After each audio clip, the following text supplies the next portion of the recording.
So, ma'am, is 3, 2, 1. Over to you, ma'am. We are live to audience platform. Namaste, good morning, and a very warm welcome to day 2 of the fourth Metabolic Health Conference, India's first low carb conference platform. I'm your host, Michelle Sequeira, nutritionist and fasting coach. First off, a big thank you to all our supporters who joined us yesterday on our live streaming platform, YouTube channel, for your comments, your likes, your shares. We truly appreciate your support. So, really, a big thank you from all of us. Now, yesterday was truly global. We had speakers and participants joining us from India, Nepal, Australia, USA, and UK. Now, today that reach continues to expand the experts joining us from India, Muscat, South Africa, and Australia. Yesterday laid an unshakable foundation. We dismantled the myth of personal willpower and uncovered how South Asia's metabolic crisis is rooted in an evolutionary and biological mismatch.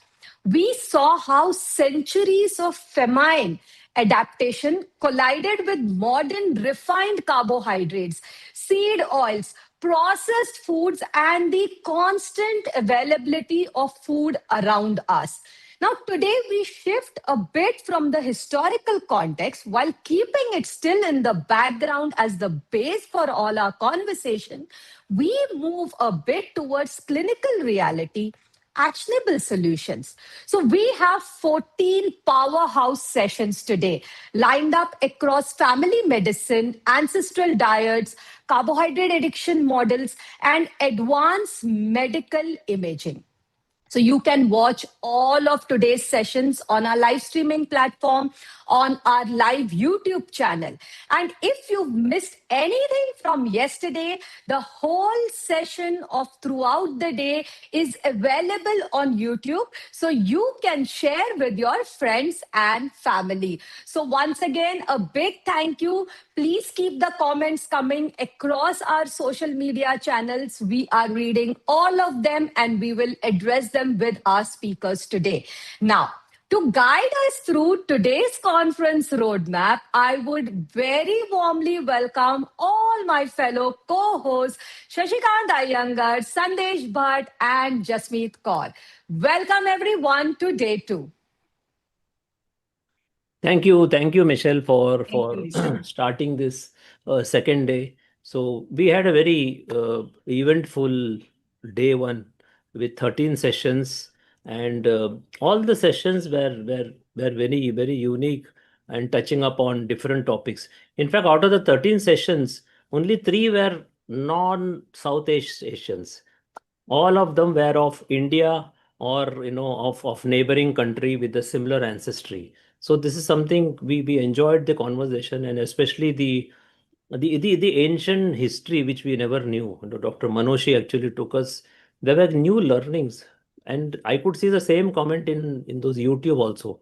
Many people were telling that it's a new information for us, especially on the diet recommended by Shushruta or even Charaka on diabetes.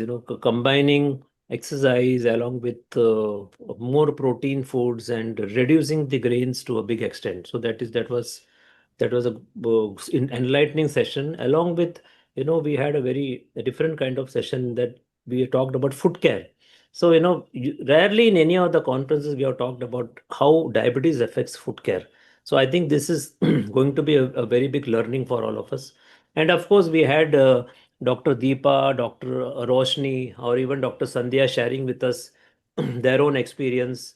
And from US, our Indian origin doctors, Dr. Sunil Dand, Dr. Sandeep Garg, and Dr. Berry. And of course, we had the very young, dynamic Hannah Matthew sharing. We have received very good reviews about her also. Many of our fans and colleagues have actually, or clients have actually recommended that we should have more such session with many of these people. And I also received a good feedback on my own session. Okay, it's not boasting, but a lot of people have actually commented very nicely and even posted in LinkedIn about the 10-year study. There were also a lot of other comments that this time the session seems to be very refreshing and very different and very professionally conducted. So that's how I think we are going to have a rocking time in the next 2 days. Yeah, Sandesh, you want to talk something? Yeah, I mean, I've been part of Metabolic Health Conference all 4 times. This is my fourth, and we've just grown and grown with the kind of topics we are bringing in, and we are also learning. So we are refining those topics every consecutive year, and I think this time we have a really nuanced set of speakers tailored for the Asian population, and it's something that the audience will really relate to. And one of the highlights for me from yesterday was Dr. Manoshi's session on the history. I mean, there is this quote, right? Like history always has an answer. Just look back. And there is so much. He went all the way to 600 BC. So it was just fascinating to hear how paleoanthropology and food has evolved with us. So that was very, very fascinating. I'm definitely going to buy her book because I'm a book nerd. Second was the session I personally got a chance to talk to Dr. Sandeep Garg, and especially on the imaging questions. He gave so much clarity on how he thinks when it comes to imaging, when he would go for which imaging from a cardiac perspective. Something I think we've spoken extensively in the last four metabolic health conferences. So that's an example of how we are upping the game as a team. So I'm really grateful and honored to be getting that opportunity. Jasmeet. Yeah. So good morning, everyone. It's really wonderful to be back for the day 2 of the conference. So yesterday gave us a lot to think about. And I think one of the most important takeaways was that metabolic health is not just about one number. It's not about one symptom. It's not about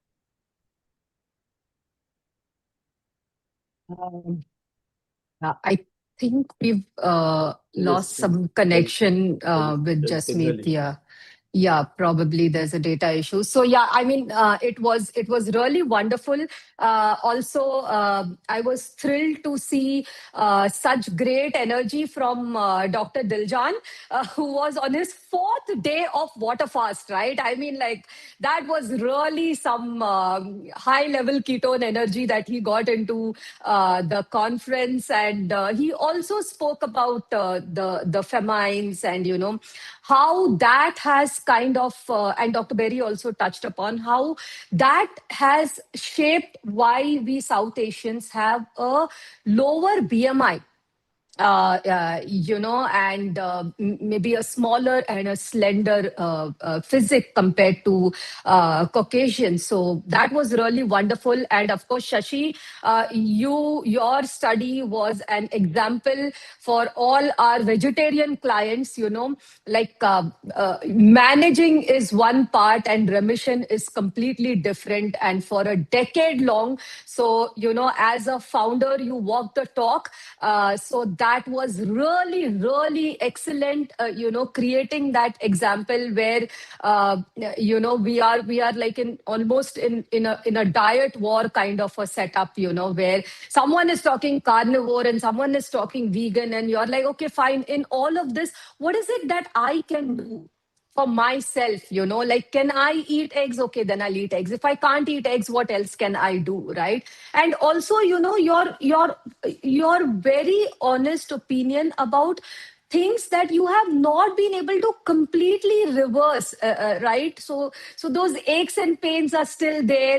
So that honesty that, okay, I'm not like fully there, but I'm in my journey. So I think that was really a wonderful, wonderful takeaway that really set the stage for yesterday. So I mean, Yeah, even I'm see, really thrilled. even this on the same topic, when we got Hannah Warren, who has reversed her bipolar one using a on almost vegetarian diet. I will say it is almost vegetarian diet because she did add in eggs later on. just get Jasmeet in also. So she did add in eggs also. So, but then she gave a path for us, a hope for India, that maybe we can control this very well, even on a vegetarian or a semi-vegetarian diet with added eggs. So I think it gives us a lot of hope. And a Absolutely. person who has completely reversed, okay, she might have a bit of here and there, but apparently now she's totally free from everything. Yogita, just get in Dr. Jasmeet Kaur also inside. Yes, sir. So all these actually provides us a lot of hope, and we can do something. Yeah, Jasmeet. Yeah. I'm sorry, Shashi. I'm now connecting through my phone actually because my Uh, problem with the laptop. So I was just talking about the feedback that we got from the audience. Okay. I'm thankful for that. And yesterday I during the session also, and after the session, I received a lot of feedback from audience. People are really telling that this MHC is very refreshing, really different. That really means a lot to all of us. So thank you so much for all your love, for your support and blessing. So please keep showering your love and blessing on us. I look forward for today's session and to gaining new perspective from all the speakers. I hope you take some practical insights that we can apply to our lives and practice. Most importantly, just listen, take one learning, implement it, and see how your body responds. That's where the real learning begins. Okay. So wish you all a very insightful and engaging day today. So welcome once again. Yeah. So again, today we have a massive 14 sessions. Okay. So again, in this today's session also, there are very few non-Southeast Asians. I think there are only 4 out of 14. All those 10 people who are there, or 10 doctors who are there, 10 doctors or others. So they are all either from India or from neighboring country or settled abroad. So for example, we have of the Southeast Asian origin from Australia. So we have 3 doctors coming in today. So one is Indian and other all 3 other are from Sri Lanka. So they share a similar ancestry with us. So they will be able to answer a lot of things and guide us as to what is happening in these surrounding areas and how do we really address all this. We are going to have very interesting one more session on imaging we are having today in the last with Dr. Soranjit. So he'll be able to throw a lot of light on what he actually sees inside us, all those Absolutely. imaging, whether it is fatty liver or maybe those CT scans and all. So we are going to have again one interesting session again in the evening. Absolutely, absolutely. Yeah, I think, even Dr. Berry, when he was emphasizing on, getting tests done, and I think in India, we are in a very good place where we have the freedom and the affordability to get these tests done, to get the imaging done. So from this platform, we are creating that awareness where a common person is, with the help of his doctor, is really able to look beyond how they feel in their body, like actually go out, get those tests done, look at their own markers. So I think it's a great awareness also that we are spreading to through this platform, beyond what to eat and what to do. Yeah. And I think you can talk more on this today with Dr. Cyrus because he has very keen interest on all this, getting all the lab tests done. He has always mentioned that it's so easy to get in India. Maybe we should expand that Medical tourism. medical tourism, which is currently being talked about in India. That how we can really capture this because it's so easy to get this at a fraction of cost. In fact, we know that most of our clients who are abroad, when they come to India, the first thing they do is before they even put a morsel of Indian food on their mouth is get their blood test done. Get all their tests done. Yeah, So, absolutely. so we Absolutely. know we know how it is, and it all happens at the fraction of cost. Abroad, it is so difficult. We require not only they have to spend a lot of money, but they don't even have access to in certain countries without proper channel and all. So that way we are very Absolutely. fine. I think Absolutely. we Yeah. can we can throw Yeah. in also this So, session now. yeah, You can. sure. So, all the best to everyone and all our viewers. Please stay tuned in and let's open day 2. Over to you, Shashi. Thank you very much. So please get Dr. Sanjeev Balkrishnan in. Dr. Sanjeev, welcome. Hi, Shashi. Thank you for having me. Thank you, thank you. So, though we have always been interacting in social media and Twitter X, and finally, we got to see and interact with each other, even if it is virtual. Yes. I think this is just a small music when they put the timer on, for the suggestion is that it should not come. Okay, anyway. So first, Doctor, welcome to India and welcome to Metabolic Health Conference, fourth event. So we had a very successful event, Metabolic Health Conference 1, 2, 3. And this time after the evolution is that, we decided to do on metabolic health crisis, where India went wrong and how to fix it. So this is the theme this year. And so happy to have you on board. I was very happy when you invited me to be a part of this conference because I see this is my way of contributing back to India. Many people are not aware. I did my MBBS in India actually before doing my master's in family medicine in Singapore, and then I migrated to Australia where I did my fellowship. So yeah, this is my way of giving back to India. You were from which part of the country? Which part? You mean my MBBS? In India, you are from south. From which part? So I always call myself a full Indian because my father is Tamil and my mother is Punjabi. Okay. Oh, So okay. I'm very familiar with both Both the cultures, the countries. cuisine, and hence I call myself a full Indian. So I'll just briefly, introduce Dr. Sanjeev Balakrishnan. So Dr. Sanjeev's passion is empowering patients with knowledge and practical tool to take ownership of their health, with the aim to reduce unnecessary reliance on medication. His philosophy is simple yet powerful. Treat the whole person, not just the symptom. Dr. Sanjeev is a fully credentialized family physician with over 25 years of clinical experience. He holds masters in medicine and family medicine from National University of Singapore and is fellow of the Royal Australian College of General Practitioners. His clinical focus is on obesity, type 2 diabetes, metabolic syndrome, and mental health. He uses evidence-based dietary strategies to help patients regain control of their well-being. He supports evidence-based approach, low carbohydrate and carnivore diet. So he practices in Perth, Western Australia. Welcome again, Dr. Sanjeev. Thank you, Sashi. Thank you so much for having me.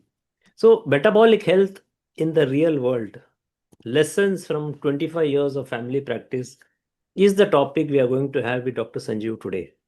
So Doc, please tell me, after 25 years in family medicine, are people becoming metabolically sick younger than when you started long time back? What has changed most in this 25 years? Shashi, you're absolutely right. In my clinical practice, I've been a doctor, as you said, for 26 years. I'm constantly seeing diseases that we once saw in the elderly cohort in the 60s, 70s, and 80s now appearing much earlier. And the sad thing is, it's happening at a constantly earlier age. What we used to see in the elderly population was happening in people in their 40s, and now then we saw it in their 30s, and now we are seeing chronic metabolic conditions in teenagers, and this is something quite sad in my opinion because uh, when I was training or when I just became a doctor, we were dealing more with infectious diseases. And now it seems like metabolic diseases have replaced infectious diseases and at an earlier age. And I think what has changed is access to food, and not just access to food per se, but access to highly refined carbohydrates, processed foods. I remember when like 25 years ago, there was no such thing as home deliveries or calling up restaurants to have food delivered to you. And there was a scarcity of 24-hour fast food restaurants. But today, there's an abundance of such restaurants, continued access to foods 24 hours a day. our environment has changed so much that we are now constantly eating, even when we are not hungry. We are eating to feel boredom, and that continued excess with continued access to refined carbohydrates, highly processed with vegetables or seed oils at an affordable price. So, since you are on this topic, I'm sure you must be seeing a lot of childhood obesity also. Yes, we are seeing, I am seeing a lot of childhood obesity, and this, it's also being, contributed by the increased prevalence or incidence of gestational diabetes. And if you read the works of Dr. Jason Fung, he states in his books that when, when a fetus is in a mother who has insulin resistance or gestational diabetes, the child has a very, very high risk of becoming overweight in their teenage years. And if I'm not mistaken, also a higher risk of developing insulin resistance and type 2 diabetes while they are still teenagers. And I feel it's very unfair for children like that because of targeted advertisements uh, to get them exposed to highly refined carbohydrates, soft drinks. We have children today who are consuming food like that in large proportion compared to whole foods. And it's hard to find a child today who doesn't eat refined carbohydrates. And like when I told my son he has to cut back on food like that, he immediately said that all my friends are eating, chocolates, lollies, ice creams, biscuits, and why can't I have it? Right? So what the good thing about us is that in our house there's zero processed foods or refined carbohydrates. And I'm a firm believer that children should learn to eat the right way from their parents. It's very important. I think the peer pressure is also there. So since their friends are eating, they also want to eat, and nothing happens to them. I think this is what they will always say, that they are eating, nothing happens to them. But unfortunately, sometimes we get those people also. They say that my friend is eating the same, they are not getting what I'm getting it. So unfortunately, that's how it's going to be. Now, one persistent question we will always have, from the common man, they will always say that my my parents, grandparents always ate all these rice, roti, and everything. Why is it only I am getting all these issues, and why you are telling me that we have to reduce? So I'm asking this question from the common man to a doctor. So in our country, we believe doctors to a very big extent. So what is your response to this?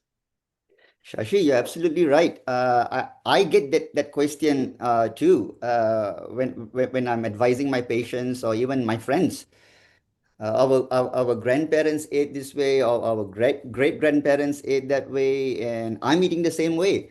Um, Actually, it is not correct. We are not eating the same way as our grandparents did, or even our great grandparents ate. What is similar is perhaps the grains or the rice and the roti. That perhaps is similar, but we are eating more processed foods, eating more often than what our grandparents did. So we say, yes, I'm eating the same roti as my grandfather did, but my grandfather did not eat 10 or 12 chapatis. They lived in a time of food scarcity, poverty, like what Dr. Ken Berry said yesterday. These were actually fallback foods, foods that were to keep us alive, not necessarily healthy, but to keep us alive. And I'm sure, like my grandmother told me, they never ate sweets or desserts after every meal.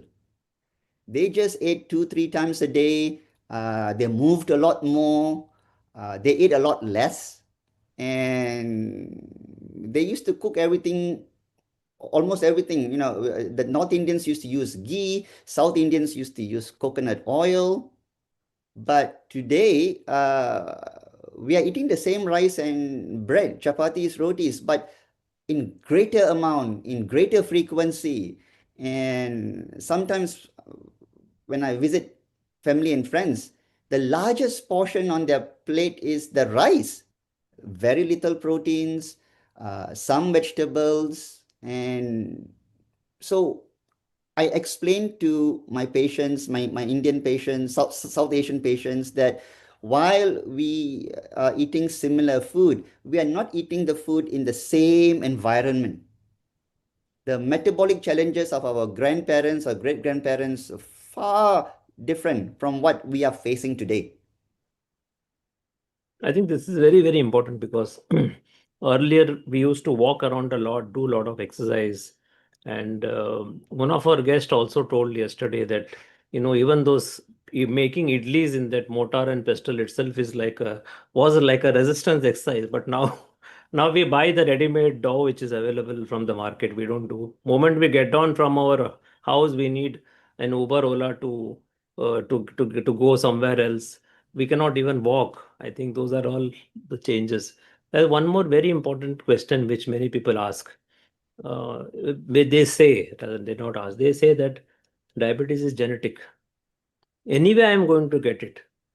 So I may as well enjoy. How do Shashi, you respond to ye- such? yes, Shashi, because see, I don't mean to sound rude here, but I think a lot of Indians have, accepted diabetes, hypertension as like a rite of passage. My grandparents, so my father, mother had it, my brother has it, I'm going to get it, so there's nothing I can do. The thing is, there is a lot we can do. If there's a family history of diabetes, heart disease, hypertension, um, it does not mean we are going to get it eventually. There is a lot we need to do. It just tells us that now we have to put in more effort. So the reason I got into this metabolic sphere is because a long time ago, I decided that I was not going to develop type 2 diabetes. To me, that's the mother of all diseases. I am very fearful of type 2 diabetes. And so I put in a lot of effort to become metabolically healthy again. So having that Indian background just motivated me to be more proactive and to do extra to not develop metabolic diseases. So Indians or South Asians should not feel helpless that, oh, I've got a strong family history of this, so it's going to happen. It's not inevitable. It's not your destiny. You just need the right advice. You need to put in the effort, and you can prevent these diseases from manifesting themselves, even though you've got a strong family history. I think this question was long back. Many people posed this. This was actually posed by one of my colleague.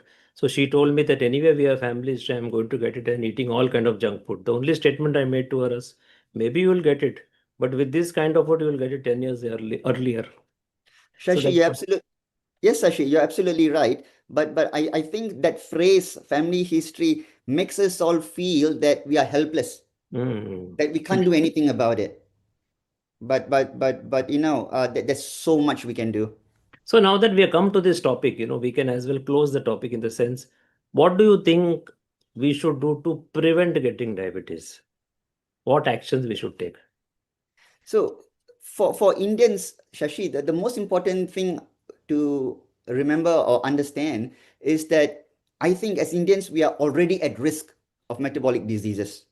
So the numbers or the parameters we need to focus on does not apply to us South Asians. So as you're aware that we are becoming metabolically unhealthy at a lower BMI. This advice has to be out there everywhere, helping Indians understand that we are, I would say, metabolically challenged. That understanding has to be there, accepting this as a fact, because it is a fact.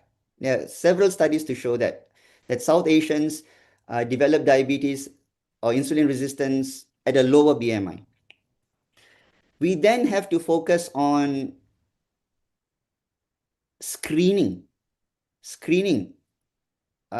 for these diseases at a younger age and at a lower BMI. The other thing, Sashi, if I can digress a little bit, a lot of Asians say, yeah, I'm still eating 10, 20 chapatis, a lot of rice, but I'm still slim, I'm still thin. One thing about us Indians is that, or Asians, is that we can be thin on the outside, but we can be fat on the inside. Right? So by the time we are starting to gain weight or accumulate fat around our waist, we are just like maybe months or 1-2 years away from developing type 2 diabetes. That awareness has to be made known. That awareness that Indians have to be aware of this. Then we have to look at our food. One of the beauty about Indian cuisine is it is so tasty, but it does not necessarily have to be carbohydrate rich. You know, I mean, if I travel to India, I go to restaurants and I look for meat-based dishes. I truly limit I don't eat rice anymore, but I will truly limit to just maybe one paper thin dosa or one chapati, and not more, because I know as an Indian, I'm metabolically challenged. I can't eat more, otherwise I'm going to increase my risk, because it's all about a trade-off. If I eat this today, I'm going to pay for it tomorrow. Okay. And we have to understand that we can't have our health and also our food unless you're eating metabolically healthy whole foods. But the moment we just indulge in refined carbohydrates, literally eating excessive bread, rice, noodles, pasta, all the mithais, coffee and tea with 2-3 teaspoons of sugar, and then telling me I drink 4 cups of tea every day. This is just a recipe for disaster. But we won't say that. We'll just say we have a family history. So empowering Indians, South Asians, that their health is in their own hands, giving them the right information, helping them understand the relationship between our current food, our current way of eating, and our metabolic outcomes, and helping them decide. Because at the end of the day, we cannot force them to eat healthy. But I think if we give them the right information, then they can make an informed decision of what they want to do. So, from your conversation, what you say is first give importance to screen early, and Yes. then change the food. So, when you say change the food, or it actually means that start eating more proteinaceous food and reduce get off all refined carbohydrates and reduce as much carbs as possible. Is it right? Not necessarily, Shashi, because I always need to assess how metabolically challenged the person is. How severe is the insulin resistance? For someone who is severely insulin resistant, I would be advising them to reduce their carbohydrates significantly, perhaps eliminate it.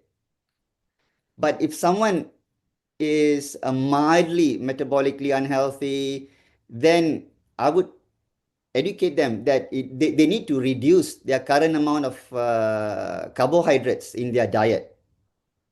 So my advice is usually tailor-made or specific to the severity of their metabolic condition.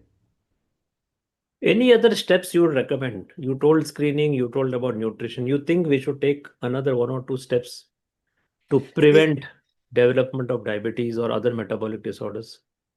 Shashi, the other component which is often overlooked is physical activity. Physical activity is so important, it's constantly ignored, and that is contributing. As we know, if you exercise and you become metabolically healthy, if you have more muscle mass, you are more insulin sensitive. And all this exercise is also associated with longevity, a reduced risk of fractures, Alzheimer's, dementia. But this is now often either ignored or overlooked. We are sitting more, we sit scrolling on our smart devices, we are watching TV, streaming services, and exercising the right way is also important. It's not just simply huffing and puffing and doing cardio. You have to be able to do an exercise that you can sustain throughout your life. And that's where I emphasize on weight training, resistance training, HIIT training, high interval intensity training, which are all practical and doable. And telling my patients, look, you don't have an excuse to not exercise when all I want you to exercise is perhaps 1 hour a week, but doing the right exercise. I think it's very important. These are the factors that have majorly, it is in the major way they have changed. As far the screening side is concerned, India is so fortunate that we can get those lab test screening done or imaging done at a very low cost with easy access.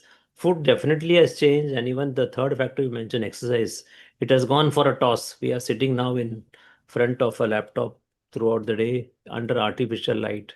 So thank you very much for this particular, and I'm sure my some of my friends are watching this particular advice which you gave on how to prevent diabetes instead of inviting it very early.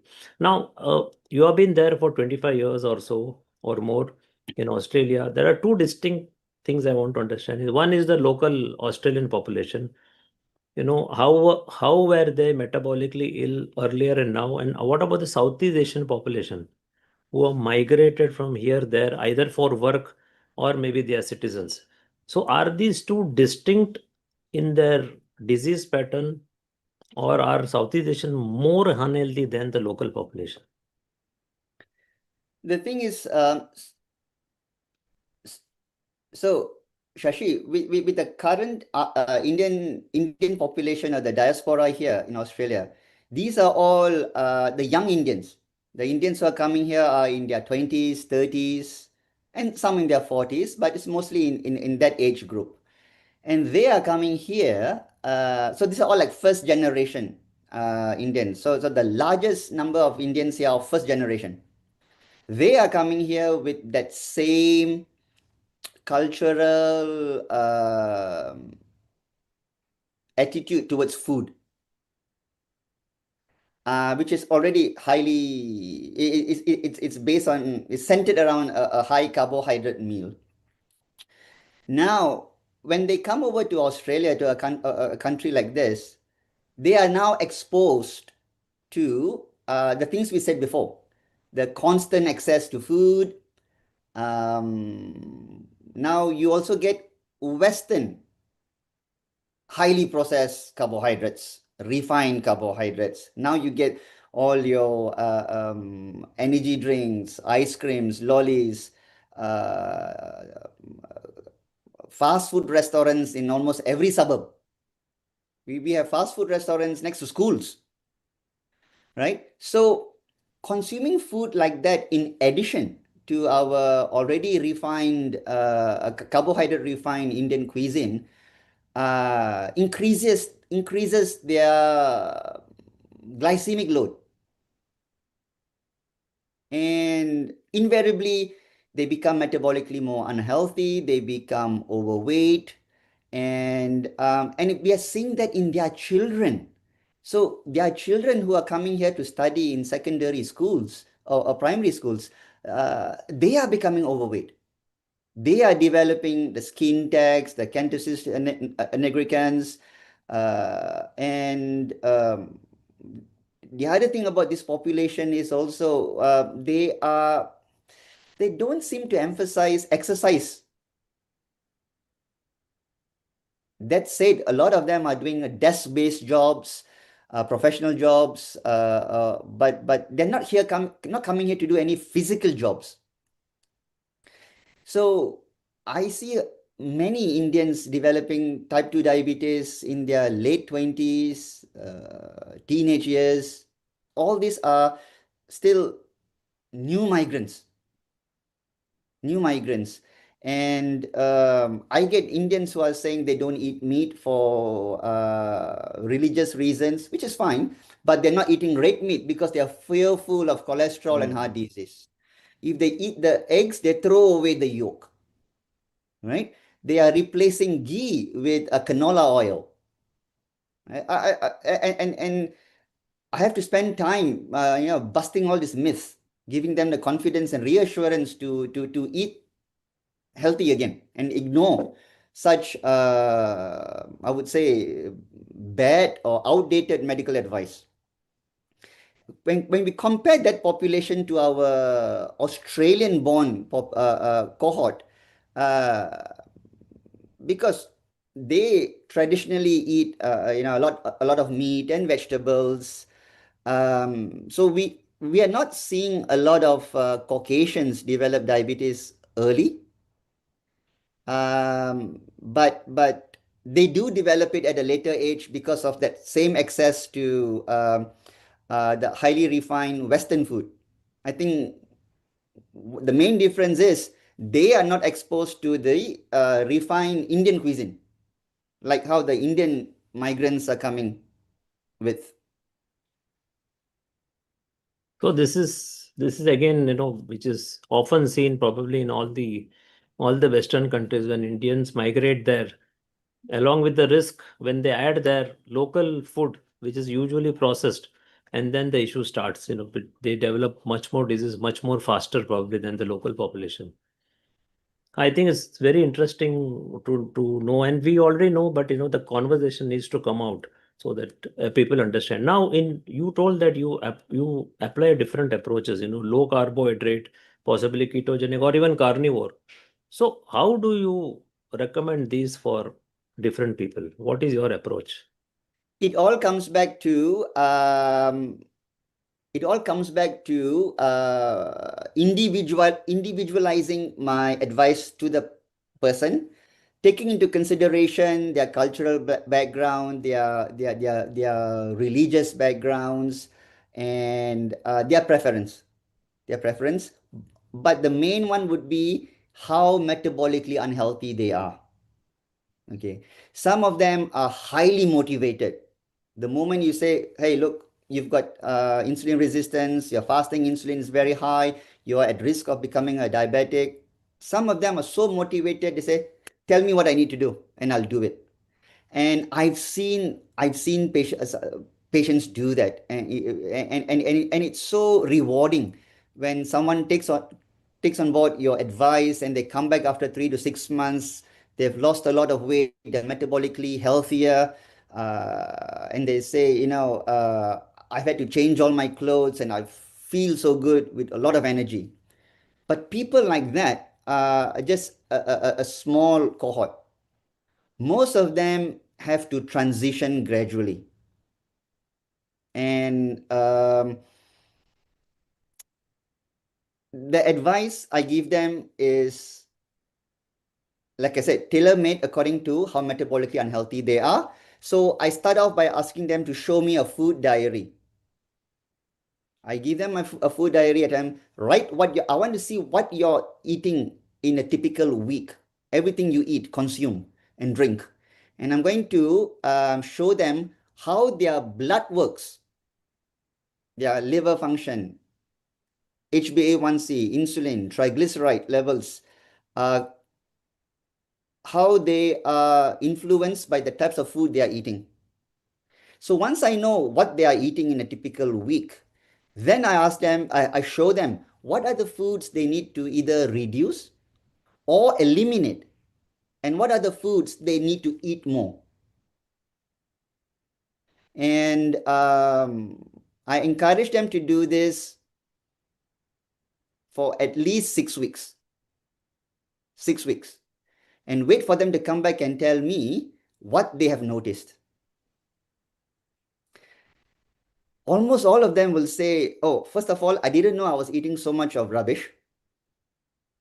And number two, they say, oh, I didn't know I can eat all these other foods and still lose weight and still become healthy and feel better. So a lot of my time with patients is spent giving them the confidence and reassurance to eat healthy again, whole foods, and busting myths. And in which population do you recommend carnivore diet? So there is a big awareness now out there about the carnivore way of eating. So most I give them that as an option. So Caucasians like eating meat, and if they say, you mean I can just eat meat and get better? Yes, you can if you want. Give it a try. And I'm now getting a small group of Indians who have also come on board eating this way because it's easy to eat this way, and they don't feel hungry all the time. They either eat once or twice a day. And I have a patient who was actually from Punjab, a vegetarian, who has come here and become a carnivore. His whole family now, his wife and two daughters, all are carnivores. And they one of the healthiest family who come to me, they would just come in like once a week, once a year to have their blood works done. But very impressed with what the father did, because he understood the importance of eating food which is nutritionally dense, and that too with nutrition that's bioavailable for absorption.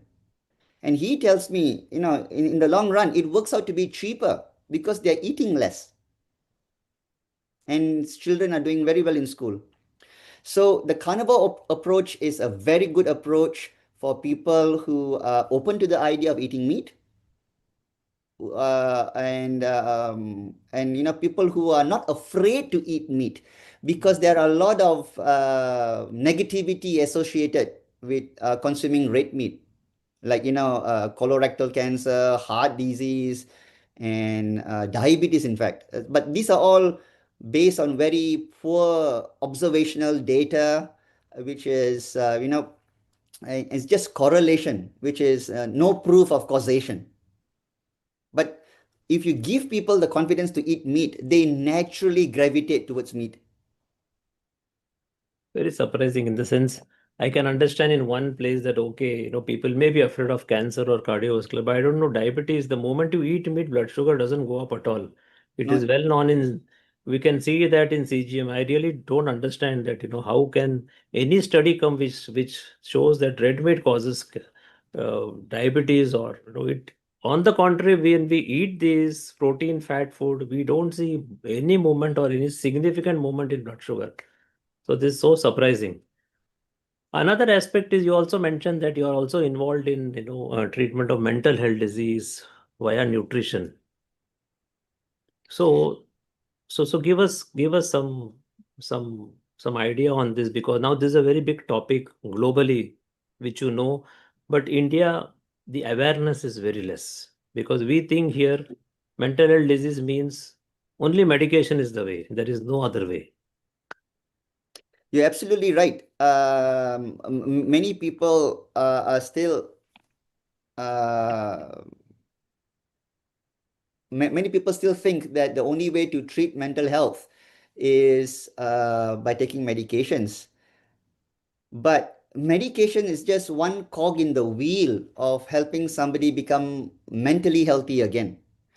And as you said, there's a growing awareness that metabolic health is closely linked, if not, is responsible for our mental health. It's basically the two sides of the same coin. And metabolic health starts in your gut. All the serotonin we need, almost all the serotonin we need, is also produced in our gut. So I take a holistic approach to my patients who are suffering from depression and anxiety and other mental health disorders. So and invariably, when you do all their blood works, they will be insulin resistant. Some level of insulin resistance would be there. And I get them to understand how their way of eating is affecting their metabolic health, which in return is affecting their mental health. Now, of course, mental health is also to do with the environment you're in, right? If you're in a toxic relationship or toxic work environment, financial distress, all that is also going to affect your mental health. But you can manage these conditions better if you are metabolically healthy. Now, metabolically healthy means having healthy mitochondria to produce enough energy, ATP, for our brain cells to utilize. And that cannot happen when we are insulin resistant. So when patients come to me with mental health disorders, wanting to eat this way, I help them become insulin sensitive again. That involves the right diet. It can be a ketogenic diet. It can be a low carb diet, less than 30 grams a day, a carnivore diet. Then I emphasize exercise. Helping them understand that they need to get out, get sunlight, and encouraging them to take breaks from the stress. Look, you may not be able to avoid stress, but you can take a break from the stress. And that's where exercising comes in, even meditating comes in, right? And helping them improve their sleep is another one. Sleep is another thing that is often overlooked. Whenever we need more time, we reduce we reduce our sleep. Getting my patients with mental health conditions to understand the importance of all these things along with their medications is how I help them. Once they have fixed everything and they are feeling better, that's when we have an honest chat about deep prescribing, where we do a thorough assessment. I do a thorough assessment and see if they are ready to reduce the dose of their medications. We are getting a lot of success, especially with anxiety and depression, bipolar. And I have a handful of patients who are using this approach to manage their symptoms of schizophrenia. I think that's opened up a new option for all of us to know that ketogenic diet or low carbohydrate diet offers an additional avenue so that we can at least get better, resolve symptom, lower medication, possibly get off medication, because otherwise the medication path is only throw pill one upon one. It just Yes. keeps increasing. It can never possibly come down. Very rarely I've seen most of the cases. I'm speaking on the basis of me being an ex-pharma personnel who once upon a time also was 2 years in neuropsychiatry selling those drugs also. So I would interact with a lot of psychiatrists and I would know that pills only get added up in most of the cases. Now, the conversation cannot become complete without understanding that are these therapies possible for a vegetarian Indian? Let us say a person is a lacto vegetarian, only dairy vegetarian, which you know that most Indians are, and maybe a slight addition of eggs also for some. Do you think low carbohydrate diet are possible for this population? Shashi, this is the population which is most challenging. It's a very challenging cohort, uh, because I have patients like that naturally from South Asia, and they are very proud that they do not eat any meat, and they are proud to declare that they are vegetarians. So, and again, this is a cohort that is usually nutritionally deficient. They have low iron, low zinc, they invariably anemic, yeah, thyroid disorders, and B12, B12. B12, B12 folate deficiency, and they may not be truly deficient in B12, but the numbers are not optimal because or refined flour, atta, and all are all fortified with B12 nowadays. But if this cohort, in this cohort, the main protein they may eat would be paneer. So I try to encourage them to center their meals around paneer, and the fermented dairy.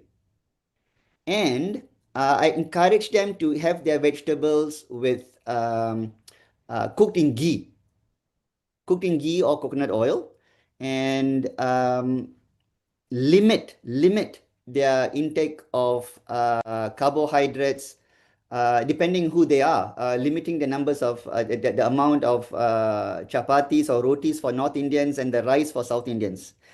One advantage with South Indians is, I think, fermented carbs like your idli and dosa are somewhat good substitutes, but limiting the amount they are eating.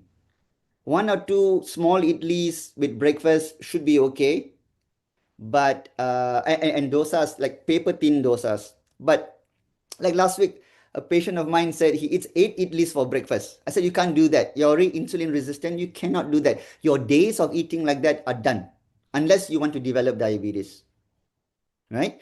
So for true vegetarians, I think centering their diet around proteins, and another protein is like dal and lentils, but encouraging them to cook vegetables in ghee to provide the satiety so they don't feel hungry, and getting them to eat fermented foods, then encouraging them to exercise so they become they become a bit lean, reduce their body fat, so they can use glucose in a more efficient way.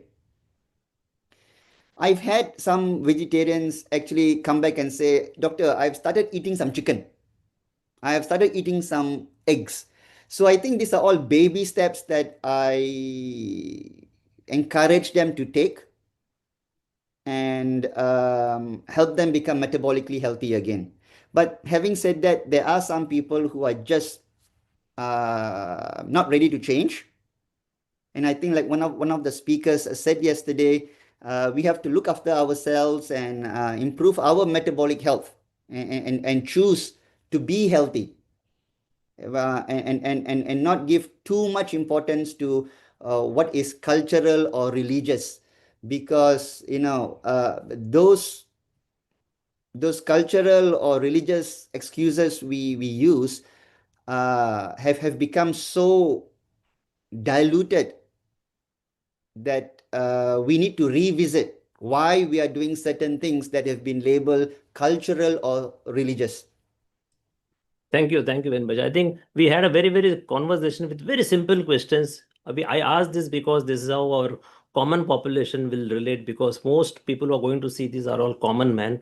Dr. Sanju, thank you very much for you to spare this 45 minutes with us to share knowledge.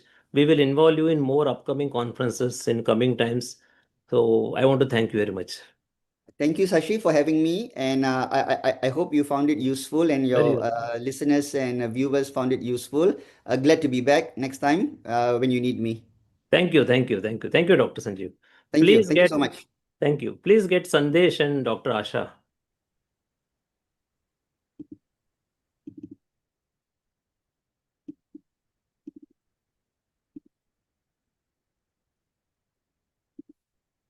Hello, everybody.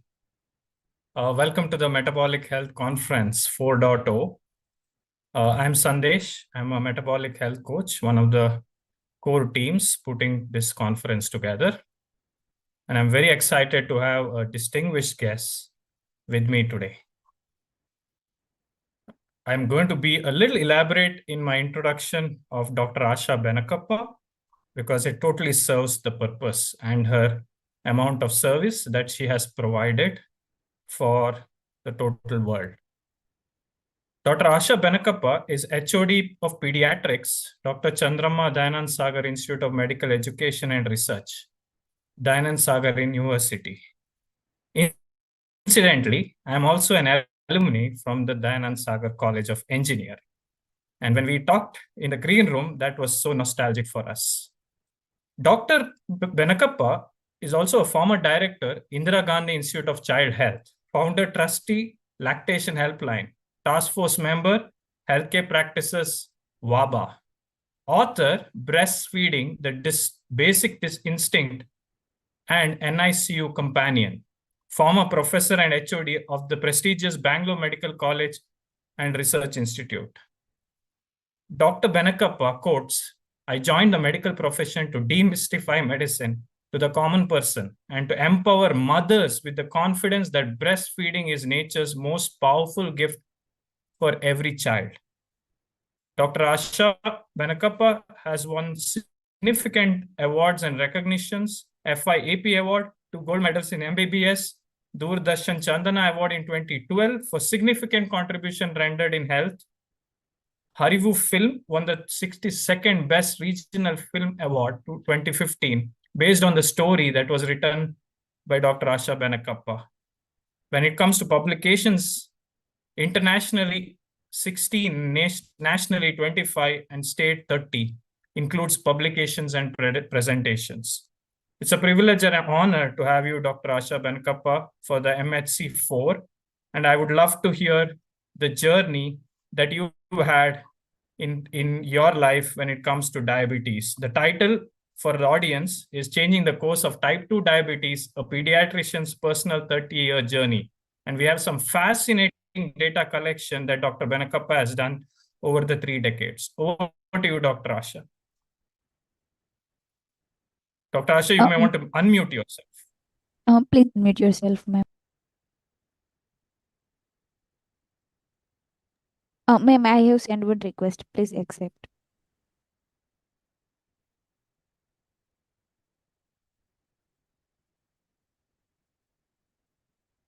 Thank you for that wonderful introduction, Dr. Sandesh, and also Dr. Shashikant for picking me up and tracking me down.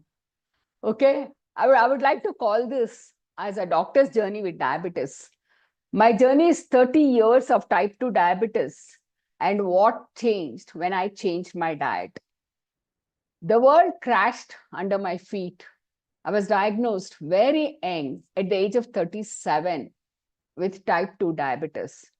You know, when your life begins, you finished your studies, you join for work. I'm passionate about teaching. I call students are my assets and teaching is my inspiration. And at that point of time, I was told that I was a diabetic and I was physically active. And I used to love those imported chocolates. My father often would travel abroad and get me a lot of chocolates. And accidentally, this diabetes was diagnosed. How? I had to get my health insurance policy done. I said, okay, let me get it done. And when I got the tests done, I was diagnosed with diabetes. And then, of course, the insurance was refused. It was too difficult to accept the diagnosis of a multi-system chronic disease. I have really studied hard and I know what it is. There's a textbook called as Textbook of Robbins, which states that diabetes is a disease of triopathies, you know. It affects your kidneys, all your nerves are affected, it affects your eyes. And it has at the bottom the blood vessels, vasculopathy. That is why we are very worried. As South Indians, our coronary arteries are smaller than the rest of the world. And the diabetes and the high carbs is killing. And I kept searching for an answer. I went through 5 endocrinologists, decades of treatment, and still searching. 1996 to 2001, I went to an endo who's foreign returned doctor. My father was very particular because he himself was trained in UK, Great Ormond Street Hospital, London, as a pediatrician. And then he went on to Chicago, where he was trained. So he somehow felt that when it comes to endocrinology, India was still evolving. And it took me to a person who had just returned from US Mayo Clinic. And I don't know, because many times I advise my students to do all this MRCP-CH courses, because I feel they learn how to talk, handle a patient, and counsel. But this man had terrible US written attitude. And at every stage of our conversation, he would taunt me.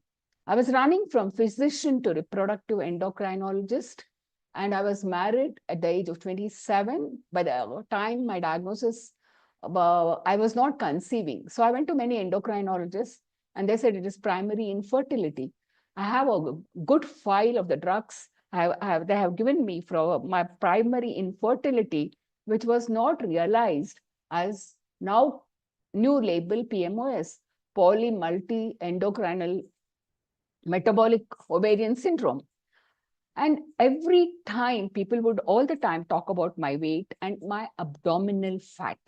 Being very, very sensitive, my body shame, people body shaming me would lead into a lot of depression. And nobody ever talked about insulin resistance, and it causes a lot of depression. Then it was lucky that the Karnataka government started an endocrinology institute of diabetic sciences.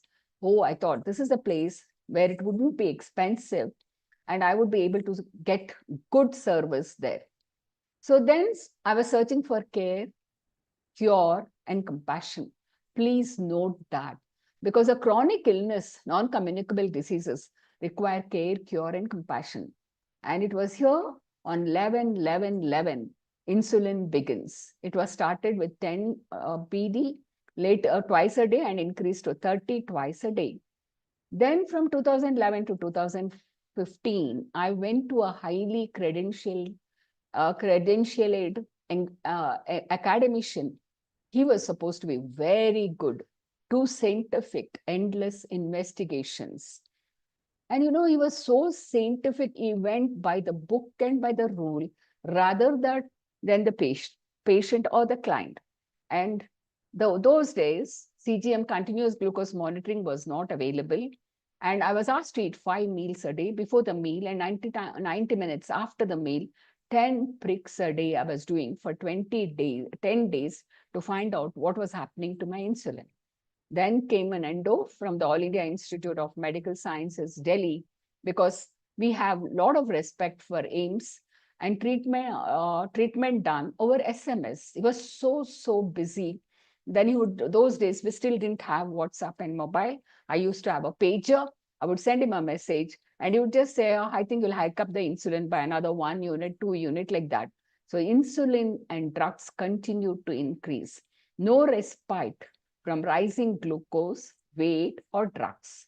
Then came the endo file, heads an Institute of Endocrinology Research, a trusted classmate, the same endocrinology research, which I went from 2011 to 2015. Here now it is headed by an endocrinologist who I know. And he told me, eat 5 times a day, kept increasing my insulin. And around August 2022, I started having bilateral foot swelling, or it is called as pedal edema. I was really very worried. What is this? And people kept telling me that it is because of the long journey. I travel 1 hour onward and 1 hour return journey, and attributed it to age. And when I got my parameters done, my ALT was very high. I felt something was wrong. So many physicians, my son and daughter-in-law said, don't take chances, Sama. Go and visit this physician personally. who was staying in Mysore and get an opinion. No, it was just people are so callous about our health. So this pedal edema was extremely worrying symptom, and increase ALT in India we call it SGOT, SGPT, and alanine transaminase is is an hormone in the liver. It is an indicator of metabolic dysfunction. We are very worried about metabolic associated steatotic liver disease. And then I knew that it was grade when I got the ultrasound done, it was grade 2 fatty liver. And very, very curse, I want people out there to know that grade 2 fatty liver is just, just marked in your ultrasound report. Nobody seems to be worried about it. Nobody tells you that it is not a good sign.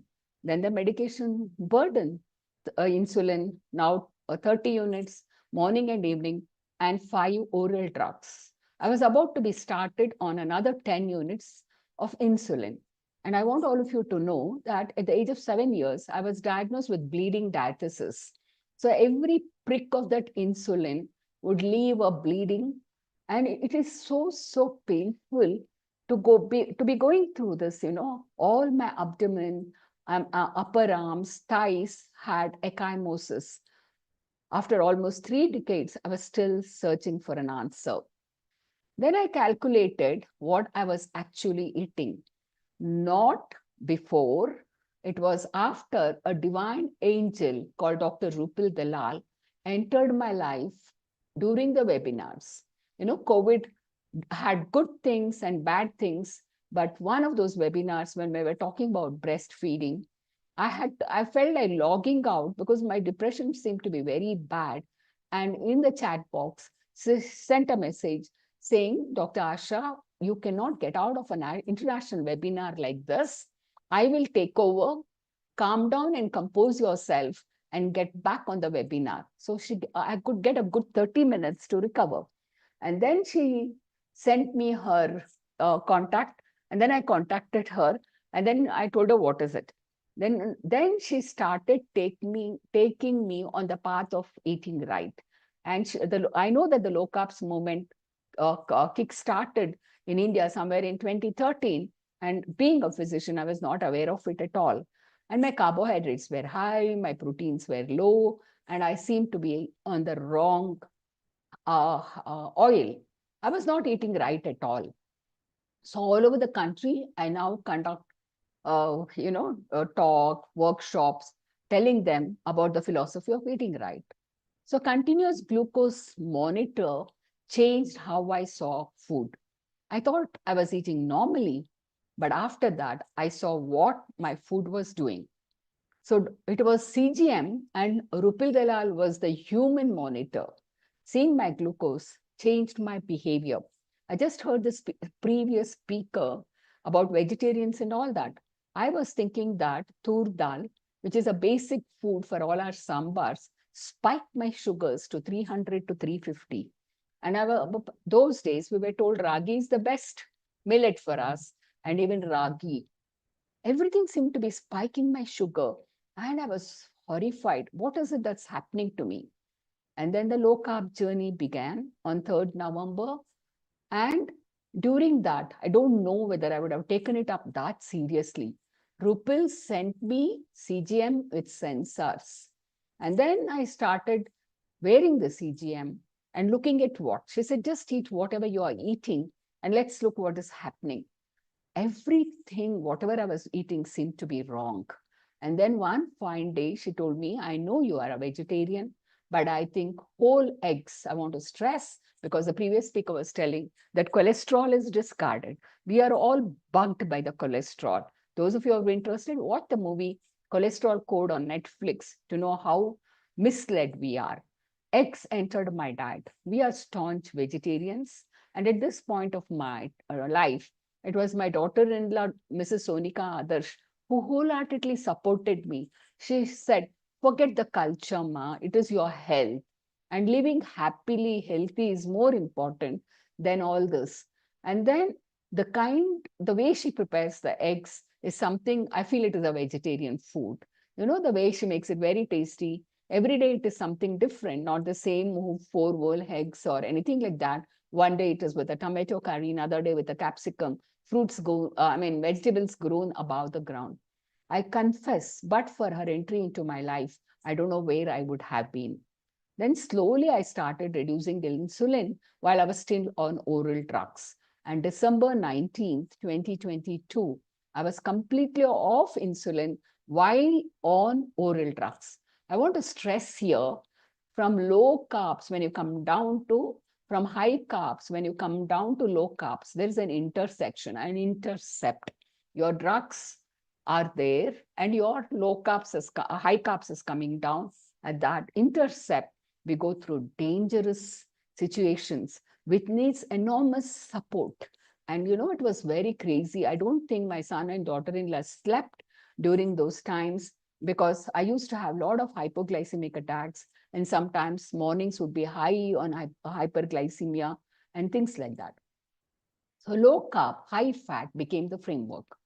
I started eating everything with ghee. Again, the previous speaker was stressing about ghee. Food became the major part of my treatment. The transition was not smooth. Insulin reduction stopped, insulin in 49 days. Morning glucose rose. Now we know that in metabolic health, it rises because of your cortisol and also because of your growth hormone. Of course, the issue of health, hypoglycemia, fear and confusion, because Rupal at this point of time, Rupal is an NRI and she lives in California, was off with her, she lives in India for about 6 months and all that. And then she was off in Kenya on a holiday. We were on different time zones, and connecting with her was very difficult. By the time my sugar level had come down, should have been sleeping and all that. There was so much of fear and confusion, and monitoring and support was required. Nobody here, the physicians, the so-called endocrinologists, were able to help me anyway. The hypo attacks were dreadful, scary, and unmanageable. This was not a smooth transition. Continuous glucose monitoring and human support mattered. I think I'm one of those people who's on CGM for a long time, more than 6 months. And then, but who was treating me? Diet, what was I actually eating? Metabolic health, what was driving the disease? Mental health, what was the experience doing to me? Who was there during the transition? I want to stress more and more on mental health, because at one end, insulin resistance or high fasting insulin makes you very depressed. And at another end, you are on high carbs, which is a dopamine, like drug addiction. So mental health, it was in disarray. I badly needed support. Though my son and daughter-in-law handheld me, still that was not enough at times. What changed after 3 months of low carb and high fat? My weight was 84 kgs, and at end of 3 months, 71 kgs, 47.5 to 42.5 inches. We now talk about our waist being half of our height in inches. And this is a clear indicator that the visceral fat is getting metabolized. My blood pressure started coming. I again want to stress, once you go into low carbs, you lose a lot of sodium and you can go for hypertension. So we strictly tell all our clients that they have to drink lots of water. So 30 units insulin was off. My HbA1c was 7. While I was struggling so hard earlier days, even with insulin and drugs, I could never get my HbA1c down. And in January 26, my weight is 65 kgs, waist is 39 inches, no fatty liver. It's so strange that I could get off my fatty liver. And the reason behind that was, in 1 week, I used to do 36 hours and 48 hours fasting, which was a little bit detrimental on my health. I used to have severe loose motions, and I lost a lot of muscle during this time. So I had to do something aggressive. I had to save my pancreas. I had to get my triglycerides out. I had to recover from fatty liver. And my HbA1c and insulin started coming down, and my HOMO-IR is 0.6. Another thing about the, fatty liver, I'll just get back to it. So I also got my retina evaluated, because I told you I'm very worried about retinopathy. In the initial part, somewhere around 2023, my retinal examination showed early cataract. And my recent retinal examination, they're surprised I do not have cataract. This is another component which, because I'm sort of experimented upon myself and went through all this, and I was amazed that low carbs can, reverse your cataract changes also. And everybody, when I started this, they said I was in a fool's paradise. And they said, no, she'll do it for 3 months, maybe 6 months, and then she's going to give up. So I think I'm one of the very few people who's got photographic evidence of the changes. And these are photographs that are taken on my birthday every year. And it is persistence, consistency, and extraordinary care and compassion by my angelic daughter-in-law. At any point of time, she does not allow me to get off the track. At times, it is very restrictive for me. I can't go for social outings, social gatherings, because my eating time is 10:30 and 6:30. So it becomes a little restrictive, but I have learned to manage, because my health at the age of plus 68 years is more paramount than all the social things. And then look at the changes in my cheek. And now I got in the process of getting a patent for a cheek pinch sign. And just looking at the cheek, one can tell you whether the person has insulin resistance or not. So I've deliberately put up all these pictures to show you how my face looked and how the inflammation and the fat is disappearing from my face. Then this write-up, okay? And, I had a lot of people calling me up and asking me, did you really reverse your diabetes? Because many people think diabetes can never be reversed. And the thing is, for people who argue out that diabetes cannot be reversed, I tell them, okay, I'm in remission or I'm in insulin sensitive. So these are the terminologies I use, lest I get discouraged. So it is sustained and strengthened over the years. That story did not end at 3 months. What made it sustainable was the low carbs, high fat routine, monitoring, exercise, and muscle building, support, and accountability. I feel a little hurt when I go to the gym and do my exercises, because I know diabetes has four, if you take a car, it has got 4 wheels. That's how Dr. Roshni explains. So one wheel of the car is nutrition, which is supposed to be 80%. And people keep saying, my family, they're all diabetic. How can I change it? I said, your family ate the same nutrition food, what you are eating now. So that's 80% I feel is nutrition. Over the past 4-5 years, I have my experience with my clients and myself. And the next wheel is stress. Stress is extremely detrimental because it raises your cortisol, increases your sugar levels. And the next wheel is sleep. A good sleep matters. And recently, my room has been darkened so that I sleep well. And most important is your muscle resistant exercises. Remember, muscles are the alternate glucose sink. And when I go to the gym, the guys in the gym, youngsters in the gym make fun of me. Auntie, grandma, why don't you spend time with your grandchildren? It hurts, but I said, okay, I'll ignore their ignorance. And then support. You need a lot of support in this journey because you're doing something different from what the rest of the world did.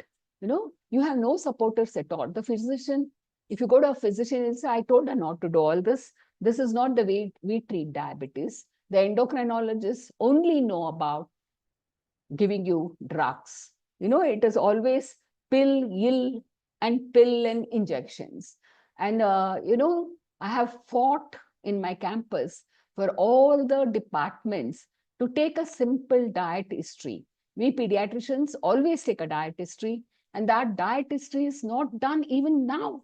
When the person comes to me from the medicine department for insulin resistance, when they are referred, when I take the diet history, the carbs are anywhere up to 500 to 600.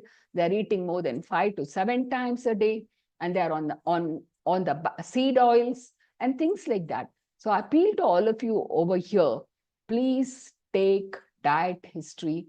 And that's why I call my clinic as the adult nutrition clinic, because I've been associated with nutrition all my life.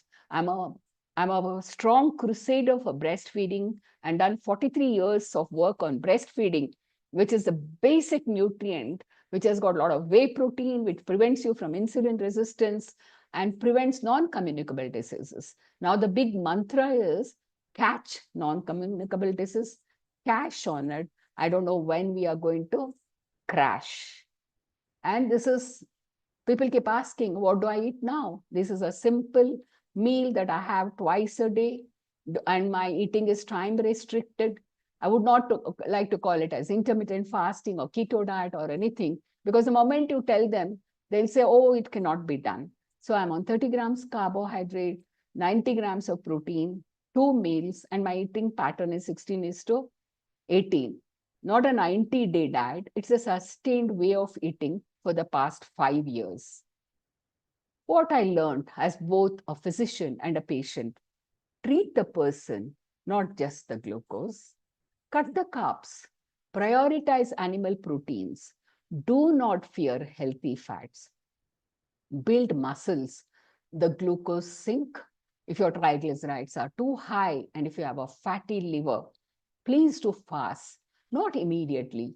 I always ask my clients to get into the metabolic health, which takes anywhere from 6 weeks to 3 months. I call it as the metabolic window, just like we have eating window. Then you start losing weight, your confidence increases, and you can jump around, do your exercises, because most of my clients have been extremely obese. I'm worried about their knee joint. And then in no time, some have improved within 3 weeks, others have improved within 6 weeks and done exceedingly well. So monitoring creates awareness and accountability, though people keep saying we should get our metabolic profile done once in 6 months or once a year.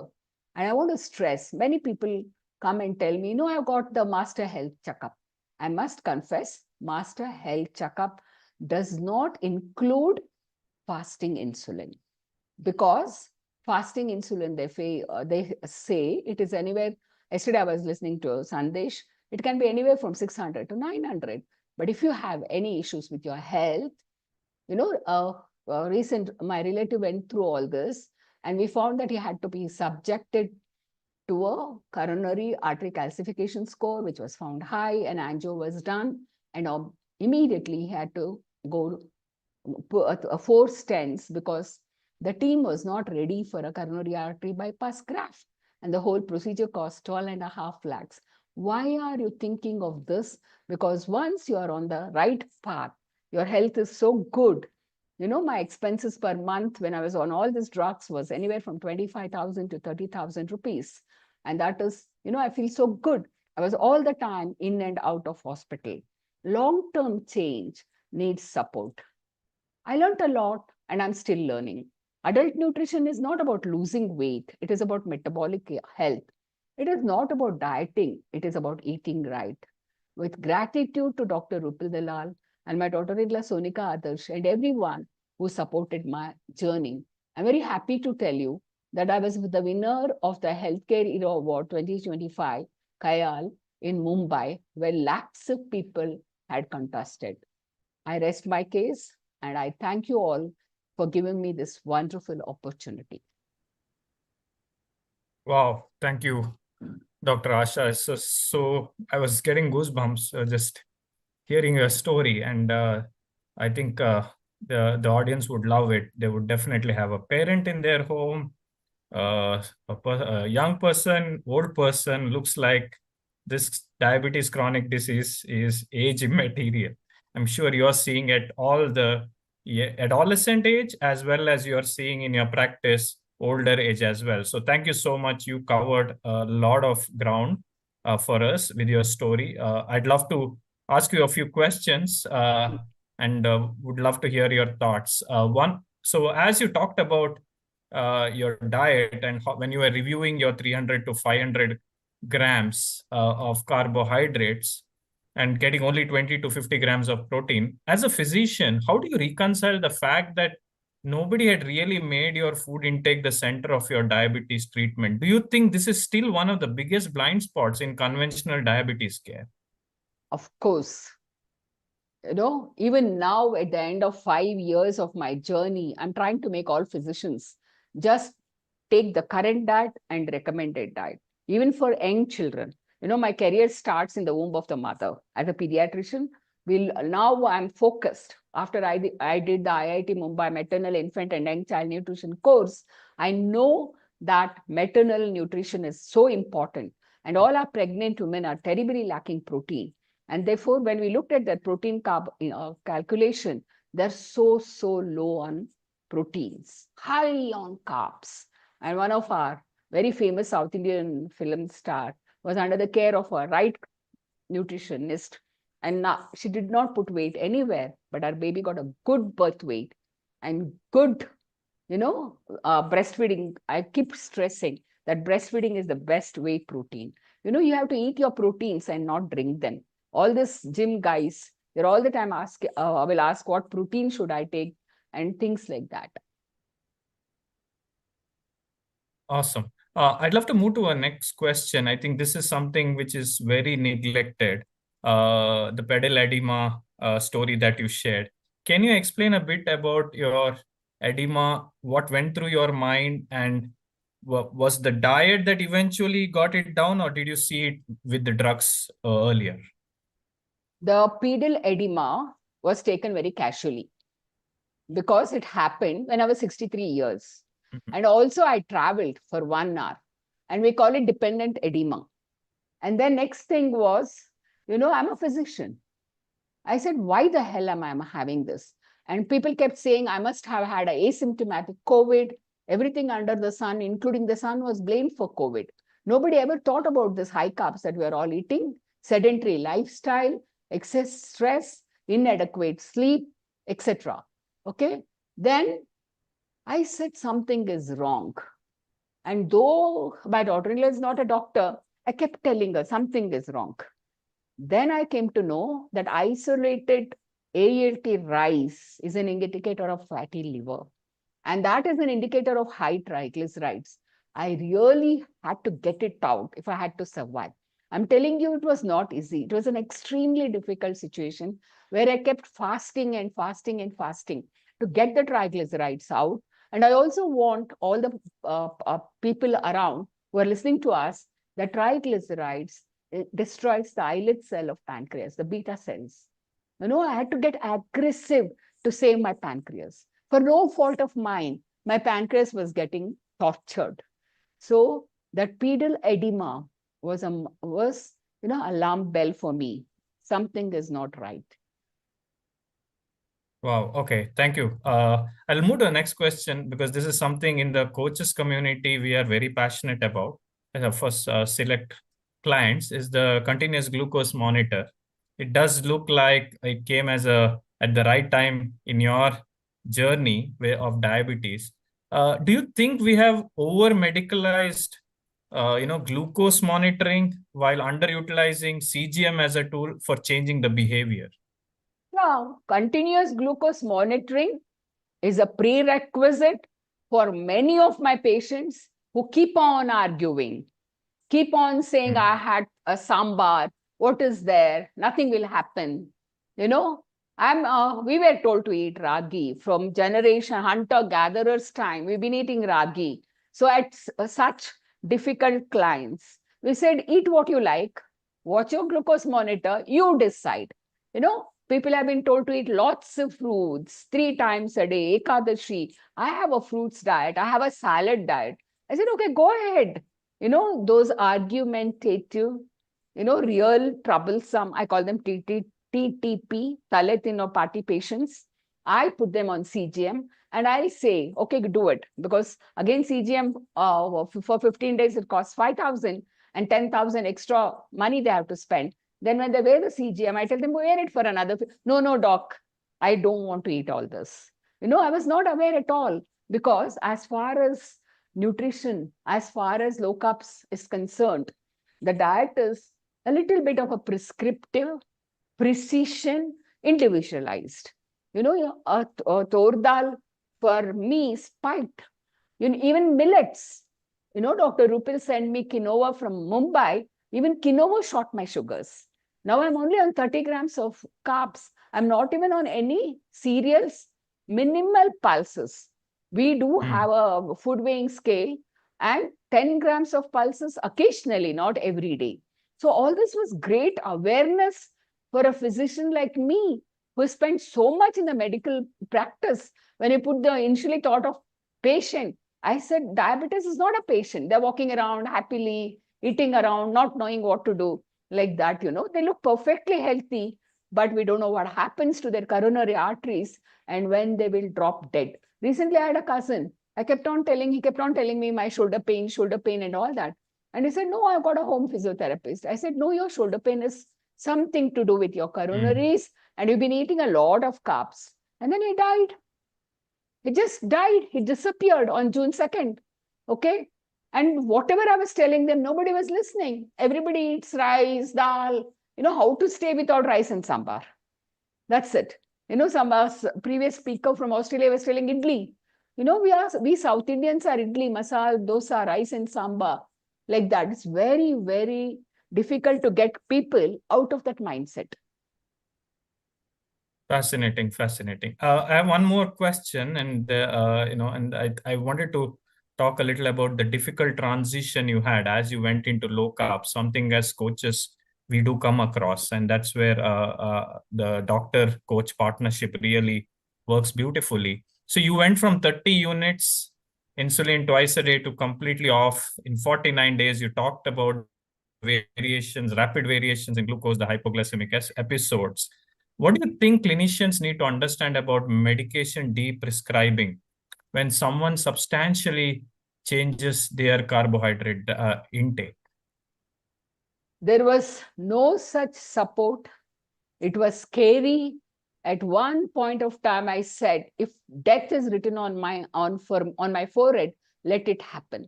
Absolutely no support. The moment I went to a physician, the moment I went to an endo, he said, who asked you to stop insulin? I said, my fasting insulin is high and I'm on the low carbs. And then they said, no, who can do it?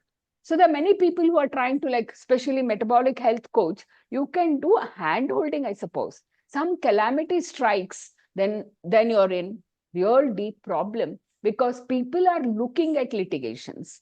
People are trying to get you into trouble. So I do have clients who say who come and argue on many things with all the 43 years of experience as a physician, pediatrician physician, and with all the training I got from Rupil, and even my doctorate does only the diet planning and nutrition, we still have had very difficult times. See, for example, when you go on the low carbs, my blood pressure was 140/90, which was attributed to my age. And then when it starts coming down, suddenly they can go for anything now. Hypertension is very scary. And then when you're doing this low carbs, you're going to have a lot of diarrhea. Okay. And you're going to have, other issues like different kinds of problems that crop up. And then they'll keep on saying, I'm hungry. So hunger part, the moment you put them on 1.2 grams per kg of ideal body weight of protein, the hunger is gone. They should understand that, so water has to simultaneously get in. And we tell them the order of eating also. We say first you eat your proteins, then your vegetables, and then the rest of the things. And vegetables grown above the ground. Adding ghee will also help you for satiety. It's a very, very difficult transition, Sandesh. Not easy, where many calamities can happen. So I sincerely advise the metabolic health coaches to have some physician in the background. If you have more low carbs endos, fine, take their help initially, till we get out of the crisis. As high carbs come down, low carbs enter, medications get out, tablets get out, then you need that support. then you can take them, handhold them after the 3 months, because physicians are extremely busy. They don't have time. And I told you, this chronic disease needs a lot of support. You know, you're all the time needing someone. We want to talk to someone like that. Yeah, I think I think there's a saying: ideas are many, execution is everything. It takes a team to win. And Yeah. I think the partnership between the coaches, the clients, doctor, And the even labs. and the labs. And you talked a lot about muscle being the glucose sink. So Yeah. the gym, the resistance training, walks post meal, everything has to come together. I think that's the message that I'm hearing from you. I'll probably go to the last question as we are closing down here, or maybe a couple. Your experience is an n equal to 1 story, but it's an extraordinary one. Where do you draw the line between saying this worked remarkably well for me, and saying this should be a standard approach for people with diabetes? I'd love for people to realize that what your journey and your message is something they can take back, and it's not, is it an n equal to 1, or actually you think the science backs it up to now? The science backs it up. Okay. It was not just the low carbs, it was the animal protein. Until and unless I introduce whole eggs in my diet, my parameters were not good at all. Culturally, whatever, I had to accept that animal protein. So though I said, okay, I'll take paneer, curds, other things, but it was the animal protein that changed the scenario. So we have to get into animal protein, because we say 100 carbs for the rest of the world, and out of the 80 grams of proteins, out of which 40 must come from animal protein. The discussion on animal protein, I think there are many sessions that are going on, is so paramount. Okay. So it is the animal protein, the ghee, and also my diet is not the monotonous one. She does an excellent diet planning, executes it. I look forward to eating whatever I'm eating, and I enjoy eating that, because everybody wants to eat. Eating seems to be the thing. Even when you came to our house the other day, we really don't know what to offer people, because from 10:30, our kitchen is closed and we open it again at 5:30. And in between, we don't know what to give. So we give them black coffee with ghee, so that they learn to do this. And even coffee should not be taken after 11 a.m. because you need to have a good sleep. Thank you, doctor. And just for the audience, I did meet Dr. Benakappa in person, and she offered what we call in the low carb community the bulletproof coffee. So it was a black coffee with ghee. So she is definitely a lady of her word, and I can vouch for that. And I'm so glad that we were able to have this heartfelt conversation, Dr. Benakappa, with you. Thank you so much for sharing your journey, your very deep insights, and the n equal to 1 story. You categorically said that the evidence backs it up. And that's, I think, the largest message. I'd love to invite Shashikant Iyengar, our chief organizer of this event, to come and share a few words. Shashi, please.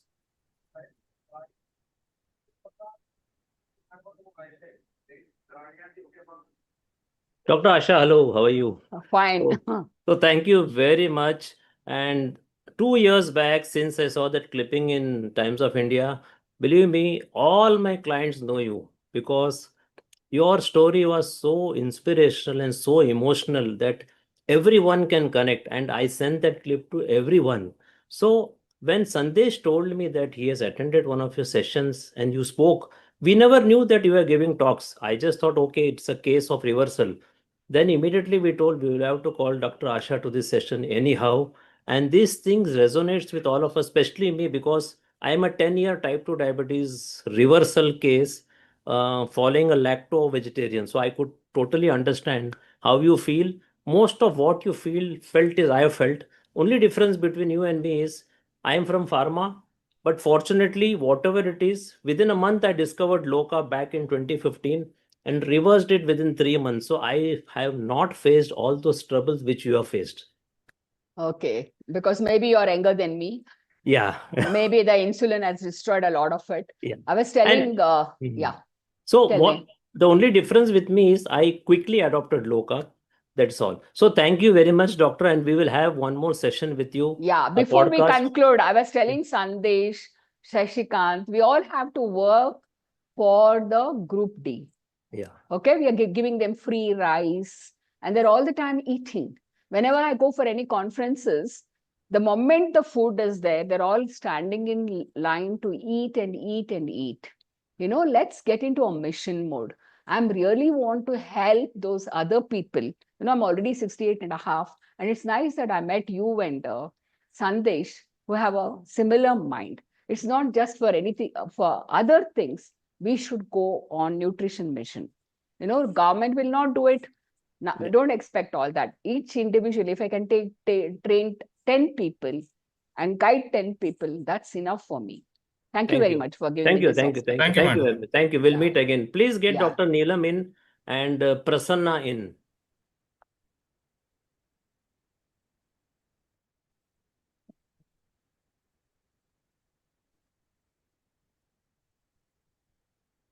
Just getting in Prasanna, Dr. Neelam. Just a minute. Hello. Hello, Dr. Neelam. How are you? Hello, Prasanna. I'm glad you said my name right. It's Neelam. Yeah, that's right. Okay. So, hello, everyone. Welcome to the 4th Metabolic Health Conference of India. Having successfully completed 3 editions of the Metabolic Health Conference, we are delighted to be back with our 4th edition. This year's theme is Metabolic Health Crisis, where India went wrong and how to fix it. I'm your host, Prasanna, a metabolic health coach, low-carb nutritionist. Here today, we have Dr. Neelam Dharmapriya. I would like to give a brief introduction about Dr. Neelam. Dr. Neelam Dharmapriya is a GP based in Brisbane, Australia, and founder of Whole Food Revolution. Born in Sri Lanka, her passion for South Asian metabolic health grew from her own journey of overcoming insulin resistance and transforming her health through lifestyle change. She now combines over 30 years of clinical experience with a strong interest in translating the science of metabolic health into practical, culturally relevant strategies for South Asian communities. Dr. Neelam has presented internationally on South Asian metabolic health, including at Low Carb Down Under, and was featured on BBC World Services The Food Chain podcast, Should I Cut Down on Carbs? Discussing why dietary advice should be tailored to unique metabolic needs of South Asians. So today, our topic is curry, carbs, and chronic disease, rethinking South Asian diets with Dr. Neelam. Welcome once again, Doctor. So let me get into our session with my first question. Doctor, you grew up in Sri Lanka and trained and practiced in the UK and now practicing in Australia. And across those very different environments, because everything, cultural, eating habits, everything is different. What have you observed about the metabolic health of South Asians particularly that made you feel that this population needs special attention? Thank you, Prasanna. Thank you for having me. So, yes, I have. I've lived and I've worked in many, many different environments and in many different countries. But really, the understanding about South Asian health only really occurred to me after during my own health journey. Because yes, I knew about the background that, in the background, I was aware that South Asians had a higher risk, but the enormity of it, I only realized when I myself was diagnosed with prediabetes, and then when I looked around initially at my Sri Lankan community and realized the extent of the problem that, so many of my peers and friends and family, being on a cholesterol medication, being on antihypertensives, having prediabetes, type 2 diabetes, it's like it's the norm. And then looking further into the wider South Asian population, I realized this is a massive problem and that we are not. And so we have a solution, right? You are now in the low carb world, and we have a solution. In the low carb world, there is a way to make things better, but that we weren't really talking to our South Asian fellow countrymen and women. So that's what made me really get into this, and I'm really excited to be here today. This is an incredible educational event. Yeah, fantastic. Glad to hear your background and the story. Okay, so a little bit technical question is the South Asians often develop type 2 diabetes and cardiovascular disease younger at a lower BMI. So in your previous talks, I have learned that, and the data also says that. Am I right? Yes, So, absolutely. About, South Asians develop metabolic disease, particularly heart disease, type 2 diabetes, about 5 to 10 years earlier than the white European population, and definitely at a lower BMI. Yeah, absolutely. okay, so what makes us metabolically different? And why Yeah. someone who doesn't look overweight still is at a considerable risk? Yeah. This is what we call multifactorial. So, firstly, there is a genetic predisposition. And a lot of this is to do with the beta cells in the pancreas. Beta cells are what make insulin. And in South Asians, these beta cells are less efficient. We have less beta cell reserve. So that's one issue. And then there is evolutionary adaptations that have happened. And you may have heard of the thrifty gene hypothesis, which is an idea that we store fat thriftily in order to survive famines. And if you look through the South Asian history, South Asia has had many famines over, the thousands of years. And then also then with that comes this adaptations that have happened, which we call phenotype. And so so South Asians typically have less muscle mass. We have more of the type 1 muscle fibers that don't tend to get as bulky. So we have less muscle mass, and that leads to less ability to store glucose. And then this also leads to poor metabolic health. That's one. Second phenotype feature is that we have a lower personal fat threshold, which means that we aren't able to store as much fat on the outside as other populations can. So that means we end up storing more fat within our body, so within our abdominal cavity, around organs, within muscle. And we know that this kind of, we call it visceral and ectopic fat, is highly inflammatory. And this is one of the other root causes of chronic disease. So there is, and South Asians, you mentioned it, we're the typical toffees. We're thin on the outside, fat on the inside, and this is a really this fact was very well documented in what's called the Yudnik-Yajnik paradox. These were two doctors, they were friends. The Yudnik was a European and Yajnik a South Asian. They both had the same BMI, I think 22 or something like that.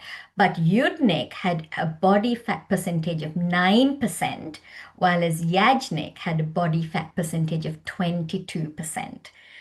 So that is really clearly demonstrated there. Okay. Okay, that's glad that you spoke about the low personal fat threshold, especially for the South Asians, because that was my question. Thanks for covering that. It's quite illuminative. And I mean, there is a bit more to say if you want me to go into that a little more, because I think it's very interesting. So this idea was first brought forward in 2015 by Professor Roy Taylor and his colleagues. And what he said was that each one of us has a limit to the amount of fat that we can store safely, okay, before that fat starts spilling out into organs. And so the where we can store fat safely is in our subcutaneous tissue, so on in the outside layers. Now, we hate this fat because we can see it, but if we don't have the option of storing outside in the subcutaneous tissue, then we have to store inside. So I want to give the analogy of a wardrobe. So we all have wardrobes in our bedrooms, right? Some of us have massive wardrobes, right? We can store so much stuff in there, clothes, bags, shoes, bed sheets, whatever we want, we can store in there. So it's great. We have plenty of room to store. Others may have only a small wardrobe. So you put a little few clothes in there and it's full. And we don't ever stop buying stuff. So, what do we do with the rest of this stuff?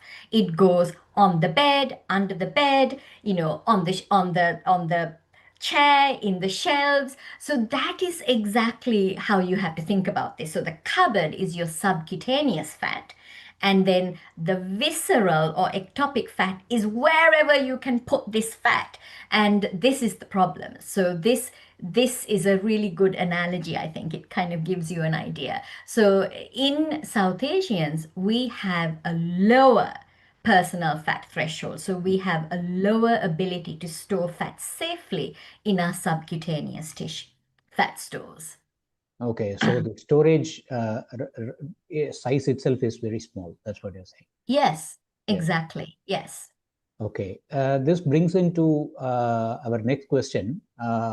We often blame carbohydrates, rice, roti, and basically carbohydrates for South Asian metabolic crisis. So I'm trying to get into why this happens and what could we do.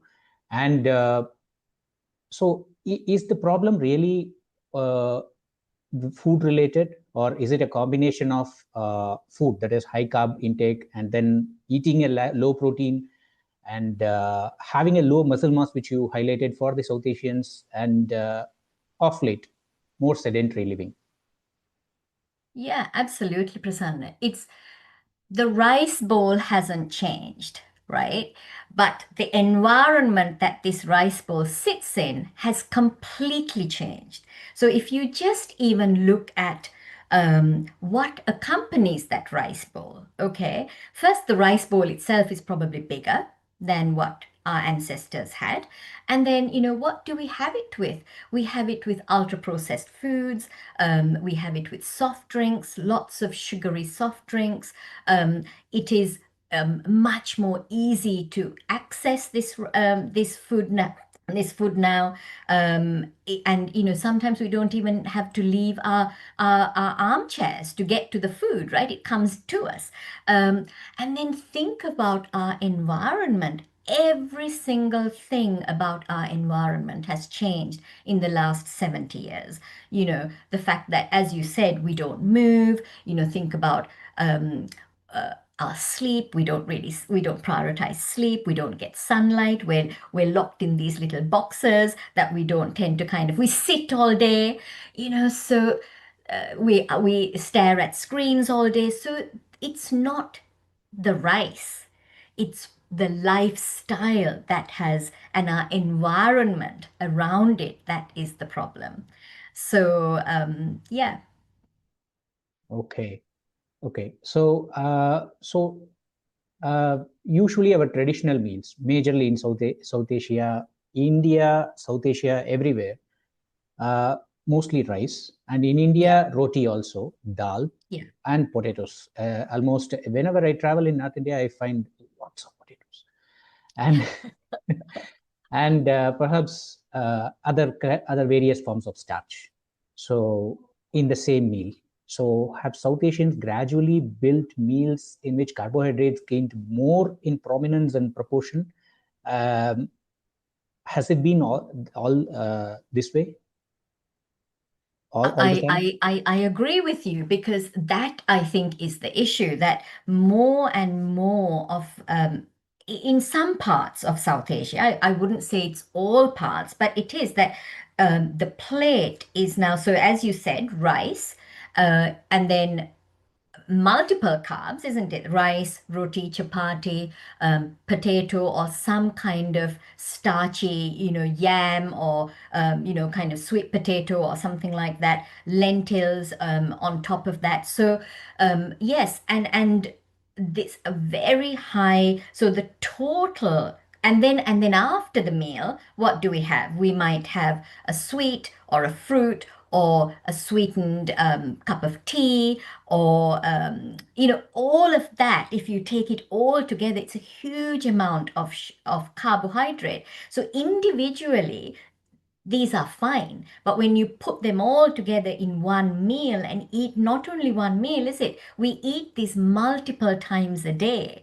So that is the problem. So it's that combination. What are we eating with our rice? I think that is the question that we have to ask.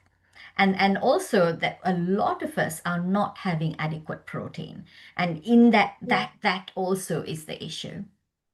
Okay, so now that you have stated about the protein, I would like your thoughts on a little bit zoom into the protein, because protein is increasingly being discussed as neglected part of, it's being discussed, but not to the level it should be discussed, is what I think. But I would like to hear your thoughts on how important are protein and the muscle in the muscle mass, as protein relates to the muscle mass, and solving this metabolic health problem, the rampant type 2 diabetes and the metabolic health issues. Yeah. I think that low muscle mass is the most important and overlooked and modifiable risk factor for us South Asians. And adequate protein is the tool that we have to preserve and to build muscle. And I think we need to change our mindset. And we should be asking, rather than asking, what are we giving up? We need to be asking, what do we stand to gain? Because we stand to gain more protein, more muscle, more strength, more metabolic flexibility. So I think protein, because protein, I mean, I'm sure you've had this conversation many a time, that the importance of the importance of muscle and protein. So muscle is our metabolic armor. It is what, firstly, it is what we call a glucose sink. It helps to store glucose, and it helps to manage our blood glucose levels more efficiently. And it also helps to keep us strong, and helps in terms of longevity, and improves our aging.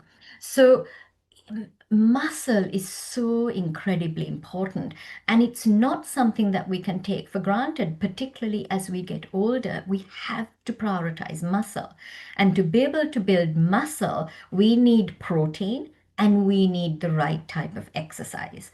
And without those two, we cannot build the right type of muscle. So I think, yes, Prasanna, protein and muscle are, I think, the most important thing that we have to concentrate on, or one of the most important things. Okay, so when I say this, whatever you said, or in the shades of what you said, protein is important, the immediate answer which I get with many of my people with whom I'm interacting, and my clients, is my grandparents, our grandparents, in my friends and relative circle, our grandparents ate lots of rice 3 times a day. They didn't have any diabetes. That's the argument. So I assume you might also have gotten this So what's your... Oh, yes, that is always the argument, isn't it? So if we lived today like our grandparents lived, well, I don't think we'll be having this conversation because there won't be a problem. So the problem is that we still eat what our grandparents eat, but we don't till the land or plow our fields or, uh, you know, uh, grind our spices or, kind of draw water from the wells and chop the wood. We don't do any of that. We have a completely different lifestyle. So I think, for our grandparents, they needed muscle. They needed muscle to do all this stuff. Women needed muscle too because they did so much of this work. But, so it's not that they didn't go to the gym and lift weights. They did this as a everyday. It wasn't exercise. It was their lifestyle. That's not what we do.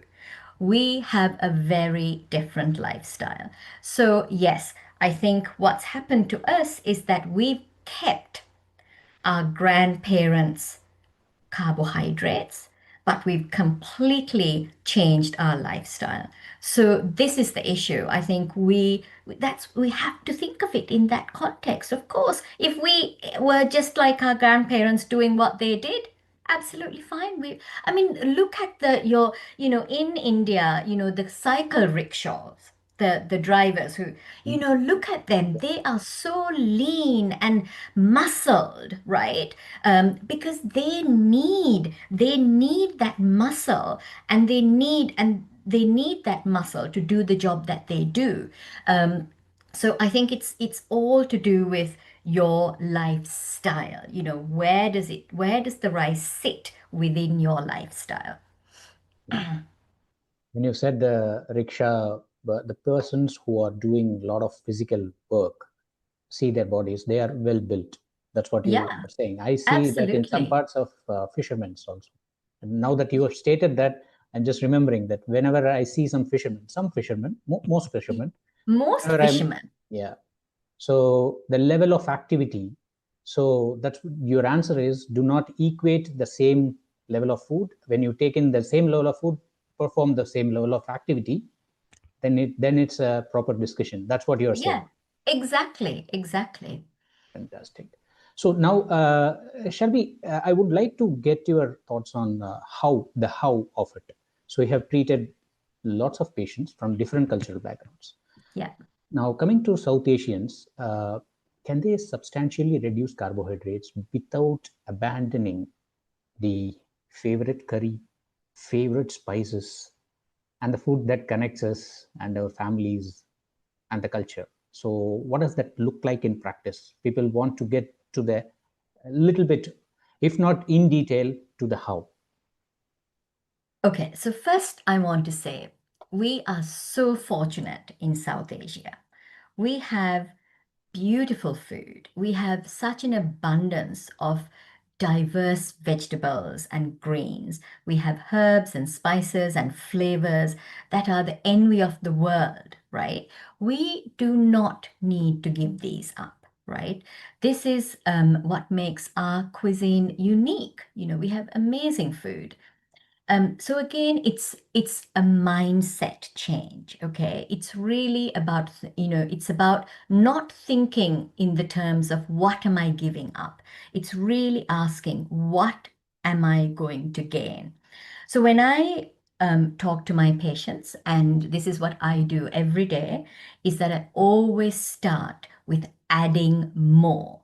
And the adding more, not just for South Asians, but even Australians, anybody who comes to see me, because it's a problem everywhere, but predominantly for South Asians, we add more protein. Okay.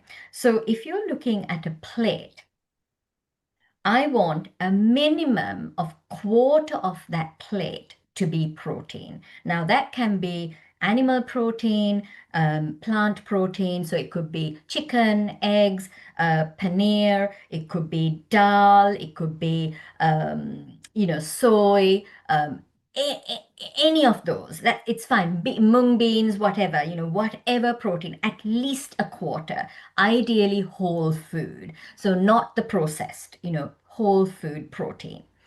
And then I would want at least half of the plate to be non-starchy vegetables. So this is, and we have such an abundance of these, right? Okra, eggplant, beans, cabbage, cauliflower, the gourds, the greens. We have so many different varieties, and cook them in the spices and the flavors and everything. That's fine. And then a quarter is your carbohydrate, whether it's rice or roti, but just one type, not multiples. Okay, so that is how you would build your plate, and all your meals need to be built on that basis. Okay. So the other thing that I really stress, and I practice this as well and really suggest this to my patients, is the 80-20 rule.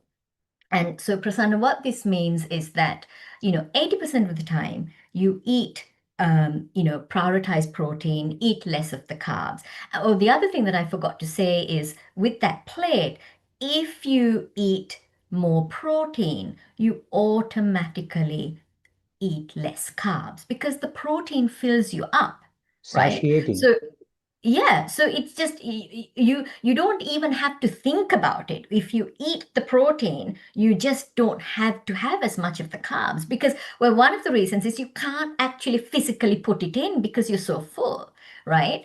So the 80-20 rule. 80% of the time you eat, prioritize protein, and you have less of the carbs. But let me give you what I do. When I go out, so most of the time that's how I eat, but when I go out with my Sri Lankan friends and family, and I'm sitting there at the table with this amazing food, I don't sit and think to myself, I'm eating carbs. It's not about that, is it? It's about connection, about identity, about culture, tradition, family, memories, belonging. It's about all of that, So when I'm sitting there, I give myself permission not just to have that meal, but to enjoy it and to savor it and to really appreciate having this beautiful meal. And then the next day, I go back to my way of eating. And so I feel that that gives me the best of both worlds. I am not giving up anything that I love, but I'm also choosing health. So I think, that I think makes it much more doable. We have to live a life that we need to enjoy. So you balance it, Yeah, fantastic. So the 80-20 approach, it's quite a good kind of a guardrail which people can follow. It's a framework, a fantastic. Yeah. And asking the question which you said, what do I stand to gain by adopting a lower carb, then what am I going to give up? Asking that, framing that question actually helps a lot. So that's a mindset shift is what you're talking about. And when I get into the mindset, so it brings into the next question for me. How does stress, chronic stress, and mental stress, family expectations, work pressures, sleep? You already touched upon the importance of sleep, and how does this interact with the food and the metabolic health? Yeah. So Prasanna, we talk so much, don't we, about food, about muscle, about protein, all of this, but it is all, without prioritizing sleep and learning to manage our stress. None of those actually can be optimized without learning to manage these things. So sleep and stress management are so incredibly important. And in fact, in my practice, sleep is number one, and very close behind that comes learning to manage stress. Now, sleep, it's about prioritizing sleep. For most people, it's the fact that they don't give themselves the chance, the opportunity to get that 7 or 8 hours of sleep. And particularly as South Asians, we eat late, we sleep late, then we're up in the morning to go to work. So we just don't give ourselves that opportunity. And in terms of stress, it's not about living a life without stress. I mean, there isn't such a life. It's about learning to manage that stress, because all of those things that you talked about, those are highly stressful. And if we are chronically stressed, if our stress levels are always high, and then we are also having inadequate sleep, what happens is that this dysregulates our stress response, and it increases our stress hormone, which is called cortisol. Now, cortisol has a very important job to do. If the body is under threat, that we need to be able to provide adequate fuel for the body to be able to utilize during this period of threat. And what cortisol does is it increases the amount of glucose in the blood as that fuel.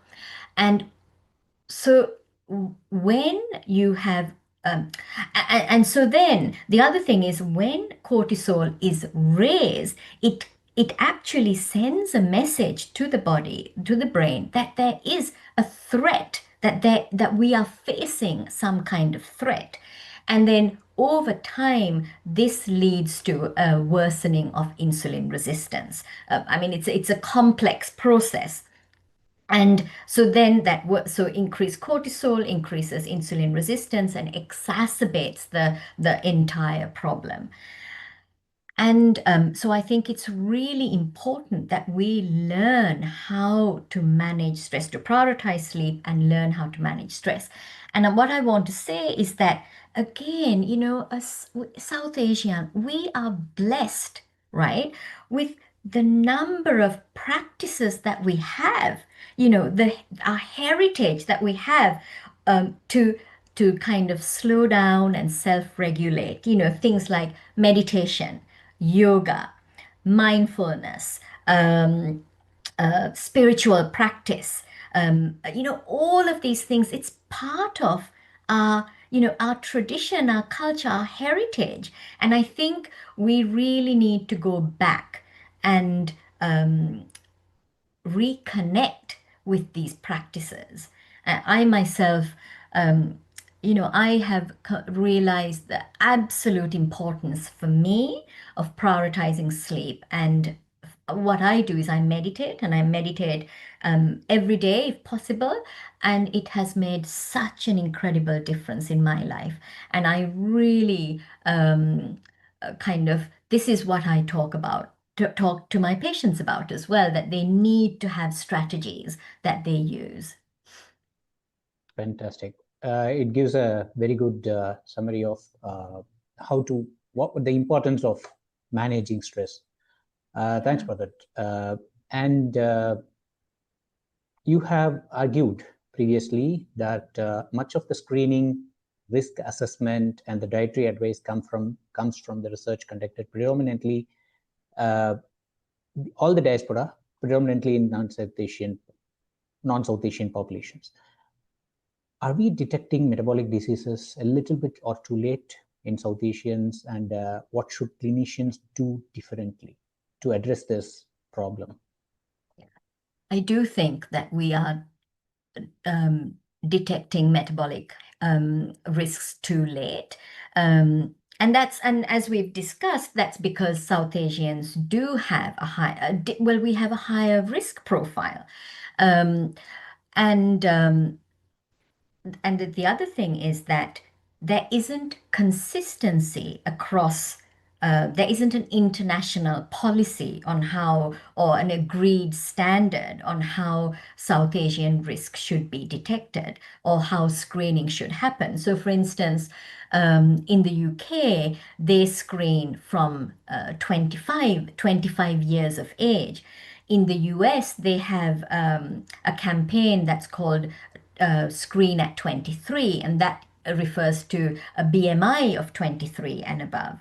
In Australia, the screening generally starts from 45, but for high risk populations, we start at 40 and screen every 3 years. So it's really incredibly varied. And the problem is that, as we know, South Asians present earlier with metabolic disease, 5 to 10 years earlier in some cases, and at lower BMIs. So I myself didn't realize that a BMI of 23 was overweight for South Asians, and a BMI of 27.5 is considered obese. This is the WHO guideline. So if we are using standard measures that are used in the white European population, well, that is too late for the South Asians. So I think we have to use, I think it's really important to use BMI if that's possible. The waist to height ratio is such an easy measurement to do, and ideally this looks at that visceral, that abdominal obesity, and your waist has to be less than 50% of your height. So anybody can check that.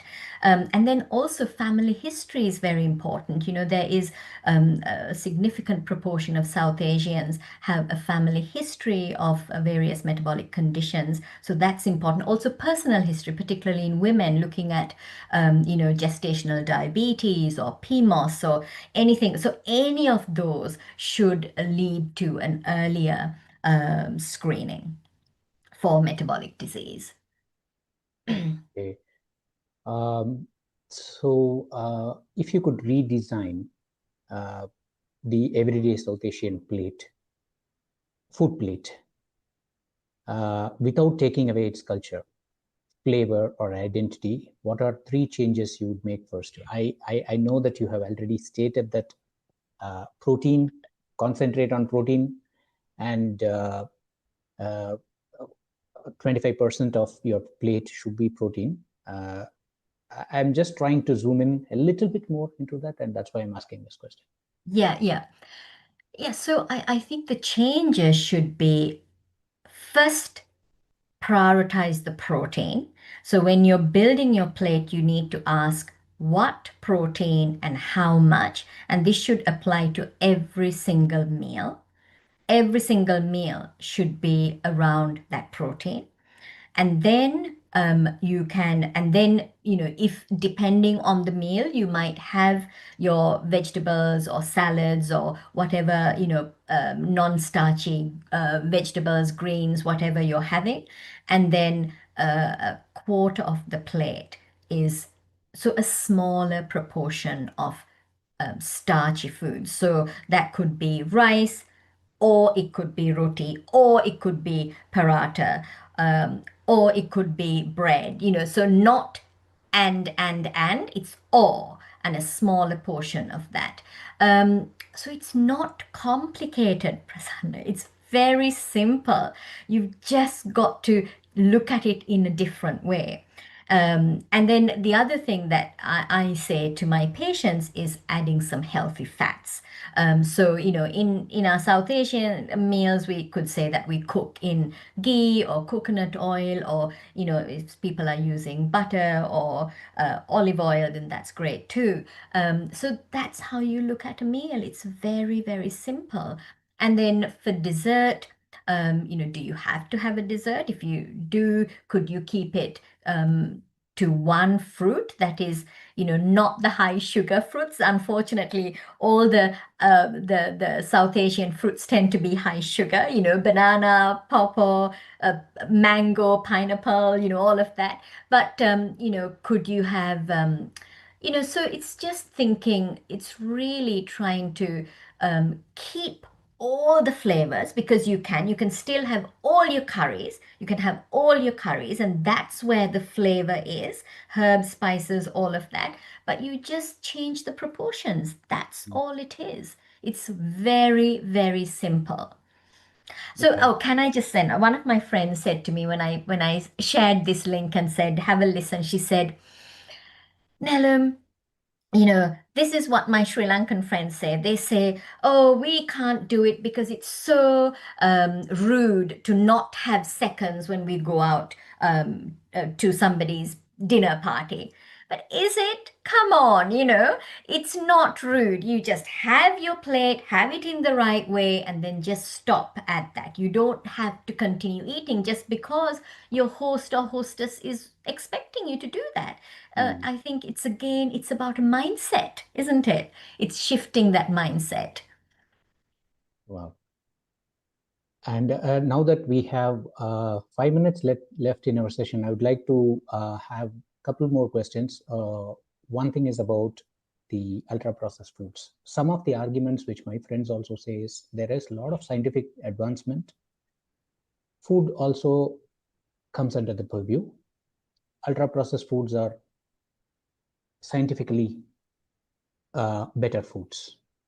So why can't I have some chips? And we know what ultra-processed foods are. Ultra-processed foods, and what role does it play in that plate which you described? There is no role for ultra processed food on that plate, because that is not food.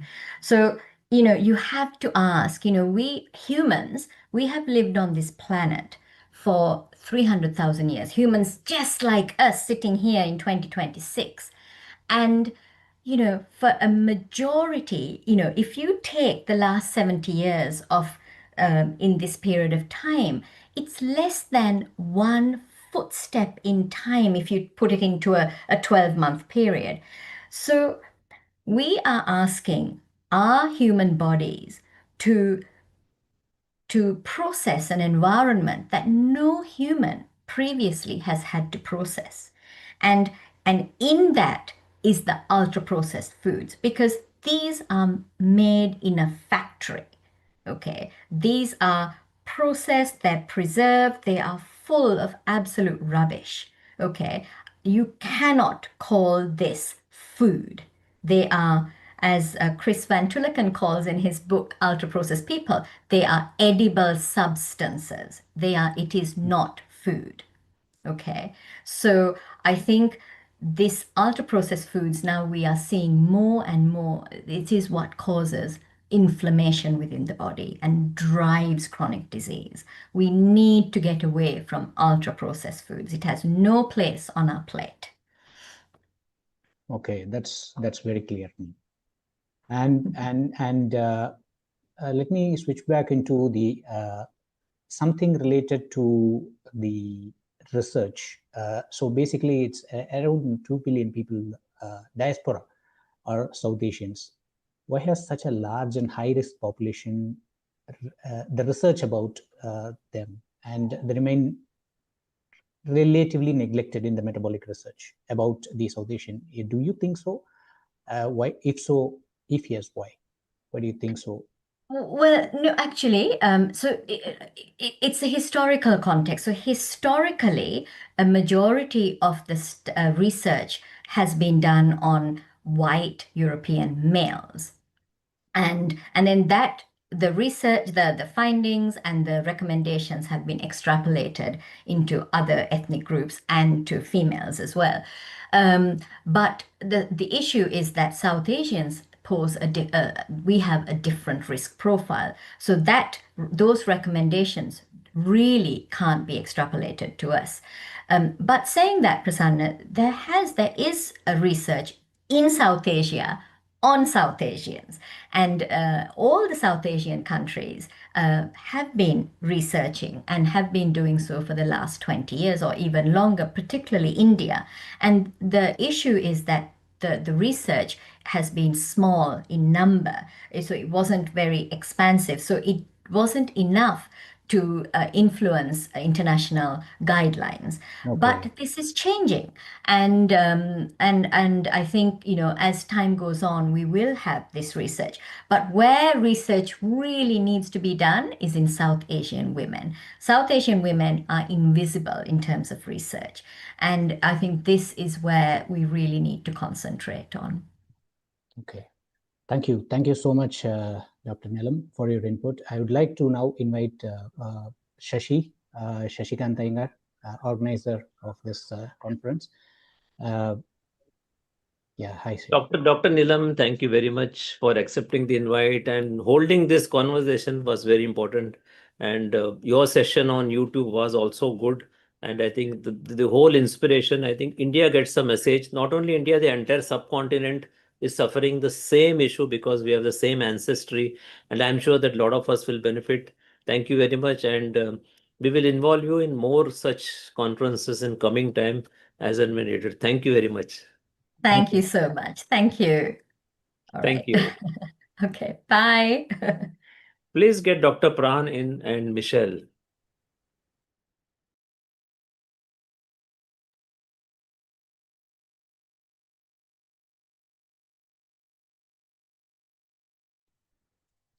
Namaste, hello, and a warm welcome to the fourth Metabolic Health Conference, India's first low carb conference platform. I'm your host, Michelle Sequeira, nutritionist and fasting coach. Now, joining us from Australia is Dr. Pran Yoganathan, gastroenterologist, founder of Australia's largest gastroenterology network, and a regenerative farmer who brings a profound evolutionary, ecological, and philosophical lens to human health. Dr. Pran bridges the vital connection between living soil, Mother Earth, the enteric nervous system, and chronic metabolic disease. He joins us today to explore why South Asians develop metabolic disease earlier, a clinician's perspective. Please give an enormous welcome to Dr. Pran Yoganathan. Welcome, Dr. Pran. Thank you very much, Michelle. I hope you can hear me there. Yes, we can hear you loud and clear. So it's Excellent. an honor to host you. I want to begin with a question. India has an ancient cultural reverence for the soil. We call it the land Dharti Mata, Mother Earth. And a civilization was built around agricultural rhythms. You have often mentioned that humans have taken and taken from Mother Earth, and now she is turning around, demanding those debts be repaid in the form of chronic disease. We see a huge epidemic of chronic metabolic diseases in India. As a gastroenterologist who actively farms your own land, what is your view on India's modern illness? Thank you, Michelle, for that question. The way I look at Earth, we're clearly, as human beings, we're clearly a biological system. We're made of organic material, and Earth itself very much mirrors our societies. You know, you find that societies that tend to cultivate and farm adequately tend to have good health, and those that don't, it's vice versa. So I think my foray into farming was to really try and discover what the root cause of illness is. And India's culture, as you described, has always had a reverence for the soil, and India's culture is amongst the oldest, one of the oldest in the world. And, you know, it's really one of the first birthplaces of some really incredible thinking and advances, especially in a lot of these metaphysical aspects of life. Everything's built around farming, Michelle. You know, if we were to take it back a little bit further, if we lived in hunter-gatherer societies, right, where we're hunting, following the animals, because animals don't just graze in one spot. The natural rhythm of a lot of these large ruminant creatures, like the ancient cattle, and they were called the aurochs, is that they graze in one spot, they deplete it, and then they move on. right? And then they fertilize that area for later on. And that's the rhythm of nature. So if we lived in a hunter-gatherer society, you can imagine how difficult it is for any form of culture to form, because you're constantly packing up and moving with the rest of your group of people to follow these great tribes. And that's how humans did it for many, many hundreds and hundreds of thousands of years. So farming, and indeed even the development of grain, was incredibly important for the development of our cultures itself, right? Language, art, mathematics, poetry, the metaphysics, the Bhagavad Gita, Vedanta, all of that did not come from hunter-gatherer societies. They came from agrarian societies. So grain was important. You'll never see me knock grain, because without it, we would not have a civilization. But the question is, how do we farm that grain, and at what quantities we consume that in? And obviously, as populations grow, we have a industrial way of farming, which is we've got to mass produce the food. And when you mass produce things, Michelle, unfortunately, there is something that has to give. And my thinking is now starting to really focus on how what we do to Earth mirrors the people that feed from Earth, almost as though she's a womb, and we are contained within that womb, to look at it in an allegorical way. Right. That's a really very different perspective, coming from a clinician. But yes, that's what this topic is so interesting to me. Now, there's another point that you always talk about. You said that our ancestors built resilient microbiomes because they grew up immersed in nature, soil, and animals, right? Now, I have fond childhood memories playing in the soil, in the streams, rainwater, and not washing my hands a million times with sanitizers for the fear of germs. Now, modern urban life has completely wiped that off. So someone living in a dense city, in a busy life, demanding schedule, how can we realistically rebuild that resilience? Something that you talk about of being, being hands-on with the soil and the mother nature. Yeah, I mean, we work hard 365 days of the year, and of those days, we might take a few weeks off on a nature-infused holiday. We go to the beach, or we go live in a rainforest for a couple of weeks, or whatever it is. It's almost as though nature is optional, and it's taken as a break. But I think a drastic movement is needed. Certainly personally, myself, I had a very established and very successful, thriving practice in the city in Sydney, in Australia, but I could just see that my children needed more, and so we picked up and moved 7 hours north of Sydney, and we live in a small country town now of only 20,000 people, very, very small. I provide medical care to that community and surrounding community. And, we have got that exposure to nature. We've got exposure to soil. We've got exposure to animals. We can have a bigger piece of land. Land is cheaper.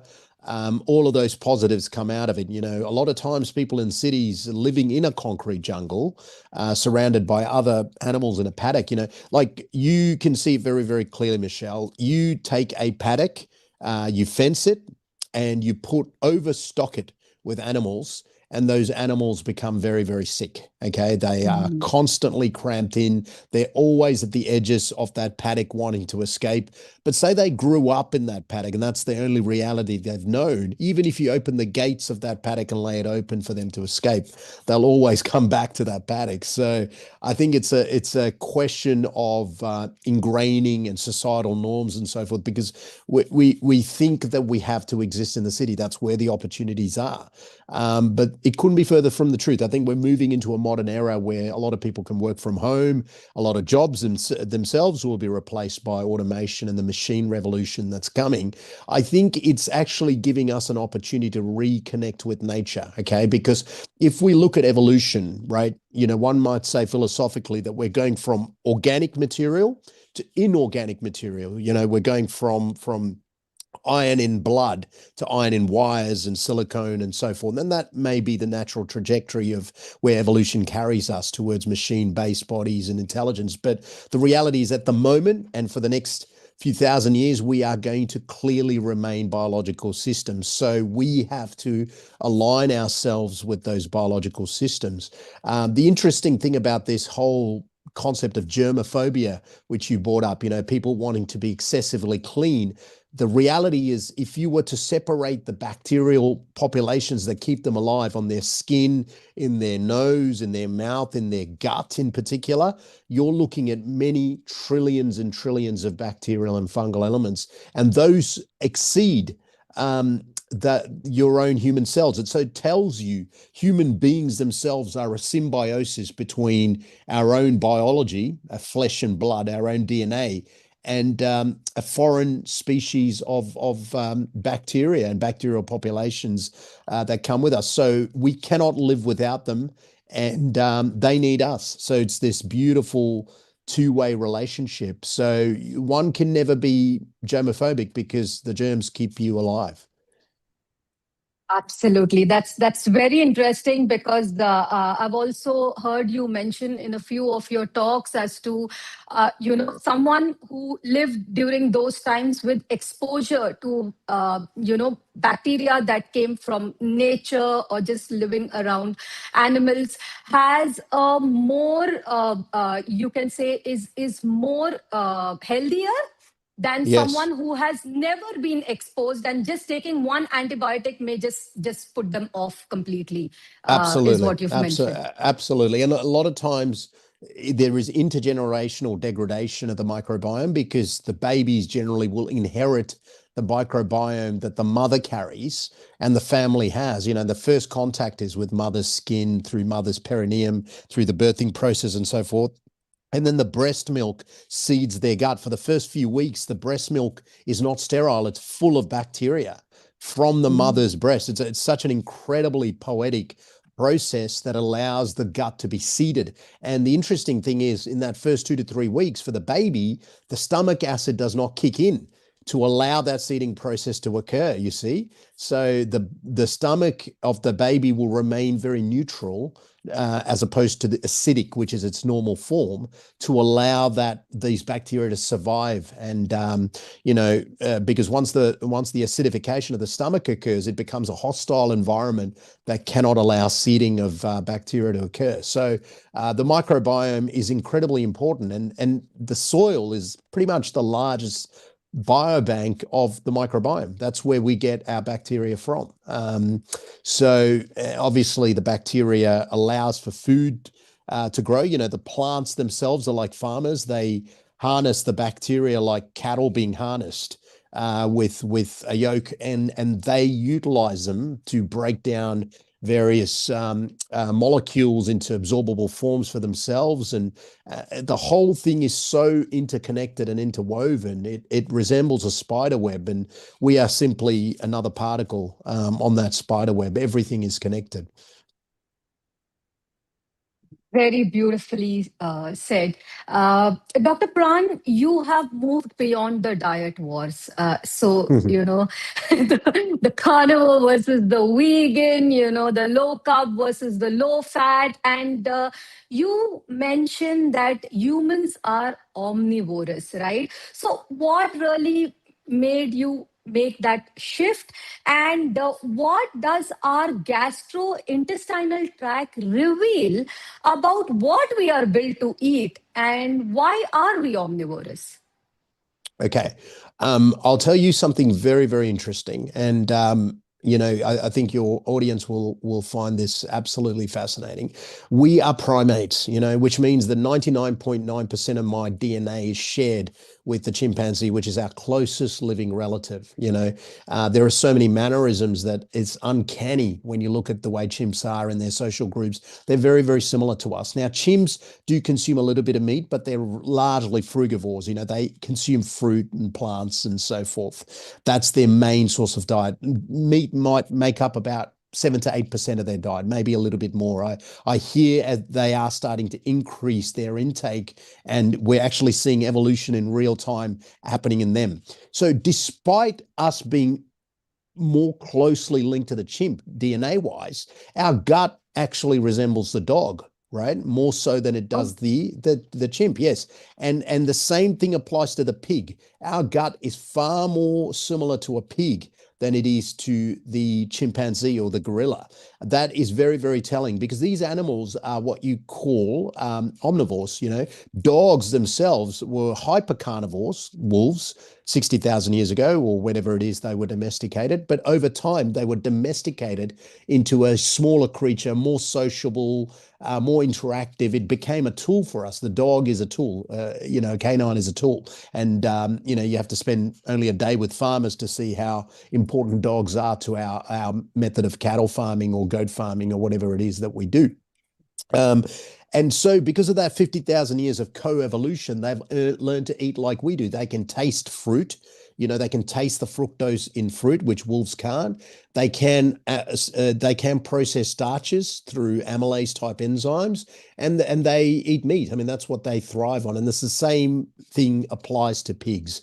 They are very much omnivorous creatures with a tendency to prefer the most nutrient-dense food, which is without question meat. The reason I moved away from the diet wars is just those states of hyperpolarization become problematic for me. You've got carnivores saying plants are bad, and then you've got vegetarians or vegans saying, well, meat is bad. And really the answer is always in the middle.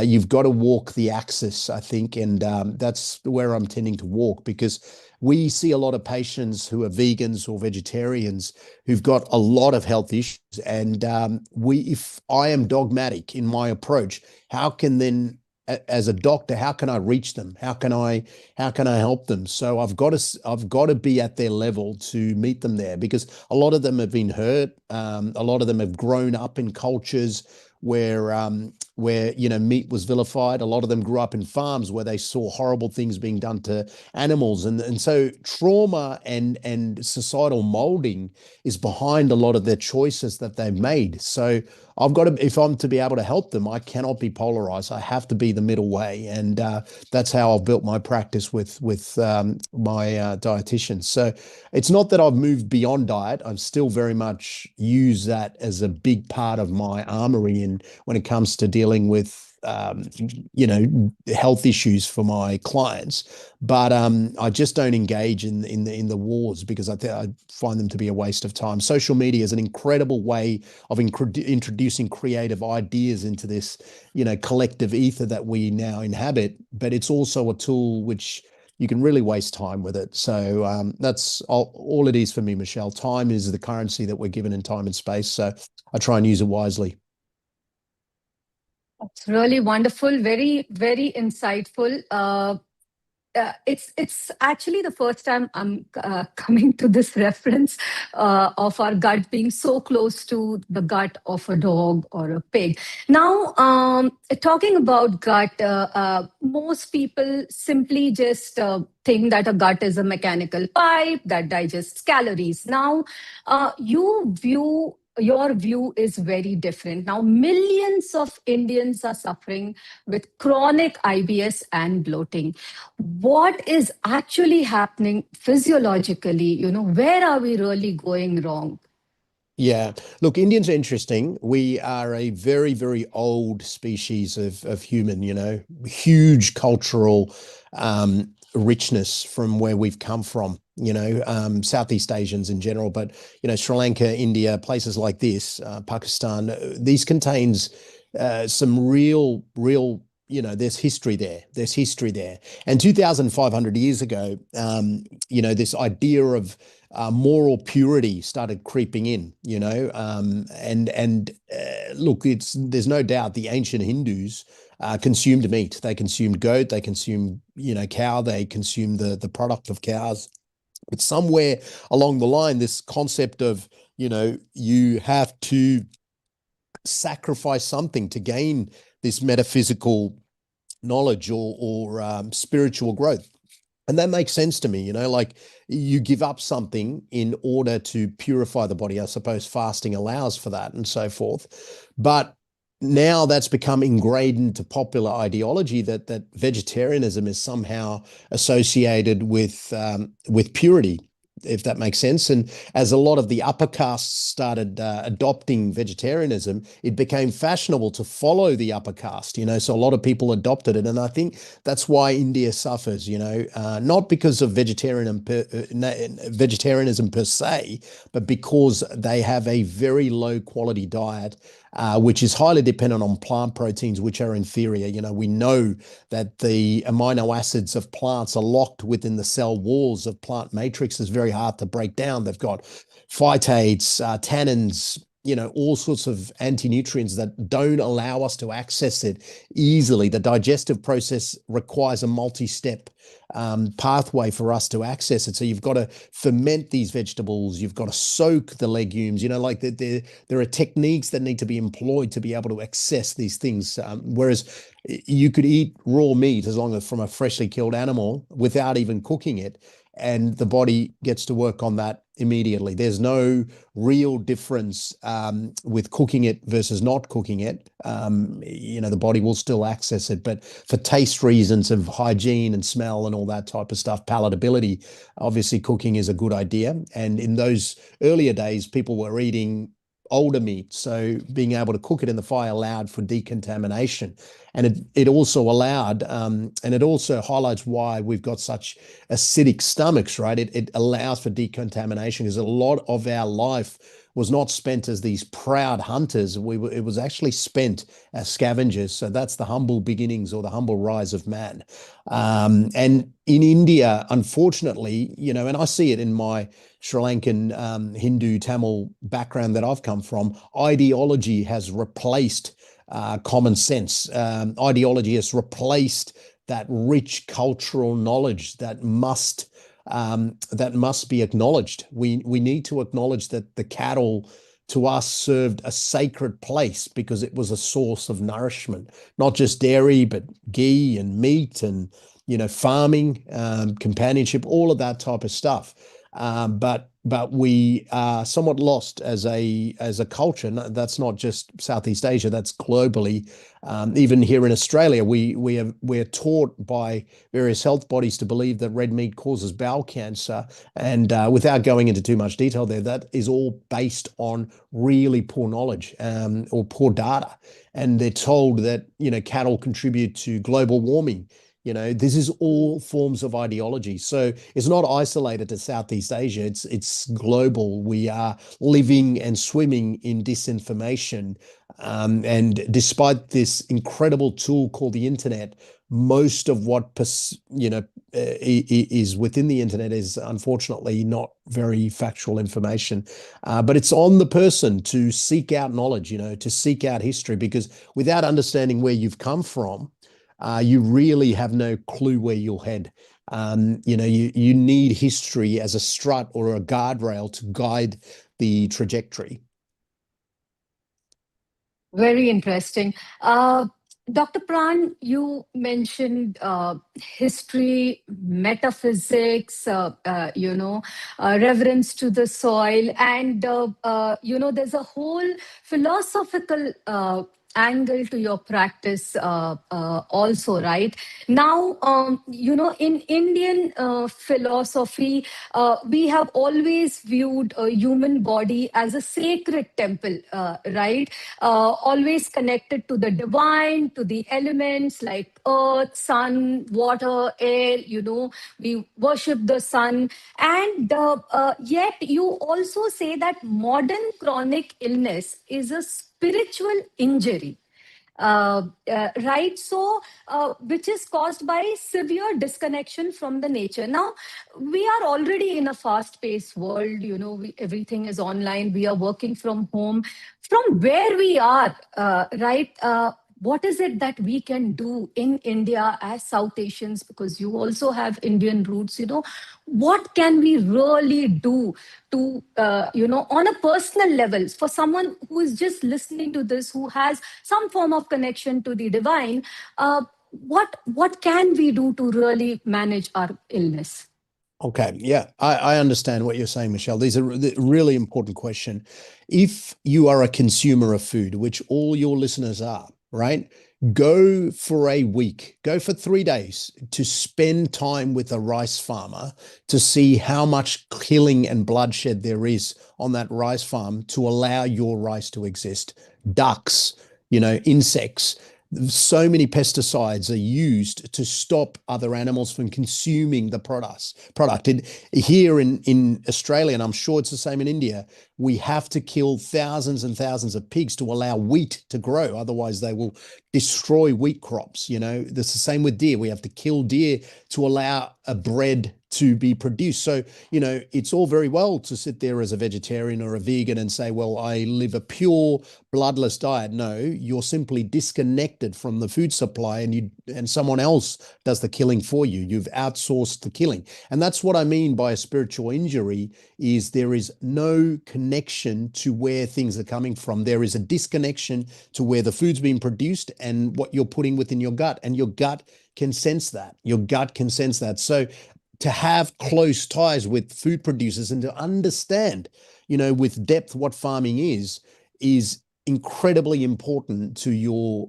listeners, and that's what farming's given me. It's given me insight into how difficult this art is, and to put a bit of bread or corn on the table of a family that is vegetarian has required significant death on the the epicenter of where farming's occurred, and the one who's had to do that is the farmer. Yeah, It, I it, mean, it, I know it's confronting to hear it, isn't it? It's confronting to hear it, and to be honest, like it is a confrontational field to be in. It's farming is not easy. You've got to move with the ebbs and flows of Mother Earth, and like all women, she works on a rhythm that we simple men cannot fathom. And we're at the moment going through drought here in Australia, and it's terrible to watch my cattle getting sick, or the other farmers' cattle getting sick, and they reflect the land as the grass goes. The animals start reflecting the land. You could see it in their muscle. It's starting to fade. Their fat level's starting to fade. We're going through a very harsh winter at the moment, so they don't have protection. So this is what it means to be connected to your food supply. You see reality for what it is, and our Hindu ancestors were brilliant at that. That's what Hinduism is. It's not a worship of a pantheon of gods. It was really the ancient art of the study of reality. What is reality? And unfortunately, I think in India, Sri Lanka, certainly within my own family tree, I've seen it. The understanding of Hinduism has really faded, and it's no longer metaphysics. It's a form of idolatry that I think is problematic to understanding what we're existing in. To be able to understand reality, you have to be able to see reality. So, I'd encourage your listeners to go spend some time with farmers, actually watch what they do. It's not an easy art. Thank you so much, Dr. Pran. I really appreciate. Actually, I'm like feeling a lots of words, but with the availability and affordability of organic foods in India, which is also a big growing area in food, like organic, chemical free. Do you think for someone living in the city and who can afford to make that switch, that one thing can help them significantly with their health, and us in our own small way giving back to Mother Earth? Absolutely. Looking at organic produce, you're looking at something that people have struggled to get there, because it's not easy to farm without chemicals. To farm with chemicals, pesticides, fungicides, insecticides, that's the easy way. You can mass produce it, and you can get pretty cheap crop. So a lot of your listeners will find that organic food is a bit more expensive. That's because it's just much more difficult to farm that stuff. But when you look at things like lentils and pulses, chickpeas, that type of stuff, these are some of the most pesticide rich foods you will get. They are, yes. So if you can source organic pulses, brilliant. You're well ahead if you're doing that. And I think it's very worthwhile investment. Also, learning to soak and ferment vegetables and sprout and so forth will improve the digestibility. So it's not going through that process in your gut. It's done it outside your gut. You've already made those nutrients more accessible to your gut. I think you can very easily build a very healthy body with lentils. You could, throw in some good quality lentils and chickpeas and stuff, but don't be ideological about it. Look at maybe dairy, well-produced dairy, goat dairy, fermented dairy products, a little bit of egg. Have your own chickens, there is nothing more glorious than having your own chickens, because you can feed them your rubbish, and they will produce a incredible protein source for you. That is connection to your food supply. You can send your kids down to go collect some eggs from the chicken's coop. You're cleaning their coop, you're looking after them, and they in turn looking after you, right? So that's what I'm talking about. It's that web of connection that is incredibly important to us human beings. We're not machines yet, and we need that connection. We need that, that we need to be able to link in with Mother Earth. And unfortunately, that's what's happened. We are living in these massive high rises, many, many meters above Earth's magnetic field. We live in these concrete areas with very little green. Everyone's scared of the sun. No one gives reverence to the moon. How can we be healthy? We are biological systems after all. Right. So because you mentioned about the sun, and this whole chicken thing really fondly reminds me growing up, my grandparents, in Mangalore, we had chickens, and we also had pigs. So just bringing back some fond memories. But talking about the sun, we are a sunny country, and yet 70 to 80% of our population, urban population, is vitamin D deficient. And is there a link between sun exposure, gut, or we are overly dependent on supplements today? What is your take on that? Yeah, again, it's very much driven by social things. There's this fallacy that the aesthetics of a person is, or the person has more beauty potentially if they're fairer. You hear that all the time from even my family members and so forth. I think it's rubbish. I think we are built for the sun. We've got an incredible melanin production ability. We tan beautifully in the sun. I think there's nothing more beautiful than tan skin. In fact, out here where I live in places like Australia, that is valued. People love the aesthetics of tanning. People will go and apply fake tanning. So it's like what we don't have is what we desire, right? And that's human nature. So we have to be able to recognize it for that. Vitamin D is an incredibly important thing that assists with hormones. It assists with, with immunity and so forth. You mentioned earlier the gut being treated like a tube. It's not. The gut is an immune organ as well as a digestive organ. It's a sensing organ, and all these elements like vitamin D, etc., make up a critical part of all of that. So the best place to get vitamin D is not through your supplementation, it is through sun. And just to be out there in the sun and to take reverence to it is a form of ancient worship, because that was the first thing that was worshipped, was the sun itself. So you're really giving a you're giving reverence to ancient man, really.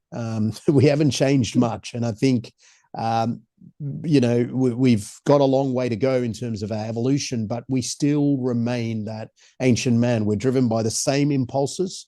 We're still driven by this thirst for power and so forth. That we are still the same. So how can we deviate from what gave us life? You just have to watch animals, Michelle, and they will find the sun. They will actually literally go out and find the sun. It's a way to decontaminate for them and to absorb its warmth. So I think as people are so burdened by their jobs and, you know, very stressful lives and so forth, that these little things have lost a little bit of reverence. So that was a big part of me moving into the country, into these rural regional areas, was I've just got more time. I'm not spending hours sitting in traffic anymore. I've got everything is 5 minutes away from me, so I can sit there and soak the sun in for about an hour and a half before I go to work. You know, that these are basic things, but you know, there's a sacrifice given to move into a small country town.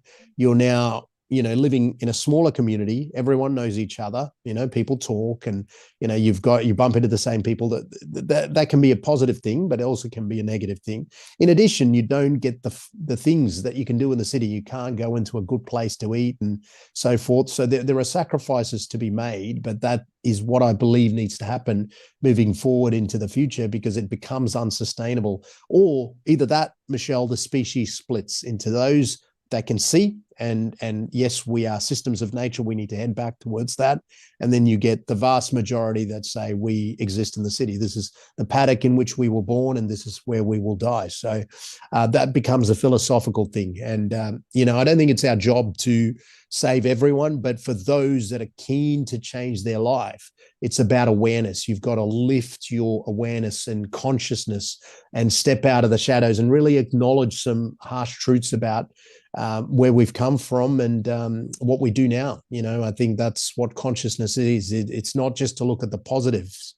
You've got to be able to look at the negatives. You know, we can say farming grain kills animals. You know, that there's a positive there, but there's a negative there. You know, farming cattle and killing cattle to eat, or goats to eat, kills the goat, you know, or kills the cattle. So there's a positive and a negative. So always have to be able to look at that without collapsing into, well, this is all good or this is all bad. You know, that's what we call polarization. And that's very evident when you look at the world now.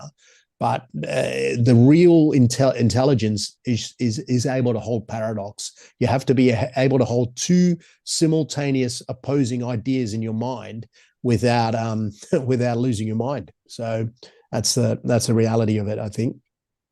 Yeah. Dr. Pran, this has been a very, I don't know, maybe enlightening kind of a conversation, because with the rise in social media, we are seeing such polarized content, of course, driven by algorithm. Now, to address this one thing with you, Indians are facing so many gut issues, right? From acid reflux to IBS and autoimmune. And then there's social media who is selling you supplements or, you know, something. What is it that someone can look at, you know, when they are beginning to see symptoms? You know, what is it that they can do starting today to improve their gut? Okay, so starting today, okay, understand that everything that goes into your gut, including the very toothpaste you use, you have to be careful with it, okay? Go out, buy some fluoride-free toothpaste, okay? Try and minimize plastics, you know, try and use glass bottles if you can. And heavily fluoridated. So to use a reverse osmosis filtration system, that's looking at water primarily. Then you look at your food, okay? With a lot of Indians, what's happening is they've got excess fermentation happening in their gut. A lot of that is coming from the huge amount of wheat, carbohydrate products, and the lentils and legumes contribute heavily. Indians largely consume a very, very low protein diet, okay? Even those ones that believe themselves to be educated on this topic, their consumption of edible absorbable protein is extremely low. So if that's the case, have to question why you're doing the things you do. I mean, if you do it because your mum and dad did it and your grandparents did it and your ancestors did it, well, go far back in time and you'll see your ancestors were you know, ruthless killers and hunters and incredible craftsmen and you know, and consumers of meat. So I think it's time to you start questioning what you are and who you are. Turn the sword inward on yourself, as opposed to get on social media and turn the sword outwards on others. Turn it inwards on yourself and really question. I think if you're going down about it the right way, without ideology, you'll realize man is an omnivore, a creature that is capable of existing anywhere on this planet with ingenuity, right? People say humans cannot be carnivores. We lack nails and we don't have the sharp teeth, and we can't run very fast. We created the nuclear bomb. We created the atomic bomb. We created spears. That is this is weaponry of an animal that is hyper aggressive. There is nothing like us on this planet. So we have to acknowledge all of those negative aspects of ourselves. We are extremely cruel, artistically cruel, but we're also capable of incredible things, language, poetry, etc. So we got to accept those two sides of ourselves, and I think really knuckle in to what needs to happen beyond that. I think if you are sensible, you will minimize your fermentable plant proteins and try and introduce things like eggs, dairy, bitter fish. I mean, you don't need to leap into red meat. Red meat for a lot of people is considered extremely sacred, and that's fine. But you can still do it in a way, and with the help of brilliant, nutritionists such as yourself, Michelle, I'm sure you're able to help people without introducing red meat. Red meat is an incredible substance because of the B12 and the iron and the, amino acid profile, but you can still do it as long as you introduce some animal-based proteins. So I believe things like dairy and eggs are key in that, and good quality lentils and chickpeas, and learn to sprout these things, learn to ferment vegetables, and you will reduce your gut burden. You will stop fermenting in your gut. That's what people are doing. They're sprouting and fermenting in their gut as opposed to doing it in a jar. We've lost the wisdom of our ancestors, and that's because we've forgotten history. All right, Dr. Pran. As we are coming towards the end of the session, we have a lot of youth in our country, young population, and a lot of young population are also, or I would say a lot of young population is going through a lot of gut issues, a lot of chronic illness, so much noise out there. What is your advice? I mean, beyond nutrition or with nutrition, what is it that the youth of India can look at, not only to heal their body, but also to have that connect, where you say that it's a mind, body, soul connect that India has lost. What is that advice you would like to give to our youth? Yeah, look, I think most people that study consciousness believe consciousness is just one. We're just expressing different facets of that consciousness through different biological systems, so all is one in this universe, and there's really no point waging war with anyone, really, whether it's Jew versus Christian versus Muslim, Hindu versus, this is all rubbish. And people are so fixated on these trivial topics that, to be honest, I'm glad I live in a town of 20,000 people, because I can get away from that mediocrity, and those conversations. So really, we have to almost switch off to what the world is trying to direct us towards. The world is polarized. It's an empire on the verge of a major shift, I believe. And that's why we're seeing these really, really tremors, and I don't think that shift is a bad thing. I think, I think there is underneath all this disorder, Michelle, I think there is a secret order pulling us towards the end, and I trust that implicitly. Just like my Hindu ancestors said, that they said all is Maya, and we're just here to watch this script unfold. But how good would it be to watch it unfold with a sense of calmness, without engaging in the rubbish that's going on? I think fasting, engaging in nature, having appreciation for the sun and moon, having an appreciation for others, and appreciation for your food supply. I eat beef, but man, I love my cattle on my farm, and I make sure that they're well looked after. Why can a man not love a creature but still consume it, And that's because we've come to equate death with failure, which I don't think our ancestors did. I think they really studied death closely and realize it's a form of liberation of consciousness. So I think for the youth, they are the future. And I believe the generation that precedes them is fundamentally lost. They're too old. They cannot change their routines. But it's on the youth to really stand up and ask bigger questions than their mothers and fathers and grandparents did. And I think they will. I think knowledge is at their fingertips. This talk might be on YouTube and someone will come across it in YouTube and share it to 200 other people. That's what this internet is. It's a rudimentary nervous system of the one assembling itself. And we can put these ideas into the collective ether and really do something constructive instead of destructive, which is what the internet is currently being used for.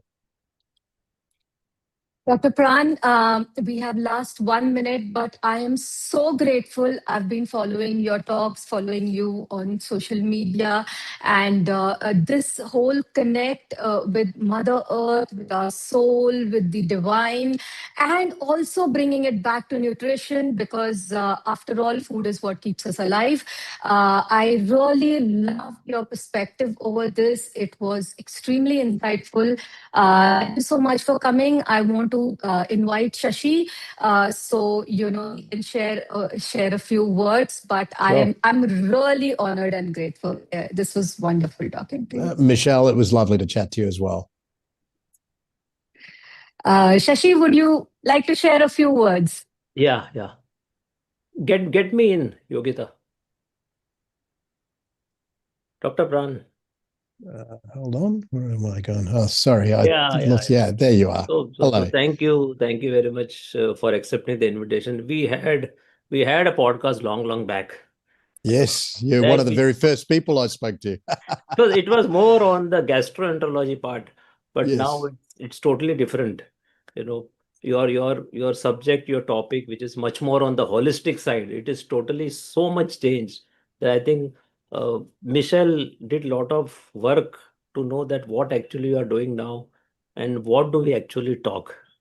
So it's good. The kind of lines you told, actually many people in our group are actually typing. Oh, that's very nice. That's Some very of those nice. quotes will later appear in the social media. Oh, That- that's lovely. That's lovely, Sashi. I'm so proud of my culture and my lineage, and I love my people, and I just want to see everyone flourish. And I think it's great that we can come together as a community like this. Thank you very much, and we will meet again maybe in future conferences. But certainly, I'm going to meet you in World Nutrition Summit in Cape Town in October. I cannot wait, my friend. I'm returning to my roots. I grew up in Southern Africa, so I cannot wait, and I'm looking forward to giving you a big hug and a handshake. Thank you very much. Thank you. Thank you. Right. Thank you, Dr. Pran. Thank you. Thank you, guys. Please get Harshil in. Dr. Shiva. Dr. Shiva has come. Yeah, he's there. I think Samsung. I don't know whether he's in. Is Shiva Yes, in? Is yeah. Dr. Shiva? Yeah, Is from Dr. Shiva in? I don't think. Samsung SM, I think. Are you sure? Yeah, I think so. No. He said he's in. Dr. Shiva, can you identify what name are you here? Are you Zoom user or Samsung? Dr. Shiva? I'll just check with him.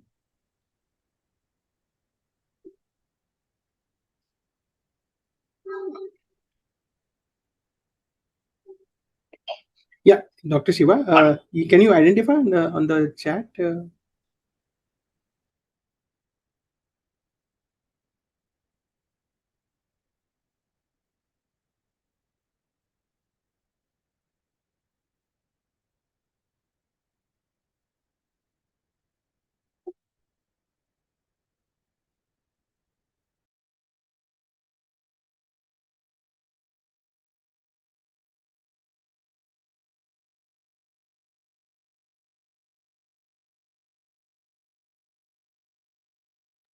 Arshil, you are muted.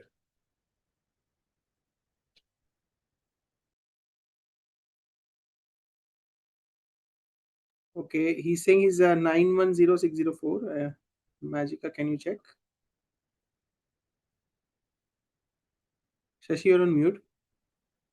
He's not here. This Samsung SM982B. He's not here.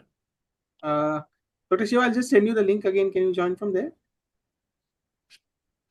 Okay. Yeah. I'll get my daughter to do it. He's just logging in. One more person by the name Zoom user. I don't know who is he.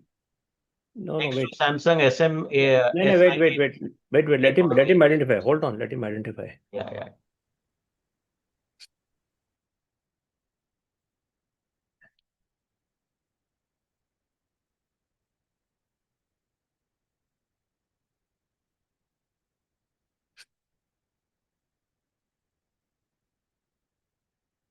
Yeah, he's just logging in again. I just sent him the link.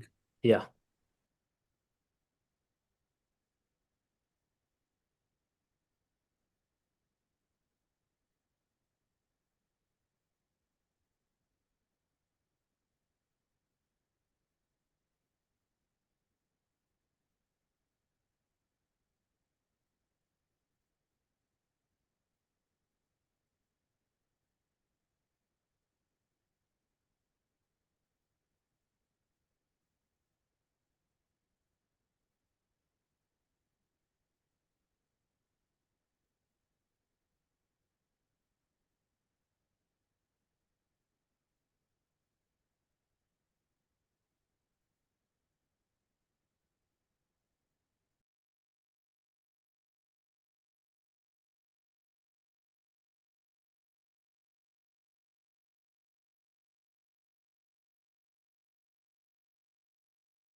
I had sent the link via email also, and even in Yeah, his he WhatsApp. said he logged in the same link. He's logging in again. He's logged. He should be here. He told me he's logged in at 2:25. We cannot see him here. By what name? Is it Samsung? Is it Zoom user?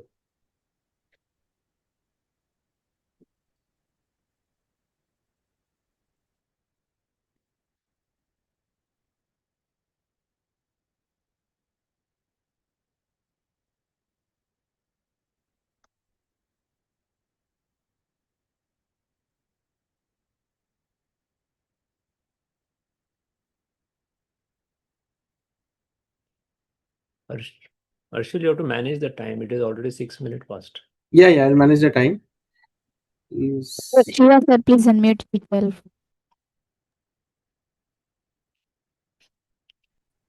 You can put that Yeah. we'll get back if Yeah, possible. Dr. Shiva is on. Yeah. Yeah. Okay.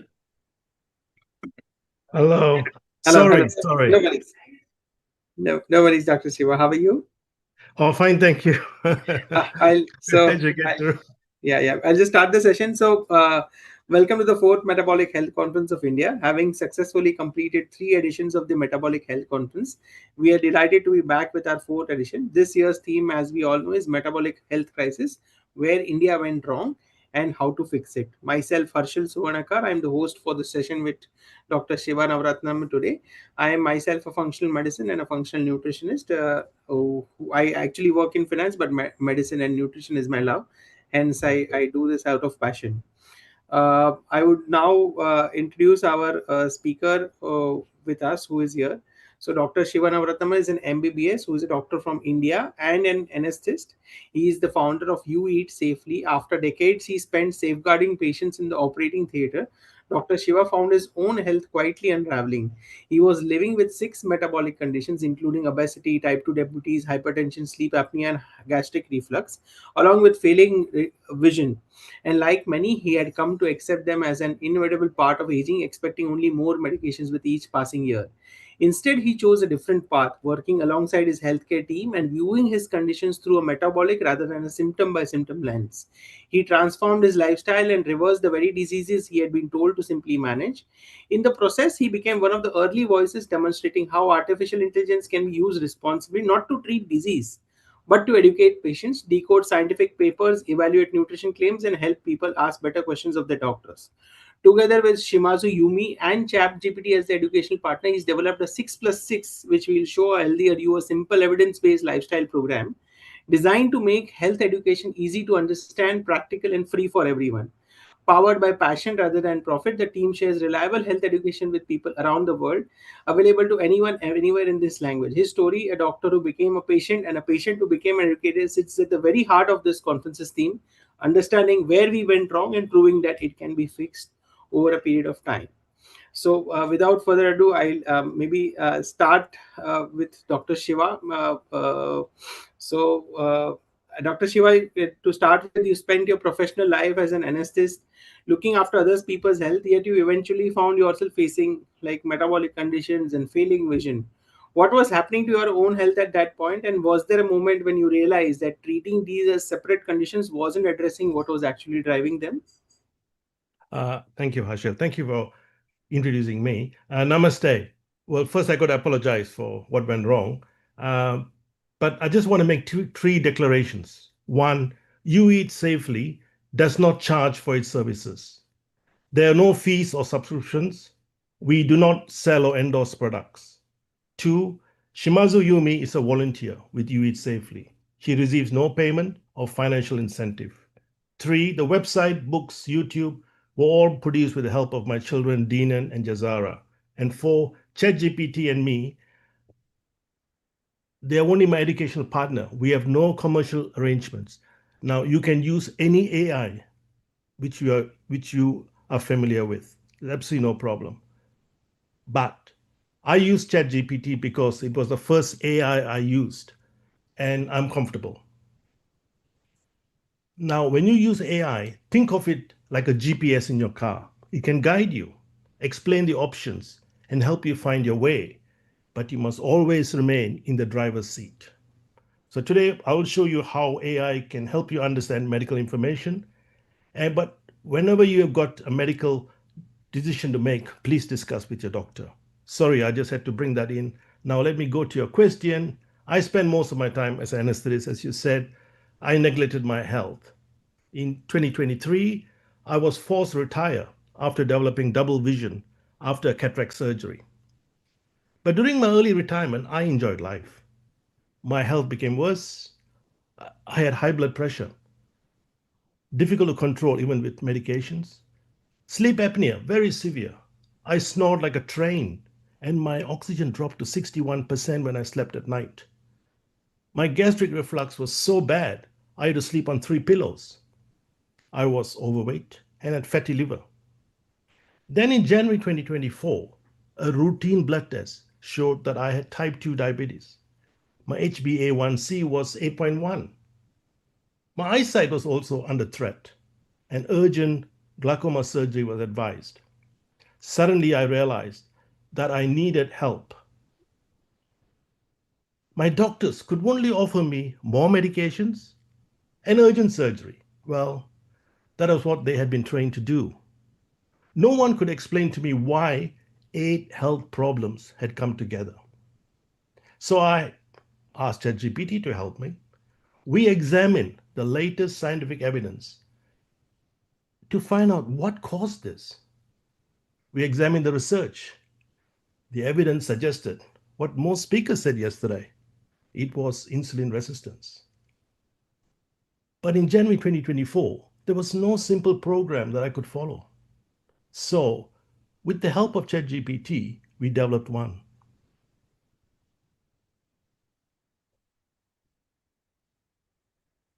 With ChatGPT's help, we created 6 simple practical lifestyle changes. 1, diet. 2, time-restricted eating. 3, being active. 4, building muscles. 5, good sleep. And 6, managing stress. I followed them. No ifs, no buts. But the early changes surprised me. Within about a week, my blood pressure fell to around 100/60. My reflux settled. I went from sleeping on 3 pillows to sleeping on 1. My family noticed that my snoring and gasping for air at night had stopped. My brain fog lifted. I could see clearly. Then I decided to have my eye pressures checked again. It had previously been measured at 21 millimeters of mercury. This time, it measured 13. I sought a second opinion, and then another, and finally from a senior consultant ophthalmologist. After viewing the results, they decided the planned operation was no longer required. My message to all of you is simple. Do not blindly accept medical advice. Always ask why, how, when, what if. Use AI to help understand the information. If you're still uncertain, get a second, third, independent professional opinion. When I returned to my doctors after 3 months, they were not only surprised, they were stunned at my improvement. I was healthy again, no longer requiring medication. Their advice was simple. Keep doing what you've been doing. So, sir, it's a very nice and motivational story for all, of how things can change. And, I think the message is that, one should not blindly accept any advice. Always one should try and probe as to why, how, when, and what if. And your recovery has turned you from a patient into an educator. So, what made you decide that metabolic health science needs to be communicated more simply to ordinary people? When my health improved, I felt grateful to God and to my children and ChatGPT for the help and support they gave me. But I began to wonder if I, as a senior medical specialist, was not told what might be causing my health problems. What would an ordinary person be told? What would be explained to someone whose first language was not English? This troubled me. So I founded You Eat Safely, and our aim was simple: to provide free health education to help people understand their health and better discussions with their doctor. Then I wrote simple books and made videos. But unfortunately, people were too busy. They always didn't have time to read the book or watch long videos, even though my videos were less than 10 minutes. So we had a big problem. But then in February 2026, Shimazu Yumi joined us and we had a discussion. And she said, I used flashcards at school, at university, and during her MBA studies. And ChatGPT said, yes, 60-second health cards. I can translate them into any language. That is our story, and that is our mission. So today our focus is on helping 3 generations together: children, parents, and grandparents. We want families to learn together, support one another, and regain their health through simple lifestyle changes. Here, I would like to take this opportunity to thank Shimazu Yumi and ChatGPT for helping turn my dream into a shared passion and carrying this passion forward with me. That's how I became an educator.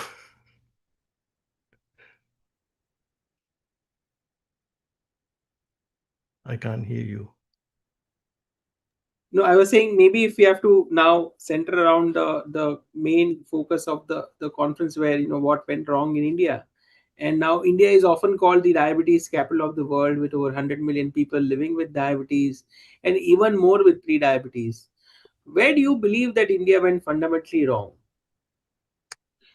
Well, the answer, I do not think India got it wrong. India fell into the same worldwide trap as many other countries, including Australia. I studied medicine in India. I believe that traditional food and home cooking. I've also returned to India many times and watched the food environment change. Processed food became convenient, attractive, heavily marketed. Traditional ingredients were gradually replaced by cheaper, highly processed alternatives. Then the dietary guidelines came about, which were confusing. We were told, eat low fat. Fat is bad.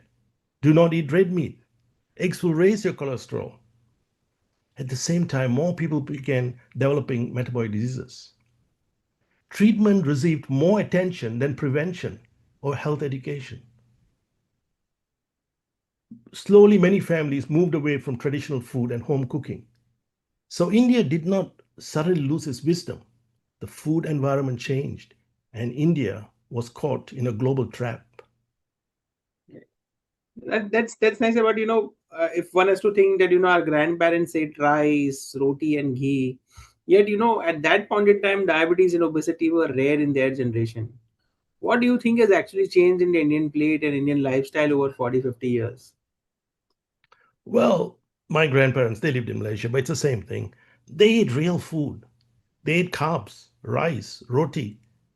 They cooked traditional fats such as ghee, but their whole way of living was different. They generally ate small amounts.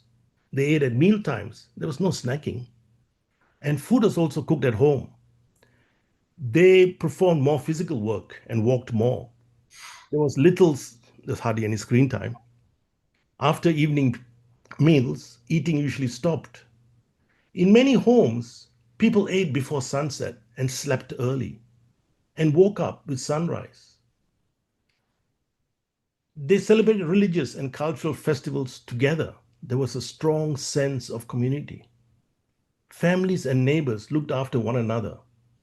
That support may have helped manage stress. Today, much of this has changed. Our lives are very busy. We often choose quick, convenient food. We spend more time sitting and watching screens, and we have less time for the people we love. The problem is not simple rice, roti, or ghee. Our whole lifestyle has changed. Right. That's true. That's true, Dr. Shiva. Uh, and one thing that we've observed is that South Asians develop diabetes and heart disease at lower body weights and much more younger ages than Western populations. So, we also call it that the thin fat Indian phenotype. How much of India's crisis is genetics and how much is environment and food, according to you? Well, it's true. It's correct. Recent research has shown that. But we cannot change our genes. But what we can reduce our risk. Know your waist size. Know your blood pressure. Know your blood test results and discuss them with your doctor. Most importantly, practice the 6 simple lifestyle changes, which we heard even yesterday from all the speakers. Many medical studies show that lifestyle changes can reduce the risk of metabolic disease. So take advantage of what you can change. Know your risks, begin early, and practice the 6 lifestyle changes. That's all we can do. Yeah, agree. So, as a doctor yourself, do you think that the medical system also shares some responsibility? And, are the doctors trained enough to manage diabetes and hypertension with escalating prescriptions rather than to reverse the metabolic dysfunction underneath? So, what's your thought on that? Yes, I was a doctor, so I have got to include myself in that category.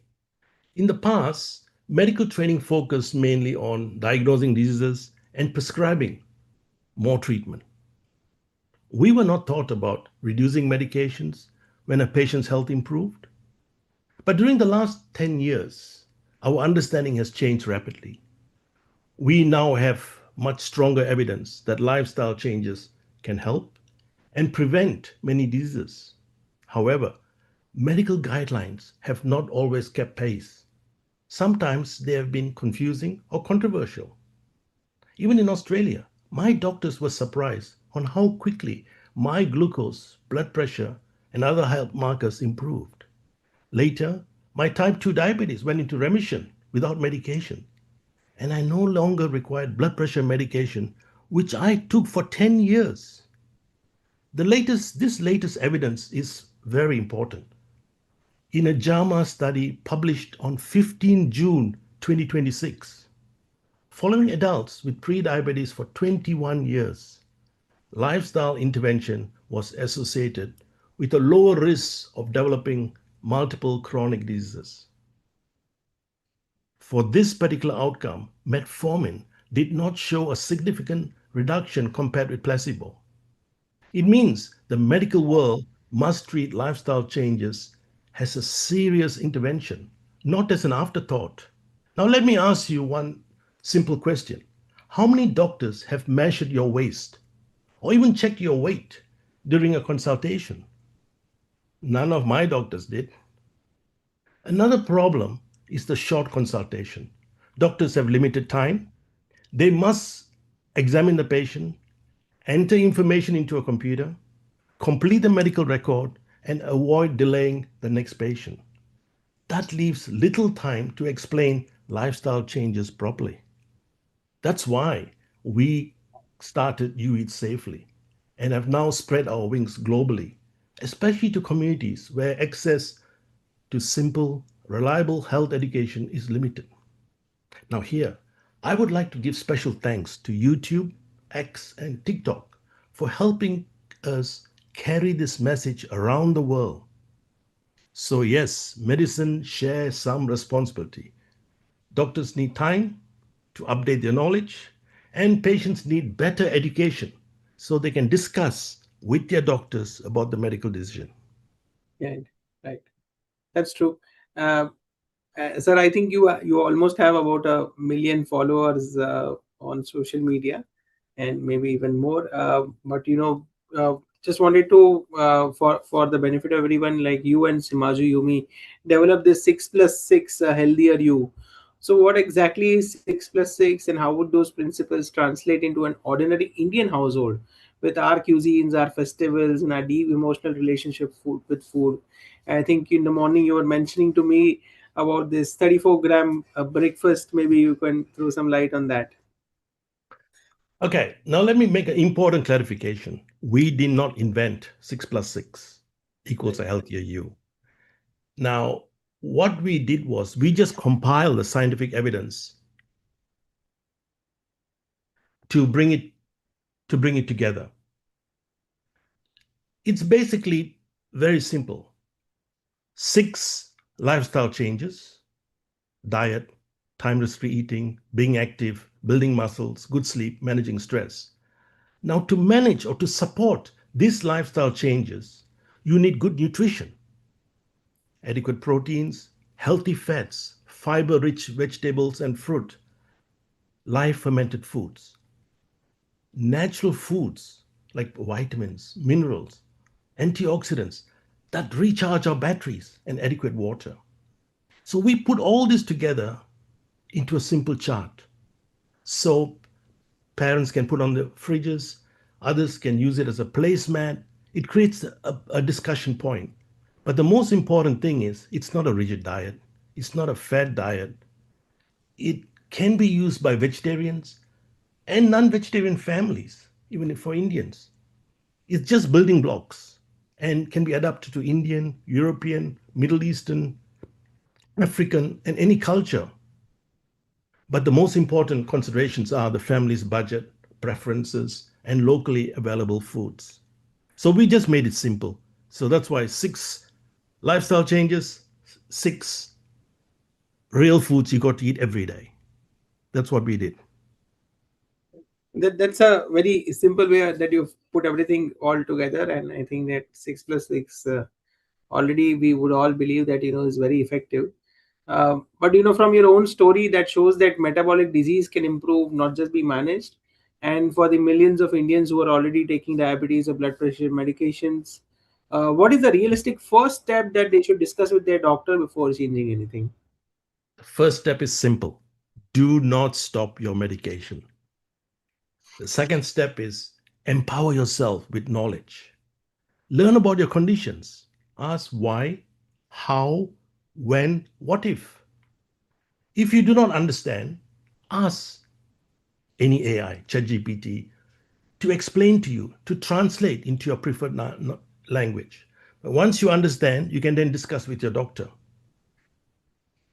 Basically, knowledge first. then discuss with your doctor, but do not stop your medications.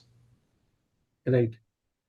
But India, from India's perspective, we roughly have about one doctor for every 1,000 people, and consultations only last only a few minutes.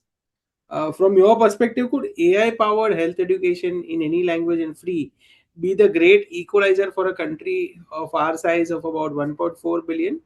And maybe some caveats to it as to what would be the dangers if it is used wrongly. If you can just throw highlight, given that you have used that expertise and used ChatGPT as your education partner.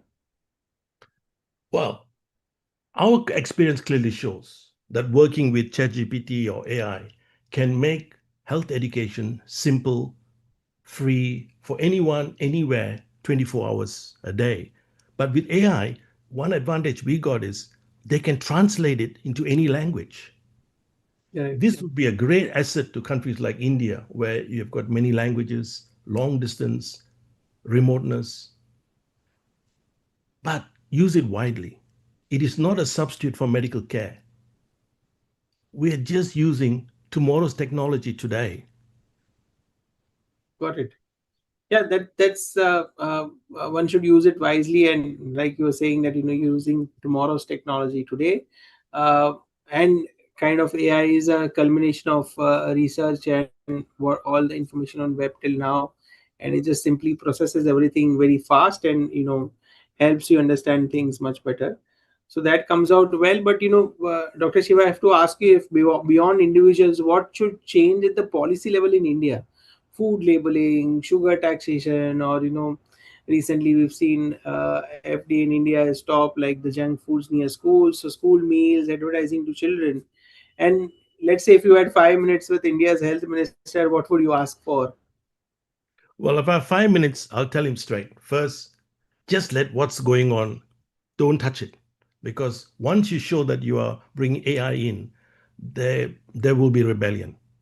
So I would ask the following: use AI to assist in health education.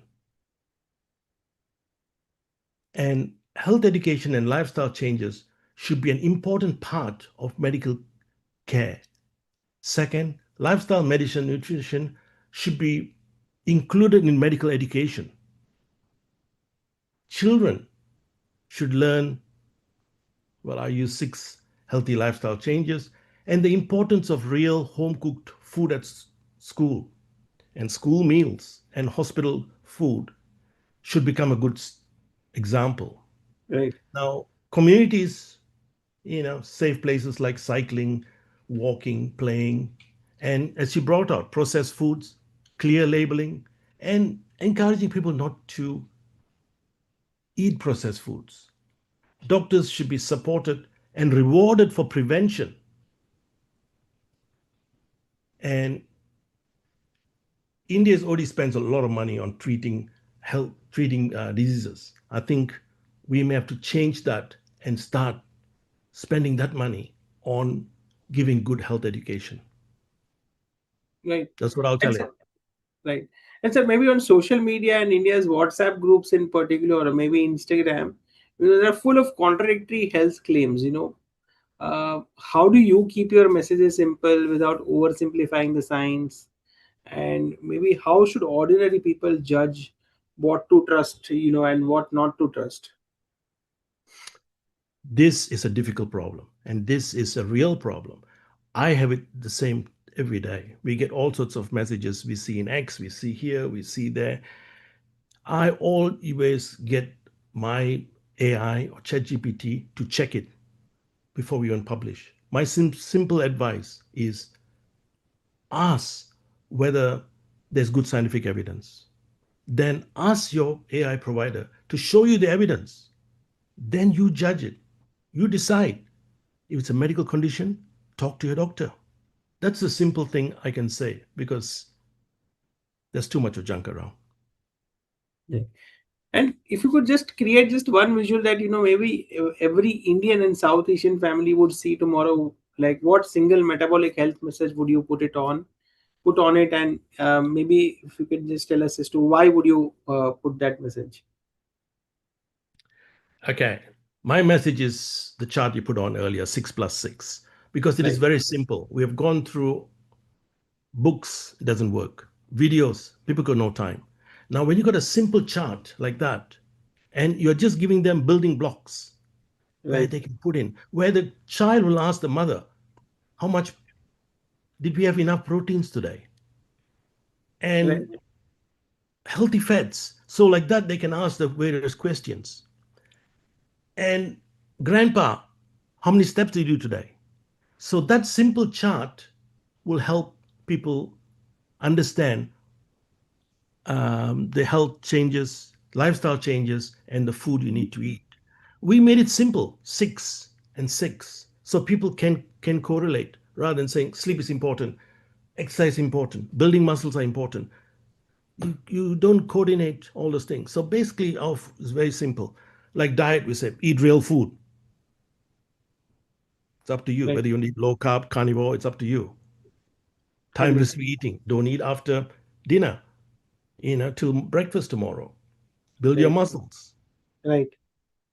So, but the beauty of this charts is that we are bringing 3 generations together: grandparents, parents, and kids, and they can all sit down and talk to one another and get some outcome out of it. And the beauty of these charts, they can be translated to any language using AI. Right. All they go do is just take a photograph of it, send it to your AI. AI will explain and give it in your own language. So we feel that's a step forward. Right.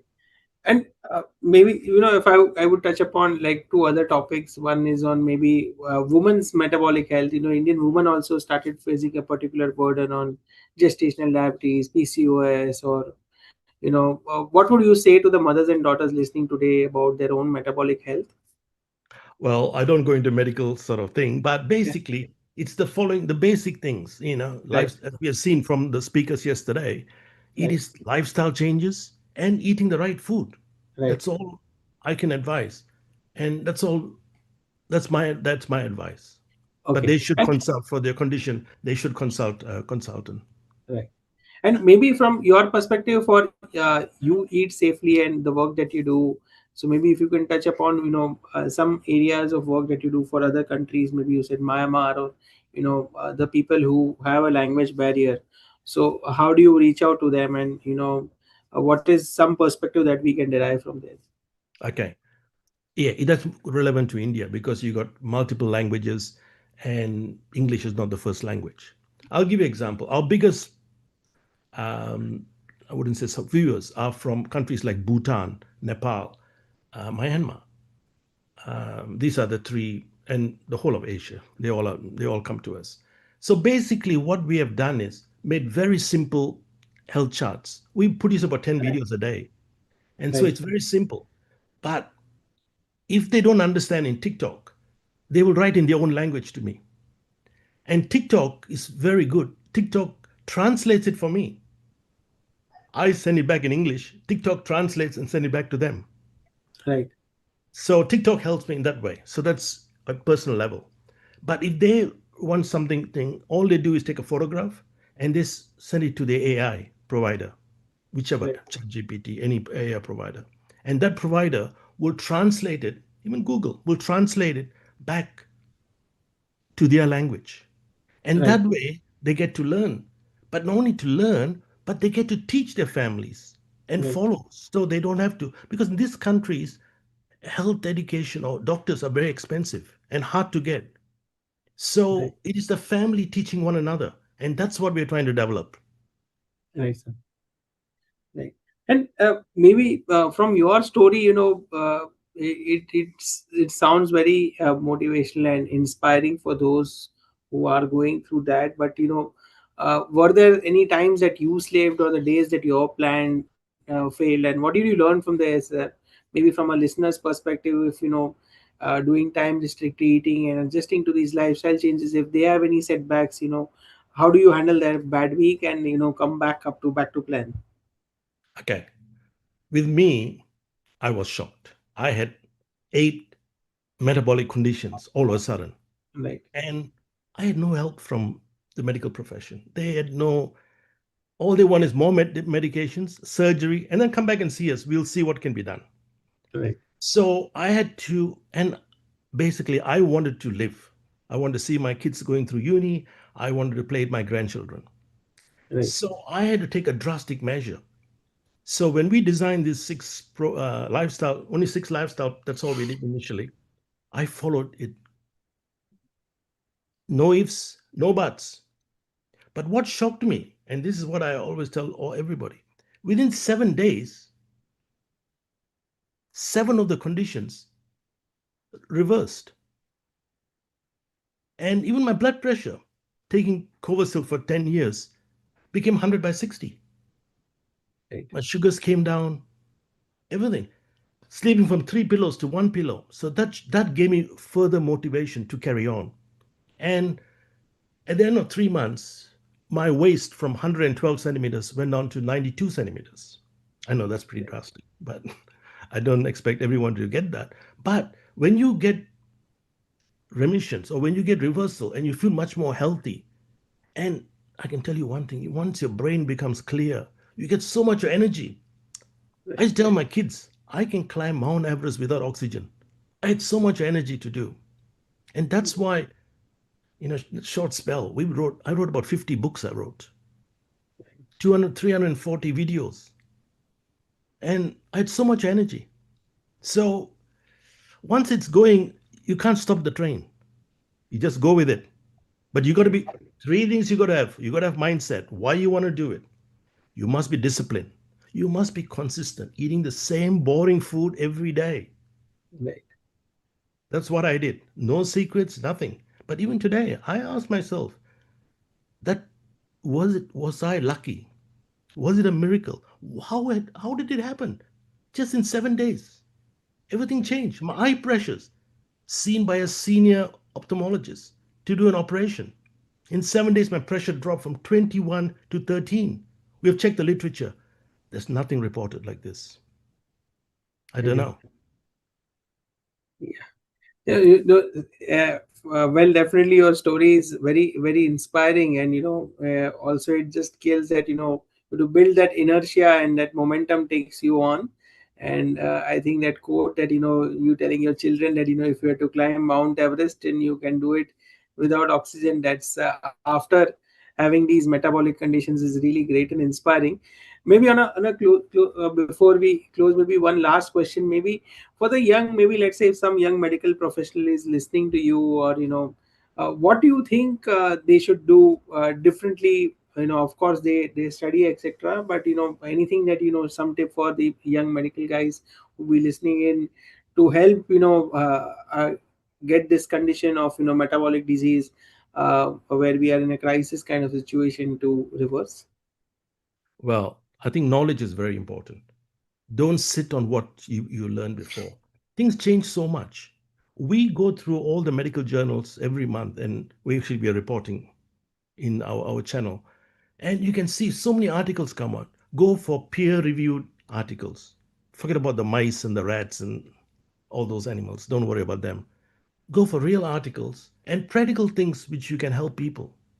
But as a young doctor, I know it's quite difficult. Your seniors, the medical profession will pull you down. But once you get the evidence and you know it's right, go ahead, do it, man. Nothing will happen. That's fair, sir, and that's kind of good advice. Maybe I'll just call in Shashi for the closing comments, and maybe we can have that moderator, if you can just pull in Shashi. Shashi, my 100 apologies, Shashi. I don't know what happened. My son set the number up. I had the same number. I don't know what It's okay. happened. It's perfectly okay, doctor. Thank you Sorry. very much for coming and sharing your knowledge. When I saw your post in X, it immediately resonated me for a few reasons. One is that you are into education. Second is you have reversed so many metabolic condition. Third is you are a medical doctor. So all these things is what public wants, and I am a firm believer in education. These backgrounds come from my pharma background also, because there we used to have this continuing medical education for doctors. I always believe that education is something which is very, very important for all of us. and especially nutrition, because of lack of education among most of us. And your story is the second story we are having today. Earlier today, we had Dr. Asha sharing a similar experience, and now we have Dr. Siva sharing a similar experience of reversing so many conditions. I think the message goes out to everyone, not only in India, but the entire subcontinent and entire global stage, because this session is free for everyone, and we kept it free for the last three event and this fourth event, and we are going to keep it free in the subsequent event also. Well done. Well done. So thank you very much. Sashi, can I just ask one more question? I want to say now, Sashi, we have written more than 2,000 healthcare cards. Most of this can be translated very quickly into any language. We are prepared to give it to you all free. Take it, use it. Please. As long as non-commercial, just Yeah. use it, and it can be transferred. People in Myanmar, it can be translated. They're all 5 points. There's nothing. I don't go more than 5 points, and they're all scientifically accurate. So please use it. Please use, and The more people. we will invite you again, maybe for a private session where you can teach us on how to use AI for education, which we are very keen. But that is how our working principle or mantra is to learn, educate, help, and then earn, which comes in the last. But the first thing comes that now we want to learn from you and help people is what we want to do. Thank you very much for sparing Just your use my valuable time. things. Don't worry. No comments. You can use all my things, like my videos. Use it. No copyright. Use it. Thank you. Share it. Share Thank it. Translate it. Any language. I'm happy. Thank you, doctor. We will connect again, sir. Thank you very much. Thank you very much. Thank you so much, Dr. Shiva, for taking the time out. Thank you, Emil. Thank you very much. It was a pleasure. Thank you. God bless you all. Please get Dr. Sunil Menon in and Smita also.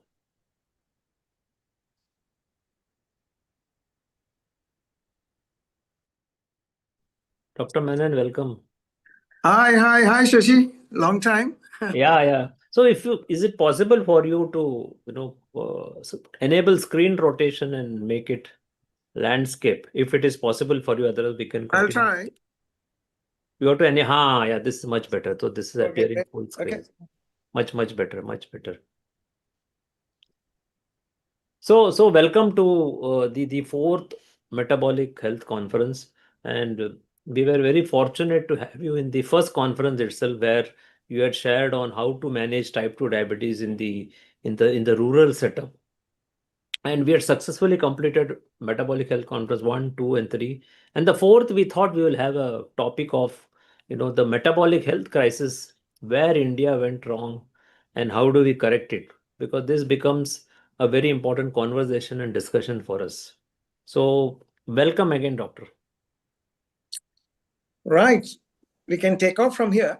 Yeah. So I will briefly introduce Dr. Sunil Menon. Dr. Sunil Menon is a physician specializing in respiratory medicine and over 4 decades in clinical experience in India, Dubai, and UK. And formerly the head of lifestyle clinic at Sri Satya Sai Hospital, General Hospital. He has additional expertise in functional medicine, lifestyle medicine, and low carbohydrate nutrition.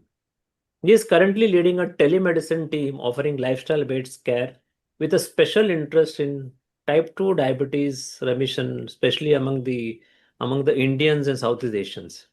So the topic we are going to have is building Indian evidence for metabolic health and lessons from rural diabetes care.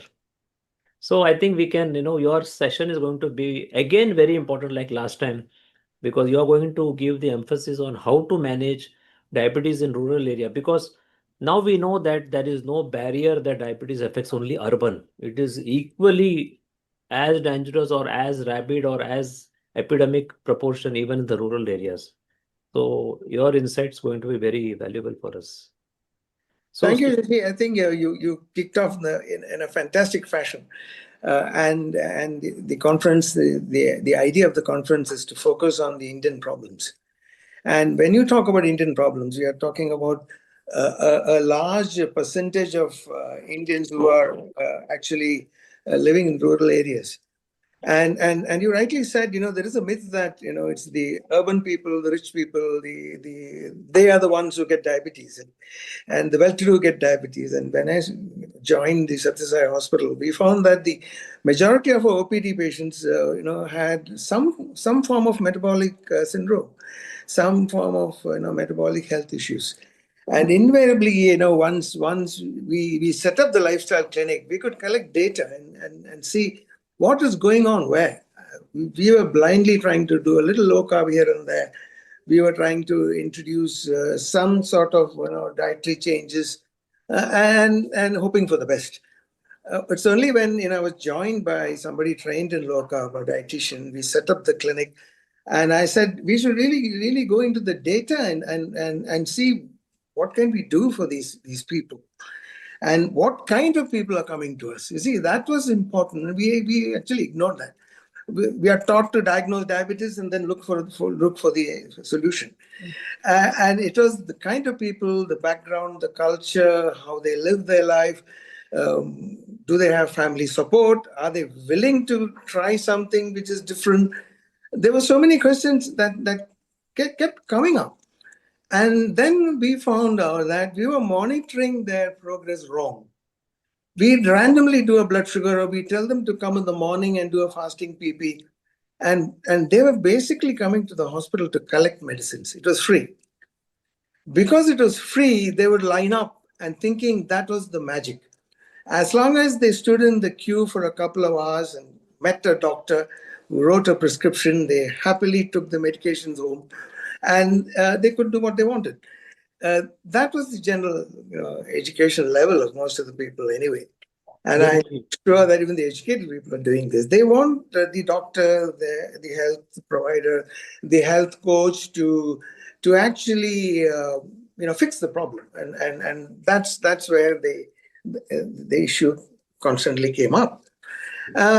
So we sat and said, okay, fine, let us create a protocol. And that was the idea. So we should start doing something else. This glucose monitoring is not really helping us because they would cheat. On that particular day, they won't eat much. And some people on that particular day would increase the dose of the medications. So then when they get it sorted and the doctor is happy and everybody's happy, you get a repeat prescription. So, and majority of the other people who did not cheat, they would show wide fluctuations of the sugar. And the doctor sitting and thinking that, oh my God, you're out of control. So they then increase the medication. And that kind of thing was going on. That's what we noticed first. So we wanted to streamline that and say that, okay, then the CGM information came. And we said, my God, these people can't afford that. I mean, the science was absolutely right. And it also showed us that there are glucose spikes. So we found that, HbA1c wasn't dependable because two people with the same HbA1c would have different outcomes. That's because we realized later that, one person with HbA1c 7 may have a steady sugar level, not fluctuating too much, and the average would come, 7. Another person will have glucose spikes going randomly up and down, and the average of that person also landed up with an HbA1c 7. But the ones with the glucose spikes had bad outcomes. And this was shocking to us. We didn't know that. I mean, only then the science confirmed it and said that beware of the glucose spikes. So I said, oh my God. To our surprise, we found the same person may have different glucose spikes on different days on the same food. Depends on the night sleep, on the activity, on the stress. So we found we are not dealing with one problem. We are dealing with a complexity of problems. And you can't put your finger on, say that this is wrong, that is wrong, change this, change that. So it was basically, a kind of trial and error situation. And we finally decided that, okay, we'll collect the data and we'll do what we can do. And the other surprising factor was, Southeast Asian talked about the genotype and the phenotype. We found a majority of patients were TOFI. They look pretty good, by themselves. And that surprised us. And then when we looked at the background, we say heavy work and laborers and farm laborers, agricultural laborers. We had a whole pocket full of these people. And the background of all the villages were that. They were all daily wages workers. Heavy work. Why did they become diabetic? And this didn't gel with any theory which I had. And we went on thinking, what's going on? Coincidentally, what we found was obviously, their diet was very poor. They all had vitamin B12 and D deficiencies, although they were supposed to be outdoors. That surprised us. Protein was not in their diet at all. And so I came across, this has been already noted by Dr. Yajnik from Pune. And he, 20 years ago, perhaps 2 decades ago, he already mentioned this, saying that the thin fat syndrome, the paradox of it. And if you do a DEXA scan, you'll find that basically all of us have, ratio to lean meat, lean muscle mass and fat. We got a lot of fat percentage. And our BMI, is exactly the same. So those are the factors which was a big, steep learning curve for me. I think it's wonderful. Yeah, Smita. Yeah, so welcome, Dr. Menon. So one of the criticism of low-carb nutrition is that it only works for educated, affluent, urban patients, but it's not practical in rural India. So obviously your experience, can you please elaborate what your experience shows on this? How hard it has been? Yeah. That is the, once you get the science, it's all coming from abroad. And where is the science for, it's all for whites, Caucasians, and blacks, and Chinese, and all that. A little bit of study done in the States and the UK on Indian immigrants. It tends to say things which really doesn't apply to us. So the issue was we have to correct the nutrition. It was not just, go and do low carb. We have to correct the nutrition first. So we talk about plates and percentages. And, the villagers I see, they're illiterate. And if you tell them to go home and within the family situation, one person goes and starts measuring plates and, measuring carbs, it is impossible. So they wouldn't do it. And the culture doesn't allow. So we found that a big failure. So our approach basically was, what can they afford? That was the first question we asked. Forget about educating them and teaching them. They have to go home and eat. And when protein became a priority, we again went back to the nutrition books and the science. And they say if you're a pure vegetarian, then the best protein source is basically paneer and tofu. And so we got stuck in there. We didn't know what. The lucky thing was they were ready to eat eggs. And many of the people who were not convinced and who refused to move over to start eating eggs when they never ate eggs before, they were given the choice of, paneer and tofu and get their own menu sorted. The problem we found is most of the cases coming to us are late diagnosed cases. So their glucose tolerance is very low. You give them a little bit of lentils and pulses and, they say rajma and they say that, you do the sprouts. People don't realize that the dry weight is very different from the cooked weight. And when you say 20 grams and they write it on paper and say, see, vegetarian food contains enough protein. Okay, that's right. The dry weight contains, and it's a good protein, then you combine it with something else and it becomes a complete protein. I agree with that. But if you cook it, the water absorption comes in. And then if you have to take that much amount of the sprouts, 3 meals a day, to target that, say 20 grams per meal is what we try to give them. It was not possible. Nobody could eat that way. So in our situation, the solution was if they got a motivated patient who's ready to eat eggs and there's no cultural or religious objections to it. We did argue that the egg is non-fertilized and you're not killing anybody. And if you can take milk from a cow, you're fine. So that's non-veg. Milk is non-veg. So we try to organize this, discuss. And the interesting story is, see, it depends on your motivation. We had a big patient who brought an old man, and the son brought him in on a wheelchair. He had no teeth, only 1 or 2 teeth. Can you imagine us? And he was on insulin. And he had sarcopenia. Right, so they all come with a bundle of problems. Of course, he had vitamin B12 and D deficiencies. So what happened was we discussed with the family. And tried to do our best. And organize the best kind of diet and I think there's a lot of glare coming. Okay, and diets and other things. Nothing would work. And then finally we said, got no teeth, and by the time you get the teeth sorted, it will take time. So can you eat eggs? We'll try to see something. What sarcopene has to be corrected. Low carb has to be calculated into paneer and all. They don't cook. So the son said, kept the father outside and came back. I said, we belong to the jeweler family, and all jewelers there in Puttaparthi, they are like Brahmins, and they can't touch eggs. We can't even cook it. We're kicked out of the community. I'm just telling you to show you that the issues we have in India. So we actually gave up. We said that, okay, then paneer tofu, what are they going to cook and make? And we sort of gave some menu and sent them off. After 2 weeks, the son came back and said that alone.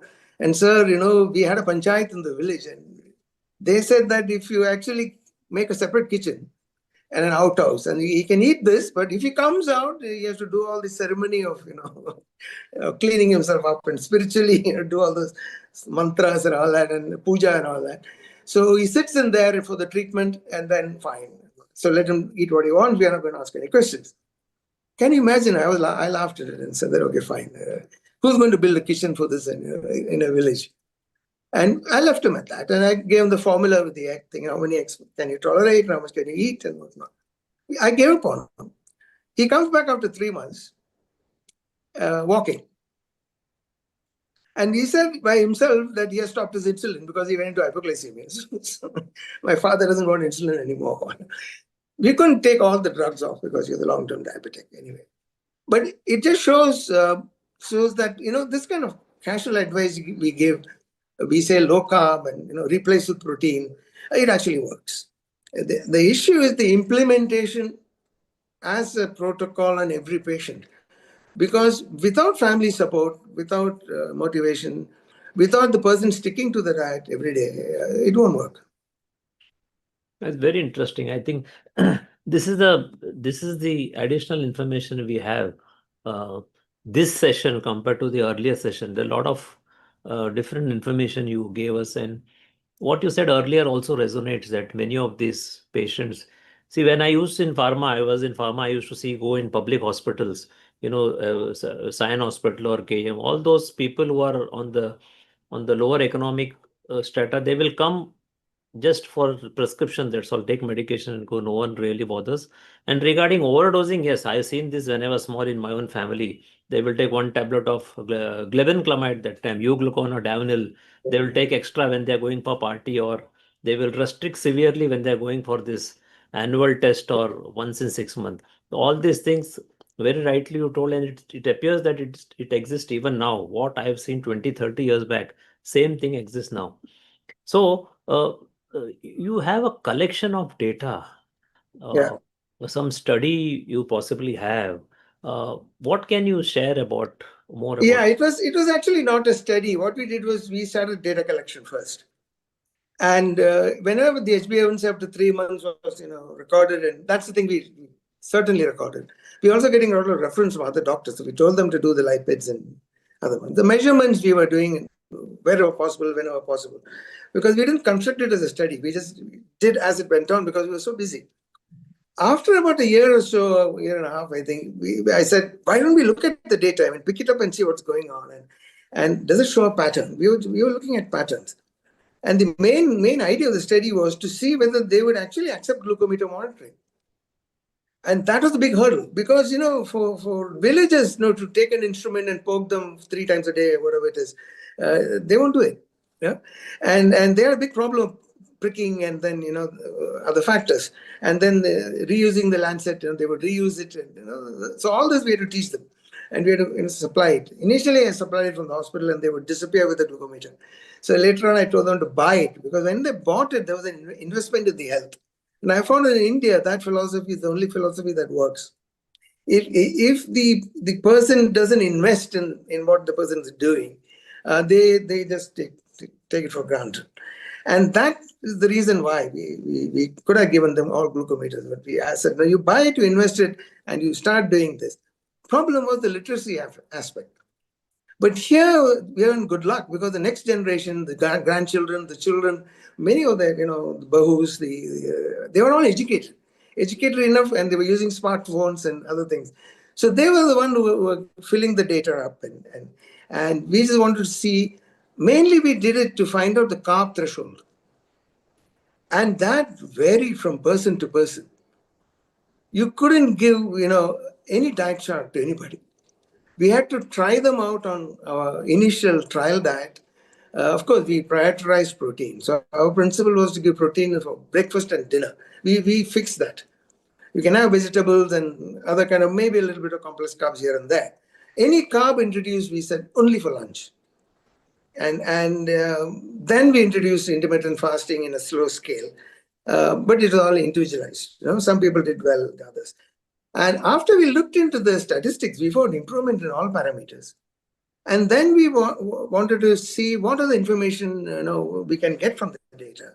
So we divided them into cohorts. And in the cohorts, we divided them one as the age-wise, every 10 years. And then the other cohort was the duration of diabetes. And we found the age that got nothing to do with it. It didn't really matter how they responded. What really mattered was the duration of diabetes. If you catch them at 0 to 1 years, the reversal was dramatic. If it is 5 years, the results were around 50% of them responded. Beyond that, the response was really not that good.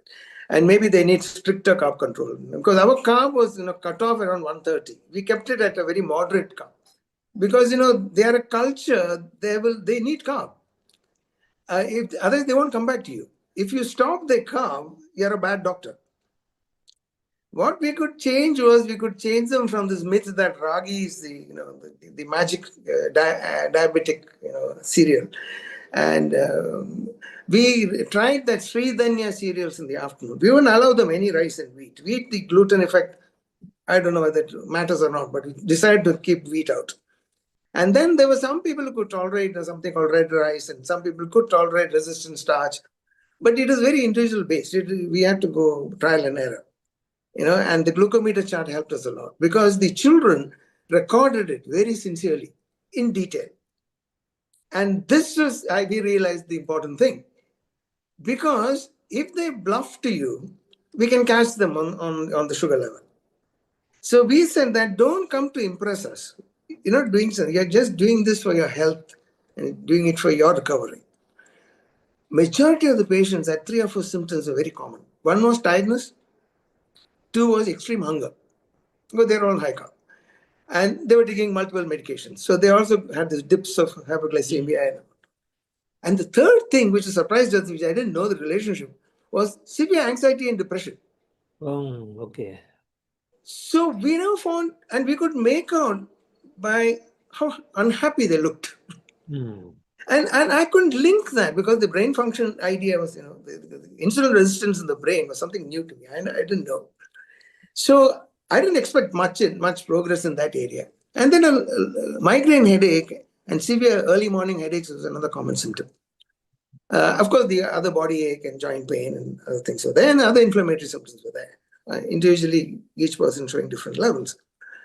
And when we looked into that, and when we got these patients into the diet, the HbA1c, of course, dropped. That was not a big problem.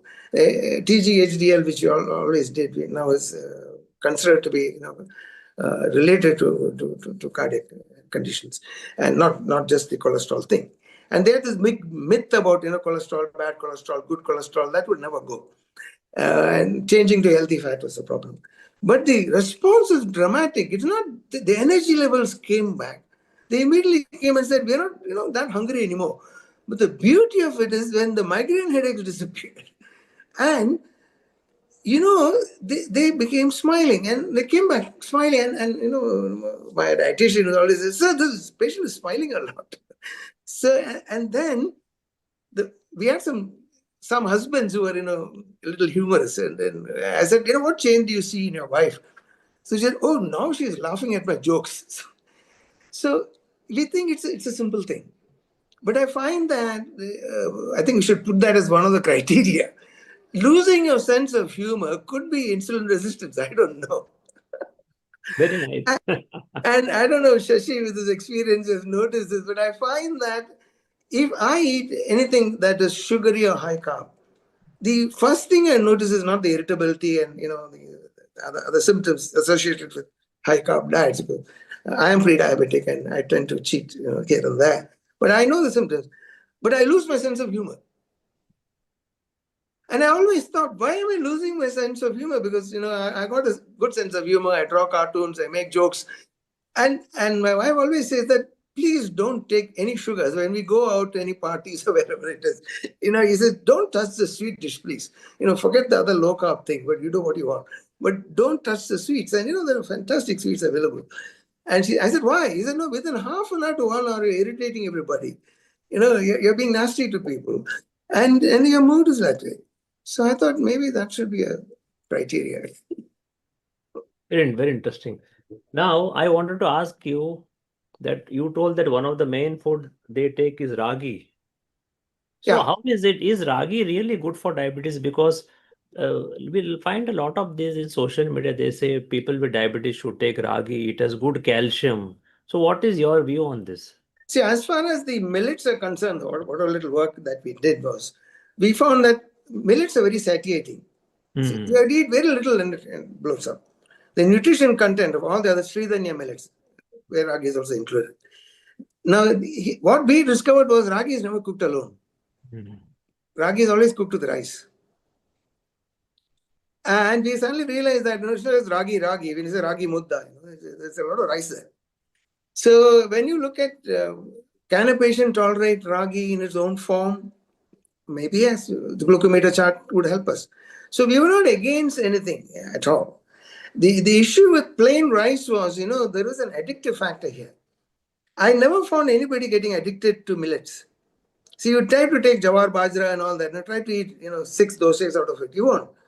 After a couple of dosa, you stop. And if you make a dosa type 1 or a pesaratto, as they call it here, it's very filling.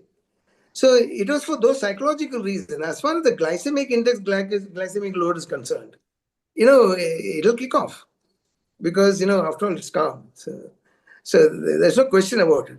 So it is a tricky thing because we have to measure what is the threshold of every person. So it's not a broad spectrum solution. It's not that you can eat as much as ragi as you want.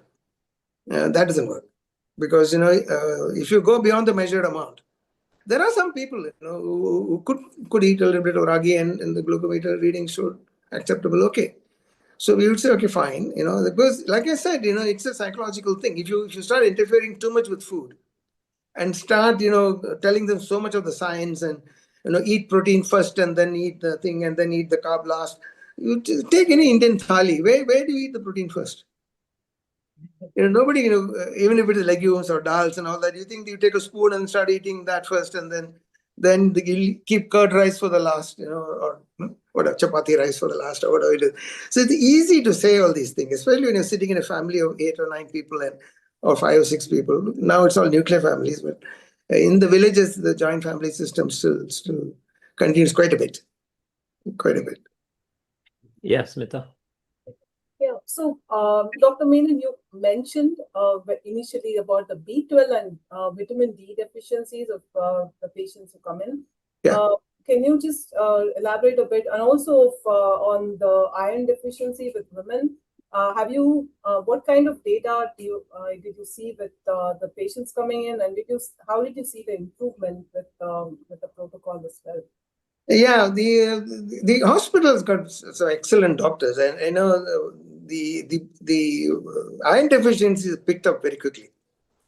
And it's not nutritional actually. Most of the iron deficiencies that come in, they're losing blood somewhere, and that sort of thing.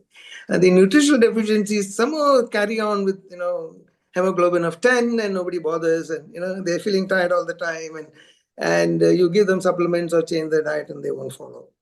That fact is picked up. B12, basically vegetarians, most of the doctors know that B12 deficiency can exist. The issue is we are wrongly taught that the deficiency has symptoms. So that is where we wait for, and it's a very late stage. And then, we learn the textbook and we start, do you have any tingling numbness? Not necessary at all. The other issue is what level of B12 are you working with? If you look at the range, in a lab report, it's huge. It can go from 120 up to 1,000 or 900 or 800 or whatever it is. So you may be, 600 and they'll say, oh my God, 600. The next person walks in will be 200. So, which is the normal. So the optimal B12 level is where the symptoms, there are a lot of symptoms related to, the B12 deficiency. And the symptom chart is there. So we started using this, and then we started looking at the diet. And if the diet is basically, the diet in our patients was very sad. They won't eat any vegetables. They don't take any dairy products either. And the question of non-veg doesn't arise. So we wondered where they're getting the B12 from. I really don't know. Somebody should find out whether they're getting it because of the unhygienic habits and, they're picking up the B12 from somewhere. I don't know what it is. But when we tested them, we found not a single person had normal levels. So, and the ones who had normal levels were taking supplements given by, our colleagues. And the iron was always being corrected, and the folic acid was being corrected. They used to give a lot of calcium. I don't know why, but then I never seen a calcium deficiency. What they needed was magnesium, so they were confusing that. So I said that it's just B12 and D. You combine magnesium, please, and then K2 was another one which vegetarians don't get. So I said that you add K2 to that, and so comprehensively we gave them a general multivitamin, and then when we started testing for B12 and D, and the D level also now has changed. So if you look at the real Adivasi population of the world, they all have very high D levels, going to 50s and 60s. And we think that, 30, 40 is okay, and that, and below 20 is, low, and around 30 is insufficient. They're all stupid terminologies. And I've got patients who have taken 10,000 units of vitamin D.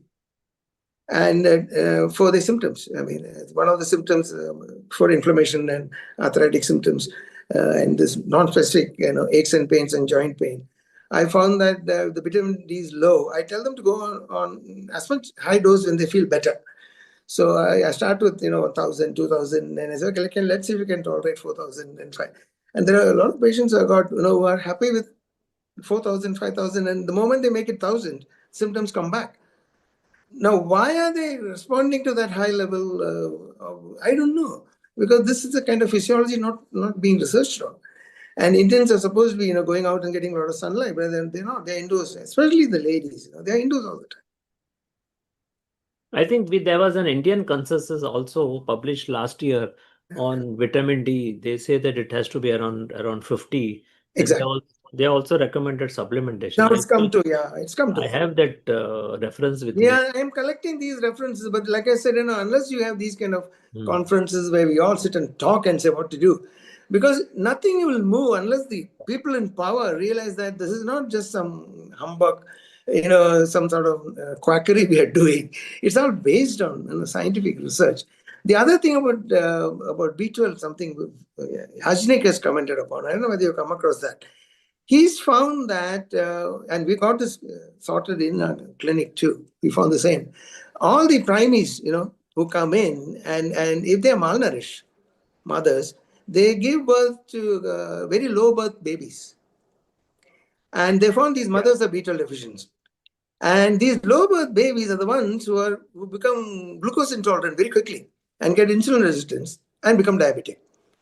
So a malnourished mother is a very common thing in India. And when we got referred cases for, the diet control for gestational diabetes and people who got sarcopenia, we measure that with our, grip strength and other methods. And we found that all of them are sarcopenic anyway. They were all high carb diets. The grandmothers and mothers and mother-in-law, everybody feeds them with carb. And the protein is missing. So we had to correct that. They were all B12 and D deficient, really deficient. So we had to correct that too. And then the HOD, recognized that and said, oh my God, we never used to do this, And we never used to follow that protocol. But I said, we have to measure. I told the patient, and some of them are precious children. There are a couple of abortions. And I said that if you don't the child will pull all the energy from the mother and all the nutrition from the mother. The other thing which I always thought about is omega-3 is coming up as a big research subject. Everyone's talking about omega-3. And for vegetarians, they have to convert ALA to omega-3. And if you don't eat green leafy vegetables, then a lot of vegetarian origin ALA, and the conversion factor is very poor. Majority of people. It's as per research, 5 to 20% of yes, exactly. alpha linolenic acid has to be converted to linolenic But acid. if you look at the the kind of cultures I looked into, including these poor villages and all, they are very healthy kids in a way, and brain wise and cognition wise, they're all extremely smart kids. So they were getting omega-3 from somewhere.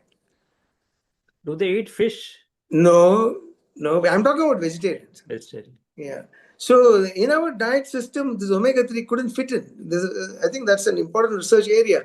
Where do Indians create this omega-3 from? Because the omega index, called the omega-3 index, not done in India. Only that the phospholipid measurement doesn't give a right amount of omega-3 index is available. It's not too expensive. Also. So even I got it done. It was 1:6 ratio. Exactly. Even for me. Yeah. So that's what I'm saying, that unless we do that and we find the mechanism where is our microbiome converting things, what is happening? Something is happening. Maybe they're getting some good amount from good quality dairy, because dairy has some omega-3, especially ghee. Because in our discussion it has been a little guesswork, because if we say something on an official platform. But the studies have shown that the omega-3 index, omega-6 versus omega-3 is very bad in urban India, where it could be 1:50, whereas in rural India it could be 1:30-35. Exactly. And rural is still much better compared to urban, which is. Yeah, when I was looking at the kids, and my wife is a occupational therapist, and she looks at the growth pattern in kids. So I kept asking her that. All she found was a lot of ADHD and these kind of hyperactivity symptoms, which I said was related to the carb, related to the sugar. But I said, did you find any cognitive symptoms? Which is, how's the brain, how's the schooling and other things, and they were fine. Some of our brilliant scientists are coming from absolute carb and Brahmin backgrounds, and I think that's an area where we should look into. Said, how are Southeast Asians producing omega-3, or where is it coming from? Maybe for a future. I think it's more of that balance which we need. If you don't push in too much 6 also, then we may not need as much 3. Whereas in urban India, the push of omega-6 is very high via these refined oils, which may not be the case. So I think I told a wrong figure. It is 1:15 in urban and 1:50 in rural. So it is not 125. Sorry. In urban, it is 1:50. In rural, it is 1:15. So it is not as bad as urban. Probably the influx of omega-6 is not high in rural. Yeah. So I'll send you that study also. Areas we have to look at it, but they still go and they use groundnut oil, which is really locally made. Majority of them, I think that some way it could be much better than the sunflower oil and exactly. Oil. So that's an area which we didn't really look into in detail. How about those? See, we don't seem to have. I don't know if we have very proper dietary guideline. We do have. So how far emphasis is there? Does it really differentiate between those who have metabolic disorder like diabetes? For example, the American dietary guideline which was released, it has clear focus on proteins, vegetables, and there is a clear mention that for those with metabolic disorder, lower carbohydrate can be adopted. It is there given very clearly. Yeah. So, what do you think is the necessary? Do we need a strong change in dietary guidelines? Yeah, because if you look at something that surprised in our study when you're looking at the patient was the first thing that surprised us was how quick the glucose levels drop. This is unexpected, and they would we had to be very careful then with all the drugs they were taking, especially sulfonylureas.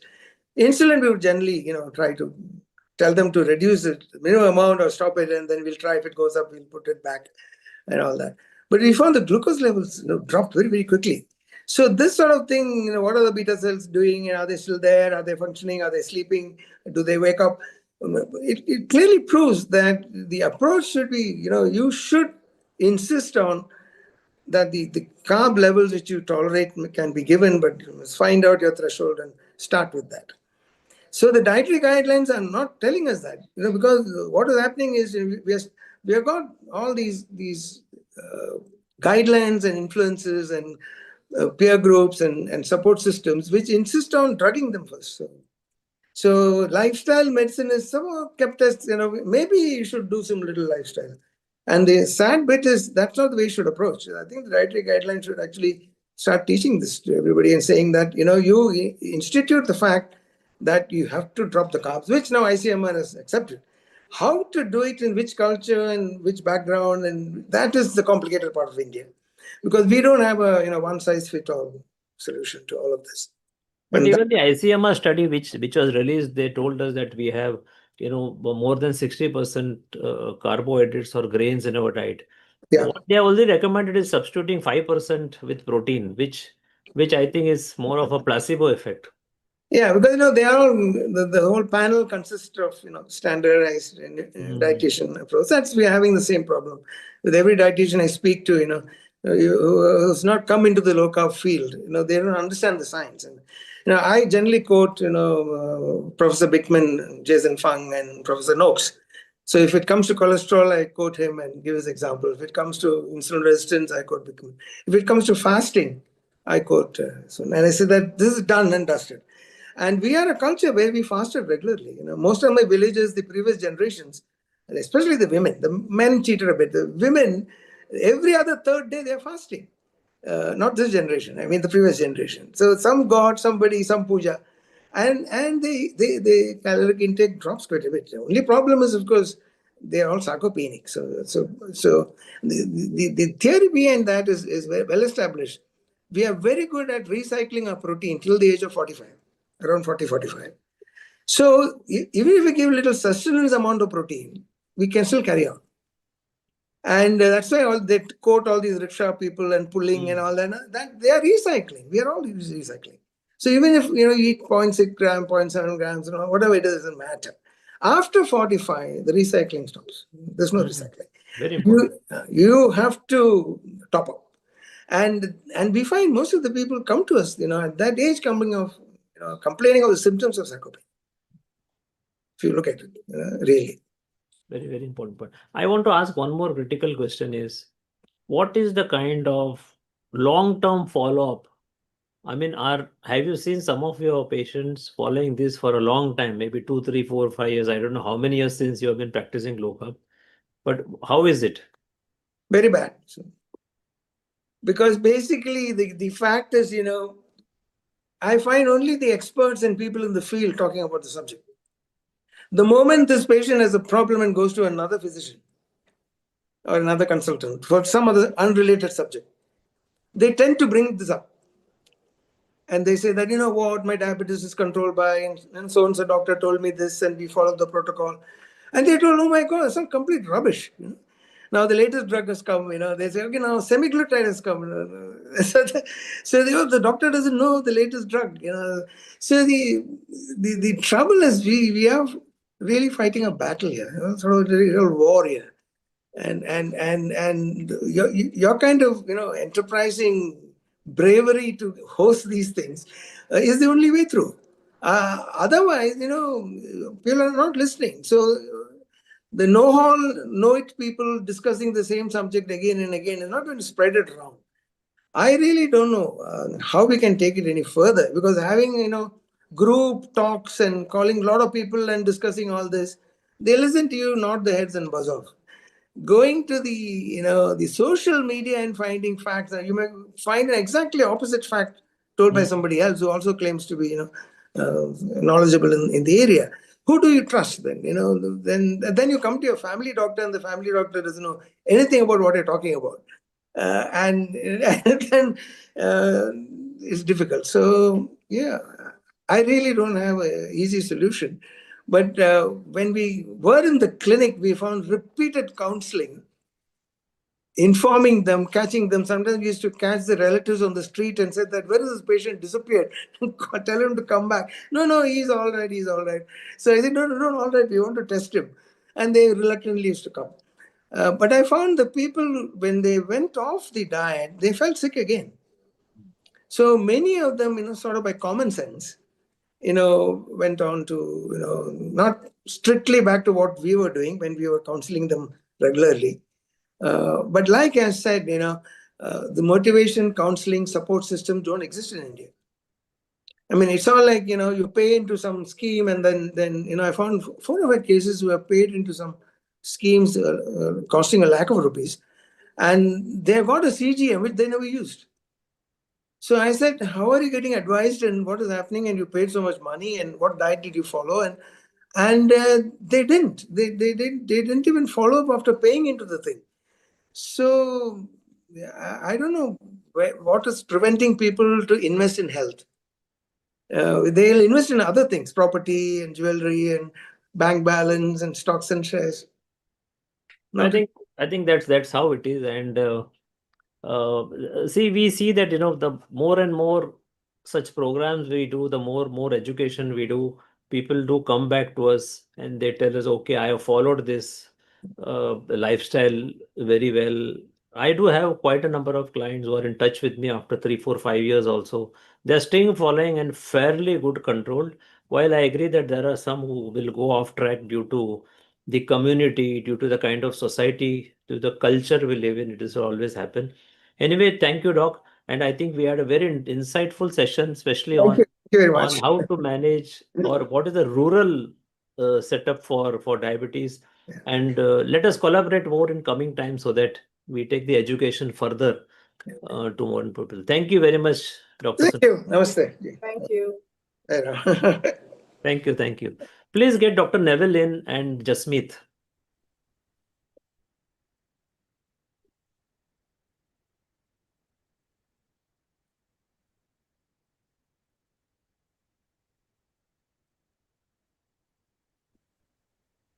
So welcome to the 4th Metabolic Health Conference of India.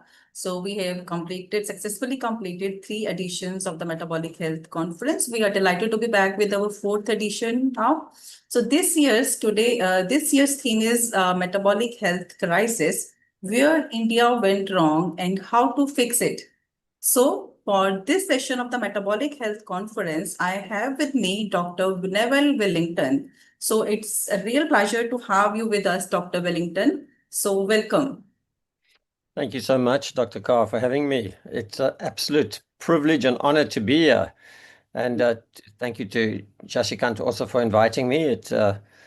He's been part of our program for many years, and he has done incredibly well in spreading the news. So thank you. Yeah. So Dr. Neville, before we go to the conversation, I think I can first introduce you to our audience. Thank you. So Dr. Wellington is a medical doctor from Cape Town, South Africa, with more than 30 years of clinical experience. After many years in general practice, he now focuses specifically on diabetes and metabolic health with a particular interest in nutrition, lifestyle medicine, and mitochondrial function in chronic diseases. He is also a director of the Nutrition Network, where he is involved in educating healthcare professionals about evidence-based approaches to metabolic health. He is a co-editor of Ketogenic, the Science of Therapeutic Carbohydrate Restriction in Human Health. And he hosts a regular medical program on CCFM radio, where he discusses health and medical topics with the wider public. So what makes his perspective particularly interesting for our conversation today is he is the combination of more than 3 decades of clinical experience with a deep interest in nutrition, carbohydrate restriction, and metabolic medicine. So Dr. Wellington, thank you so much for being here with us today. So yeah, let's start with our first question. I would like to start with your clinical journey first, because you have had an opportunity to see diabetes evolve over several decades. So, and South Africa has seen a big increase in diabetes over these years. So when you compare the patients you saw 20 to 30 years ago with the patients you see today, what has changed the most? And along that journey, what made you start thinking beyond the conventional approach to diabetes? Thank you for that question. So really over the last 30 years, South Africa has seen a really big increase in diabetes. When I first started in medicine in the 1990s, we were seeing smatterings of diabetes coming through. And it was really what's changed is just the number of patients, firstly. But secondly, the severity of the disease has increased. We're now seeing, obviously, after decades of diabetes, we're seeing the complications of diabetes, the hypertension, the obesity, the increase in obesity that has increased a lot. The fatty liver disease, which is just taken as common now because everybody seems to have fatty liver disease. And kidney disease, and obviously cardiovascular disease, peripheral vascular disease. We're seeing more patients having amputations. The problem is, and then retinopathy or blindness is starting to come through. And it's devastating to see the impact of this disease over the last really 10, 15 years. And so I originally was just a usual GP seeing patients and seeing the odd diabetes patient, only to start to realize as this was starting to come through, I needed to know more about diabetes. And that's where I made my decision to actually go and study further and do a diploma in diabetes for 2 years. And was quite shocked actually at the cognitive dissonance, I would use, that was happening, where diabetes causes cardiovascular disease, but the belief is that fat causes cholesterol causes heart disease. But the treatment for diabetes, we knew that carbohydrates, if you eat it, spiked your sugars or pushed your glucose levels up. You could measure that. But you still tell patients to have low-fat diets. And so that for me was quite a concern. How do I deal with that? And fortunately, we had Professor Noakes coming out and saying, "Hang on a minute, we've got it all wrong. We need to reduce the carbohydrates." And for me, that was an epiphany that changed the way I started practicing, and that was why I went into the whole low carb space.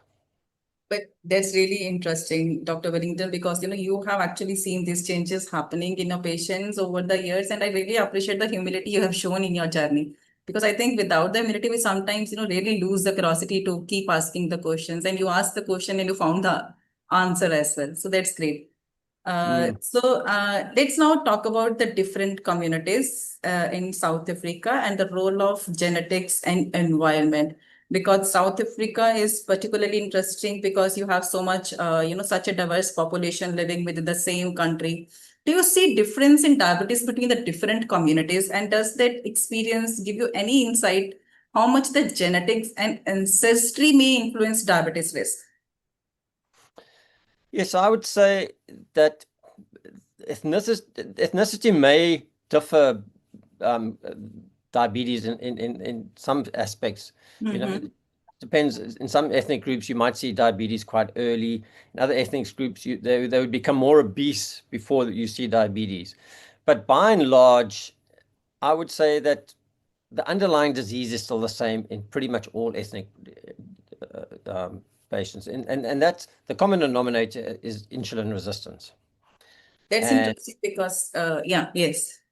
Yeah, it's basically the inability for individuals to safely store the excess energy that they're eating. And so while some patients, and I can safely say this, that some patients can become very obese before they become diabetic, others almost nothing. And there's this wide range across the ethnic groups. So I would say we can see the differences, and I know we'll talk a little bit about Indian patients definitely being quite a lot more different to some of the other patients that I see. Does that answer the question enough? Yeah, definitely. Because why I ask is, we often blame the genetics for the metabolic diseases. And because at your place, you have the different populations and they have similar problems, but they have, the different origins. And I think that lead me to the another question. You often talk about Dr. George Campbell's studies in your interviews because he studied Indian and Zulu populations in South Africa who were living in the same broader environment, but had a very different ancestral background. So could you tell us more about what he observed and what do you think we can actually learn from his work today about the role of ancestry versus the environment and the food? Yeah, so just a little bit of history about George Campbell. He was a doctor working in KwaZulu-Natal in the 1950s, 1960s. And it was at the time when the sugar plantations were growing and there was an influx of experts from India to help with increasing the sugarcane and the plantations. And obviously the local population of the Zulu nation were the workers as well that were working in the sugar plantations.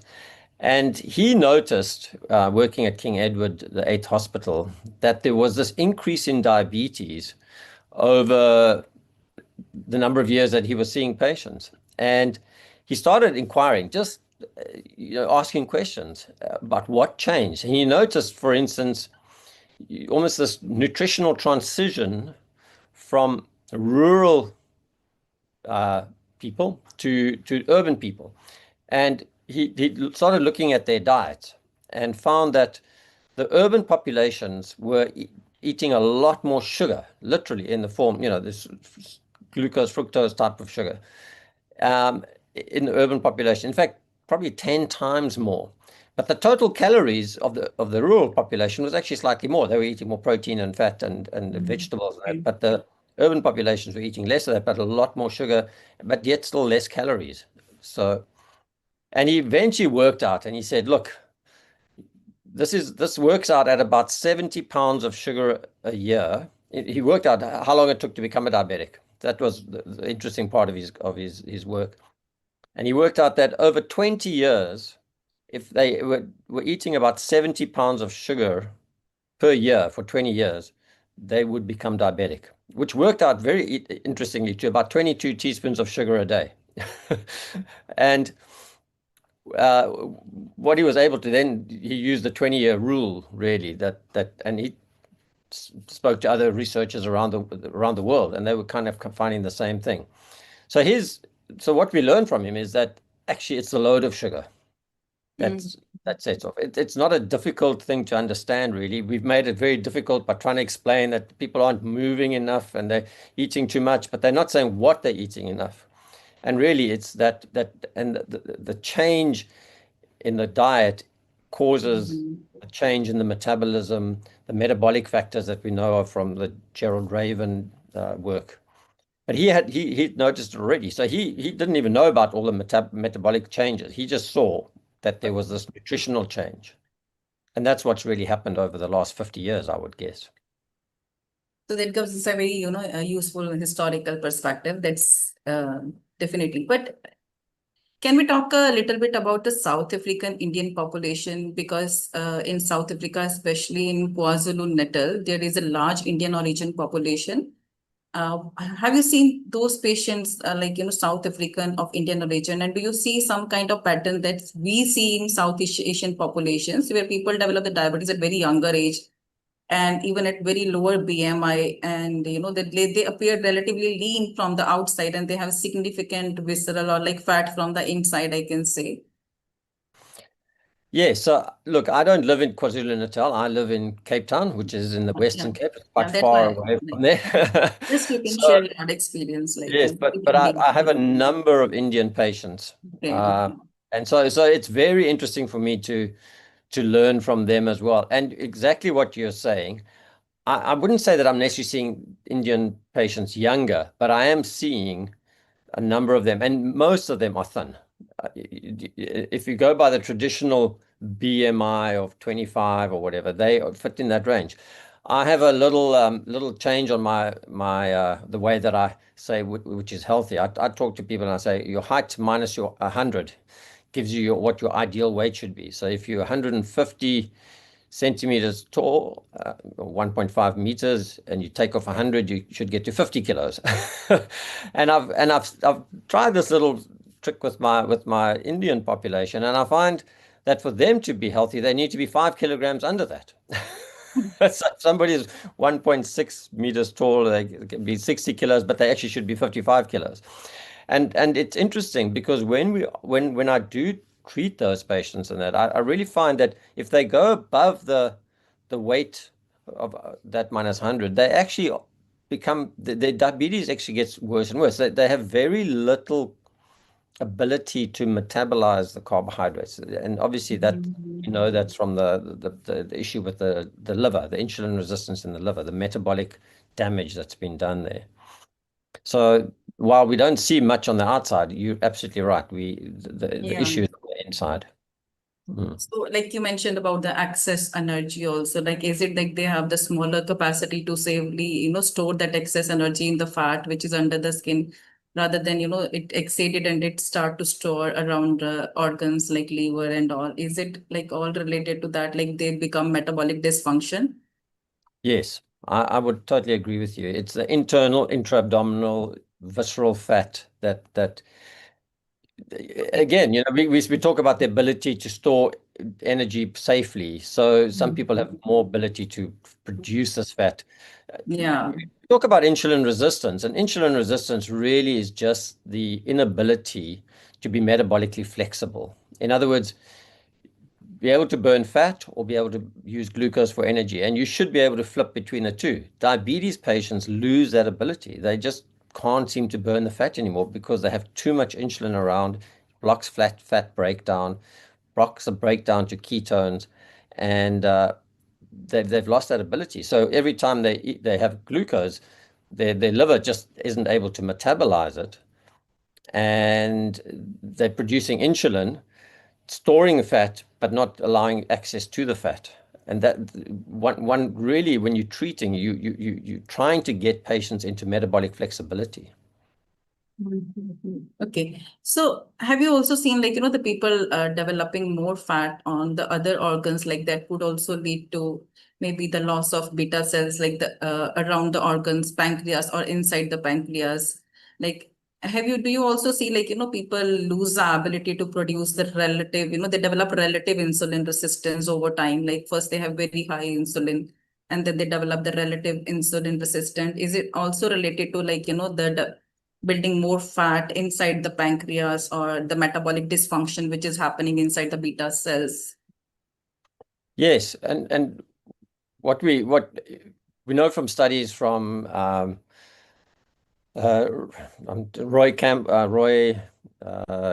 sorry, I've just forgotten his name, from England, where they've done a lot of the studies looking at calorie deficits and reduction in fatty liver, and then also the reduction in fat in the islet cells of the pancreas, where you relatively insulin depleted, and once you put people on a low calorie, which is obviously also end up being a very low carbohydrate diet, they get an increase in the insulin functionality, as it were. Okay. Yes. And so while it's difficult for us, we don't measure insulin levels constantly. It's just not part of, but we believe that it's happening because we start to see when patients do go on very low carb diets that their insulin control becomes a lot better quite quickly. Especially if we get them early enough in the disease process. Unfortunately, if they're much later in the disease process, they may well have damaged the insulin producing cells too far to in a sense resuscitate them. Is what I would look at. So yes, we do see that you can that it is definitely a problem of pancreatic dysfunction as well. So with this, over the time, they can also improve their carbohydrate tolerance as well. Like somehow, if, like, you mentioned about the calorie deficit diets that has helped them to, the reduce that ectopic fat. Do you think that it can actually help with the carbohydrate tolerance over time, following the healthy, like, low carb, high protein or moderate protein kind of diets? I would like to believe so. I'm a bit guarded about that because what people then sort of say, well, okay, well, I've become carbohydrate tolerant. I seem like, and I want to go back to eating what is normal, and I kind of say, well, actually, in fact, I've had this question often enough where patients say, can I go back to eating the normal diet? And I'm saying, but the normal diet is abnormal. It's not the diet that we should be eating, and everybody shouldn't be eating it. So the normal diet is a low carb, healthy protein, healthy fat diet. So you know, so part of that question might mean like, oh, can I go back to what I'm doing normally? Can you increase healthy carbohydrates? Yeah, Your that's what I want to ask. carbohydrates? And I think you can. I think you can get some form of carbohydrate tolerance. I don't know that you can go back to eating 200 grams of carbohydrates a day, even in healthy carbohydrates. But I think you could probably up it a little bit and still maintain some form of control. But I think what we really, when we say, well, does somebody become carbohydrate tolerant? There's a lot of things that need to go back into place. As we know from metabolic syndrome, you know, metabolic syndrome covers high triglycerides, low HDL, hypertension, abdominal circumference, and glucose obviously being abnormal. So we want to see those factors change before we can say somebody's really, you know, you want the HbA1c to come down into remission ranges. You want the weight to come down. You want blood pressure to improve. And then the HDL triglyceride ratios to change so that you can start to see that metabolic flexibility coming back. So it's all those factors. And then also the other things like, do they improve things like sleep, exercise improving? Do they feel better enough to start exercising? And that's, to me, often a good sign that they're really becoming, that things are getting better when patients really want to exercise. So definitely you see the overall metabolic health rather than just focusing on a single blood marker, like just the blood glucose has improved and you start incorporating or more carbohydrates. So that's really great. Exactly. Yeah. Yes, exactly. We need to see the overall picture as well improving. Yeah. Unfortunately, patients always want to focus on weight as the goal, and you know, you see everything else improving, and then they're not losing weight, and they say, well, oh, it's not working. But actually, that's what we need to see the difference. Yeah. Okay. So if you can tell us, like, what is your approach when you incorporate the carbohydrate restriction in your clients? When you start reducing carbohydrates, do you work towards a specific carbohydrate target or does it depend on the individual? And at the same time, like, is there any particular amount of the carbohydrate per day that works for your patients? I think we should all have targets when we try and so we know that, for instance, a ketogenic diet is going to probably target under 30 grams of carbohydrates a day, which is, in a sense, if you really want to get into remission and you really want to make a difference, that's going to fast track things rapidly. But even aiming for under 50 grams a day would be beneficial.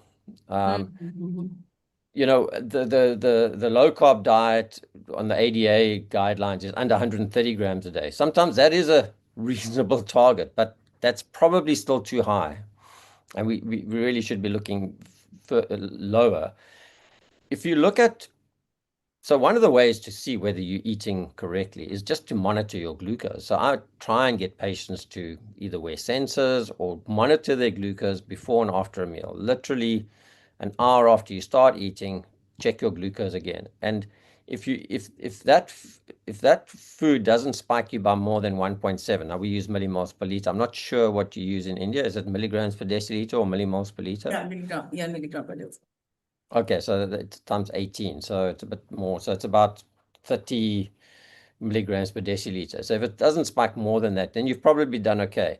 Now, most people, I find, this is my personal observation, probably can't eat more than 10 to 15 grams of carbs before they're spiking. So we're looking at about 45 grams of carbs, and that's in type 2 diabetics per day. So that's kind of where we're trying to aim at. Now, when patients get to there, they really get to see the differences, and we notice they glucose control is much better. They start to lose weight. They start to feel better, and obviously the HbA1c improves, and things start to happen. And there's magic that starts to happen. It's almost miraculous for some people. But can we change? Can we have different levels of carbohydrates? Mhm. I think you can, and different populations could maybe handle more. And I've seen interesting people. I observe people a lot, and I like to hear what they're doing. And I've had patients who are more vegan diet, but the ones that I find the most successful are where they really cut out all the sugars, especially the sugar drinks and all that, and they reduce the grains. So when they eating more vegan, they're having a lot more fruit, a lot more vegetables, a lot more high fiber vegetables like lentils and things like that. They seem to do better. They even though they have a relatively high carb, there's a lot of fiber in their diet and a lot of whole food. And that seems to make the difference. The moment they put grains back in, like bread and cereals and stuff, things start to go wrong again.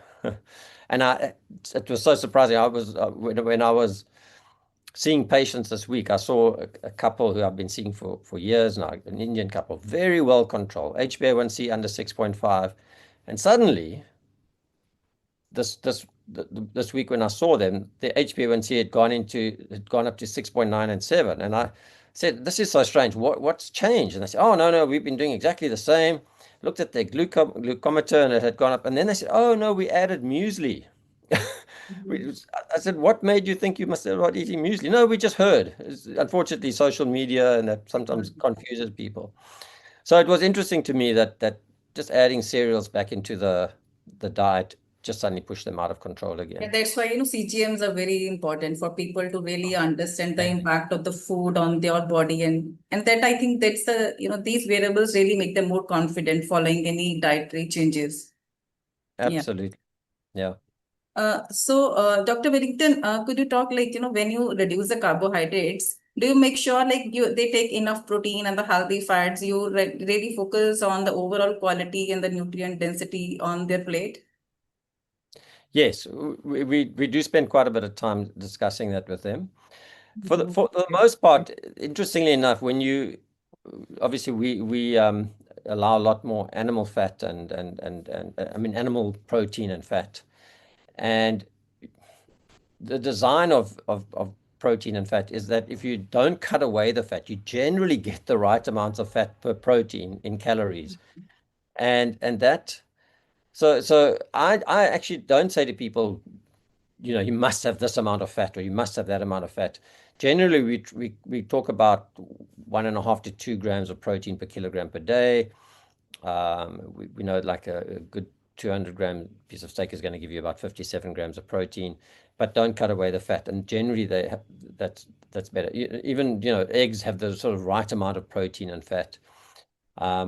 For some people, we say add more olive oil to your vegetables, maybe coconut oil, which is a fatty, which is a good healthy fat.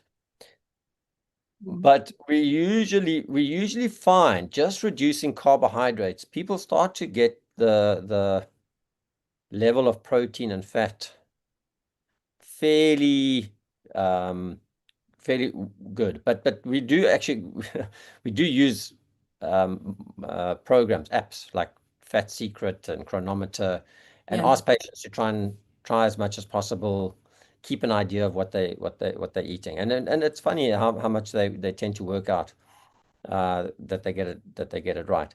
But we also obviously in patients who are really struggling have a dietitian that we get them to see who gives you proportions and that. And I'm not a dietitian that can explain exactly what their macros need to be. But that's really helpful because what I think is, people, when they often hear about the low carb and they start focusing on removing the carbohydrate, but it's equally important to think about what you are putting back on the plate. And it's really important, I believe, to get the adequate nutrients in your meal. Okay. So the next is if you could tell us a little bit about the traditional South African diets, how the people they have transitioned from the traditional South African diet to the what the people eat today, that could have contributed to the rise in the diabetes. Yes, so I was thinking about this question quite a bit. The traditional diet generally was a low sugar diet. Okay. and it had whole foods. And so the change has been pretty much what George Campbell saw, from a sort of protein, samp, some forms of corn, and nuts and leafy green vegetables, and with meat fairly often, and eggs in it, to a very much high. So sugar has just driven into societies, mainly through sugared drinks and sweetened yogurts and cereals, and then obviously bread has become such a staple of everybody, that there's been this shift towards, and then obviously the processing of food has made a big difference. Yeah. The sweets and all the other things that are just readily available. So that change has probably happened over the last 100 years. But the biggest change really has been, to me, just the level of sugared drinks available. And unfortunately, even the fruit juices, which are marketed as healthy to our children, are so damaging. And I kind of feel that they should ban fruit juices from kids under 12 even, because it starts the process of damage to their livers. These poor young kids are weaned onto fruit juices, and I think that's been a major traditional change. Yeah. And that long-standing promotion of the low-fat foods and the fear of dietary fat, that Yes. also encourage people to really move away from the traditional protein sources, I believe. You're absolutely right. There was no such thing. More than 50 years ago, people were eating the fat quite healthily, not thinking about it. In fact, for many populations, we know this from dietary studies from years ago. The Eskimos and the other, they had a lot of fat in their diet. So that changing that has really been a big problem. And it's made people fat phobic. Even yesterday, I was chatting to somebody who's doing well, but just can't lose weight but won't eat fat. We burn what we eat. Okay. The next is from your clinical perspective. So could you tell us, like, when blood sugars start to improve after reducing carbohydrates, what are the diabetes medication that as a doctor you would like to look at first and consider reducing or tapering? So yes, I mean, that's a great question, because often I will see patients who've been treated by colleagues for a number of years, and many of them are on metformin, sulfonylureas, SGLT2 inhibitors, DPP4Is, and then obviously now the GLP-1s. So we're not seeing as many of the GLP-1s yet because of the expenses, although that's becoming quite it's rapidly increasing in the number of in our patients. But certainly when I see a patient and they're on those medications, we discuss with them low carb diets. We firstly make sure that they're monitoring correctly. They're not just they have a monitor, so everybody must get a monitor. And secondly, we will often remove sulfonylureas, because we found that they're the first line where if you cut your carbs down and you're constantly pushing out high insulin levels, you run the risk of hypos, and that's just going to hijack the process. So that would be the first one we usually reduce. And then if they're really going low carb and they're seeing their sugars come down, we'll probably stop the SGLT2s as well quite quickly. Although it does depend on what the level of the sugars are, because we don't want to get into problems of ketoacidosis or normoglycemic ketoacidosis with type 2 diabetes patients. And then sometimes we'll see type 2 diabetics with insulin who are actually on insulin. And for those patients, we usually reduce the insulin quite rapidly. We usually halve the short-acting and even the long-acting insulins, so that they don't run into problems of hypoglycemia and then go back to eating carbs because they're now having lows. But in my practice, if we see a new patient, we'll normally see them in 2 weeks' time to make sure that they and we have contact with them quite quite closely to make sure that they're not getting into trouble. And then 2 weeks and a month, and then 3 months, so that we have enough information with them. But we normally find patients can reduce their medication quite quickly. So you mentioned about the GLP-1s, and they are very popular. How do you see GLP-1 medications fitting into the treatment of metabolic diseases? And how is their effect different from what we are trying to achieve with the carbohydrate restriction? Shall we have another discussion? Shall we have another 3/4 of an hour? Yeah, it's important. I'll give you my little comments on that. I've seen some really interesting effects and benefits with GLP-1. So I definitely am seeing quite a lot of benefits. I see benefits in a couple of areas. One is that they are obviously able to reduce calories as well, and patients who are struggling to reduce carbohydrates and calories, and that definitely find they are able to utilize the effects, the satiety effects, and the feedback effects of the GLP-1s. In my hands, obviously, I use GLP-1s as a tool to help patients change their diet if they're really struggling. Those patients who have been able to change their diets, they get almost the same effects as GLP-1s, because when you eat healthy proteins and fat, you get the satiety effect. You eat less, you have all the benefits. But there are patients, unfortunately, that have these cravings, these food noise that they've High insulin levels. Yeah. And then the other effect that I like to see, because if I've seen this happen a few times, where patients are monitoring and you can see that they're actually fairly low carb, but their insulin, their glucose levels are running higher, say between 9 and 12. But they're in quite a narrow band. And that, to me, indicates they've got more of a glucagon overdrive. Now, the GLP-1s have a glucagon antagonist effect. Yeah. And I've seen patients literally where they're monitoring and they just drop their baseline quite quickly with GLP-1s. And that which shows that they reducing the glucagon, and they're actually get their glucose levels back into normal range. So there's multiple effects that GLP-1 seem to have. My worry is obviously, and I think everybody's worry, is the long-term effects, the gastric effects, the muscle loss effects. We just don't know enough to see whether they are going to cause that.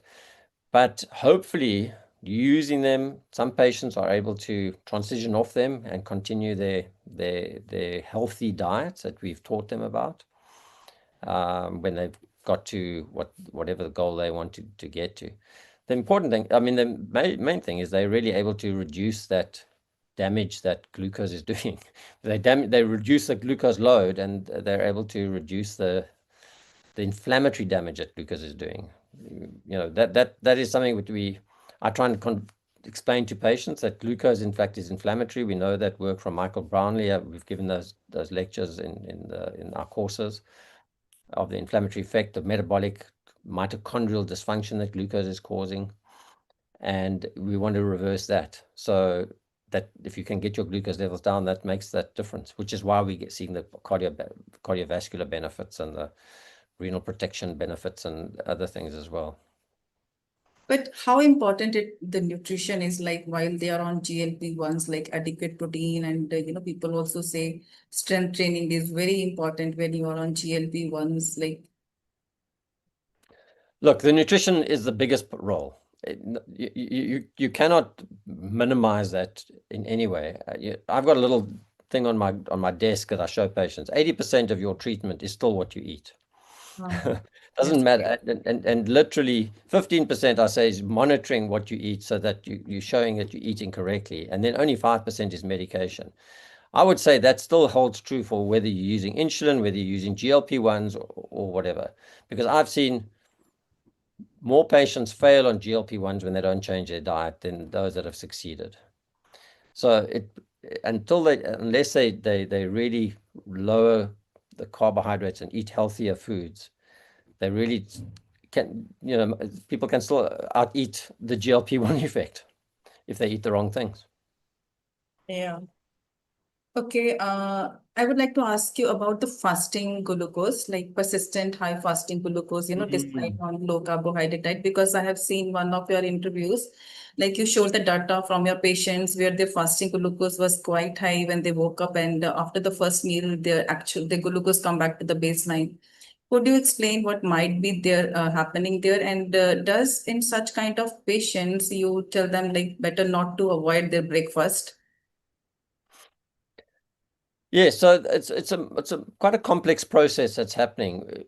If I can explain it just quickly, basically overnight, in fact, all of us will see a little bit of a rise in glucose through the night. And for the most part, if you put a CGM on all of us, you will see slight rise. And there's a number of factors that are playing a role. One of them is growth hormone that gets released and it causes a bit of insulin resistance. You get cortisol, adrenaline, stress hormones as you wake up. They start to cause your glycogen to be released, become glucose, and you'll see this little rise in the mornings. What we do see in diabetes patients is that it's a very exaggerated rise. And so patients will often come to me, and certainly when we started doing this and monitoring very aggressively, patients would say, but doctor, there's a rise in the morning and I've eaten nothing during the night.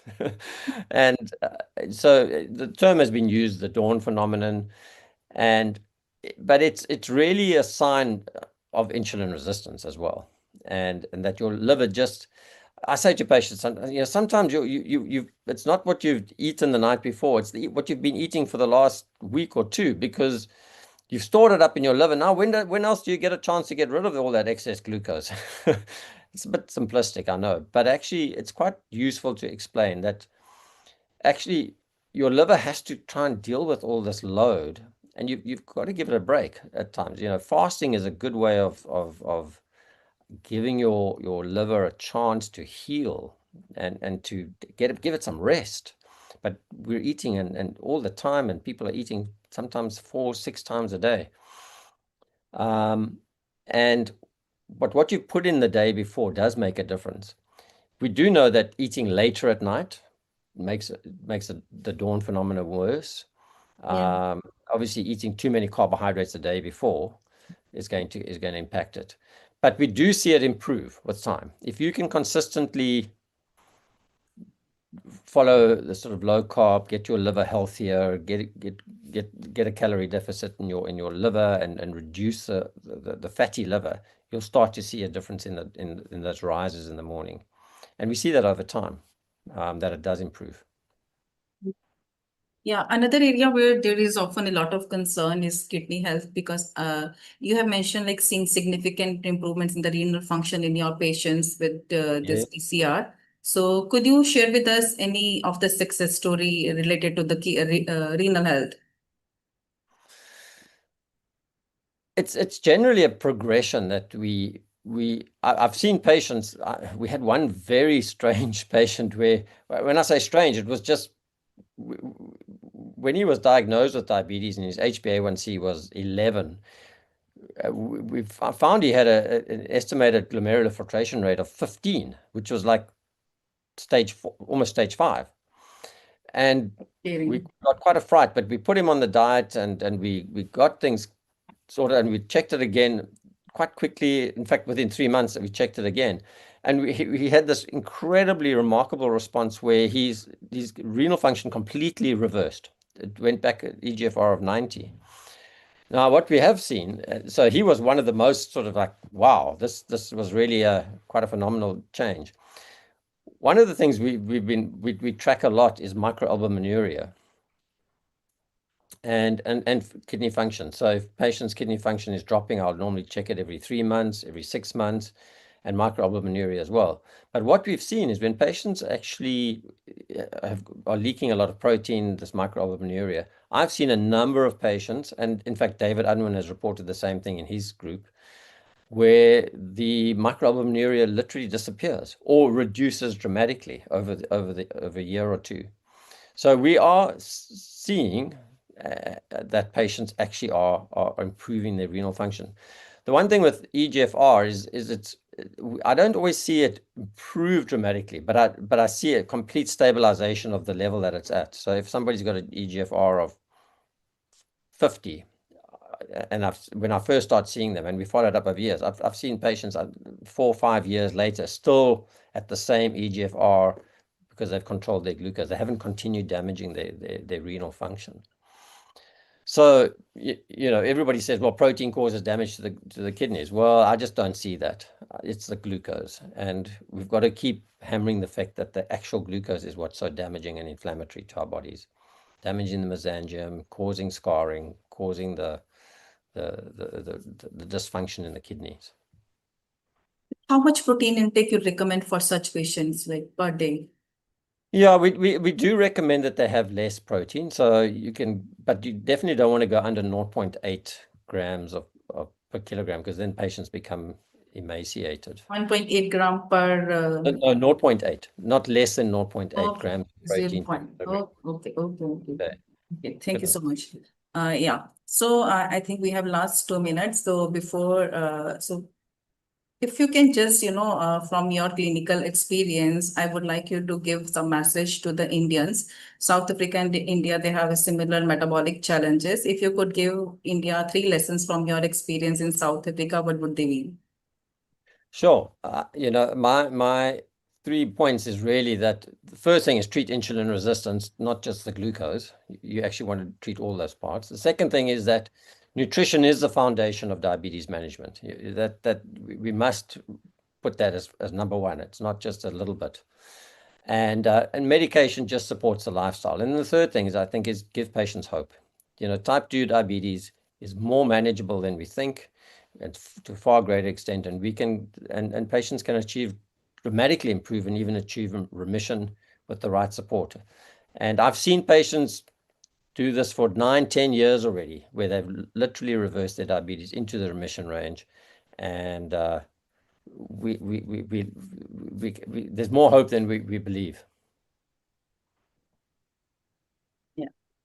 So thank you, Dr. Wellington, and thank you for sharing your experience with us, and thank you for being a part of the Metabolic Health Conference. And before you leave, I would like to ask Shashiji, please, could you please join? Oh, he's already there. Dr. Wellington, thank you. Thank you for accepting this invite and sharing your knowledge, because you have been in diabetes practice for so long, and diabetes is just ravaging India. And we have a very similar history, because you also have the lessons from South Africa is what the title of your session is. So we got a lot of learnings out of it, and hopefully that all this will go in. Add up knowledge to our people who are watching the session. Thank you very much. Thank you so much, Sashi, and well done. And yeah, all the best for the rest of the conference. Thank you. Thank you, Doctor. Thank you. Okay.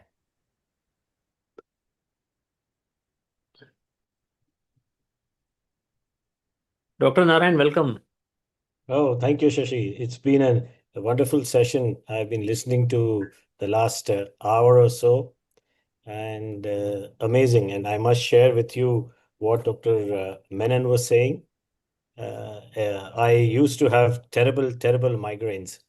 And ever since I went on to low carb, touch wood, 0 so far. So thank you very much. Just a minute, sir. I will just I'll just have a brief introduction about you first, so that everyone knows who you are. So Colonel Dr. Narayan Ramchandran works as a senior consultant in orthopedics and trauma with the Armed Force Hospital for 33 years. He's based in Muscat, Oman. So since retiring 5 years back, he is in private practice. His area of interest remains complex trauma, knee arthroplasty, especially partial knee replacement. He also specializes in sports injuries, especially knees and shoulder trauma. He has a team at NMC Specialty Hospital Oman in Al Hail and Al Gubra for diagnosis, management, surgery, and rehabilitation. He has been a team physician for Oman national cricket team at ICC tournaments. He graduated in medicine and a master's in orthopedic surgery from the University of Bombay and took a master's degree in disaster medicine in Italy. So, Indian-born Omani surgeon Dr. Narayan was bestowed with Omani citizenship by His Majesty in 2010. He is an international faculty trainer, coach, and the AO Foundation, coach with the AO Foundation, a Swiss-based international education association, and has a unique honor of being the first surgeon from Oman, India, to chair the foundation's AO trauma course at Davos, Switzerland, back in 2015 and 2016. So Dr. Narayan is a passionate teacher involved in teaching undergraduate medical students at the Sultan Qaboos University and postgraduate trainee of the Oman Medical Specialty Program in orthopedics, emergency medicine, family, community medicine. He was instrumental in setting up Simulation Center for Orthopedics and chaired it for 7 years. He continues his teaching and coaching assignment in the MENA region, uh, SC Asia, South Africa, and for over a decade. Dr. Narayan has been associated with spreading the light through human values, an annual event for schools in Oman since its inception in 2023. So he is 2020. He is also volunteer and mentor for Special Children's Group, a family support group for children with autism spectrum disorder. Inspired by His Majesty Sultan Qaboos bin Said's word, the human element is the builder of Renaissance. Dr. Narayan considers this as a responsibility to pass the experience and knowledge to the future generation of surgeons.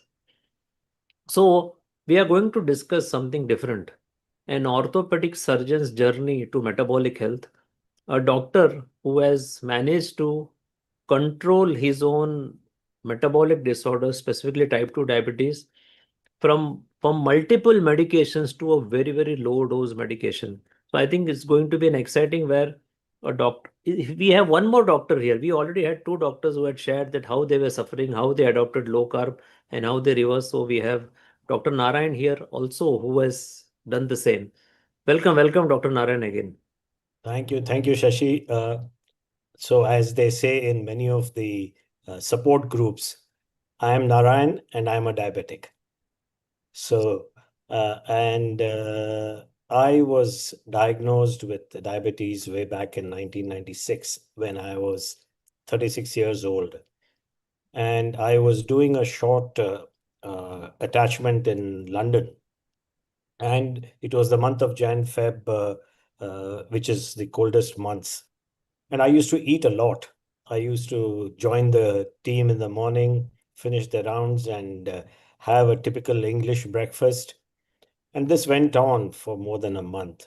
And then we came home, and it was, I had classical symptoms. You know, they say, teach us polyuria, polydipsia, polyphagia. And I would think that it was the stress of the India-West Indies test match, which was going on. I would wake up at 3 in the morning and watch television and go and pee very often. And then, you know, the fear is always there in the back of your mind. And I went and did my blood sugar, and it was 23 millimoles. Okay, so that's how my journey started. And as usual, I was immediately put on Deonil, 10 mg. And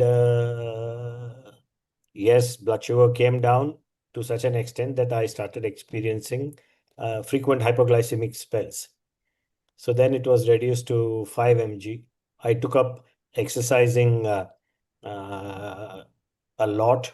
I used to go to the gym, do a lot of cardio, little weight training, not a lot of weight training, but I started doing that, and I lost weight. I lost about 5 kg weight, and felt very good, and then started yo-yoing.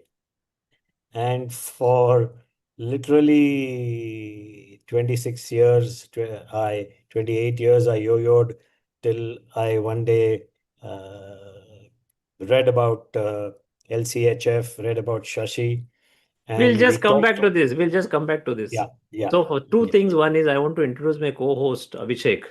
So Yeah. Abhishek, welcome, and Hello. thank you very much for having this Metabolic Health India logo as your background. So I just wanted to mention these two. We'll just come back to your story in a minute. So Abhishek Yeah. will ask the first question. He's my co-host. He want to ask the first question related to what you're going to tell again. Yeah. Yeah, Okay. yeah. Thank you, Shashiji. Thank you, Shashiji. And Dr. Narayan, before I just post that first question, no, the first line which you told about the migraine which you faced and how you got relieved through that low carb, I was in the same situation before I met Shashiji actually, and then it really got reduced. Okay, and I'm no more like what I can say a migraine person at all, but it has really helped actually. Thanks to Shashiji. Yeah. Yeah. Then I can move on to the question. Yeah. Yeah. So, Colonel, you're an orthopedic surgeon who has spent your career treating patients, right? But at some point, you were found on the other side of the person, like as a diabetic, right? As a type 2 diabetic. So, how was your journey on this? Can you please let me know what was Yeah. happening that Yeah. time? Yeah. So, like I said, I got on to medication.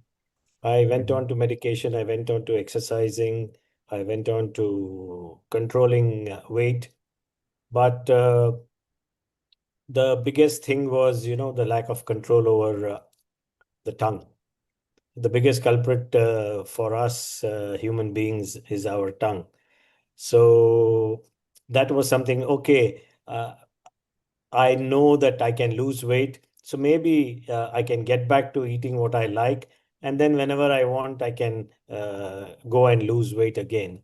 So that's how my journey started yo-yoing, and sugars going up and down, HbA1c from 11 and 12 coming down to 9, coming down to 8, and then going up to 9 and 10. So it was a journey that went that way. And as you know, the main thing is that's how it works. And then as your sugars increase, so do your medications. So So how from did day you, on, your story, how did you come to low carb? yeah. So, as I said, as the sugars increase, so do your medications. So, you start with Deonil, then you start having some side effects, then some then you're put on the baseline metformin, and something else is added to it. As and when newer medication comes, your physician, who are your friends and colleagues, tell you, why don't you try this? Why don't you take this? Then nothing was working. I got onto liraglutide. Okay, and they said liraglutide, you lose weight. Happened for a while. I started with the minimum dose of zero point 0.6. From zero point 0.6, it went to 1.2. From 1.2, it went to 1.8. So I was literally on the maximum dose of liraglutide. The other thing was I travel quite a lot.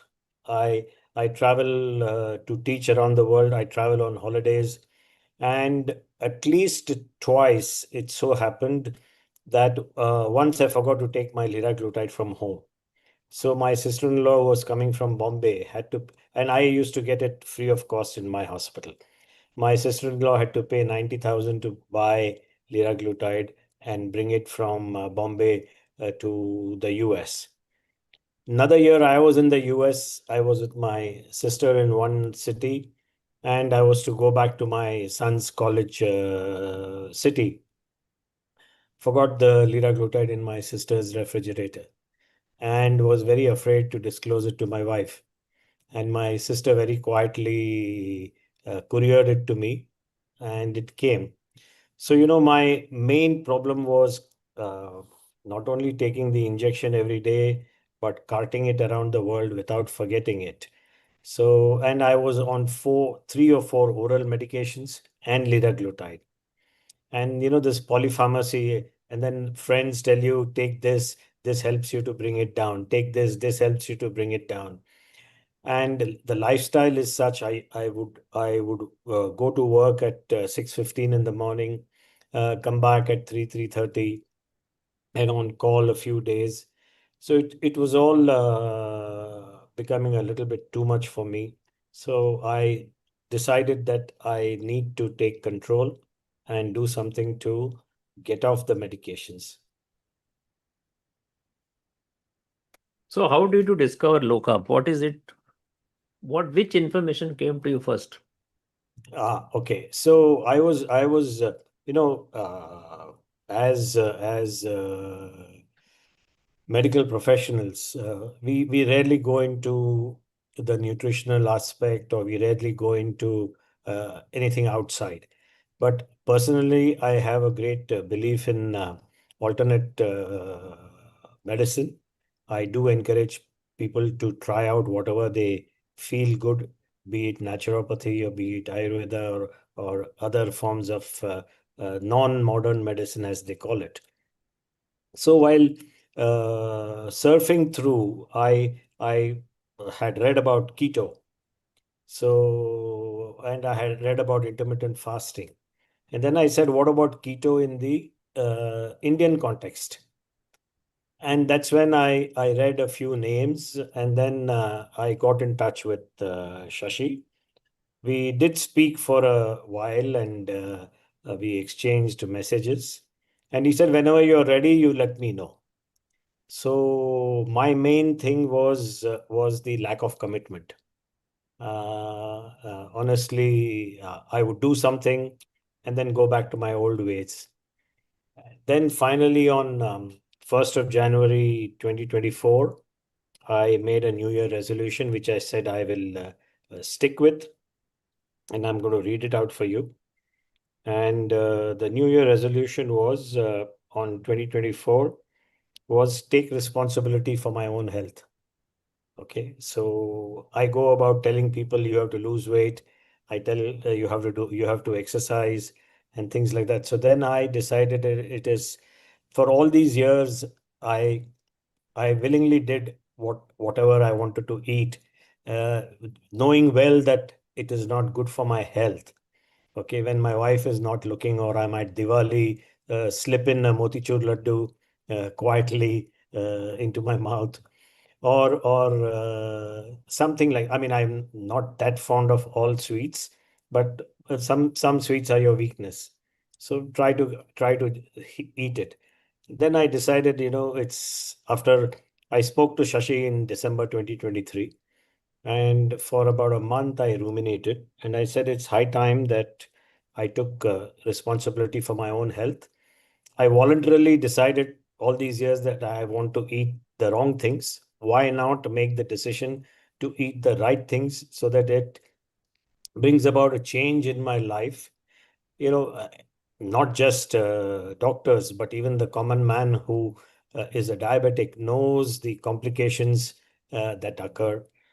As a surgeon, I have treated diabetic feet. I have seen diabetic amputations. I've seen non-healing wounds. I've seen everything, which is frightening. But yet, it didn't knock sense into my head. And I must really say that the talk with you, Shashi, brought about a significant change in my life. Yeah. So, Abhishek. Yes, yes, yes. So, yes, like, was that actually changing your diet completely, and which was built over decades, right? And you had to change it now because of your what you were just going through those things. And during Yeah. traveling, how did you face these challenges? Yeah. So, changing my dietary style was one of the biggest challenges. But, there was a movie of Salman Khan in which he says, एक बार जो मैंने commitment कर दी तो मैं अपने आप की भी नहीं सुनता. My late father used to say that, Narayan, your three favorite vegetables are aloo, batata, and potato. Okay, so and that was really my weakness. And believe me, from 1st of January 2024, we haven't bought potatoes at home. It's not there. It's not part of our diet. Even if it is made in the most interesting way. I have a lot of Gujarati friends who make lovely potato dishes, but we avoid it. Then I'm a South Indian. So obviously South Indians eat rice. So some people say try brown rice, try this rice, try matta rice. No, when you want to avoid it, why do you want to give? And then, of course, my friend Shashi came to the rescue. I've had rice in the form of crumbled paneer and had rasam rice. I've had sambar rice. My wife is a doctor gynecologist, and along with me, she also changed her complete lifestyle. We are only two at home. Our son doesn't live with us. He lives in the US. So we both, food is only made for two. So we eat the same thing. And she has, in fact, taken control. She was always in control, but she took greater control once we switched to this. And she discovers new recipes. Shashi has shared a lot of access to his set of recipes, and I love to eat curd rice, so we make curd rice with chia seeds, and it gives tremendous satiety. It has everything else that you put into it, and that's it. Uh, I have a huge friend circle, socialize quite a lot. As I said, I travel quite a lot. So when I'm traveling, I have the choice to pick and eat. My breakfast is always protein, and I have lunch. Sometimes I skip. I have soup or I have salads. I don't eat a lot. And dinner is again protein. Even at home, it's the same. We have eggs for breakfast, eggs in different forms. Two. My wife had fallen prey to the misconception that eating yellow of the eggs is harmful, and now she encourages me to have 2 or 3 eggs a day. So it is if we haven't had eggs for breakfast, it's eggs for dinner. So somewhere or the other, eggs come into our diet. We do eat chicken and fish. So it's either chicken or fish for dinner, one of the two, along with vegetables. Uh, we eat jawar bajra bhakri. I have tested most of these. Ragi doesn't agree with me. I used to have ragi kanji regularly on the way to work in the morning. I leave home at about 6:10, 6:15. I would take a huge coffee cup of, those coffee mugs of ragi kanji, and have them on the way to work. But once I started using a CGM, I realized that ragi is not my cup of porridge. And I have experimented with every single millet that is there, because I tell my patients all 5 fingers are not the same. Similarly, each millet affects each individual in a different way.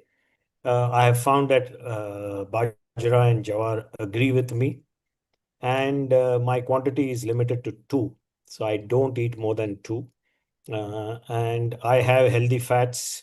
The oils in our house is thrown out. My late father was a chemical engineer, and his specialty was oils and fats. All his life, he told us, use ghee, use ghee, use ghee. And with the misconception that ghee increases your cholesterol, you used it in minimal quantity. But now ghee is what we go to in everything that we use. Coconut oil, cold pressed coconut oil is the second thing that we use, and olive oil for salads. So olive oil, I always had a soft corner, and I'm doing it. We do it regularly.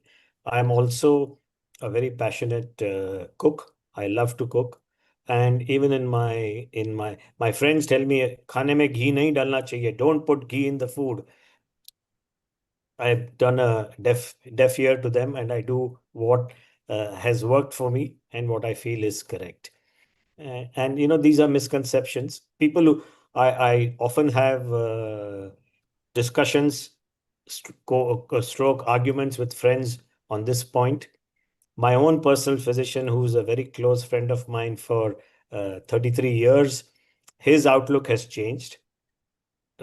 In hospital, we used to have regular fights on me advising people not to take statins, or me advising diabetics to take, or people with high cholesterol to take methi seeds and Kashmiri garlic.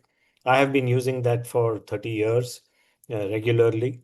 So lifestyle changes has not been as much as a challenge once you decide you want to do it. we were exercising. Now I just tell people we exercise 8 days a week. So every morning, now the temperatures are in the mid 40s, so I can't go for a walk. But we do yoga for 90 minutes, 3 days a week. We do strength training, functional training, 4 days a week. So something is there every day.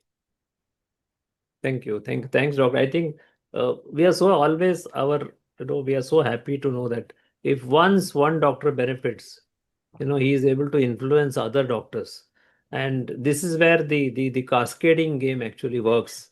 So if you benefit, your patient will benefit, your other colleagues will benefit, they might also benefit their own patients.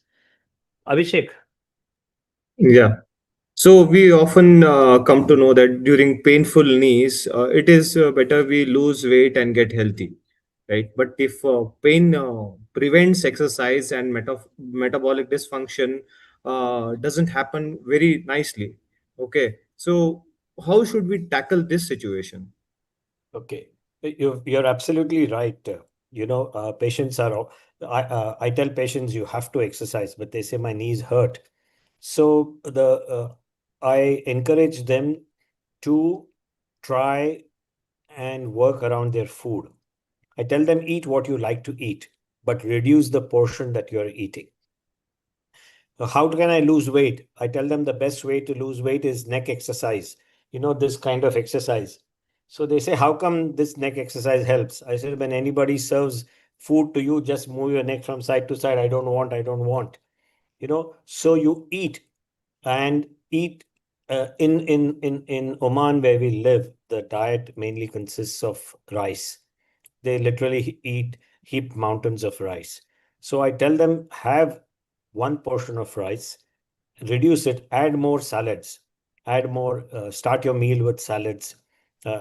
And telling them to eat protein is no hard task. They will eat meat, chicken, or fish. The other issue is a lot of people here have high uric acid, so you have to go easy on red meat. Tell them to eat white fish. Tell them to eat chicken, grilled chicken, and reduce the amount of rice. They like to eat chapati or the Lebanese bread. So you ask them to switch to the brown variety, which is less carbs. The other trick that we learned and which we use and we tell people is to, if you want to eat rice, cook it in coconut oil, one, and two, refrigerate it and have it the next day, because the complex carbs are then reduced, and your spikes are much less, and you can then enjoy the rice also that you want to eat. And that forms Yogurt that is resistant starch. Yes, resistant starch. And yogurt is another thing that people eat here in all forms. So yogurt is something again and most of the people, ladies who are in their 50s and 60s, we have to get them to do some form of calcium. So they say, oh, we don't like milk. Milk makes us fat. So, again, that's a misconception. So I advise them to eat milk products. So I tell them to eat cheese. They say, oh, do you think cheese is correct? I said, yes, cheese is the best form of protein that healthy fats and certain forms of cheese. Parmesan is one of the best source of protein, vegetarian protein. And yogurt, you don't need to go and buy expensive Greek yogurt. You buy yogurt, let the whey come out and use it.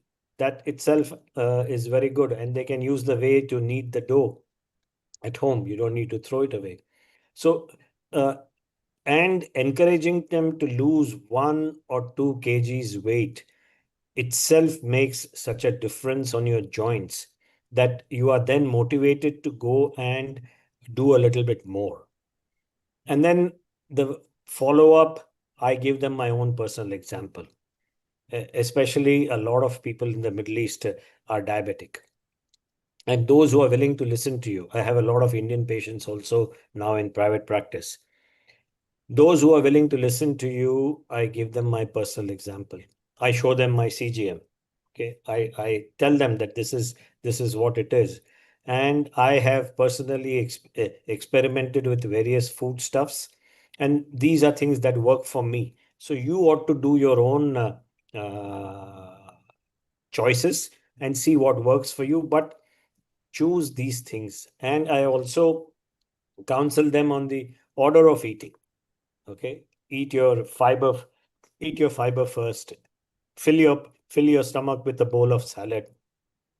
Go for proteins next. Have your fats next, and then have carbs at the end if you do wish to have. And substitute your starchy vegetables with a lot of greens, with a lot of leafy vegetables, and find interesting ways in which you can cook. My Instagram feed is only about food, about cooking food. I was very passionate in cooking Italian food. Unfortunately, I've had to cut back on a lot of stuff, but I still cook the fish, chicken, and greens in that way because I love the way they use olive oil, garlic, fresh herbs. It makes a lot of difference, and it is healthy. And you rarely find people from that region to be extremely obese or diabetic. Great. Now, something which audience might want to understand and know, what were the medications you are taking earlier and what is it you are taking now? So we'll know So the I real was impact. Yeah, so I was taking liraglutide, I was taking metformin, I was taking glibenclamide, and I was taking MPAG. So, again with MPAG, I've had urinary tract infections a couple of times. So that was another motivating factor that I don't want to suffer from recurrent urinary UTIs. And as a diabetic, that can lead to so many other things. The fine print in the medication says balanoposthitis, which is terrible. So that was another thing that I wanted to go off. So when I started, within a week, I was able to taper down my dose of liraglutide. And in less than a month, I was off liraglutide, I was off glibenclamide. I was on metformin and MPAG. Gradually, I have gone off that also. I am on metformin because, as so many people said, even the speaker previous from South Africa said, if you are caught before 5 years, you can definitely reverse it. 5 to 10 years, still a chance. About 10 years, very difficult. I tried convincing myself that I will be able to reverse it and get off medication. I have accepted reality and the fact that I need to be in good health, and it's not incorrect to take metformin to continue and stabilize myself. My HbA1c is around 6 to 6.2, and I'm happy with that. Sometimes, if I am traveling, I take an extra med with me, but I have not found the need. I use at home. I don't tend to use the CGM. I get my CGM and use it before I'm traveling, so that I am well under control in what I'm eating. And it's not difficult when you travel to Europe and to Africa to get stuff in your diet and avoid the carbs. It's great. So you were on liraglutide, you were on Yes. sulfonylurea, you were on Yes. SGLT2, you were on metformin. So out of the Yes. 4 drugs, now you are only on metformin. Correct. Just a single drug, which is great, and that's what people want because we have been told that diabetes is a chronic progressive disease and medication only keeps on increasing. Whereas in your case, by lifestyle mean changing the diet, you actually reversed it back to only metformin, which is all okay. A small dose of metformin, you might take 1 or 2, 3 tablets a day, which might be good. I think that's something which you have given hope to many people actually. After being diabetic for so long, you have actually managed to at least come to metformin. So now that you have reversed your own, or you have managed to control and get off a lot of medication, do you see your patients in the same lens? I mean, when they come, immediately do you think of the metabolic disorder behind what they have? For example, now they say even osteoarthritis is a metabolic disorder, possibly. And similarly, there would be a lot of other conditions. So how do you see them now? Exactly, exactly. Like the more and more you read, the more and more you're involved, you kind of know that insulin resistance is at the root cause of everything. Okay, whether it is PCOS, whether it is diabetes, whether it is uh, polyarthropathy, whether it is autoimmune disorders or it's joint problems, everything is because of these metabolic disorders. So it costs very little to control what you're eating if you want your health to be good in the longer run. You don't want to suffer the ill effects of incorrect lifestyle. So you would prefer to change your lifestyle and get good health by making a few changes. It's not very difficult, and that's what I counsel my patients. I have made a lot of changes to my practice. Medications is only if required. Lifestyle changes come first. My motto is for most of my patients is to keep active. Uh, Rest is rust. If you don't use, you lose. So I ensure that they keep moving. Do not stop activity that you are doing, because once you stop it, regaining it is very difficult. I've had people in my own family being told by my seniors in different cities that don't do yoga. It's harmful for your knees. And my own sister-in-law, who is lean, fit, no medical disorders, was told, because she went to him with knee pain, was told to stop doing yoga. And then she never asked me, and she said, "Oh no, I stopped." I said, "What nonsense." And today she is for the last 10 years has been continuing yoga. My wife 15 years ago had a major problem with the knee. She said, "I want MRI." I said, "Okay, do it. MRI has no role," but she did it. I said, "Now next, what do you want me to do?" I said, "You need to do knee replacements." She just went through the roof. Again, lifestyle change. She made a lot of changes in what she eats. She stopped eating a lot of favorite foods, and portion control and exercise. And today in yoga, she can sit on the floor much comfortably without any problems. So lifestyle changes is important. Lifestyle changes are a part and parcel of our life, and we need to do it. Very good. So you also mentioned that you have a large friend circle, and probably you all meet on weekends and then eat and share foods. Yeah. A lot of these also happens with a lot of Indians also. So it might not happen so much in India as much as in abroad. So because Indians are a small community, they tend to gather during weekends. Because I have a lot of clients in US, especially Dallas, so they every weekend they will go out and they will eat all those biryani and all. So the same thing. So how do you manage those weekend meets with your friends? Yeah. So now a lot of my friends know our lifestyle. I have another very close friend who's also diabetic. He followed a different program, and he was on 40 units of insulin. He went off insulin. Two of my very close friends, whom I introduced to Shashi, they are off insulin. So when we go out for dinner at friends' places, I carry my own Jawar Bajra Bhakri. They know that I will not eat certain foods. So there is always some paneer dish which is made. There is a good portion of salad, and I get some form of chicken which is there. Some yogurt, raita, or whatever is there is there. When we go out to eat at restaurants, most of my friends, we are all 60 plus, so everybody is careful. And at home, we are used to eating by 7 maximum 7:30 on the days we have yoga. So food, even when we go out by 9, everybody has had dinner. and by 10:30 everybody is home. Those days of midnight and post-midnight parties are all over. Everybody wants to do their own thing. So we are very cautious about that. Thanks to the two of us, me and my wife, following many of our friend circle.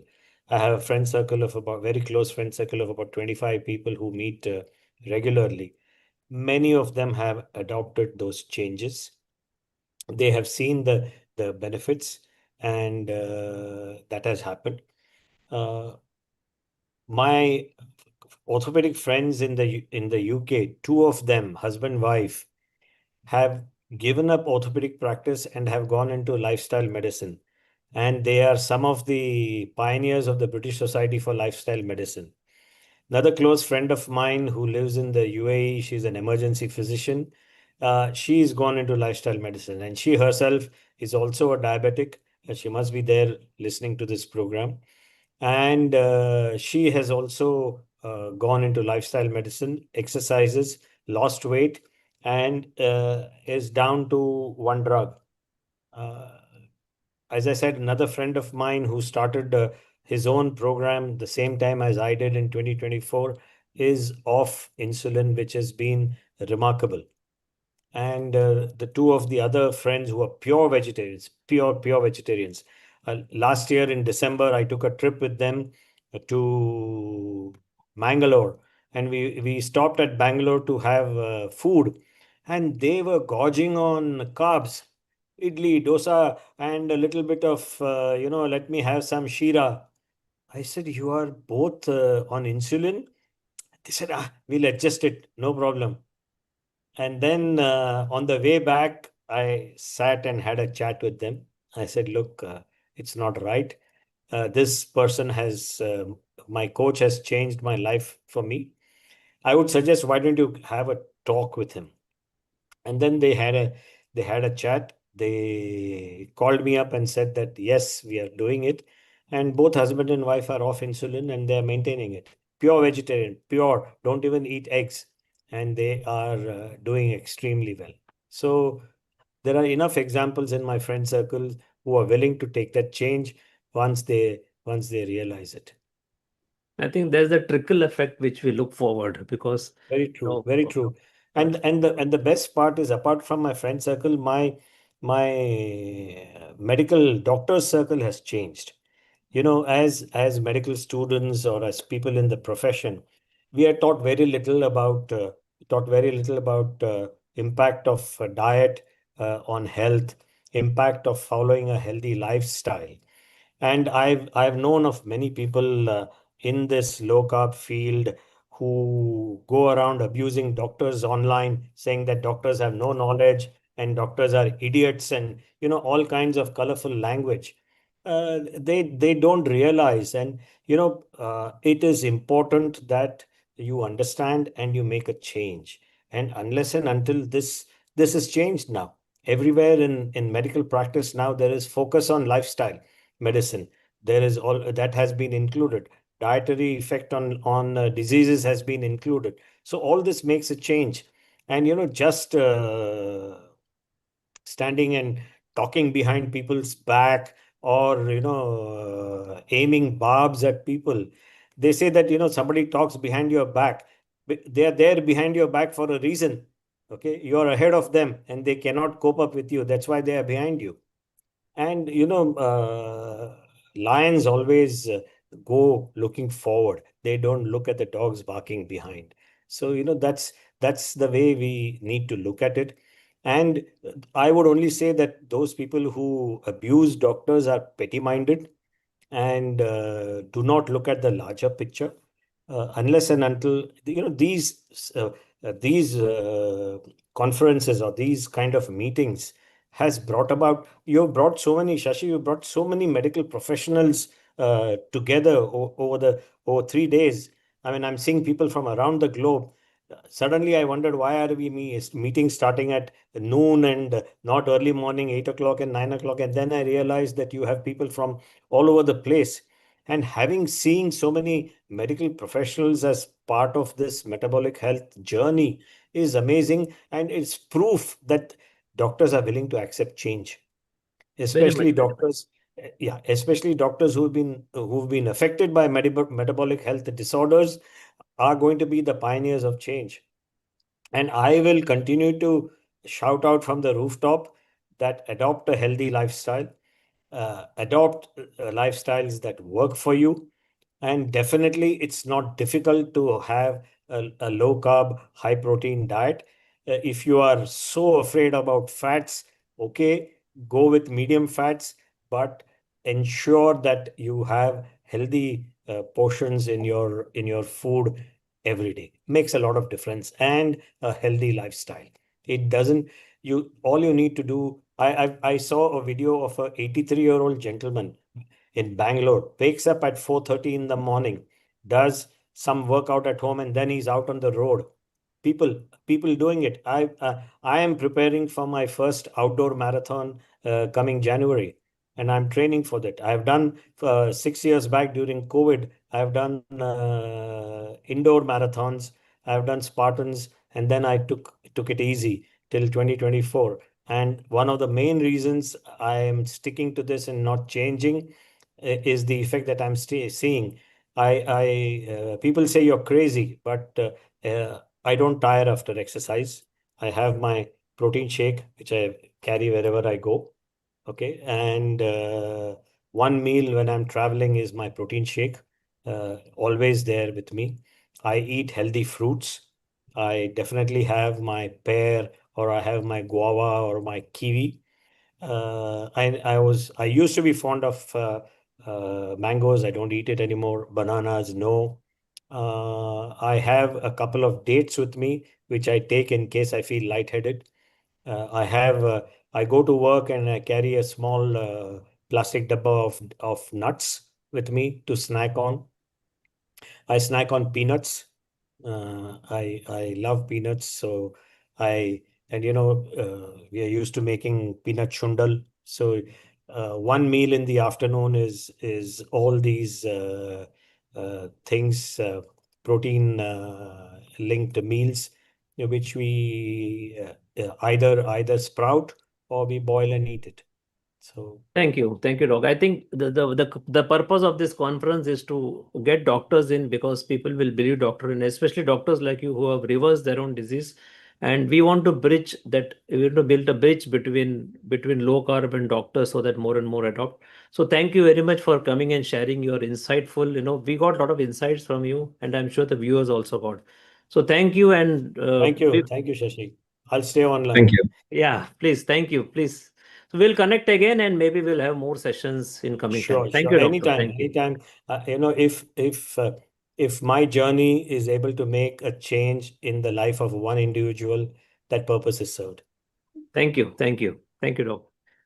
Please get Maya in and Priyanka.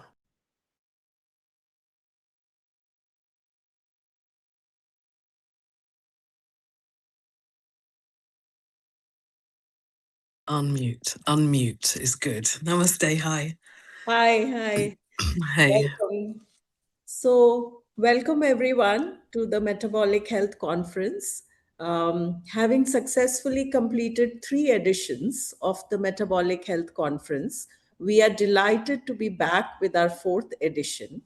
This year's theme is Metabolic Health Crisis, Where India Went Wrong and How to Fix It. So, hello, Maya. It's wonderful to have you with us today. Hi, how you doing? Yeah, I'm good. So, Maya Sutherland is the author of Metabolic Mayhem, The Art, Science, and Pleasure of Weight Loss and Fabulous Metabolic Health. She has spent more than 3 decades working with people around the world through hands-on therapies and acupuncture. Her work has taken her from traditional healing practices to a deeper exploration of nutrition, fasting, and metabolic health. And she brings a very personal and practical perspective to the subject. So, Maya, why don't we start by having you tell us a little bit about your journey into metabolic health? How did you actually begin? So I came from a very vegetarian background for the whole of my life.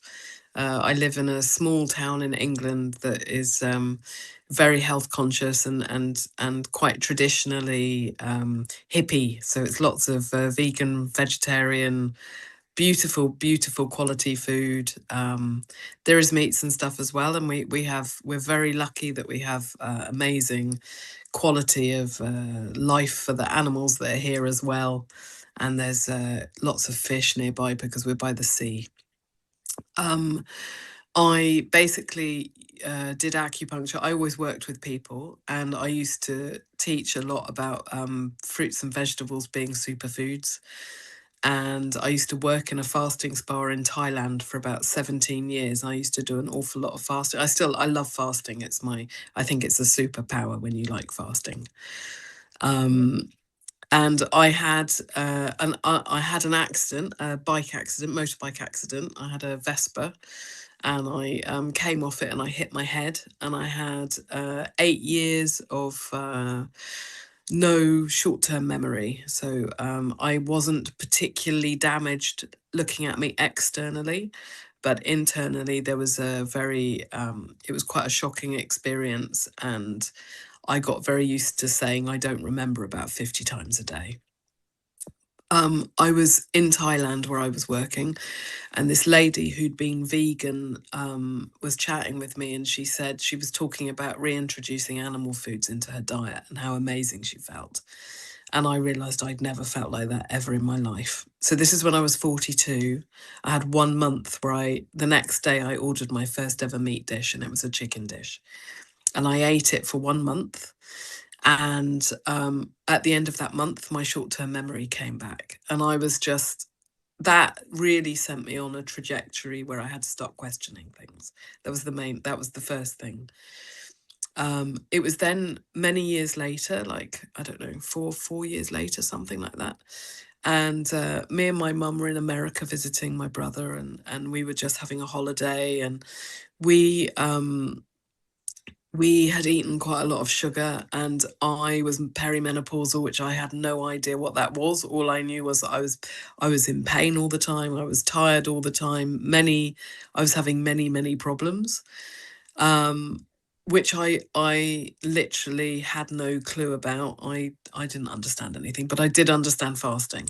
So I thought, okay, I'll start a fast, and came home and started this fast, and then started seeing Dr. Jason Fung online and learning about ketosis. And nobody in the fasting spa I worked at had ever mentioned ketosis, even though that's what we're all in when we're fasting. Because it was very plant-based, it would get us eating mangoes and papaya when we broke our fast. So we would do 7 days no food, and then mangoes and papayas, and I thought that was wonderful. And I used to do 1 month juice fasts, which I thought were wonderful. And then Jason Fung was talking about ketosis, and I thought, what's this? You mean I can keep eating in this way and not do the rebound where you end up putting all the weight back on and all the pain in the joints? So I started doing that with my mum, and we did a long experiment that continued, and it undid an awful lot of propaganda. I went down the rabbit hole, and the more you go down the rabbit hole, the more you have to question things like only eat 1 egg, or butter's not good for you, or fruit veg is superfood. I had to question it all, and the more I questioned it, the more animal-based I got, actually. For the first year I was still vegetarian. That 1 month was just literally 1 month where it changed my brain. But a few years later, in ketosis, then things started changing from vegetarian to introducing chicken, mainly at the beginning, and some fish. So and a bit of red meat after about a year of that. So I'm still very new to eating animal products, but my body loves it, and my body isn't interested anymore in. I wish salads did for me what more animal based does, but much to my surprise, it doesn't. So it's been an interesting journey. The book itself. My dad had died at 62, 13 years ago, unexpectedly from a heart attack.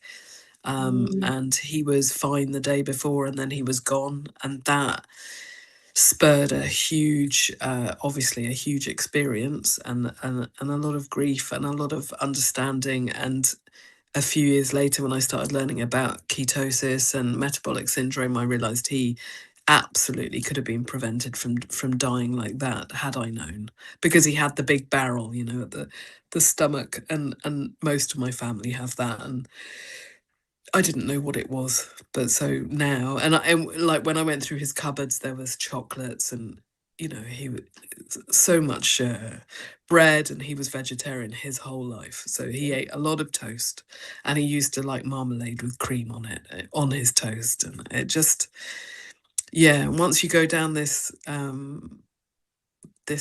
amazing road, you start seeing the doctors and the patients and yourself all improving by cutting the carbs down as much as possible.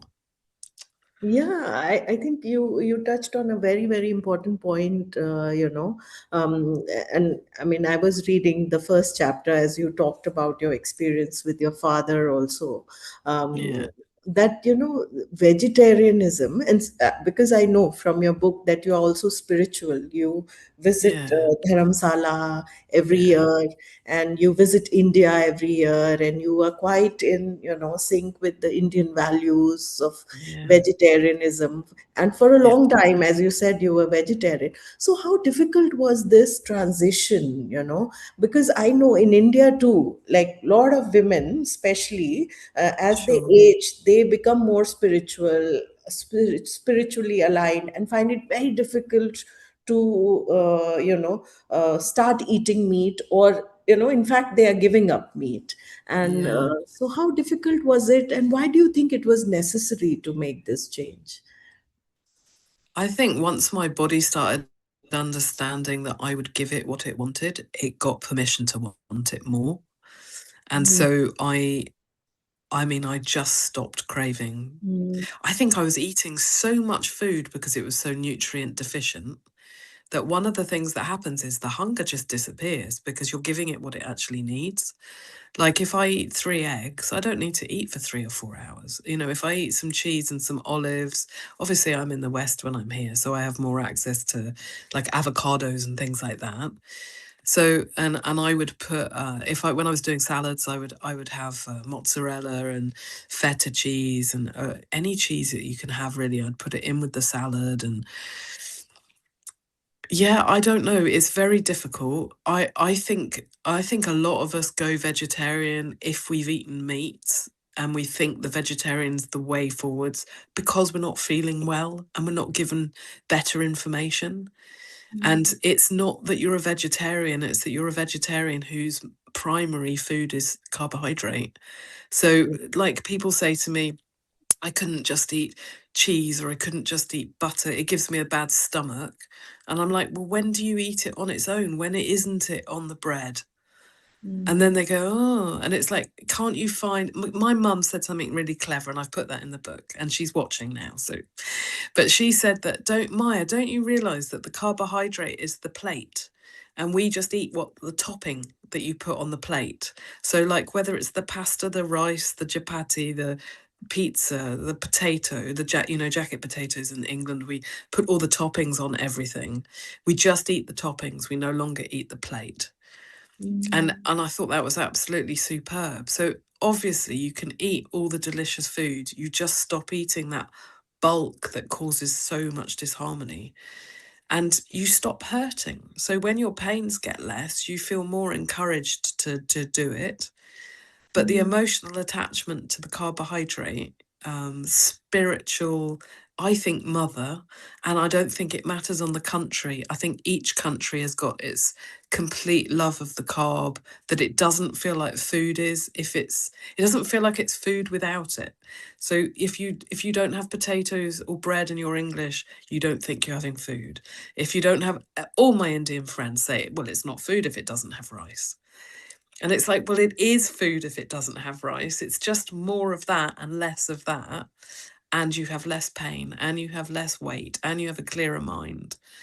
And, but it's that's why I challenge people to do 30 days or 6 weeks, because anybody can do a challenge that feels, yes, you're depriving yourself, but it's not forever.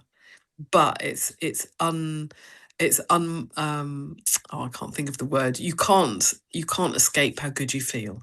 You know, if 1 week later your knees aren't hurting and all you've done is change your food, and you're only doing it for a short term, so you can see how well you do with it, and suddenly 3 weeks later your brain starts functioning better and you realize you have much more energy, then at least if you learn how to do it for a month, you can go back to normal and you can go back to it. And it's, again, like fasting, I think it's a bit of a superpower when you fall in love with the fact that you can feel better or worse depending on what you do.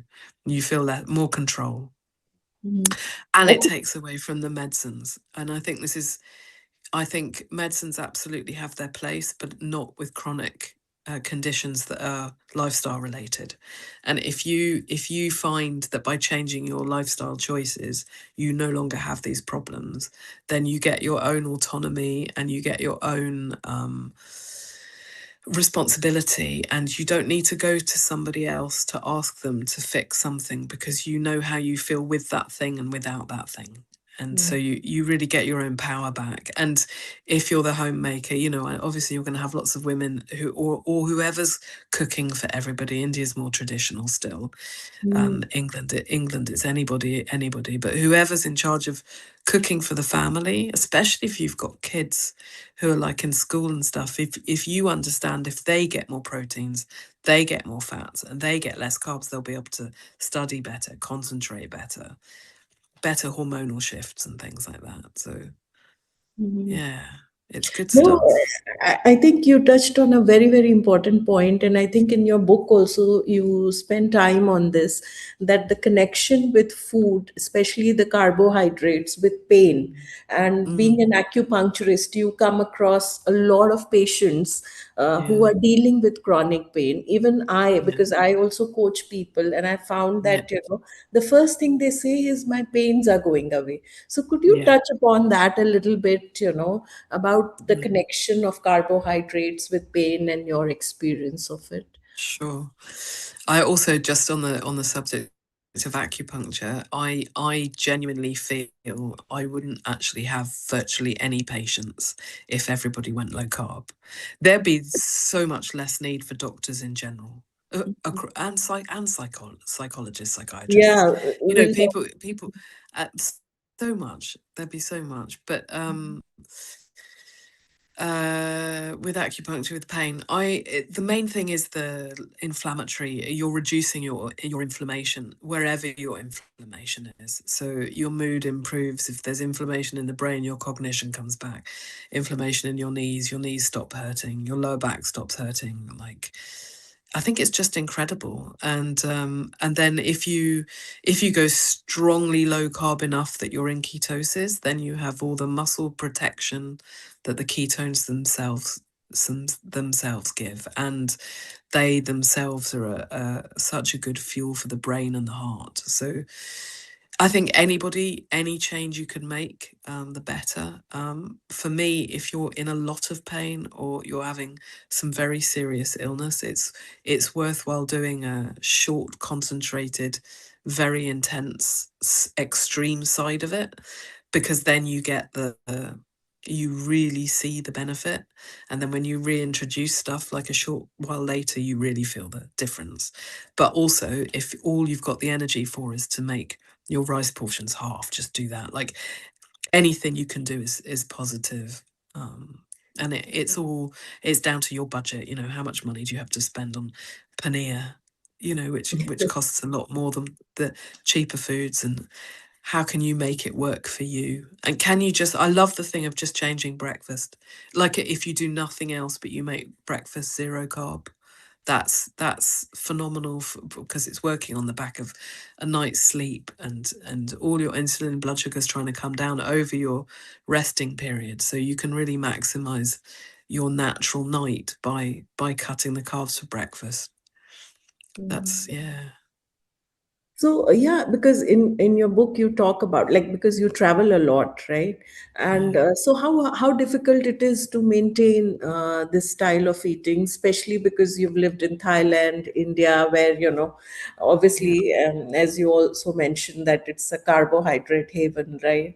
So Yeah. how do you manage then? It's hard. It's very hard. It's much easier in the West. It really is.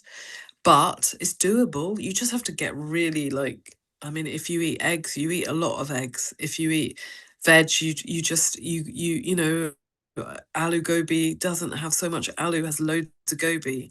Try and get some paneer into it as well. Make it with lots of ghee so that you're getting the sumptuousness of the fats.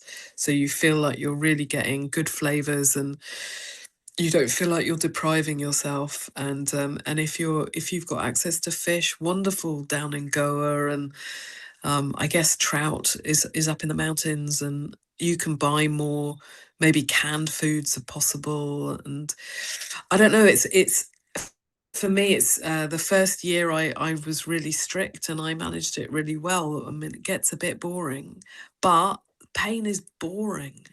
You know, deteriorating health is more boring. It's so boring to continuously say my knees hurt, I can't walk up the stairs. And if you just have to eat differently and get bored of that, at least you can walk up the stairs. Really. Yeah, no, I think you touched a very important point about, that low carb can be boring. And, it also talks about the connection between the food and our brains, and you mentioned that it definitely, eating the low carb way can also help with psychiatry or mental health issues. Can you talk a little bit about that?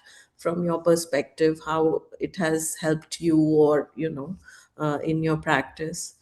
Sure. There is nothing new that ketosis is beneficial for the brain. So about 100 years ago, it was the primary treatment for epilepsy.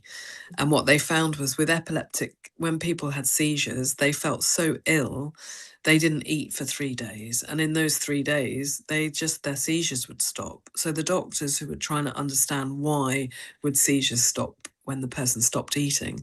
And that's how they kind of understood the ketogenic, that they were switching fuel source from glucose burning to fat burning, and then they had this constant energy that was no longer fluctuating in the same way as sorry, I've got a bit of a cold. And then it was no longer fluctuating in the same way as with glucose, where it goes up and down so quickly in a day. So they got their patients to be in ketosis on a ketogenic diet, which at that point was like 95% fat, which must be very hard to maintain. Now it's a modified ketogenic diet for epileptics who are non-drug respondent. And so they would have, I think it's about 85% fat and then a higher protein. But from that, there's 100 years of data on how the brain works when it's fueled with ketones instead of glucose. And so there's a few doctors now who are doing some super studies on bipolar schizophrenia, chronic depression, some eating disorders. And what the patients are reporting, even if they've been sick for decades, medicated for decades, once they're in a state of nutritional ketosis, they're literally going into remission from bipolar and schizophrenia. So that's like the far end of the most serious end of the mental spectrum. Everybody who goes keto, not everybody, but most people will stay doing it, not just because of weight loss or their knees don't hurt so much. It's because of the mental clarity. And it's fascinating. Like my mum she wasn't having a good time mentally before we tried this, and she was forgetting a lot. Obviously, with my bang on the head, both of us, we benefited so much from being in ketosis. And even now, because I'm not rigid about anything, so sometimes I go off, sometimes, like if we go to Italy, we eat a lot of gelato. And if it's Diwali, I do eat the sweets that I'm given with love by my lovely family, because of course I do. But I now know that the next day or for a couple of days after, I can fast, get myself into fasting ketosis and just write everything really quickly. Whereas before, everything was a continuous struggle and it was a rolling struggle. And due to getting older and more insulin resistant, it was an ever increasingly painful struggle, I think. So, yeah. It's Yeah. worth doing even if it's hard. And you guys are much better equipped to know how Indian cuisine should be shifted. I don't know enough. I know my little world of it, but I don't know enough. But you guys are No. covering it all. I've been listening, so Yeah, I think you've touched on a very important point about, how as we age, especially women, as we age, since we can talk about from that experience, that, yeah. knee pain, forgetfulness, all these things are part of aging. And we thought it's Yeah. part of aging. And you No. mentioned this in your book very specifically, that you Yeah. thought, I'm aging. But, Yeah. but as we age, but if we start eating the low carb way, then suddenly all Yeah. these things start reversing. And I Yeah. think that is fascinating. I think all of us have some or the other experience with the ketones. um, so tell me a little bit about, your book. How did that come about? How did you, especially, tell me first about the title, because Metabolic Mayhem, it's a very, very provocative title. So why didn't you tell us how did you name your book and what it is about? It had a very boring name at the beginning. It was called It's Not Just Food for two reasons. One, because everyone says it's just food, and it's not. It's everything. And that was the main reason. Anyway, I woke up out of a dream and it was Metabolic Mayhem. I'm like, okay, plot twist. We'll call it that then. It's nice and catchy as well. But also, if you travel the world, you get to see entire populations changing size over the decades and changing sickness. And my friends, I've known everybody long enough in my journeying. I go to the same places, so I know the same families, and the kids who were little are now big or having their own kids, and I get to see now how the parents who were sort of my age are now more like the grandparents, and their parents are now either still here. Everyone's getting sicker and sicker and sicker, and I was getting sicker. So it is a mayhem, it's chaos, and it's the world over. And that's why I wanted to say it. But the strap line is really important, that it's the art, science, and pleasure of weight loss and metabolic health, fabulous metabolic health, because especially anybody who's been part of a diet culture is pretty beaten up by that approach, which blames the person and restricts everything enjoyable and makes you cut your calories and doesn't work, and then you cycle onto a new version of the same thing. And I wanted this to be about enjoyment, because we're allowed to enjoy change, and we're allowed to enjoy our health and our body and our taste buds, and actually like feel full by what we're doing, not just feel miserable and depleted. And it doesn't work anyway, and this does work. So hence the pleasure is a really important part of it. Wonderful. So, when you were earlier talking, you said you sometimes go off and you come back, and, and you fast it out. So, like a lot of people, when you tell them that, okay, you can do low carb and it can benefit you, people get scared because it's like changing a lifetime of habits and, practices and rituals. Like you said, Diwali, people want to eat and indulge. So, what advice or what tips you can give, because it is very individual, as you said. So, how do you what advice do you give in your book? Because you've given a lot of tips on how people can manage and find a sweet spot for themselves. Um, I've tried to make the book as accessible as possible to anybody, everybody. So no matter religion, budget, location in the world, education, don't think it matters. I've worded it in a language that's just language. It's not a heady, dry, scientific read, because I just think it should be really accessible. And then there's a whole part that's for the food side of it, for those who feel that that's what they can deal with. For people who can't deal with the food so much, they could do more fasting.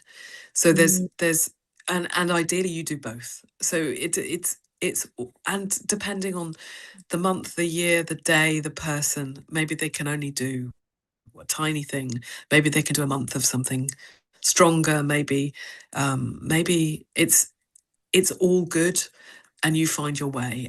And as you change and your circumstance changes, what you can do changes, and it's all in the book, so you have an option. I think an easiest thing that people can do is eat breakfast an hour later, eat supper an hour earlier, and just start extending the fasting window. You can also understand that fats don't cause insulin release response, and you're wanting to bring your insulin down. So if you're going to eat late, eat fat. So you're still bringing everything down, even though you're eating. And same if you change your breakfast, then that means your 8-hour sleep window and your breakfast window is all the same thing. It's all keeping the insulin really low. And then what you're eating is nutrient dense. So your body will just feel really happy that it's getting the right thing.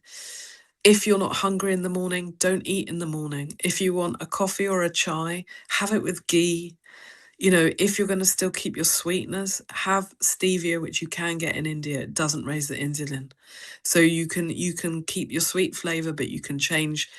Forget about jaggery, brown sugar, white sugar, coconut sugar. That's all sugar. But stevia, monk fruit, allulose, those all keep the insulin down. So and if you have like a coffee or a chai with ghee in, not the milk, not the sugar, that will also stave off appetite for maybe 1 or 2 hours quite easily. If you just have a few eggs, if you eat eggs or some paneer in the morning, or some dahi, like get some yogurt with no sugar in it. Anything that that doesn't cause an insulin spike for breakfast means, again, it's just on the back of, so it's a 2/3 of your day is then affected. And then if you can do the evening, you cut the carbs right down then. Maybe you have 1 chapati or you have a small bit of rice. That will then extend then from the night all the way through the supper. And then so your lunch is whatever your lunch is. Like, you can play with the whole thing for sure. Really. Yeah. And can you talk a little bit about fasting? Because in the book also you mentioned that you've always done fasts, but they were Yeah. very different kind. And when you Yeah. started on this journey, the fast and how we do fast and how we break fast, because in your acupuncture practice also, the spa that you worked with, you were telling people Yeah. how to fast, but all that Yeah. changed. So can you Yeah. talk about that a little bit? Yeah, I didn't know that mangoes and papaya weren't superfoods. They were just massive boosts of sugar. I had no clue. So now, like, okay, you want to do fruit, like have an avocado if you want to break your fast with fruit. But no, just a small bit of protein or some olives or some avocados or I don't know what the equivalent is in India that's really easy for you to get, but whatever it is that's easy. Yeah. Yeah. And fasting is, if you do keto or if you do low carb first, forget about fasting. Just do low carb enough that you find that you're not hungry. So by the time your appetite is less, which usually takes about 2 weeks, and you suddenly realize you've forgotten to eat, which may not have ever happened to you in your life. Once you get to the point where you're trying to make yourself eat because you think you should rather than you're actually hungry, this just means you're eating your fat. You're literally in your own stored fuel, and it's wonderful, and it's why we're doing this. So at that point, once it probably takes a couple of weeks for you to find your appetites less, at that point, add some fasting in because it's easy. So nothing, I don't think causing more conflict in any of us helps. Stress is hard enough on the metabolism. So yeah, we're already stressed. We're already struggling, with our health and stuff. So we don't need to also add, I should be doing this and I should be doing that. It's like, do one thing and see if it suits you. And if it doesn't suit you, try something else. But try it long enough that you know if it suits you. Because initially you're just going to argue with everything because it's not how you normally do it. And we're just going to sit there going, but I want this and I should have that. But it's 9 o'clock in the morning I normally have, it's habit, and yeah, it should be fun. It should be a bit of an exploration. I think But you have to put up with, you have to put up with your baby mind, your mind that's been trained as a baby to eat this then and eat that then, and this means this. And you just have to go, I'm an adult, I'm in pain, this is worse, I don't want to be sick, I can reverse my diabetes. I can reverse my chronic progressive illness that I'm told is incurable by doing this. I'll give it a go. Even if it means I don't get to eat the thing I always want to eat. It's okay. It's a bit of suffering, but it's okay. I don't know. It's difficult, isn't it? We're humans. Yeah, I think you've touched a very, very important point as to how spirituality also tells us about quietening our baby minds and then progressing forward in our lives. And this way of eating is actually a form of meditation with the body, because you're giving body what the body needs. And Can I just quickly say that the spirituality and the festivity and the gifting of love through sugar, when everybody is getting sick through sugar, has to be removed from the God. Christianity, it doesn't matter. At least with Ramadan, there's no eating for that time, but in the evenings, then there's the dates and stuff. So even there, I think God wants us to be healthy, whatever your version of God is, whoever's listening, because there's Westerners here, there's everybody, But that thing of showing love through sweet, and in Chinese medicine, it's complete part of pathology of spleen pathology and mother in Chinese medicine and sweet flavors. So people tend to smother or mother when it's healthy, and they gift a little. You would have a small sweet flavor when you need it, but when it's out of balance, it's way too much sugar and stuff. So this has been known for centuries anyway, that the sweet food is often associated with love. And actually, sometimes you should do a token of love instead of like the plate that gets full and full and full. One day a year, it's okay. You guys have a lot of gods if you're Hindu. Like isn't there thousands of gods, and a lot of them have got a lot of special days, and that means a lot of gifting of it, and it's so much of it sweet. So maybe new traditions need to be started where you keep the original stuff, but it's in a very small amount. My guest house in Dharamsala, they give me and my mum hard-boiled eggs with salt and butter, and it makes us so happy. And then we'll have like one little bit of sweet, but we've got this as our, and it's brilliant. So you should keep it, but just the amounts. It's the amounts that can change, I think. But that's that's coming from outside the tradition, so it might sound very bad. I don't know. No, but traditions, as you said, I mean, of course, sugar has become more popular, but as you mentioned earlier, ghee is another thing that in India, especially in a lot of traditions, we've combined sugar with ghee, but probably maybe we don't need the sugar, only ghee can, the ghee. ghee. So could you tell us a little bit about the fat? Because I think a lot of people get confused when we say fat. You should eat fat when it comes to ketosis, because they feel fat is all types of fat, and they don't understand the role of fat in the body. So it's always connected with cholesterol and bad health. So just give how you explain it in the book. Yeah, so I'm not a doctor, this has to be said. So my understanding is very much as a laywoman, just it's an understanding through listening to a lot of people, but essentially fat doesn't make you fat. And fat is a byproduct of too much sugar, and your body can't cope with it. So it turns it into fat and gets it out of your blood, turns it into fat, sticks it on your liver because it's safer over there than it is in your blood. And so it's a carbohydrate. It's an excessive. If you've got excess fat, you've got excess insulin. Insulin makes fat. It's not fat that makes fat. It's a brain thing. You've just been told something that's not true. And the person who invented the theory was was paid by the grain and sugar companies to promote it. But at the same time, Ansel Keys, this doctor in the 50s and 60s, was trying to find the cause of heart attacks for men. And he said it's fat. And there was a doctor in England at the same time called Yudkin was his surname. And he said it's sugar.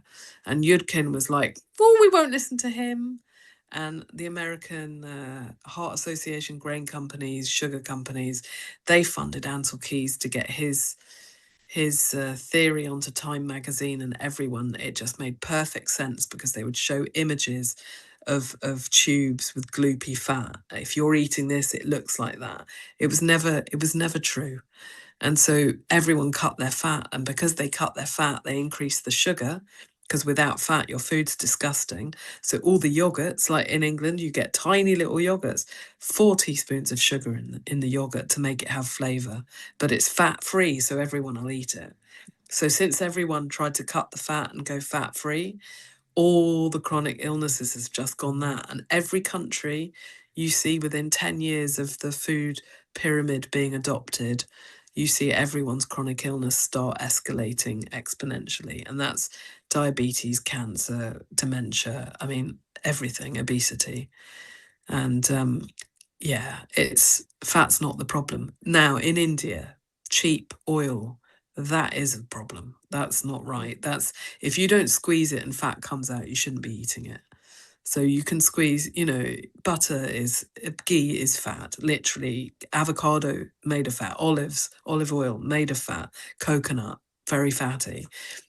Canola oil, soybean oil, mass produced. It was petrol, it was lubricant for engines in the First World War, is where that came from. And they worked out a way of horrifically chlorinating it and stuff. And loads of people cook with that because they think it's healthier. It's that for inflammatory problems is massive. So everyone should go back to using coconut oil, ghee, and the simple stuff that it's a fat before you make it into the thing you cook with. It would be great. Yeah, even nuts. Nuts are a good Yeah. source of fat too, but Yeah. not overdo them. Yeah, because- and sneaky ones like cashews, they're not. Hmm, Cashews are very carby. So even that, there's nuance with everything. But right. if you're going to eat, it's nuance and it's also relaxing. But just go really limited with what you eat, just for a bit of time, and see how it goes. So you do it well, not to put pressure on, but just do it when you've learnt enough. What my idea is, once you have enough of the understanding of what is carbohydrate and what isn't, eat everything that isn't, and keep your greens. So you're above ground veg. That's a good way of looking at it, and then see how you feel after a month. Mm. Yeah, I mean, I think that's a very good advice in terms of, fat one has to experiment with a little bit as to depending upon the person's needs as well. Yeah. And Yeah, if you're very obese, maybe mm, you don't, but it depends because fats make our hormones. Like mm, we need, for hormonal health, we need good fats to be eaten, and we're very, very fat deprived. So we're in a very strange. I think whenever our brain is 60% fat, our nerves, all the nerves have fat sheaths made of fat. So we mm, actually really need our fats. And mm, I think with keto and low carb, there's two camps. There's the go high protein and there's the go high fats. And actually, it depends on the person. And sometimes you begin high fat because that's what you're craving because your body needs it.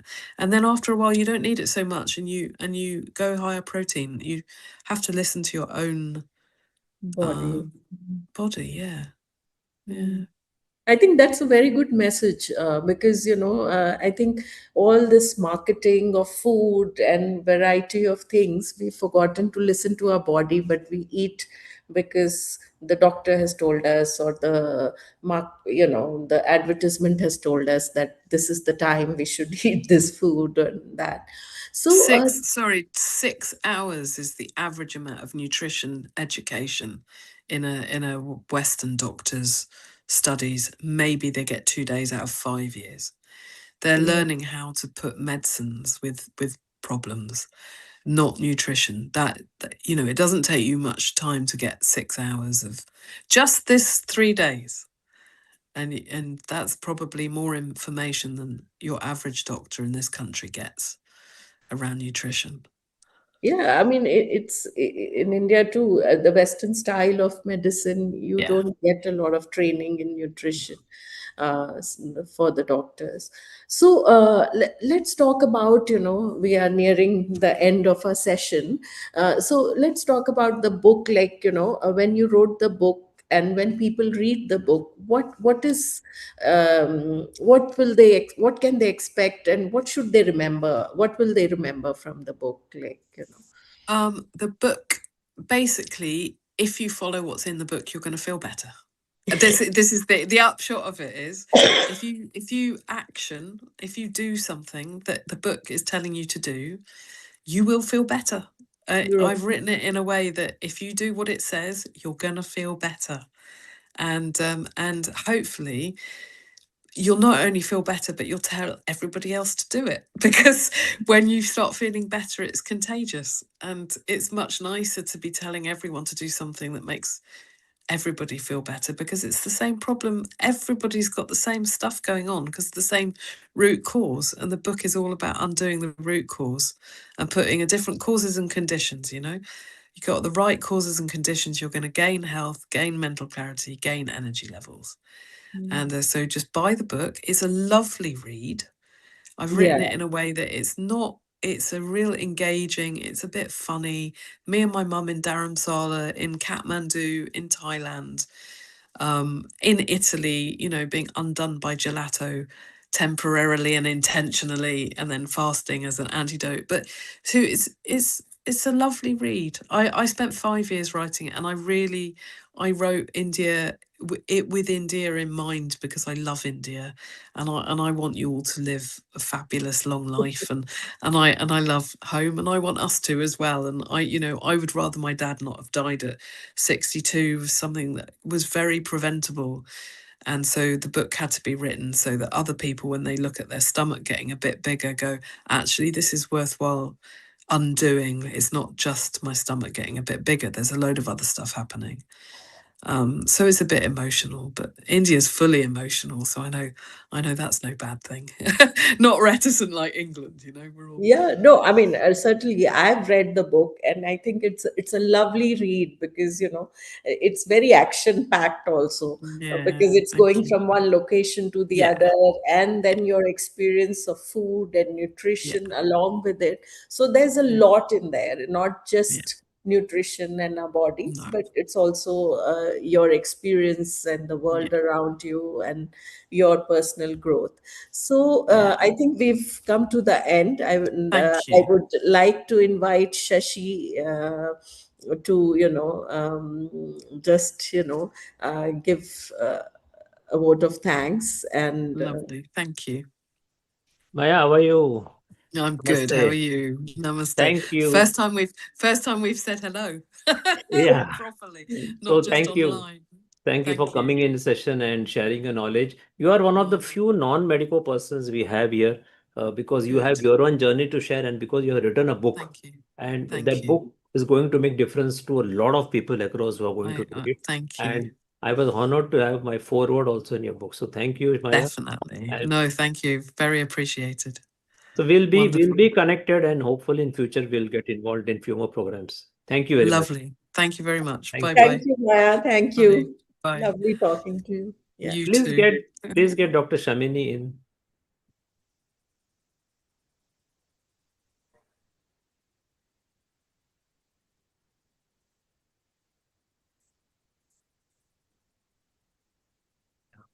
Remotely.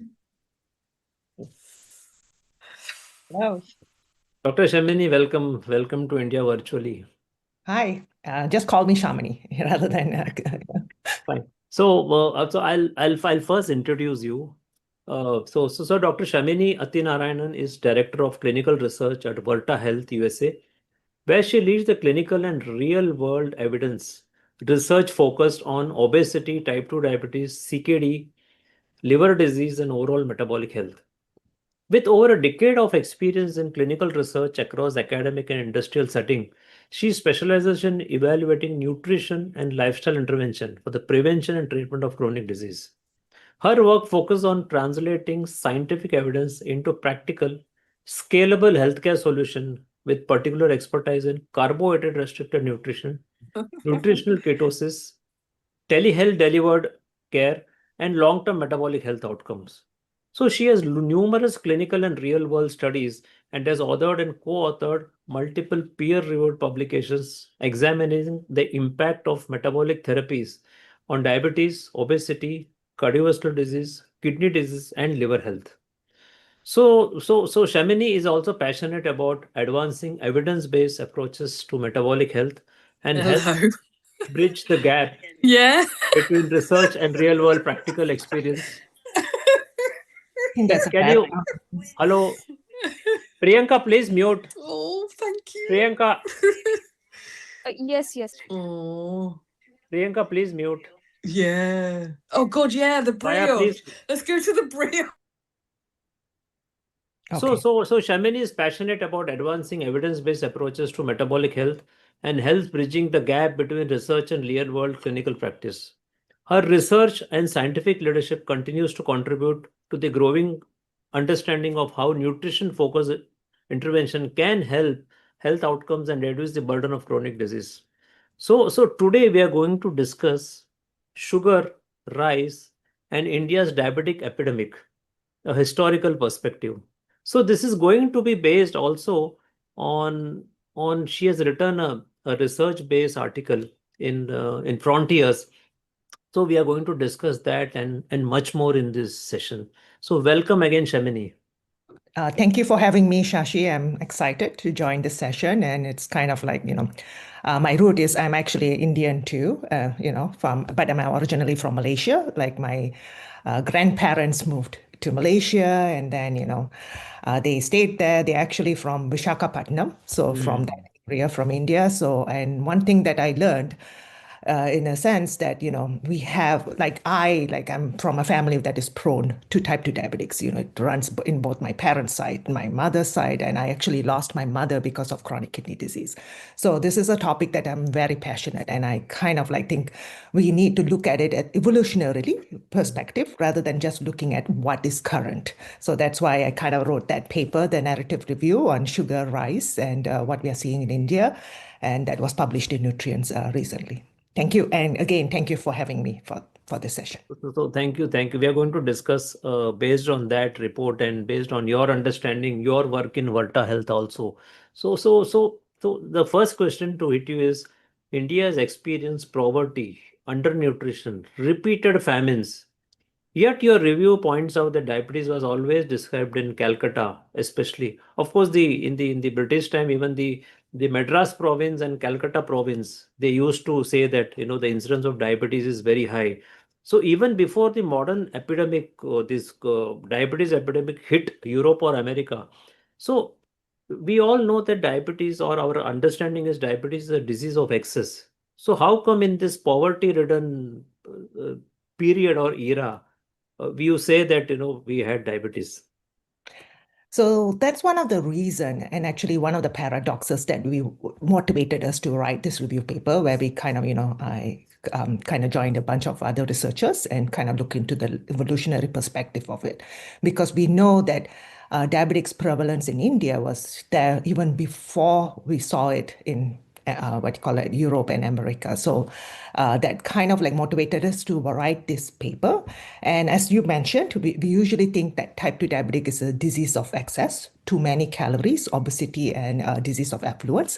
But when you look at the history of India itself, the story is actually much more complicated. It's not straightforward. So India, we know that it experienced repeated periods of famine and undernutrition, and yet diabetic was being increasingly described in case series and case reports in Bengal and around Calcutta by the late 1800s. And by 1880, we know that physicians were reporting diabetics, particularly among those who are wealthier and educated, where these are the people who are consuming high rice diet, as well as consuming high sugar at that moment and relatively consuming low protein. So our main core argument in the paper is that perhaps we need to think about diabetics beyond simply too many calories. So the nutritional composition actually may matter. So a population like the population in India, even though they experienced undernutrition or low protein intake, they actually consumed a diet that was dominated by refined carbohydrate and sugar. And there may be also a developmental component that was working there, where this repeated feminine and maternal undernutrition can contribute to low birth weight and reduced lean mass, and creating a greater metabolic vulnerability and genetic vulnerability in the later life when these people are exposed to abundant refined carbohydrate. So that's why we kind of like discussed the historical paradox in the paper, where we made an observation and kind of like wrote some important points that undernutrition and diabetics are not necessarily opposites. They may, under some circumstances, be connected. And that's one of the hypotheses that we kind of explored in the review. In fact, in the research paper, you have also gone beyond, far behind to Shushruta also. So give us some idea on that. Yeah, that part of the history was kind of interesting because even I didn't know about it when some of the co-authors from the paper kind of brought it up, and it was kind of really interesting when I dived into it. Like, Shushruta around 180, a common era, described Madhumeha, which is diabetics, and he kind of made observation connecting diabetics and obesity with sweet foods, rice, and also sedentary lifestyle. And he also came up with a term at that time, which is, kind of like common for type 2 diabetics, which is Ichu Meha, describing urine resembling sugar cane juice. And this is like observation that was done long time ago, but later on it was observed even in the Western world eventually. So what it tells us is that diabetes is certainly not a completely modern disease. Physicians were recognizing the association between diet, lifestyle, obesity, and diabetics even very long time ago, even in India. And we have to be careful that this 2,000-year-old clinical description, like what Shustra said, proved that sugar or rice causes type 2 diabetics, but it's not yet a causality evidence at the time. It's just an observation made without any modern diagnostic criteria, no laboratory variables, no control studies, but yet these historical observations were intriguing. They show that people recognized the relationship between diet and metabolic disease very, very early. And this supportive historical observation, even though it's not causal evidence, it's very, very important. And your paper also described that, of course, we always had sugar, and probably right from the ancient time, we were, one of the earlier communities to have sugar. Maybe we had less of sugars that time. Maybe we are transitioned to have little more during that period or now. So what is how do you link that? Is it that this excess sugar intake is causing? How is it? So I know that, sugarcane production was there in India long time ago, when our ancestor grew sugar, but the availability and the patterns of consumption was slightly different. Historically, jaggery and other forms of sugar were available, but even with the production that is relatively limited, and sugar was only often used in specific foods, that was used in temple offering and things like that, and people were not consuming it at dramatically at the time, and it was that rather than it wasn't a everyday commodity. So actually the major transition appeared during British colonial rule, where sugar mills expanded. Duties on East Indian sugar were abolished in 1836, and by the late 19th century, sugar was becoming much more readily available. And this was actually particularly among wealthier population around Calcutta and Bengal, as we described in the paper. And the paper also described this as a transition from a relatively rare luxury, where sugar was used to be like, only certain type of people were using it, to a basic commodity. And interestingly, that is roughly when some of these physicians in Bengal started documenting case series of type 2 diabetics too, or diabetics in general. So by the 1930s, domestic sugar protection was rising dramatically, and it continued increasing over the 20th century. And that was kind of like clearly illustrated in that narrative review. There was two figures in that narrative review that illustrates the sugar production transition that has happening in India. Again, I want to mention again, this does not establish causality, but all these observations are so interesting, even back then, and how it was linking the sugar intake, sugar production, and also a case series of type 2 diabetics being documented in India. Now, the other food component in your headline was rice. So is there any difference in the way we were eating then, now? How is it? So I know rice is one of the huge part of Indian diets. Everyone eat rice, whether we move to Malaysia or whether we move to US, rice is still one of the main components for Indians. I think one of the things that changed in India at that moment is the processing of the rice rather than the rice itself. With industrial milling, particularly during the British period, white polished rice became increasingly available. And then generally, when you milling and polishing rice, you're actually removing parts of the grain that contains fiber as well as nutrients, including thiamine and protein. And that the narrative paper actually notes the resulting rice was relatively poor in protein after it's processed and totally became a white rice.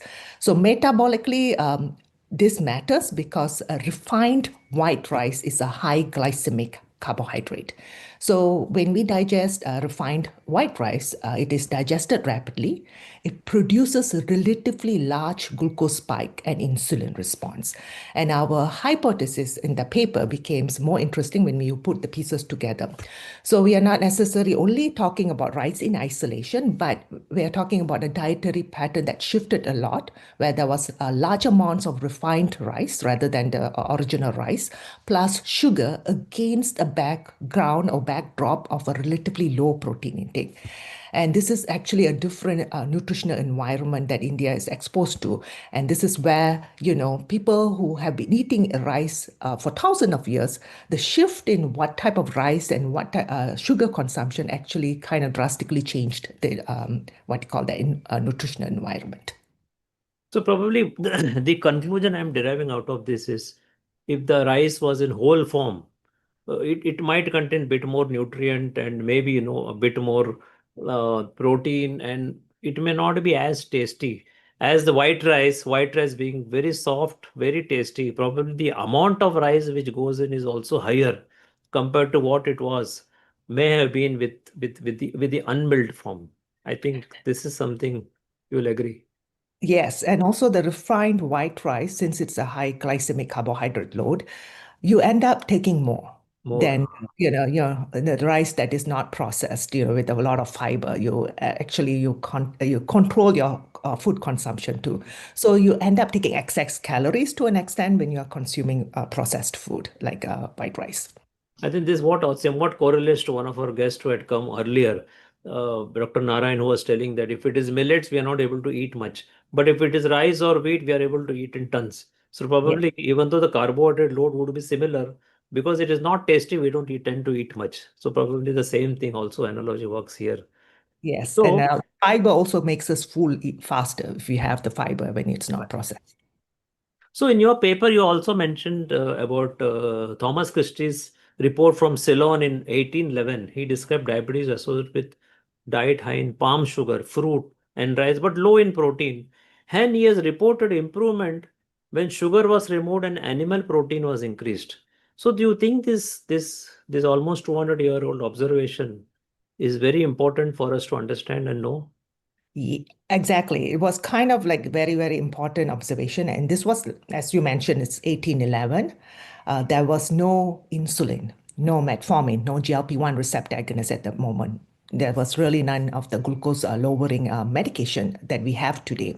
So when these patients improved after Christie removed the dietary exposure, where he removed the palm sugar, fruit, and rice without any confounding effect of modern diabetics medication, he saw that these people were improving their condition. They were improving their diabetes. So obviously, it was a historical case series. It wasn't a randomized control trial, but it kind of like precisely shows that these conditions can be reversed after removing the nutritional component of what they were exposed to. So that was still a fascinating observation, even though it was a case series, but it was kind of like showing that remove this diet that is dominated by sugar and refined carbohydrate and restricting those food actually kind of reversed their condition. And he kind of like beautifully reported the observation in his report. So I think that's what the conclusion also which you are given in your paper is too much carbohydrate and too less protein might be leading to this. And you think that this has a significant implication even in today's context. What is your view on that? Yes, exactly. Even in today's context, we always view type 2 diabetics as a progressive disease. As people progress and as their glycemic control gets worsened, you just add medications. But actually, if you kind of modified the nutritional intake, where you restrict carbohydrate, you increase protein intake, and then increase fat intake, which is fat is actually an important component of your diet too. And that's what we do at Water Health.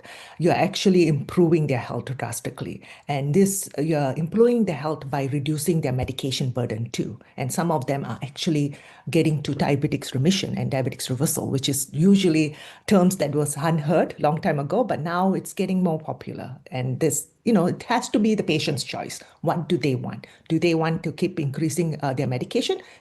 Do they want to reverse their type 2 diabetics? Very interesting. Now, that the South Asians or Indians particularly, we have this peculiar phenotype. We are thin, we have very low or normal BMI, yet carry low muscle mass and probably more visceral fat. And how does this thin fat, we call it TOFI, or thin fat phenotype, fit into the historical story which you are proposing? Is that history has something to do with what we are suffering? I think this is where the thin fat Indian phenotype, where the historical observation as well as the modern observation actually coming together. So in the sense of South Asians and Indian, BMI doesn't tell you everything, in terms of type 2 diabetics prevalence and things like that, or about metabolic health in general. So we know that South Asian can have relatively normal BMI, less skeletal muscle, and proportionally more visceral and liver fat than someone of European ancestry at the same BMI level.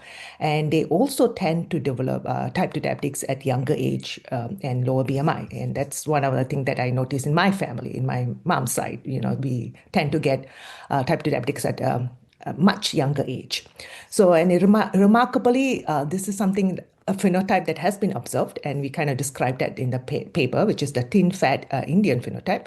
And also, studies have described thin fat Indian baby too. Babies who are relatively small but have proportionally preserved body fat but lower lean mass.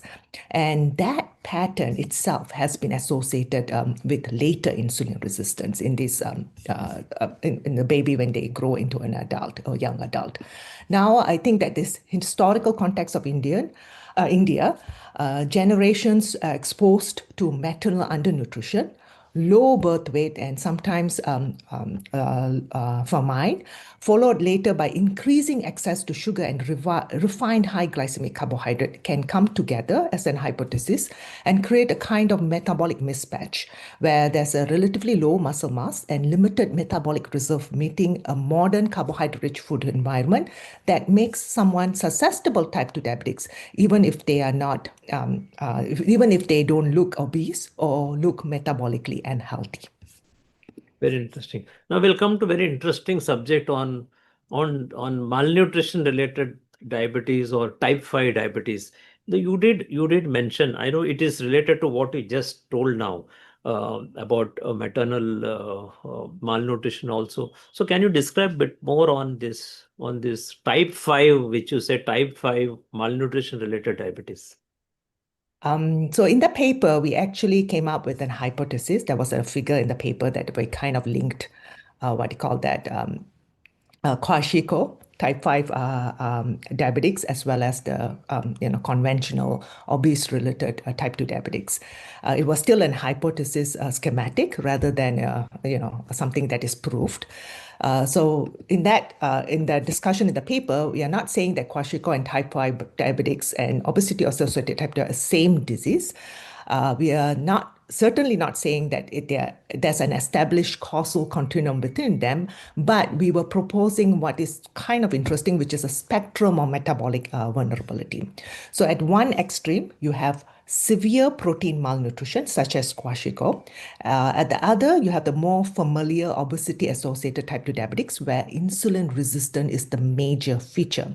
And somewhere between those phenotype may sit the malnutrition related or type 5 diabetics, where people are lean, chronically undernourished, and with impaired beta cell function without degree of obesity or insulin resistance that we typically associate with type 2 diabetics.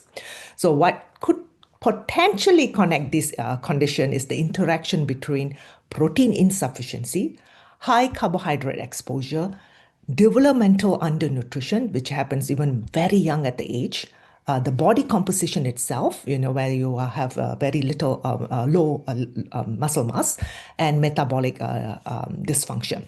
And we know that type 5 diabetics is not necessarily a small issue, even though it was only recently recognized. Estimates suggest that tens of millions of people globally may be affected by type 5 diabetics, especially in South and Southeast East Asia and Sub-Saharan Africa. So for those individuals with type 5 diabetics, we cannot just say, oh, restrict calorie, lose weight, because their phenotype is totally different. And the macronutrient composition may be more important in their condition, rather than just the standard way of treating type 2 diabetics applying to type 5 diabetics. So one question is, do they also have lower pancreatic reserve? Do they produce less insulin? Is the research showing something on this, that they suffer from dual issue of insulin resistance and deficiency also?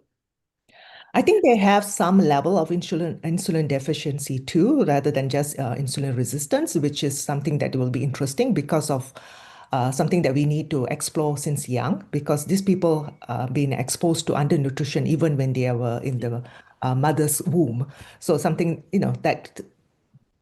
there's some link to insulin insufficiency that we should actually explore in future when we are studying type 5 diabetics. I think this is very interesting because sometimes as health coach we do come across some people who come to us for help in hand holding them during low carb. Sometimes we do see that they are very young and they don't have autoimmune diabetes, but nevertheless C-peptide is less.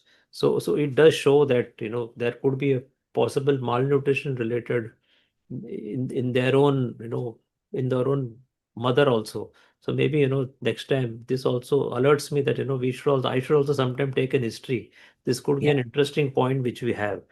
Of course, I recall you once message me that how far is this malnutrition related diabetes is common. So while we may not be actively searching for it, possible there are a lot of around us that we may not be actually identifying them. Possible. Because that'll be such an interesting study to do, to kind of link it to their mother, link it what happened to historically with them, what is the current food environment they are exposed to, and how, like you said, a C-peptide level, whether they have insulin insufficiency, whether they have genetic susceptibility because of their exposures, generational after generational. I would be interested to do a study on that, but it depends on whether we get the right pool of patients to look into. So maybe that saying that eat less calories and lose weight, it may not apply. What do you think? Does it apply to India in a good way? I think it's still a mistake just saying simply cut the calories. I don't think so. That's like a straightforward answer for everyone. Some people it might work, but not for all. Of course, in the case of obesity-related type 2 diabetics, excess calories and excess adiposity matter, and weight loss can be extremely beneficial with someone with obesity and type 2 diabetics.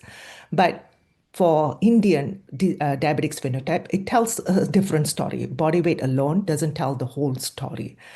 I'm not sure if everyone here is familiar with the two competing models that are often debated in the context of obesity and type 2 diabetics, which I find that very interesting. One of it is the traditional energy balance model that says when we chronically consume more energy than we use or expand, that excess energy is stored predominantly as fat. And that model actually kind of shows emphasizes eating less calorie helps you to improve your excess adiposity and lose weight and eventually improve your metabolic health. And there's another competing model, and I'm sure you're familiar with Shashi, which is the carbohydrate insulin model, where it approaches the question somehow differently. It actually proposes that calories are not necessarily metabolically equivalent. It says that high glycemic carbohydrate can produce hormonal responses, particularly increased insulin secretion, which can influence how nutrients are partitioned and stored in your body. So in that framework, reducing refined carbohydrate is thought beneficial simply because you're eating, not only you're ending up eating less calories, but you're also changing the metabolic and hormonal environment. So there's a considerable scientific debate about how much each model explains obesity and type 2 diabetics. But in the terms of South Asians and Indians, especially since they can develop type 2 diabetics at younger age and lower BMI, I think the second model, which is the carbohydrate insulin model, is actually more suitable to describe Indian phenotype. And I think eat less, lose weight might not really apply for Indians, the phenotype, rather than the carbohydrate insulin model. I'm also the similar case because my BMI is less, just around 20 to 23. Still, I developed diabetes because I'm one of those thin Indians who's very thin, underweight for my height, but had a central obesity earlier with liver fat, which is now gone. But that's the story of us. But that is how I was. I mean, BMI would never apply to me. So that's how. So now, very interesting. We'll come to your work at Verta. So you have been, one of the biggest organizations to study on diabetes remission, reversal, or control with TCR, or what we call as therapeutic carbohydrate restriction in those with diabetes. So what has this clinical studies taught you about how the metabolically responsive type 2 diabetes is to low carb? What is your learning which you can tell us? So my initial background before joining Verda, my PhD was in pharmacogenomics and MASLT MASH, fatty liver. So at that time, I was like, okay, drugs is the way to go. You find the right drug that responds to different people. So when I joined Verda, one of the most striking things that I learned from the clinical trial, because I joined when they were collecting the 2-year data, and I was like, handling all the trial logistic. One of the most striking thing that I learned is that how nutritionally and metabolically responsive type 2 diabetics can be. I was kind of like blown out with the data. I was blown out with the outcomes that I saw. This was remarkable. None of the drugs could do this. These people are actually coming out from drugs. So I think it's important to understand one of the things in that trial, these weren't primarily people who had just been diagnosed with diabetics. These are participants who had been living with type 2 diabetics for an average about 8 years, which is kind of pretty long. They had progressive type 2 diabetics. And many were taking multiple diabetics medications, including insulin.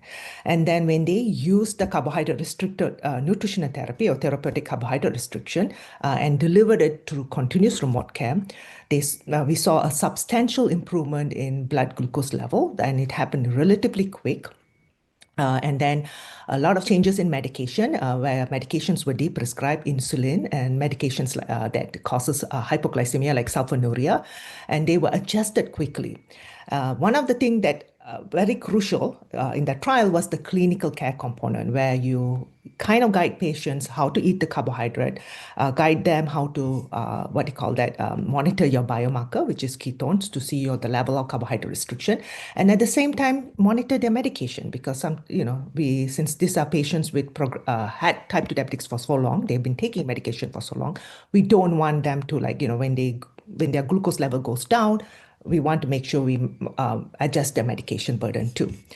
And what we saw at the 2-year publication, we saw sustained improvement in body weight, blood glucose, insulin resistant, blood pressure, triglycerides, HDL cholesterol. So it was not only improvement in glycemic control, but improvements in the whole body or the whole metabolic health. And participants lost about 10% of their body weight and maintained it at 2 years, and substantially reduced their medication burden. And another thing I have to emphasize, one of the main outcomes in the papers is actually diabetics reversal and diabetics remission, which is kind of unheard of in a world full of medication. 54% of the participants met our study definition of diabetics reversal, and approximately 18% met criteria for diabetics remission, where they were not on any medication at all. And this, they sustained it for 2 years. I'm going to come to this. This is very interesting because, we don't have much data on long term. So you mentioned about 2 years. I'm sure you have something on 5 years also. This is so massive that 5-year data on ketogenic diet, diabetes reversal, diabetes control, reduction of medication. So we'll come to the other factors, but what is your comment on, what can you tell us on this 5-year data? So I think the 5-year study, actually, we extended after the 2 year. We thought, okay, one of the criticism that we hear from carbohydrate restriction and any nutritional intervention is, it may work in the short term, but people cannot actually sustain this for long term. So then we decided, okay, we need to do an extension study. So after we wrapped up the 2-year data collection, we decided to, extend the trial, offer the option for participants to stay for another 3 years so that we can monitor them for another 5 years. And the monitoring here was actually more light-handed rather than more controlled clinical trial. It's more like a real-world monitoring for the additional 3 years. And what we show from the data, and when we published the 5-year paper, we showed that substantial proportion of people can maintain this, can sustain this with the right support when they need it. So these, like I said, again, it's not newly diagnosed type 2 diabetics. They were people who had progressive type 2 diabetics. First, we kind of reversed and caused remission of type 2 diabetics. And then later on, we had them staying in remission and staying in reversal state for a pretty long time, for 5 years. And one thing that I need to emphasize here, among the participants who entered the 3-year extension study after completing the first 2 years, about 72% remained through year 5. So that's quite a proportion of people want to continue doing this. It's not, it's a patient's choice. They really want to stay in diabetics remission or diabetics reversal. And then we also saw the average body weight at 5 years. Body weight was still about 7.6 below baseline, where they, maintained their weight loss. And there was substantial medication burden reduction, and maintenance of diabetics remission too. So among those who completed the 5-year study, about 20% were in diabetics remission, and 1/3 had HbA1c below 6.5% while taking either no diabetics medication or only metformin. And some of this participant had maintained remission for 3 or even 4 years. And that's something is not unheard of. Maybe with bariatric surgeries, there are some long-term diabetics remission, but for a nutritional intervention to have a 20% diabetics remission at 5 years is actually amazing. And when we published the data, we were like, this is something that we need to let the patients to decide. So we need to give the patients the option. What do you want for your disease management? Do you want to get reversal, diabetics remission, or do you want to manage your diabetics type 2 diabetics condition with medication? So that's something that, has to be out there for the patients to decide. So So how many participants were there, just to give an idea, get an idea? So we started off with 262 participants for the study. And then for the extension study, we had 169 who wanted to stay up to 5 years. So, and then at 5 years, we had about 122 who stayed up to 5 years. And, you know, those who leave the study, not necessarily they're not maintaining the outcome, they might not need the support. So they decided to go on their own and manage their type 2 diabetes, especially when you learn the core of it. You can leave anytime and continue, like what you're doing, Shashi, too. So you're managing yours, you know, without the support from a doctor or something like that, you know? There's some very different results, additional results in your study, and that is on kidney disease or improvement in kidney markers, because many people believe that low carbohydrate or specifically ketogenic diet, which is applied in Volta, it is going to bust the kidney. Ketogenic diet means kidney gone. So this is a common perception in India, even among even among medical practitioners, frankly. So what does Volta result actually show on the kidney function? So this was very, very interesting. You know, we initially didn't want to look into kidney function because, you know, that's not part of the trial. But we always get the objection from, you know, the outside world that, you know, carbohydrate restriction or ketogenic diet adversely affect kidney function. So we decided that we need to explore the kidney markers that we collected. So the initial paper that I published, that I led, was a postdoc hoc analysis of our original 2-year clinical trial, which is from that trial that I just explained in people with type 2 diabetes. And then what we did is actually we looked at what happened to their kidney function over time. Was it related to participants' degree of carbohydrate restriction?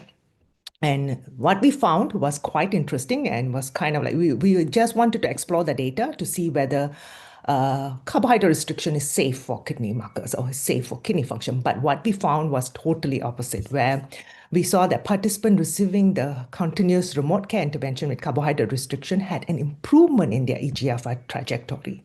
And the usual care group, that is the control group, had showed a decline.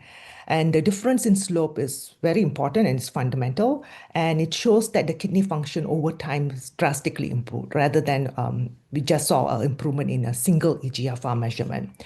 And another interesting part in that study that we had repeated measure of BHP to show our level of carbohydrate restriction. And we also looked into that. And we saw that greater exposure to the carbohydrate restriction or nutritional ketosis was associated with a more favorable eGFR trajectory, with a beautiful dose response pattern that was particularly apparent among people who started with some degree of reduced kidney function. So what we saw and published is the greater ketosis adherence or carbohydrate restriction adherence was associated with improvement in eGFR trajectory as well as in reduction in inflammatory markers. I want to emphasize the study was still a post-hoc analysis of the initial clinical trial, so we cannot establish that nutritional ketosis itself caused the improvement in kidney function, since it wasn't a trial just designed for kidney function. But then we decided to look into another set of data. This was just published like last month, and that is actually on our large, we actually did a study on a large claims data set. And in that data set, these are actually comparing approximately 11,000 people who are receiving a VERDA treatment, which is carbohydrate reduction, and it was matched with 11,000 of usual care participants who are not receiving carbohydrate reduction, and who did not have a diagnosis of CKD or albuminuria at enrollment. And then we saw in that study, we did kind of like a survival modeling, and we saw a 36 VERDA treatment was associated with a 36% lower hazard of new CKD diagnosis in the VERDA group. And we also observed a lower hazard of progression to more advanced chronic kidney disease like stage 3 or greater CKD and stage 4 or greater CKD. So these two studies, one was the post-hoc analysis and the large data set studies, actually complementary. It kind of gives, one kind of gives the longitudinal laboratory measurement and eGFR trajectory from the original trial. And the other one actually shows clinically diagnosed CKD over several years in a much larger real-world population. So I think both these studies is very relevant, as you mentioned, Shashi. We know that longitudinal research from India and South Asia suggests that Indians in general have a faster decline in EGFR. So this is very, very relevant. We should look into whether carbohydrate restriction can reverse the EGFR decline. Just get 36% hazard ratio. The hazard risk ratio is massive. In fact, for less than 2 hazard ratio, LDL is actually implicated in heart disease, which is given so much importance. But this 36% is just massive and huge. I think it should not be ignored. And this is consistently we have also seen in our own clients and all when we coach them. And when they are doing carbohydrate restricted diet for quite a long time, we actually see an improvement in kidney function. Or in many of the cases, the eGFR is preserved for a long time. Which is actually remarkable because even the drugs that is approved for CKD, like SGLT2 inhibitors and semaglutide, they actually reduces the decline in EGFR. They don't even preserve EGFR. They actually reducing the decline. When you see people preserving as well as increasing the EGFR, that's remarkable and that needs to be studied, at least in a prospective study. I think in many of us coaches, we have seen actually an improvement. I have one client, one neighbor who's doing it for 4 years, and her eGFR is just preserved. It is not going up. Her nephrologist is so happy. Her nephrologist, who actually earlier told her not to do this, now says you do what you want as long as you maintain this. All this multiple visits is reduced to only one annual visit. So sometimes they are so happy that that creatinine, which was 2.4, is now 1.8, 1.9, preserved for 4 years. It is not worsening. So this is what we have seen. You should publish those work, Shashi, because these are remarkable findings. I would love to, collaborate if you want to work on those data, because I think these are something remarkable, especially it's in a different ethnic group and that kind of like pure vegetarian. Oh, pure vegetarian. No That's eggs. remarkable. So this is one case I have. We have few more cases in our community. We do have a lot of cases. We'll get back to you on this. Now we are coming to the end. I think there's just 3 minutes and the next guest Samir is also waiting. So the Indian diet typically, and even ICMR, Indian Council of Medical Research, just published sometime back the data that 62% of a plate is grains or carbohydrates. So you also have experience in Varta. You have seen the clinical dietitians recommending ketogenic diet. If you want to just make a small change in Indian dietary plate, how would you actually recommend? Though you are not a dietitian, I'm still asking you an idea. So one thing that I would say is to start early. We cannot wait until we get type 2 diabetics at 40 or 50. We need to start early. We have to make sure, our younger generation is not exposed to high carbohydrate load, not exposed to processed carbohydrate, reduce sugar, reduce the carb intake, reduce the rice intake, and then increase protein intake. And then also increase your fat intake, because fat helps you to get full and in satiety. So I think that's the main changes. But the thing is, the crucial point is start early. Don't wait until you receive, get the diagnosis of type 2 diabetics, because then you have to restrict more carbohydrate in order to shift your insulin resistance. So if you start early and in a younger generation, I think we can have a metabolically healthy population in future. Thank you. Thank you, Shavini. Your session was very, very important for us, especially to know that such a huge population, such a huge subjects in Varta Health has actually reversed diabetes or got into remission, reduced medication, improvement in kidney function. I think India needs to hear this, that ketogenic diet is absolutely safe. And in a very common parlance, in common man's language, I always say that ketones are super fuels for your end organs. It's a very, very common language. It is not scientific, but this is how people understand that ketones are actually super fuel for all end organs. So it will be whether it is heart, kidney, brain, or whatever it be. So thank you very much, Amini. And we will be in touch for any future events in case we need.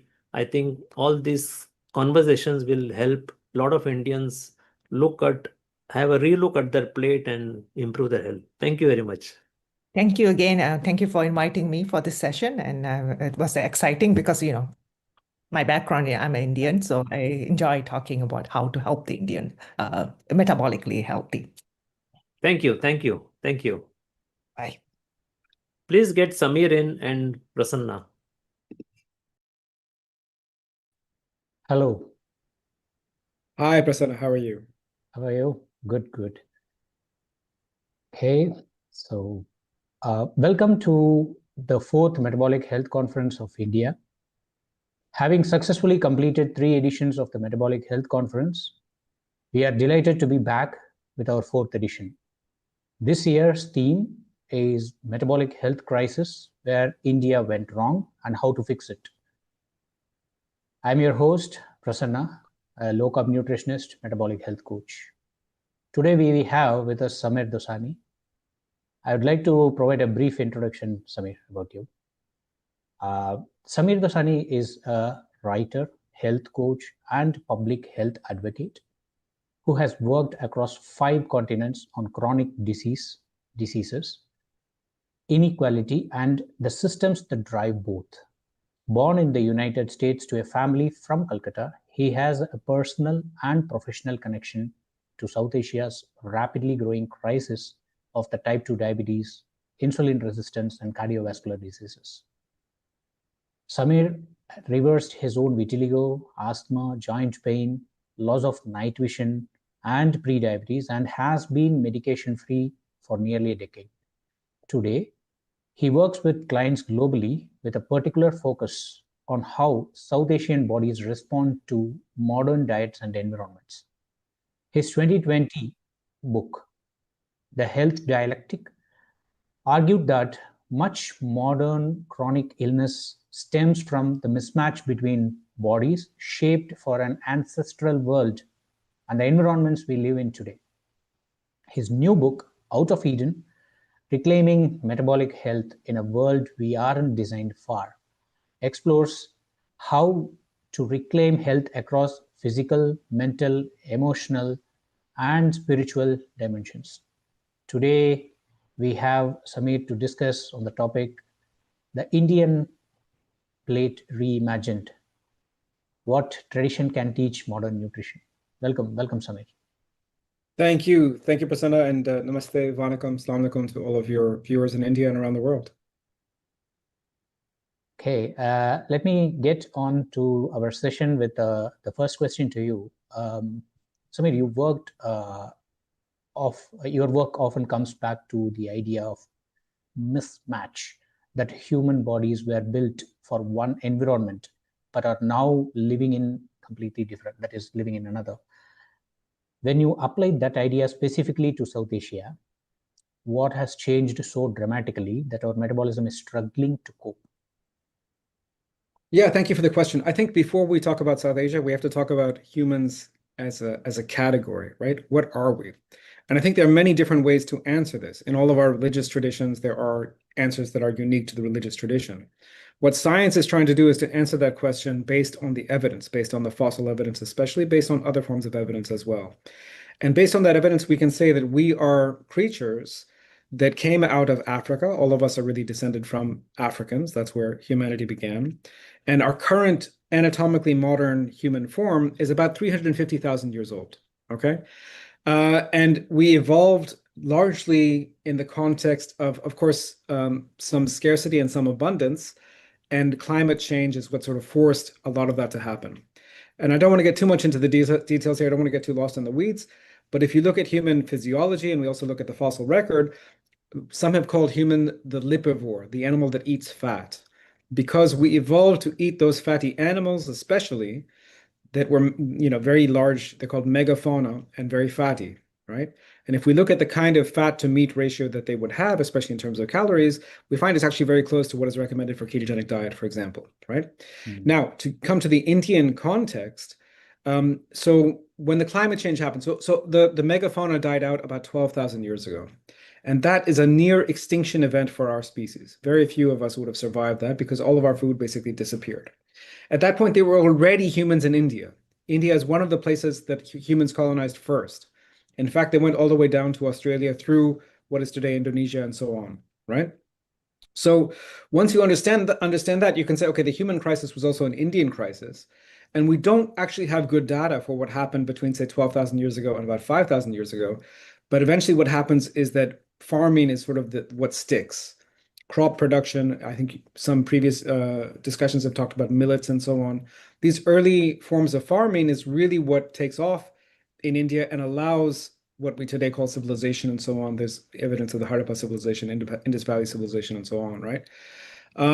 So yeah, so the agriculture happens. I think it's important, even if you read very mainstream anthropologists. So I'm thinking here of the work, for example, of Jared Diamond, who has a very famous book called Germs, Guns, and Steel. Even very mainstream anthropologists like him will say farming was a disaster for our species because we got smaller, our brains got smaller, a lot of us died. Also, we introduced new diseases because when we started domesticating animals, we introduced new diseases that then killed a lot of us. So if you look at the human, if you look at stature, which is one way we can measure human health and longevity and all the rest of it, we see that the human stature went down significantly in farming. It went down further when we learned to sort of live in cities, and only now it's starting to recover in some places. In some places, human stature is still very, very small, right? The other thing we can talk about in the context of India, and I believe this may come up in your conversation tomorrow with Dr. Veena Shatrughna as well. When the British take over in 1857, after 1857 in particular, they introduced a system of licensing. So prior to that point, in many temples around India, if you were a householder, if you were at that stage in the Hindu life where you are a householder, meaning that's the majority of lifespan for most people, you would go to the temple on Tuesday and you would receive some non-veg as prasad, right? Some meat, right? So at least once a meat, most people or many people are getting meat as prasad, right? As holy offering from the temple, right? And of course, you're not going to say no to that. You're not allowed to say no to that, religiously speaking, right? So that's the context. But then what happens is the British introduce licenses. So you need a license to hunt, you need a license to fish. And as a result, the cost of meat just gets very, very expensive. So suddenly offering meat in the temple is no longer an option. Catching your own meat is no longer an option either. And we know during this period, it may or may not be directly related to the story. We know during this period that the number of deaths from famine went up significantly. It went from, maybe 2 or 3 million a year to as much as 50 million over the span of about 10 years or 20 years, right? So a lot of people died as a result of these policies. That's only one piece of the policy, but there's another doctor who's talked about this, Dr. Manushi Bhattacharya. She talks about that as the advent of famine cuisine. And she talks about the Indian diet as really being centered around this famine cuisine diet, which is sort of a combination of cheap grains, so your rice and your wheat and even your millets and so on, very cheap to produce, and whatever you find growing around the road or the garden or whatever, right? So wild vegetables that can be cultivated and so on. Here in South Africa, we have something called sour greens, which is like very bitter kind of a leaf that, again, people learned how to eat because they didn't have much choice here either. This is what the Indian people here, when they were brought over by the British as indentured servants, this is what they learned to eat because it was very similar in South Africa as well. Interesting. Very, very interesting. So I see that what do you mean by that mismatch? So is it appropriate to call we have a recency bias? I think a recency bias is completely understandable, right? Because we know what we know. So in the same discussion, so there's a really great discussion with Dr. Manushi Bhattacharya on my YouTube channel, and she talks about this idea of living memory, right? Living memory, if we think it's about, you and I are roughly the same age, right? In our 40s, 50s, right? So if you think about what our grandparents, like we can remember being young and talking with our grandparents, and they would have been telling us stories from their own youth, right? So you go to your grandparents' grandparents, your great-great-grandparents. Where does that take you? That takes you to about 1857. So all of what we understand as our cuisine, our culture, and so on, is in this post-British period. So it is extremely recency. So from my perspective as an anthropologist, the recency bias is like, why don't we go 300,000 years ago? But in fact, it's very difficult to go more than 150 years ago, or about, maybe 200 years ago max, right? So the recency bias is very real, and this is it's also how humans have evolved. We've evolved with cultures. We've evolved learning these things from our parents and grandparents and so on. So I'm not saying we need to overcome that, but we need to have the ability to look beyond that and sort of ask the question, okay, what is the human animal fundamentally? What is it that comprises that? And therefore, what is the default diet for humans? In terms of my work around health, that is really the question I am really wrestling with, trying to answer the most. What is the default diet for humans?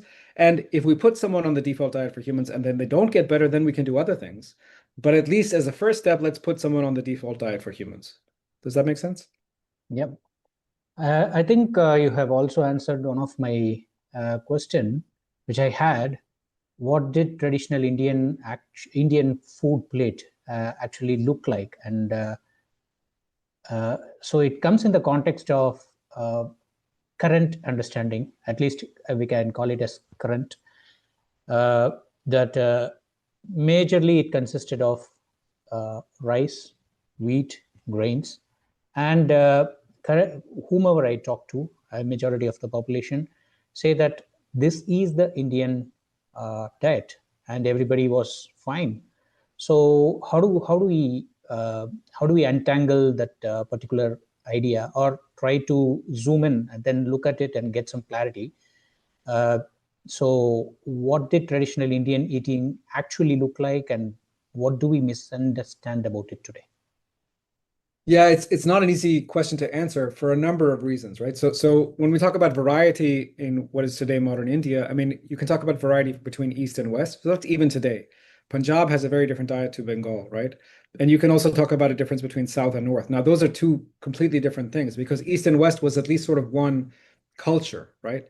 If you want to think about it that way, right? There's like, let's call it a Vedic culture. I'm going back to about 2,000 years ago, 2 or 3,000 years ago, right? But the south of India was not a Vedic culture. It was a completely different culture altogether, right? Which is only, frankly, now being studied in any detail. It's understudied. When you read about Indian history, you tend to read about the history of North India, unfortunately, right? So those are the differences there. In terms of the diets, it seems to have been somewhat similar between those, the South Indian, what's called the megalithic culture. Both of the diets were really, both of the societies were really pastoralist. They were really around livestock herding, livestock farming, particularly cattle. And if we look at even in the Rig Veda, as people will know, there's descriptions of cow sacrifice, recipes for how to prepare beef, and so on, right? So, but at the same time, it was seen as a treasured commodity. So it may not have been consumed in great number, like by ordinary people would not have been able to afford to eat it, for example, every day, but it was consumed, right? Now, again, getting back to the problem of the extinction of the megafauna, when those animals went extinct 12,000 years ago, we had to find replacements for the fat that those animals had. And most of the replacements were carbohydrates. So you simply cannot eat, if you're having very lean meats, like your wild deer or even chickens and so on, you cannot live on just that. It's too much protein. The protein to fat ratio is not right. So the way rich people may supplement with things like butter and ghee and dairy products and so on, but poorer people will supplement with rice and bread and all the rest of it because that's the cheap stuff, right? So there's differences between class and there's differences between region that we can talk about. There's another snippet of that interview with Dr. Manashi where she said she found the journal from a Punjabi king. I'm forgetting. I think it might have been Raja Ranjit Singh. And he talks about how he broke his fast with, it was a diary. He broke his fast with someone he was traveling with, and they had a cup of quail. So first thought it wasn't a lot of food. It was a small amount of food, was the interesting thing for two people. It was like a cup of fowl, like chicken kind of thing, but it wasn't a chicken. I believe it was a pheasant, like a leaner kind of bird. One little bit of rice, right? And some vegetables, basically. So I think that's, again, that only is telling us about the very rich because this is a king. But that gives you the kind of idea of certainly the ratio, the meat to carbohydrate ratio in that meal was 1-to-1. Yeah. So that's giving you the kind of idea of what's going on in some classes at an earlier time. Okay. And okay, so now there is a question. See, we are aware that there is a epidemic of type 2 diabetes and metabolic health syndrome. And in your history, you grew up in Calcutta. Sorry, your family comes from Calcutta, and you have spent a considerable time in Delhi, I believe. And looking at the modern Indian plate, what do you think has been lost from the older food traditions? And what has been added that is causing the greatest metabolic harm currently? The things that are causing most damage? Yeah, I'm going to say something a little bit controversial, because if you had to point me to just one thing, I think it is the seed oils. I think the introduction of these synthetic, highly processed, deodorized, already oxidized, rich in omega-6 seed oils is probably the one factor that sort of already things were not good. But then when you introduce this sort of cheap fat, it makes things even worse, right? But that's only one, so that's a piece, and we can delve into it more if you like. But the other piece is like what we consider healthy, right? So I had an experience where I was driving, this was in, I believe, Madhya Pradesh, right? And I was driving through, there's a river, and there's sort of valleys and mountains and so on. And I offered the driver, I said, why don't we stop and get some breakfast, and I'll buy you some poha and so on. And the driver said, no, I'm going to wait till we get home, because my friends and I are going to have basically nihari, right? This was like maybe 20 years ago. Okay. What is that, Nari? I'm not. Nihari is a mutton stew, basically, very rich mutton stew with a lot of ghee on top. Okay.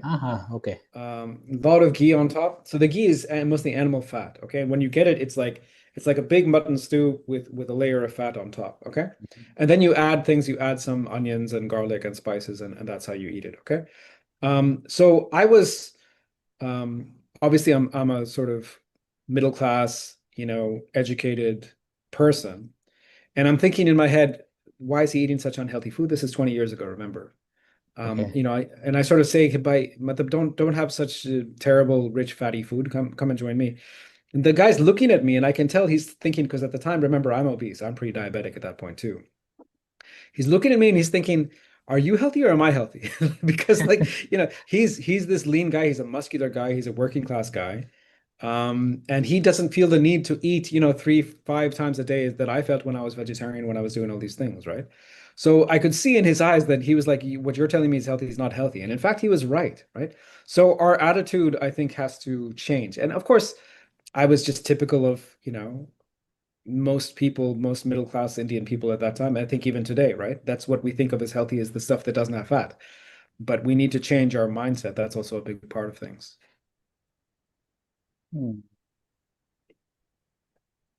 Okay. Got you. So, okay. So India had been with, as we briefly touched upon that, there was an enormous amount of poverty, famines in India, and there is a surplus and extraordinarily quickly moving from scarcity to abundance. Abundance may be in the form of, is it what is creating the nutritional inadequacies and the calorie abundance, I mean. So sure. Rapidly moving from one spectrum to the other, and that being filled in by the, as you said, the seed oils.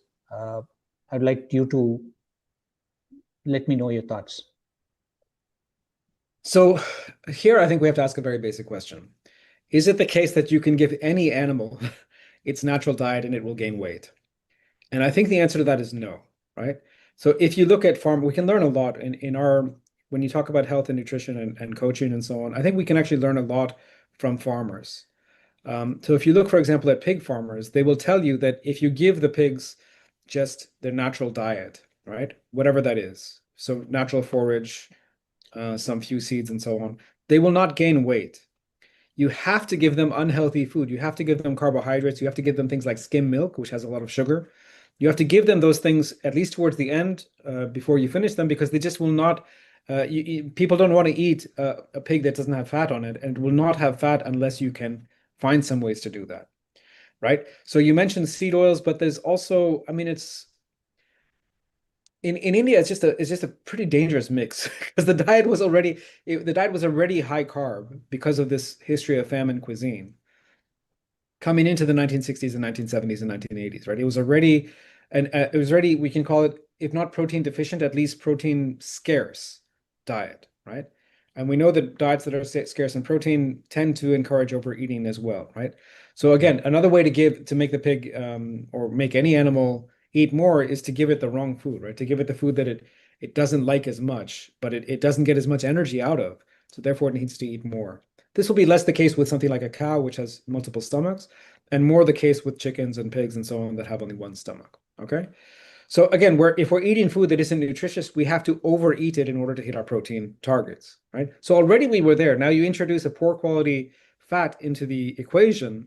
Who can say what's going on? No one knows because we haven't done the long-term studies on the safety and efficacy of sunflower oil, whatever it is, canola oil, all the rest of it, grapeseed oil, all of these, what people are calling the hateful eight, right? We don't know how safe those things are, but they do make it into the cell membranes. They do affect the ability of mitochondria to derive energy from fatty acids. Like they're involved in several biochemical processes in the body. So who knows, right?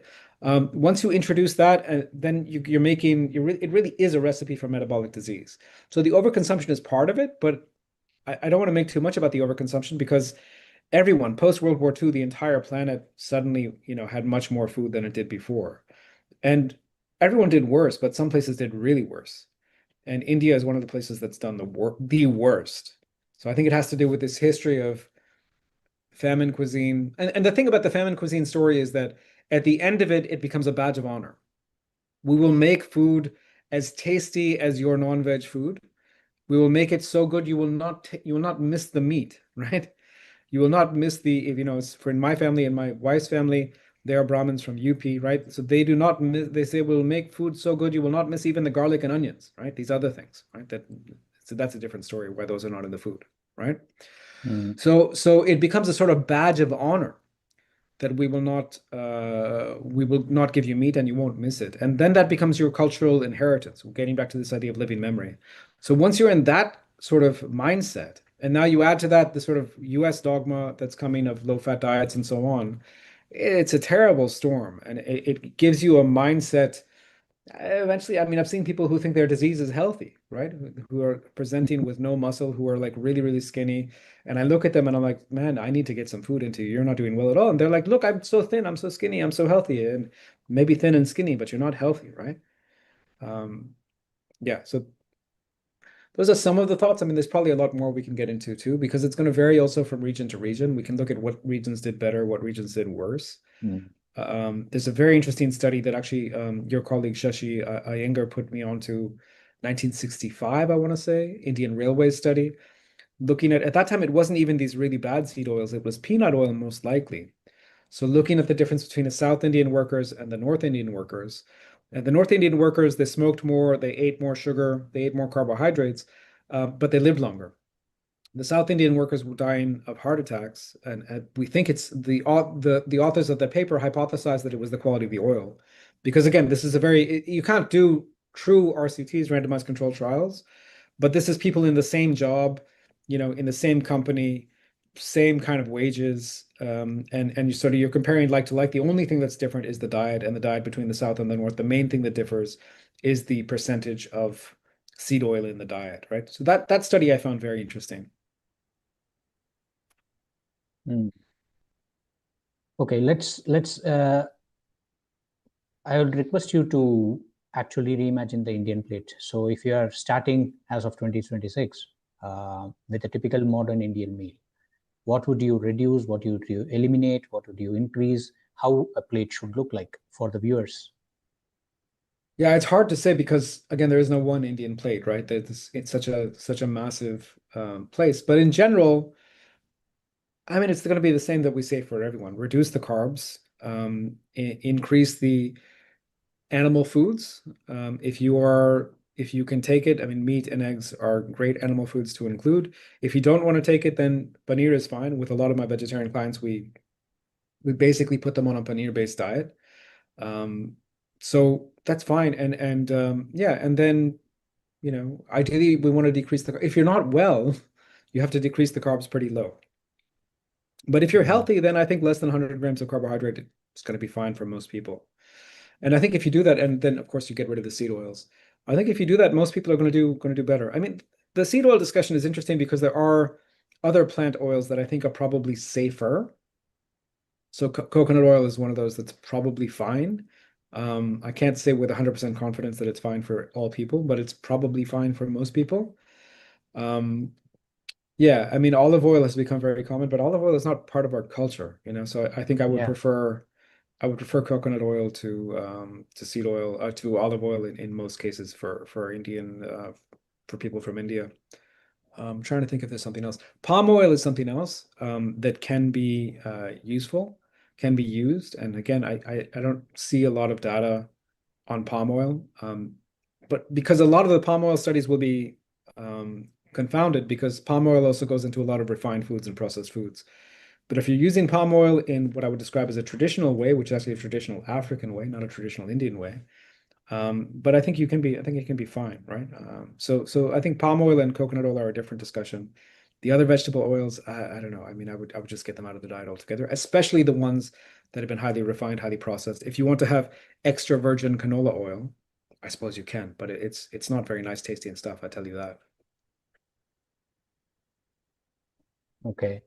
So when we look at, I'm just asking you to wonder, no restrictions. So when we wonder what should the next gen food plate for the ultimate health look like, you almost explained many things, Yeah. but with some limitations. So would you prefer to engage more on it?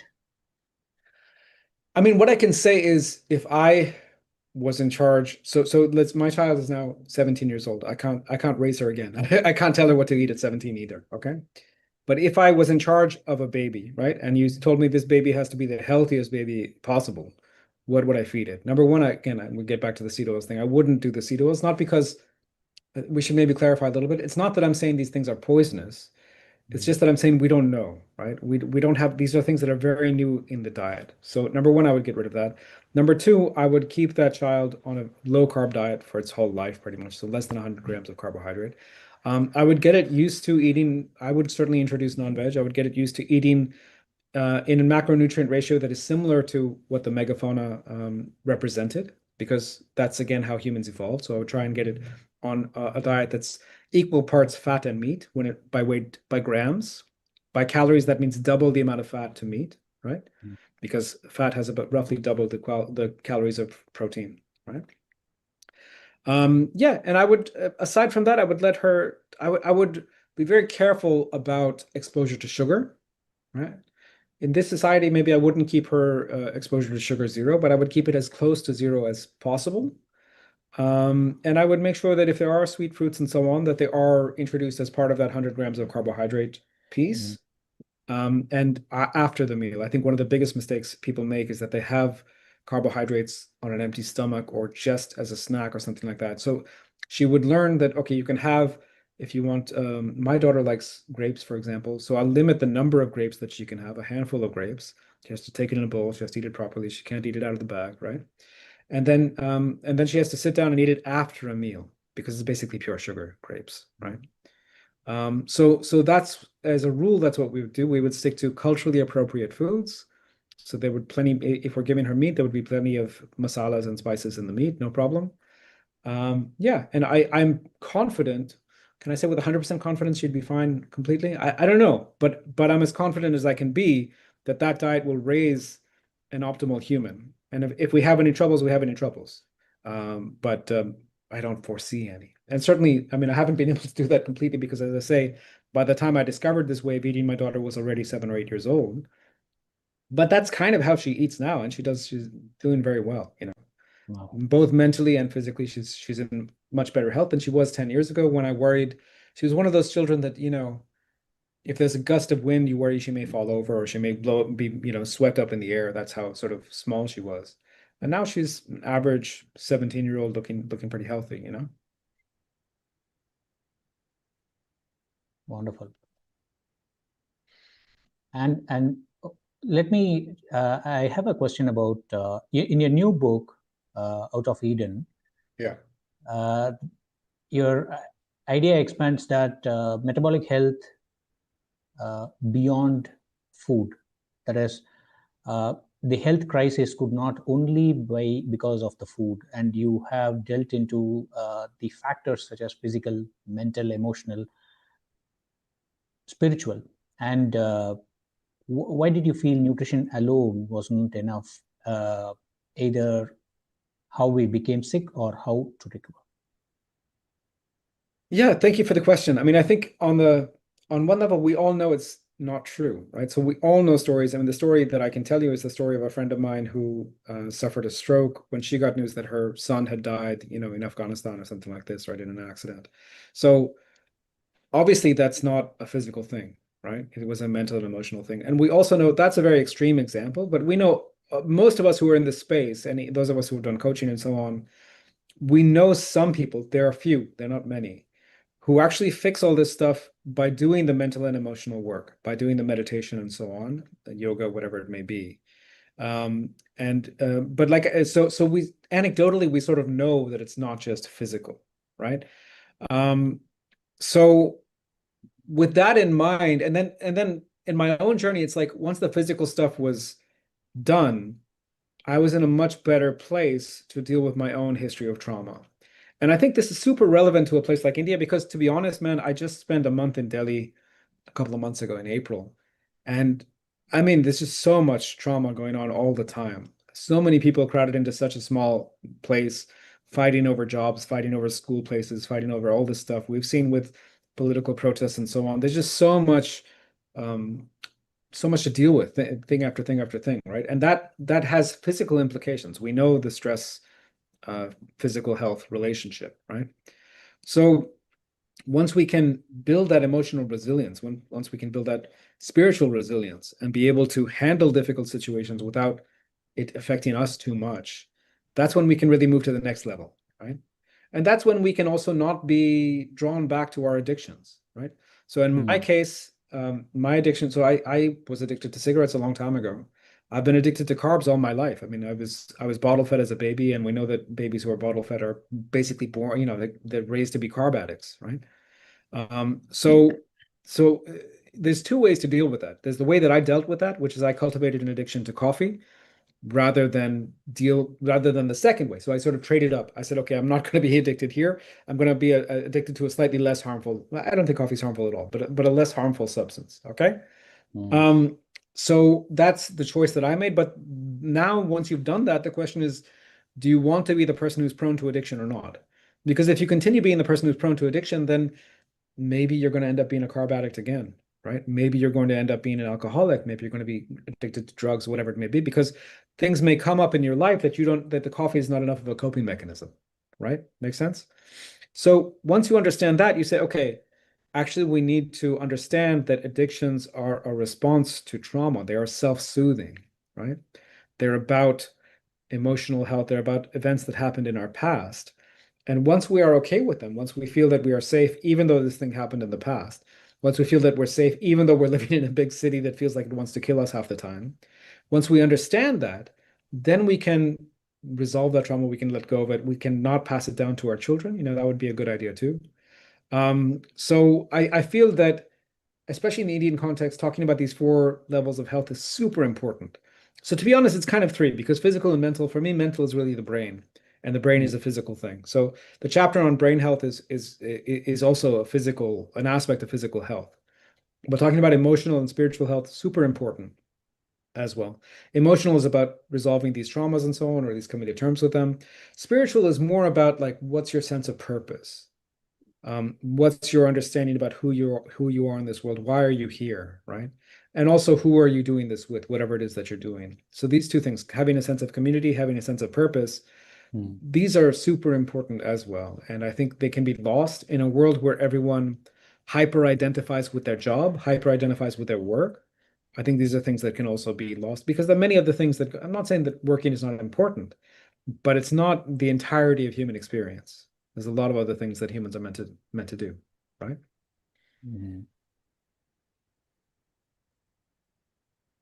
Yeah, I see what I get what you're saying, and hyper identification with what we do, the identity, working on your identity. That's one thing which you want people to work on as well. Am I right? If they're ready for it. I mean, I don't think we can force anyone to do anything, but I think at a certain point you have to ask yourself, if your entire, and this is my life as well, my entire life was as a policy advisor to a company, right? And I lost that job, right? Through no fault of my own, just things happen, etc. The job was made redundant, whatever it is, right? So once that happens, you have to ask, okay, who am I? And I want people to have an answer to that before they have the crisis, because of course, the many people who wouldn't have dealt well with the crisis that I went through, right? Many people who, God forbid, they may even, harm themselves and so on, right? So I want people to have resilience. I want people to have understanding. I want people to have a sense of purpose that is beyond things that are not in their control. Because sometimes whether you have a job or not is not in your control. And you should be comfortable enough with yourself. You should be comfortable enough with your person. You should be comfortable enough with your sense of purpose that you know what you're going to do when what you're currently doing is no longer an option. Okay, I'll then my next question switches back into particularly about the diet and the ancestral diets. There is a little bit of danger in romanticizing and also completely discarding it. So where do we find the balance is my question. So how do we separate what is genuinely valuable in the traditional food culture from the things we absolutely shouldn't try to recreate? Yeah, it's a good question. And unfortunately, I think in order to understand the question, we have to again ask that question, like, what does it mean to be human? Sorry, go ahead.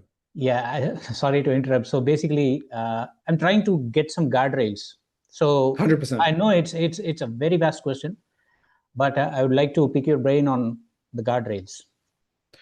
No, 100%, 100%. So the question about, in order to understand what it is to be human, you have to understand that humans are the only animal that has colonized basically every continent and every ecosystem, with the exception of Antarctica, right?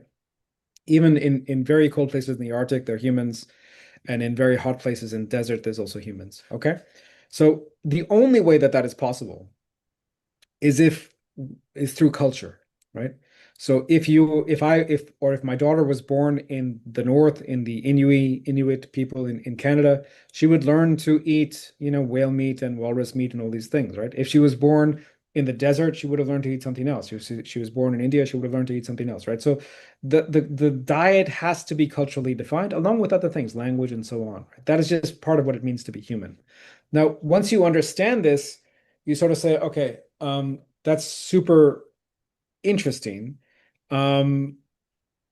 So what does that mean? And I think what it means is that those diets, again, were coping strategies, were survival strategies. And if you're doing well, maybe there's no need to question the culturally appropriate diet. So again, culturally appropriate diet to me, it's something that your grandmother or great-grandmother would have recognized as food, right? She would not have recognized carrageenan as food. It was not in her food supply at all, right? She would not have recognized rapeseed oil or whatever, canola oil, whatever you want to call it. She would not have recognized that as food, right? So culturally appropriate diets have a place. As long as you're well, I think you can do very well. In fact, I don't see any reason not to. There are some things that came up. I believe they came up in your last discussion about rice and so on. With modern strains and so on, and is modern wheat really the same as great grandmother's wheat? I don't know. That's sort of like a gray area. But in general, if you're doing fine, I think you're probably going to be okay with a low carb, less than 100 grams a day, culturally appropriate diet, right? If you're not doing well, then I think looking at the pre 12,000 years ago. So again, what is the macronutrient ratio of those diets? And I would argue those were largely ketogenic macros, but people wouldn't have been entirely in ketosis all the time. So going in and out of ketosis, but maybe spending more time in ketosis in the beginning, that's going to be a good starting point just to get you back to a baseline. And for many of us, like, I've done the experiment where I start to eat carbs again, largely just I do stuff mostly for my clients and sort of for my YouTube channel and stuff like this to learn and to teach. I'm still, even after all this time, I can become pre-diabetic in a matter of a couple weeks. Like my insulin just skyrockets because once your body has gone in that direction, right? It's very hard to come out. So once you have these health issues, once you have metabolic syndrome, you're probably going to be on some kind of serious carb restriction for the rest of your life, if you choose to manage it with lifestyle and diet and not with drugs. So yeah, that's where we are in terms of the romanticizing thing. I mean, yeah, sometimes people bring up the fact that people were short-lived. I don't think that was the case 12,000 years ago. It's the case with hunter-gatherers, modern hunter-gatherers, and it's the case with, farming and pastoral communities up until the advent of, antibiotics and so on. So I think it gets quite interesting and quite technical, but I would say humans evolved to be long-lived. And there are reasons that humans evolved to be long-lived. There's the grandmother hypothesis and other things, right? And I think if we're eating a proper human diet, chances are, as a population, we'll be long-lived again. Wow. Samir, it's been excellent conversing with you. A lot of things to think about, ponder about. I can even go ahead and I can go and discuss for a lot of hours, but in the interest of time, I think we are quite at the close of the session. I would like to invite Shashi in frame, please. So,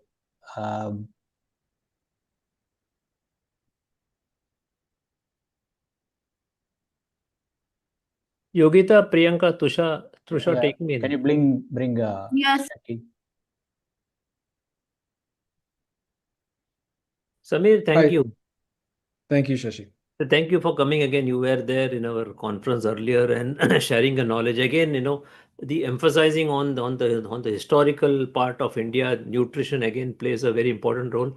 The more we hammer, the more people learn. I think this was discussed with the earlier few of our guests also. This becomes very important. And plus, you have the hands-on experience with many people.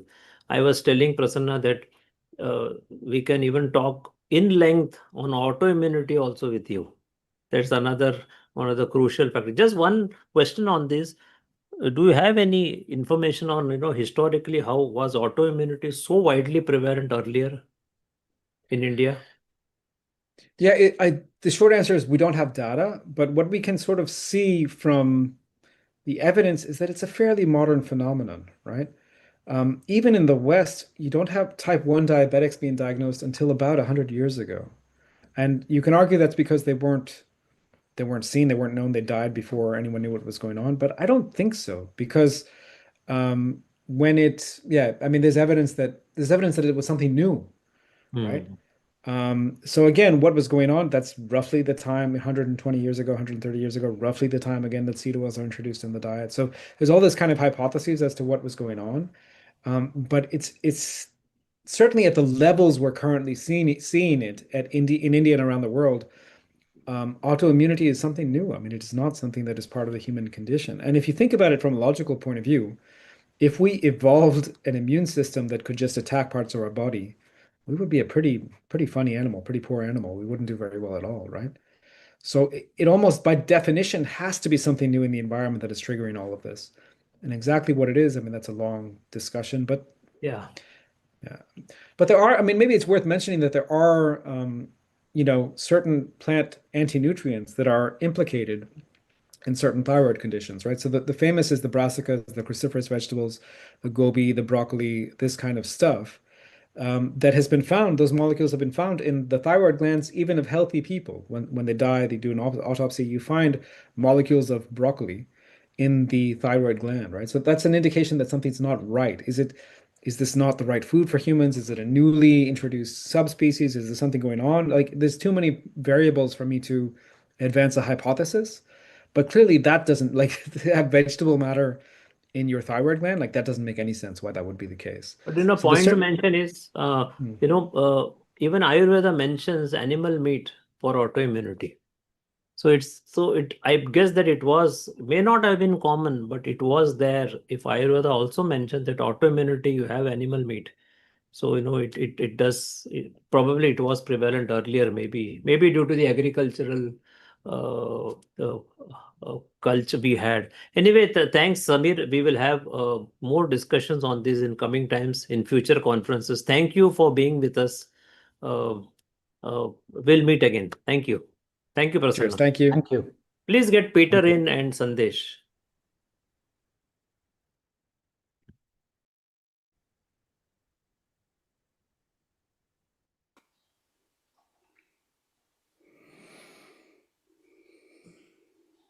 Hello. Hello, Peter. Good morning. Hello, Sandesh. Yes, and good evening.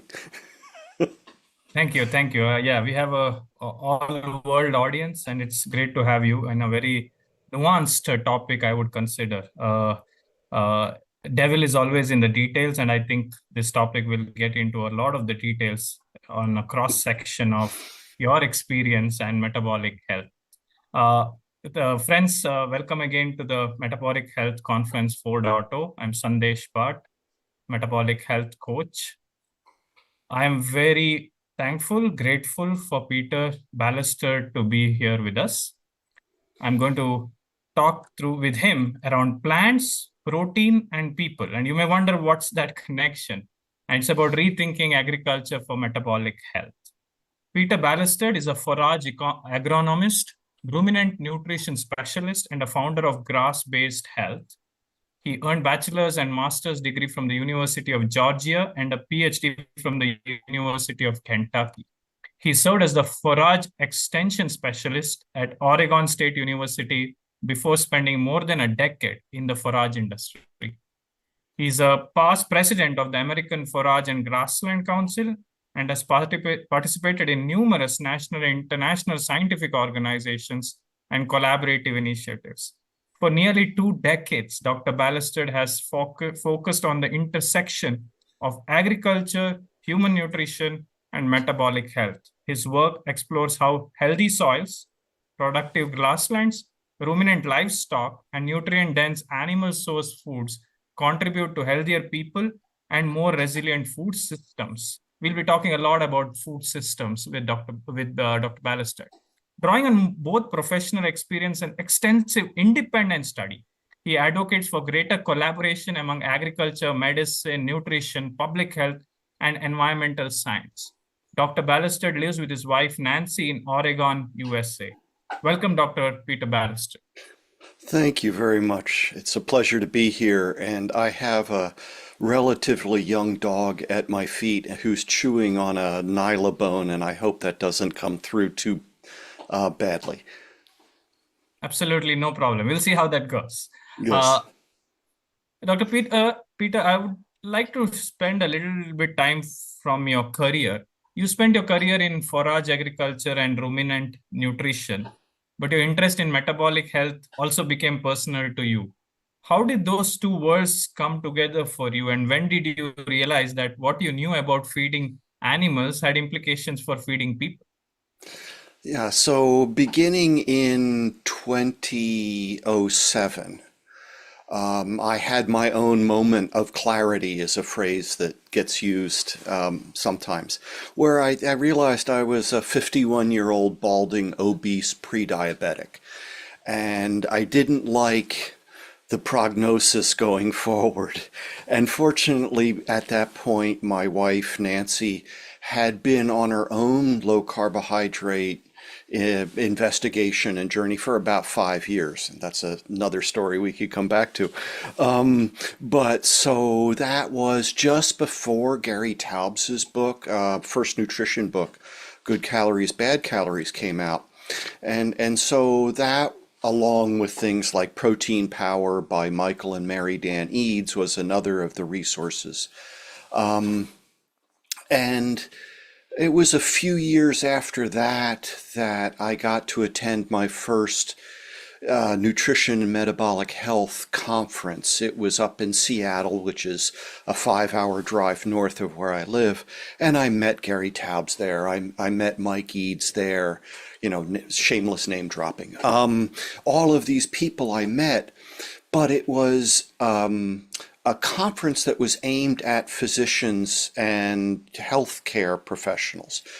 And I realized two important things. One was, by reading Gary Taubes and these other people, I knew things that this audience didn't know. And so that led to some interesting conversations. And then in addition to that, people would go, now, you say you're an agronomist? Well, you know, like, and okay, what is that? Okay, I get that. Why are you here? And so that started the conversation in my mind that I knew things from the food, from the agricultural production side that people were interested in. They didn't know it. And then on the other side, there was information that I already had that would be helpful to both sides of that conversation space. And so since then, I've really been trying to build bridges between these numerous disciplines. I guess the other thing on the animal nutrition, human nutrition, I don't want to be too hyperbolic, but animal nutritionists, plant nutritionists, that's another field, soil fertility, that's another field. Those scientists in those fields can answer questions that human nutritionists cannot. There are ethical constraints in what a researcher can do with the subjects, and they differ depending on the species involved. You can't find large groups of genetically similar human beings that you can completely control for long periods of time and know exactly what they're eating all the time that study is underway. It's just impossible. That's not the limitation. The limitation or the problem then is that people within the human nutrition discipline or their results get interpreted with greater confidence than the data supports because they can't, of the limitations in the kind of research. And so as I read Gary Taubes, I became angry because it seemed to me like the industries I'd been trained to support had been unfairly accused of causing these chronic diseases. And so that's another piece. And as a result of me then growing up a little bit and saying, all right, let's get past that emotion and let's find something useful you can do. Yeah, fascinating intersection. So I think you are in a unique position of seeing both worlds, which very few probably in the world have a privy to. Dr. Ballested, we are talking plants, protein, and people, and rethinking agriculture for metabolic health. And I think we in India, or probably a large part of South Asia, we have a nutrition paradox going. India, for example, produces enormous quantities of food. We are the largest producers of many food products. Yet we simultaneously face the chronic diseases, diabetes, obesity, a lot of anemia, protein inadequacy, which I know we will get deep into, and micronutrient deficiencies. So from an agriculture and nutrition perspective, what is the difference between producing enough foods/calories, producing adequate nutrition, and actually nourishing the population? That's a key question. And it's one that I think deserves greater attention in all of our global conversations. So you can be overfed but undernourished.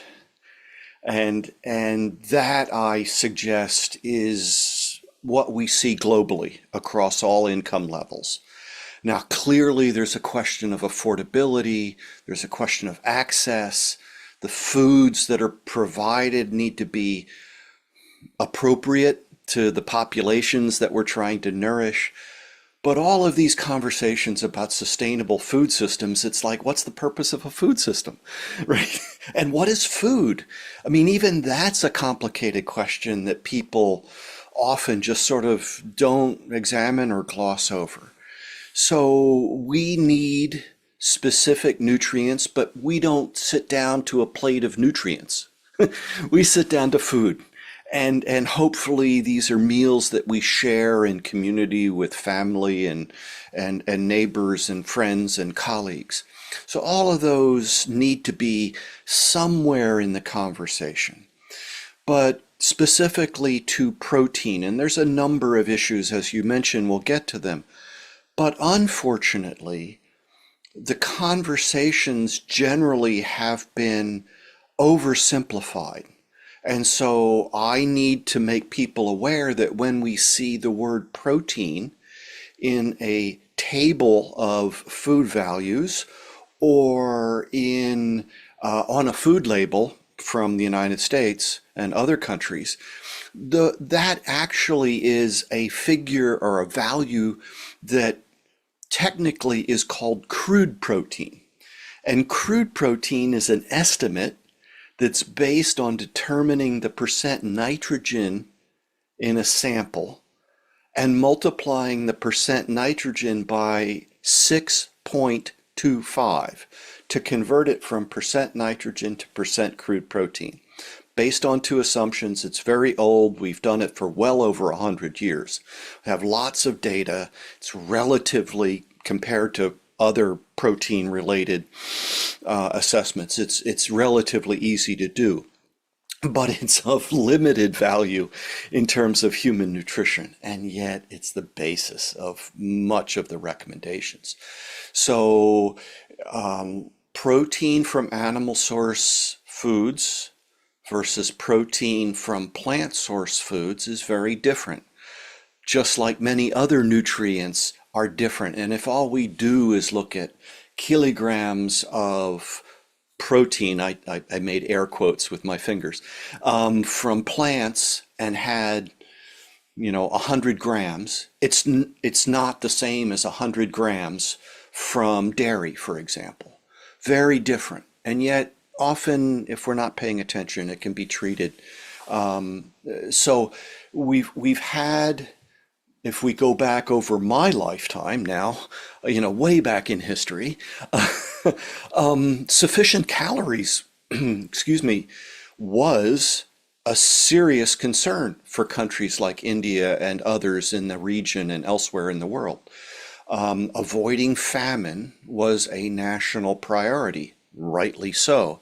Once sufficient calories are provided, however, we didn't necessarily shift the focus, and we kept measuring, okay, we've got enough calories. I've even heard people defend modern agricultural systems by saying, look what a great job they're doing. Look how many obese people there are.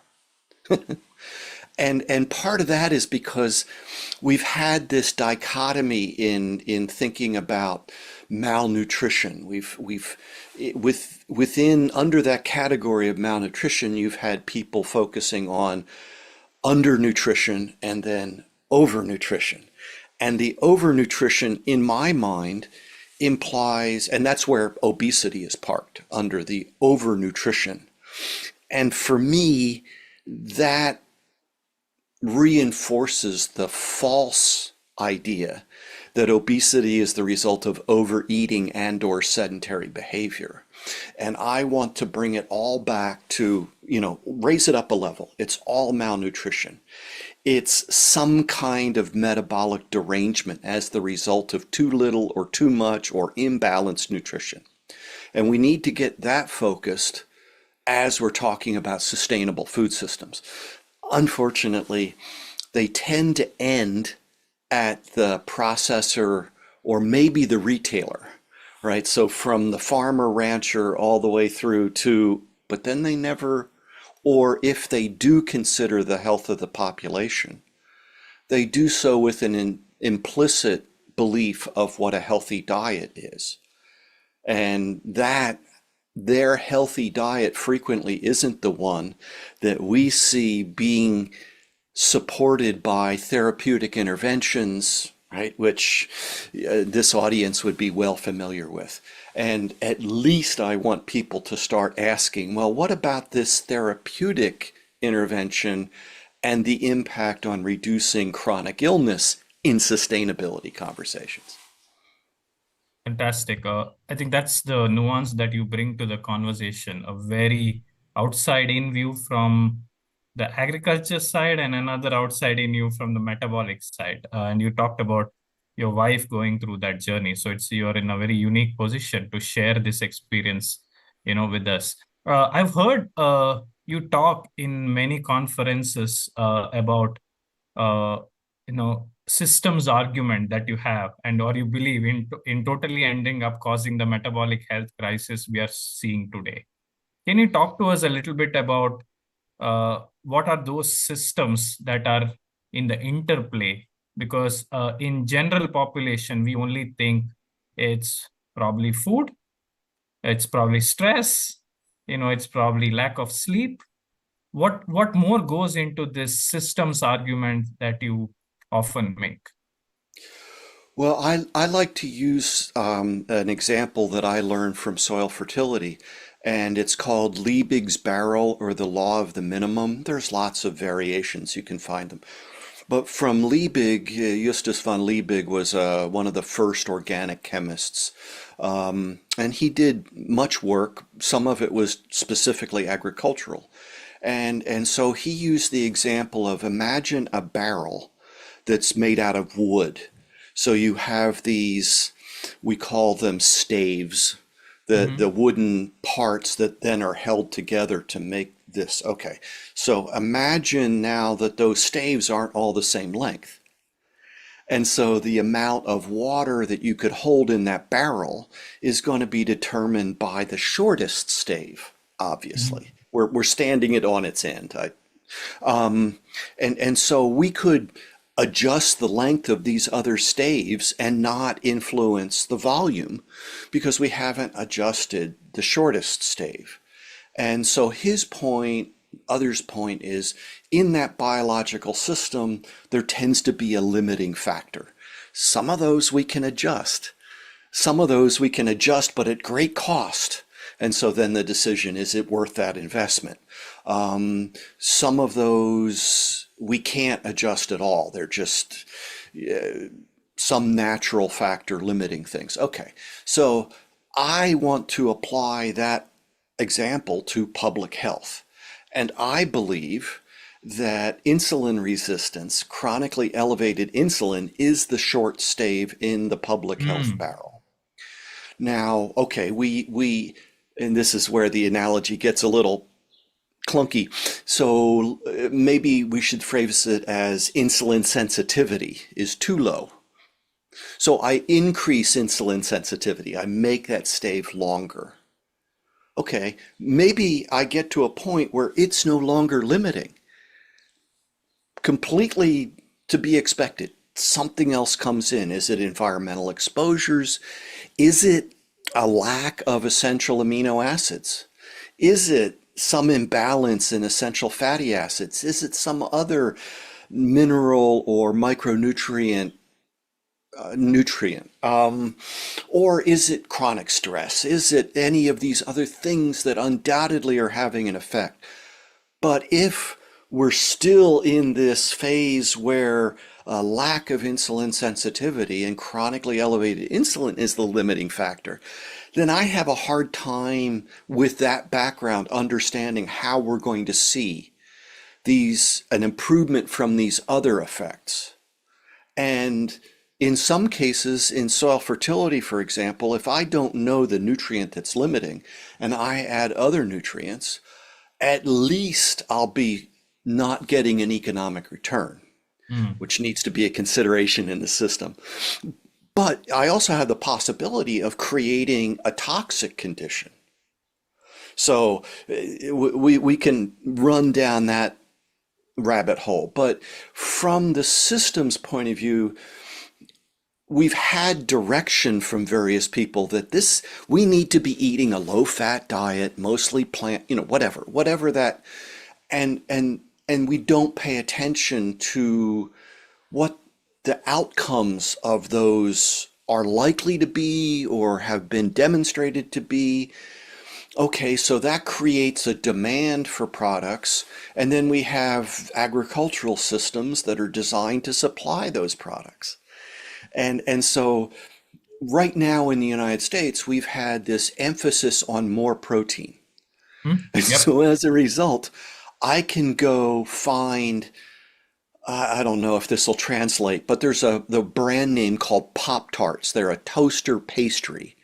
Okay. It's a sugary filling inside some wheat-based coating around it, and frequently it has a sugary thing on top of it. And yet they're advertising them as protein Pop-Tarts because you'll have 10 grams of protein per serving. Well, okay, but if you're supposed to be getting 30 grams at every meal, That's a whale of a lot of carbohydrate that you're also getting, right? So the market responds to the messaging. And I'm pretty convinced, based on that and other examples, that if we can get the messaging right, we'll see Yeah, the adaptation. the system would follow. I think so.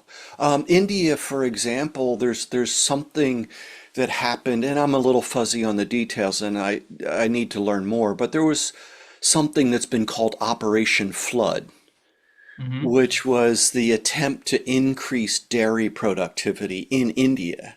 And India is the largest dairy producer. And yet there's tremendous potential for increasing both from cow as well as buffalo.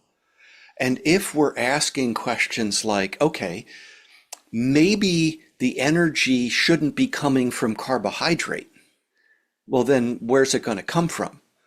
Well, is it going to come from fats and oils? Okay. Are all oils acceptable? Yeah. And are all animal source fats acceptable? And okay, then we decide what the system needs to be producing, and then dairy comes way up. In the United States, for example, if we just look at all the animal fat production from all species, dairy is equal to all meat as Okay. far as fat production. And still there's room for increase. We know from what the science is already doing that we could have large impacts in fat production if we could get better adoption of what's already known, let alone what those researchers might come up with over the next several years. But again, we've had the message that, oh, fat is bad. So Right, right.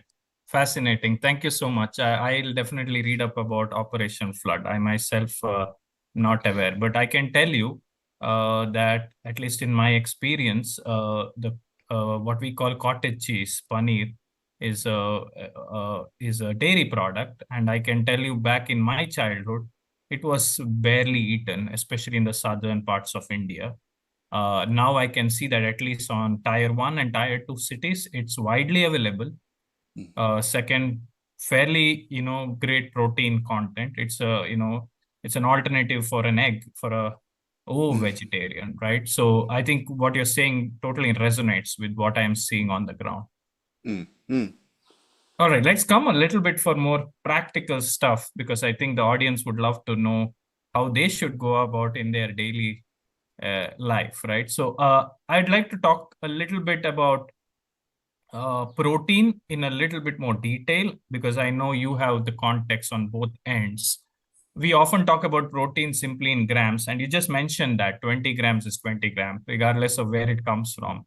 And you did tell us that it's not true.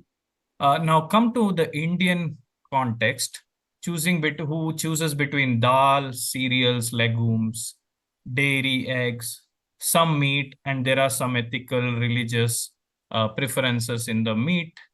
What does protein quality really mean, and how should Indians think about protein? Okay. So mentioned earlier the difference between crude protein and true protein. Building on that, protein itself isn't one thing. It's made up of individual amino acids. And some of the amino acids are ones that our bodies cannot manufacture. We must have them in our diets. So we call them essential or indispensable. Okay. And it's not that we need those essential amino acids in the same amount. Some of those we need a lot more of than others. And so there's different requirements for each one. I should have said at the start, I'm not a human nutritionist, so nobody should treat me as if I am, but this information is available. I'm happy to share sources and direct people. I've just, before we got on, shared a spreadsheet that's the result of some work between yourself and Shashi, and I hope we could work that forward. There's some really interesting information already available. Okay. Qualification, done. So if, for example, I'm not meeting my lysine requirement, then my ability to use all the rest of those amino acids is limited. It's back to the barrel analogy. Wow. If Okay. lysine is the short stave, then the rest just go for energy, right? And we don't get full value from what is often the most expensive nutrient in the diet. Okay. So the protein is not one thing. Amino acids aren't all equivalent in terms of our need for them. The composition of foods vary in terms of their amino acid content, such that lysine tends to be limiting in wheat, rice, other cereals, not a breakfast item, but a class of foodstuffs, cereals. And the sulfur-containing amino acids tend to be low in the legumes, the lentils, the peas, the beans, the soybeans. Okay. So frequently those are combined to make up for that. But then the presence of those in a foodstuff doesn't mean we can actually utilize them, right? If they're not digestible, we can't absorb them. And so that's another complication that early kind of advice didn't understand. Maybe that information was available, but now it's still there. So there's no excuse at this point. In the case of cereals, for example, when I process wheat into a bread or a cookie or a biscuit or something brown and crispy, I'm taking that lysine and I'm combining it irreversibly with sugar. That's what happens okay. So that then makes that lysine even less available. Wow. Okay. So all of those are these complications or nuances, if you will. So let's think about if I'm going to eat a rice and lentil based meal. Yes, that's pretty much typical Indian vegetarian. Go ahead. If I can add just a small amount of dairy, then I can meet my requirements. Oh, and that's the other thing. Our requirements have shifted. People used to talk about, 0.8 grams per kilogram body weight, and now the evidence is maybe it's more like 1.2. Yeah. And then the other is how much do we need to eat at a meal in order to trigger, protein synthesis?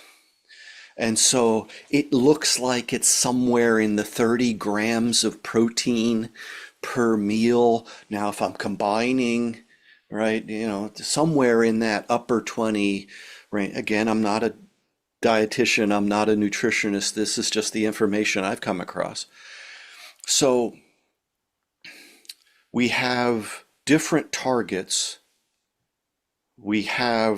If we try to do that with just rice and lentils, it may take more than 3 meal-size portions of rice and lentils to meet what could be gotten with 1 meal-size portion with an egg, if that's appropriate, or with some dairy product, if that's, you could be fluid milk drinking, or it could be some form of curd, or, the point is, and if you're eating 3.5 servings of rice and lentils, what else are you getting? You're getting a lot. So meeting protein adequacy and maintaining glycemic level or control. Those could be opposing goals depending on what the diet is or the components of the diet. So it's not, it becomes more nuanced than we've typically thought about. Yeah, and I think the takeaway for me and the audience is if you have any grain and you have lentils or dals, legumes, the better way to profile the meal when it comes to protein is to add paneer or some dairy product to complete the amino acid profile, going back to your lysine conversation. Would that be a fair summary? It would, and again, any appropriate animal source food is going to be fairly comparable in terms of its ability to supplement the cereal and legume component. Now, one other thing is the less processed those cereals and legumes are, the better. Sure. So, but yes. Yeah, I think the trade-off is quite thin there because you get carbs for free even that meal, right? So when you add the paneer, for example, you would obviously drop some part of the cereal or some part of the legume naturally, and that probably makes it a little bit more balanced from a glycemic perspective. But thank you so much for this view, teaching from the lysine and getting us to a good actionable takeaway, especially for the vegetarian audience. The other point, and I've just been guilty of it, is we tend to treat these as protein, right? As if that's the only thing we get from dairy or egg or whatever appropriate animal source food. And it turns out, of course, that these are providing a great number of essential nutrients, some of which cannot be provided by a wholly plant source food diet, or they're being provided in a form that's more utilizable, or they're being provided without these anti-nutrients that were just mentioned at the close of the previous speaker session. So there's, again, it's a complicated thing, but the presence of those animal source foods allows us to achieve these nutritional targets, which can otherwise be in opposition to each other. Great, thank you. I think this has been the crux of the conversation and a takeaway. I'll move a little bit more, towards more, meat and affordability. We know today, we already talked about incentives and how the system comes, towards meeting the demand. We know today that, Indians, most Indians are vegetarian. There are some lacto-vegetarian. There are some non-vegetarians, and there are some religious reasons where one meat is preferred versus the other.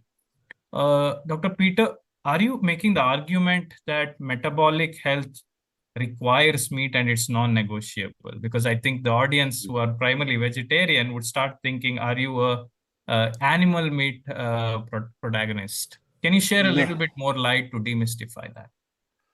Well, certainly as a forage agronomist, my purpose, if you will, is the raising of ruminant animals for food production. That's one of its key purposes. And from the culture that I'm from, then this aligns. For people who are limiting some animal source food categories for the reasons that you identify, no, I'm not saying that, thou shalt eat meat. I do, however, think that eliminating all animal source foods then shifts us into a situation where you now need much more careful supplementation and observation medically to make sure that you're not deficient in iron or Absolutely. B12 or some of these others. So my purpose is to help people become aware of the information we've already started talking about, and there's much more, about we've been told things that when we get into the evidence are not supported. Right, so we've been told to eat a certain diet for health benefits. Well, many of the speakers in this conference and personally could attest. And that's the other thing. There's so many people now who are having this personal experience, which directly contradicts all of the official guidance we've been receiving. And so what Yeah. are you left to do with that? Okay, so there's that side. On the other side are all the environmental, sustainability, whatever conversations. And many of those are as poorly founded as the official dietary guidelines have been. And so getting people the information, when you have better information, hopefully we can each make better decisions. Fantastic, fantastic. We have about 10 minutes to go. I'd love to cover quick two questions when it comes to affordability. And I think this is a very, very important topic at a time of severe inflation globally. Meat is getting expensive, eggs are getting expensive, cottage cheese is getting expensive. I was just looking up from my childhood to now, the price of sugar has not gone much high. Rice has a bit, wheat has a bit, but the exponential rise in protein, cost for protein, also, dissuades middle income and lower income families, and they end up tending to eat more carbohydrates, and then, metabolic health crisis. So such a vicious circle. So how do we make nutrient dense foods affordable, Dr. Peter, and accessible for hundreds of millions of lower income Indians? Well, part of it is at some level, government policy, what have you, needs to understand that that's a priority. It's a national concern, right? If what we've just established in our conversation is right, then okay, that's what we need. Parents need to understand that for the advancement of their family, generation to generation, the proper nourishment of children will enable their brains to develop to the extent their potential. Or conversely, if we don't feed that child properly at critical stages of development, its brain will never develop to its potential. Well, this has a drag on economic development. Now, somewhere between a fifth and a quarter of children 5 and under globally are stunted, which is impaired brain development. And as I say, that's a for the rest of their life thing. In some countries, it's over 40%. And so again, understanding what the needs actually are ought to drive policy that ensures that not only are they accessible in the marketplace, but they're also sustainable in terms of a profitable system for the farmers to be involved in, right? So there's that. The phrase that comes to mind is you can pay me now or you can pay me later. Oh, And absolutely. if what we're seeing globally in this burden of chronic illness is malnutrition, well, okay, let's shift or find a way, rather than building out a bigger healthcare system, to try to treat the result of malnutrition. Why don't we start putting the resources into the foods that are coming in and all of those issues? Globally, something like 45% of humanity consumes less electricity per person than 1,000 kilowatt hours. Wow. Okay. Which is a large North American refrigerator. Which means that refrigeration is a thing then. And we're talking about perishable products, right? As opposed to cereals or legumes okay. All of those it's back to the system, the entire system. And so There's one estimate that I like from a paper, and I can share the references. But if you're not getting half of your dietary protein from animal source foods, you're likely not meeting your non-protein nutrient requirements. Back to the idea that we don't just get protein, right? All of these, okay, so there's that.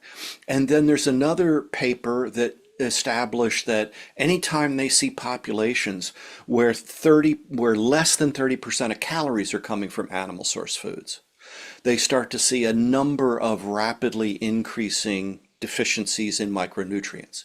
Okay, so you put those together, you ask FAO how many human beings are getting more than 30% of calories and more than 50% of protein from animal source foods, and the number is like less than 30%, 30. Wow, okay. Stunning So, stats. yes, so this now should be informing policy that the world needs more animal source foods, and obviously it's not just production, it's distribution, it's marketing, it's all of that. I met with one producer recently that, he said there's a difference between producing and selling, and he has done both. And when he started selling, he had to learn all these lessons about the difference. Fantastic, fantastic. I just wanted to clarify to the audience here, especially to the Asian lacto-vegetarian, when Dr. Peter Ballested is talking about animal source. Yes, it includes meat, it includes seafood, it includes eggs, it also includes dairy. So it is for the lacto-ovo. Yeah, one of the lines I got from somebody is Dr. Ballerstedt, who we've already established is not that kind of doctor, right? But Dr. Ballerstedt says, be sure to take your daily meds. Meds is an acronym. It stands for meat, eggs, dairy, seafood. You pick what's appropriate for you, right? Awesome. But daily, yes, meds. Yeah. Okay, I think that's a nice acronym and takeaway, right at time. We have 3 minutes to 4 minutes to go. I want to ask you, what does Dr. Peter Ballested eat? What does your meal plate look like? I've been asking all our guests in the conversation, so our audience gets an idea. What does your plate look like? How many meals do you eat in a day, doctor? Yeah, typically it's about 2 to 3 meals, but mostly 2. I try to aim for the equivalent, so 30 grams or more of high quality protein per meal, which doesn't quite get me to the 1 point, it would need to be bigger servings to get to what 1.2 grams per kilogram body weight would need to be. But so that's a combination. Sure. I'm an omnivore, so I do eat meat, but I also eat eggs and dairy and occasional seafood. So cheese and eggs are a natural combination. So to get to that 30, it's 3 to 4 eggs plus an ounce of hard cheese, and I'm there. Plus everything else that comes with it. Or I'll put some pre-cooked, like a minced meat, which I'll cook up in a batch, and then it's in the refrigerator, and I can take out a serving of that and put it on some vegetables, again with some cheese, maybe some olive oil on top as a dressing. So that's typical sort of meal for me. Fantastic. Thank you so much, Dr. Peter Ballested, for spending time. This was a very nuanced, deep, detailed conversation, something the audience in Asia, especially in India, wouldn't have had the luxury of hearing unless we had you in this platform. So thank you so much for your time. It's a pleasure and honor to have you here. I'd love to invite Shashikant Iyengar here to share a few words of gratitude. Hello, herdmate. Hello, how are you? I am well. So happy to see you again, and you accepted the invitation again to come for this conference. You were there last time, but your conversation becomes even more important in this event where we are speaking on India specific, and the protein malnutrition is huge. People don't even know what is protein first. And we think that even 1.5 gram per kg body weight will damage our kidney. We Oh. think that whey protein will bust our kidney. So there are a lot of such myths which exist. I have known even a lot of learned personalities, I will not tell you the names, learned personalities telling that whey protein will damage your kidney. So, all these myths actually exist. And from a forage agronomist from like you, it's happy to get a lot of pertinent information. And when you mentioned that we mix legume and rice and have some dairy, in Indian culture it is there.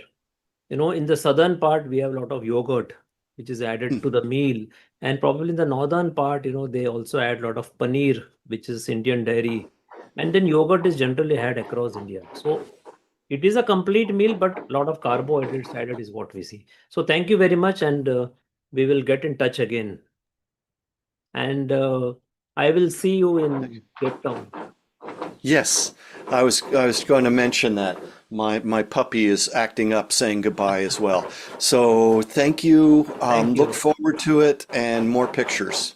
Thank you very much. Thank you, Dr. Peter. Have a nice day. Is Dr. Cyrus here? Yes, I am. Because there is an RC, so I was wondering whether it's you. That would be me. Hey, you need to change that. Hi. Please Good get to see you, Shashi. Thank you. Please get RC in and Michelle.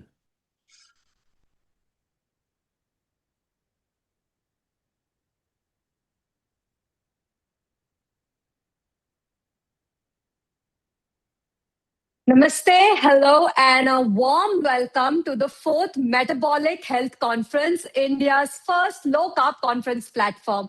I'm your host, Michelle Sequeira, nutritionist and fasting coach.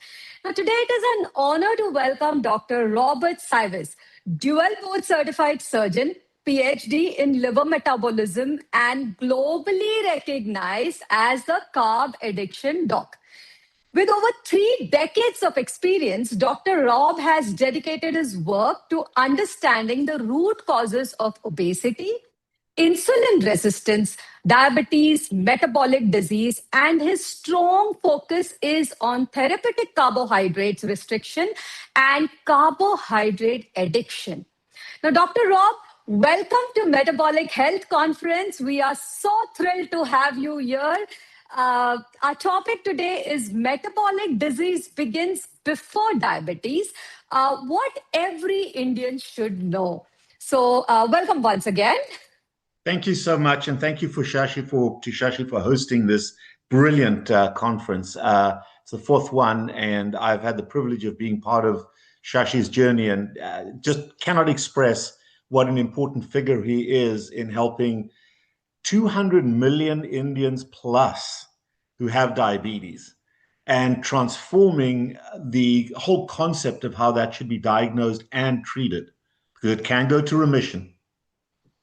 Absolutely. Shashi is a great inspiration and a great example, leading us and getting us all of here together again and again to create awareness and spread this message.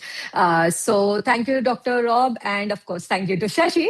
Doctor, beginning with my first question, diabetes is generally a late diagnosis, and the metabolic disease has often been developing for years before HbA1c actually crosses the threshold, right? So what is your advice to Indians, considering that we have such a huge epidemic in diabetes?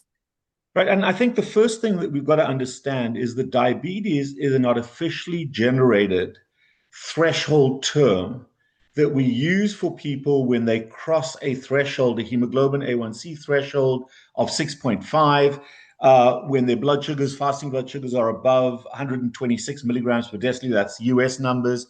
I'm not sure. That's probably around 6.5 in Indian teams. Indian and US numbers are same. So we are okay. good. So your milligrams per deciliter. Oh, so you guys are ancient, non-empiric or empiric. Okay, good. But the point is, it is an artificial threshold. So we use that to historically denote disease severity. However, as you correctly pointed out, this is about a transformation in the body's resistance to what we as human beings are doing to ourselves. Okay? Under ideal circumstances, the human body should operate in a demand way, where really what are we doing? What defines us as humans? In large part, scientifically, we're defined by the flow of energy. And the ideal, the healthiest person is where energy is flowing on demand from the engine that uses that energy. And the engine that uses energy is the mitochondria. Mitochondria are little powerhouses. Think of them as power plants, about 1,500 in every cell in the body, most cells in the body. And that's where energy gets used and created for cell. So working back from that, the mitochondria demand of the liver energy for function. So it's an upward demand, and then the liver, under certain hormones, insulin and glucagon, amongst others, creates and fills that demand. So it's a symbiotic homeostatic relationship. In the modern era, it doesn't matter where in the world you live, under non-starvation conditions, and we humans are incredibly wonderful that we've solved, in large part, the problem of starvation, but we've overcorrected. We are now living in an era, for most of us, of unprecedented abundance. Even in relatively poor India, there is still access to food beyond what it was maybe 50 or 100 years ago. So now we've switched from a demand system to what I call a tsunami system, or a monsoon system, where we want rain, but you don't want a monsoon. And as we eat more, as we snack, as we eat more processed foods that are very concentrated, we are overwhelming the systems of our body. So we've gone from a demand system to an oversupply system. The human body is very adept at defending itself, and it defends itself in various ways. And one of the ways it defends itself is to shove, it's mostly excess sugar and starch. Sugar and starch equals carbohydrates. It shoves that sugar into the cells, particularly the fat cells and the liver cells, where we make fat. So the first defense of the human body is to get that sugar into the cells, and we all start to gain a little bit of weight. In order to do that, we need insulin, okay? However, the cells don't like that. They don't like to be overwhelmed, so they also have individually some defense. And the defense is to put up a barrier where they block the receptor for insulin. They lock the door, and they kind of throw away the key. So insulin can log in, and it doesn't work. And now you've got two populations. It's a bell curve, but you've got two populations. You've got one population genetically who can produce massive amounts of insulin. I'm one of those. I used to be 150 kilos at my fattest, okay? So I was over 300 pounds.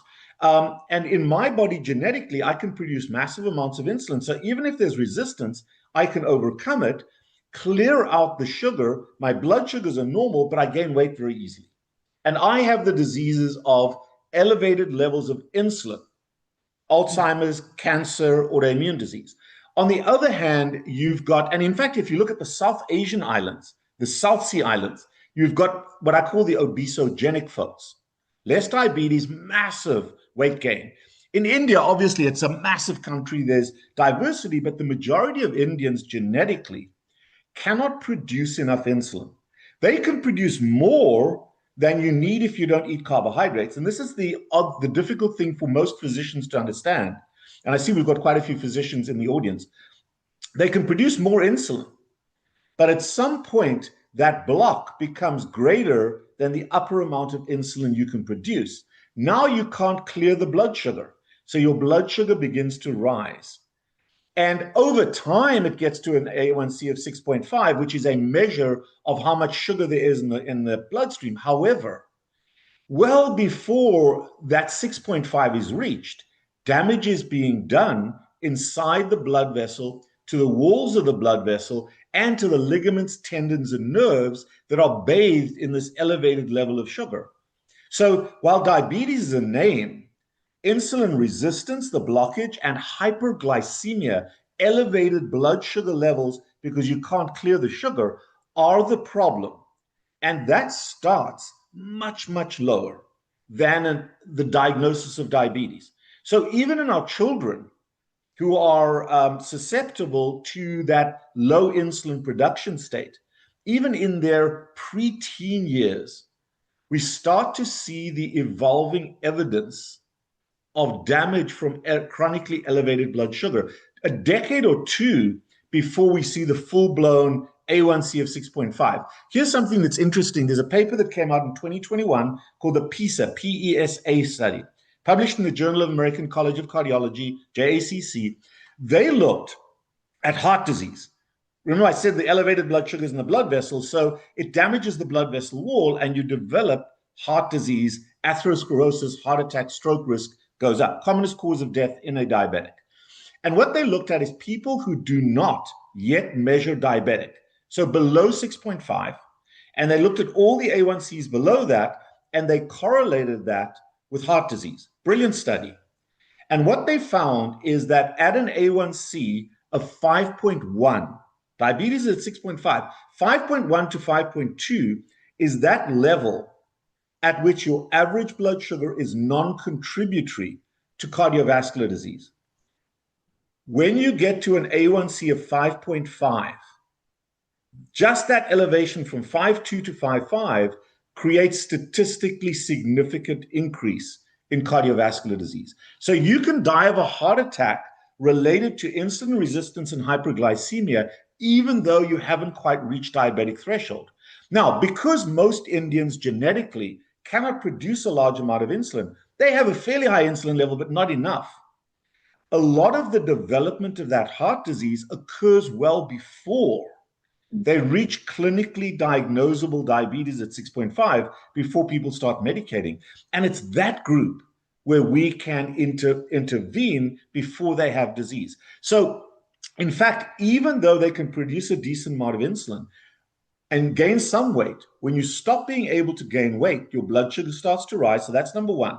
So it's not obesity that causes diabetes. Obesity protects you. It's when you stop being able to make weight. Okay. And then the second thing is, even though the insulin levels may be high, they are inadequate to counter the insulin resistance. So even though they are slightly hyperinsulinemic, they're still inadequate. In other words, a type 2 diabetic is no different than a type 1 in terms of insulin inadequacy. They can produce some, but they cannot produce enough to overcome the resistance. So when you treat type 2 diabetes, or when you treat insulin resistance, you have to initially elevate the insulin level, help those folks to produce more insulin so they can counter that. They'll gain some weight. And then if they can get adequate sugar to the mitochondria, then the insulin resistance gets better. Now you can reduce your medication. And eventually, if you're a pure type 2, your pancreas then produces adequate insulin. Because you don't have the resistance, adequate insulin that you no longer need medication.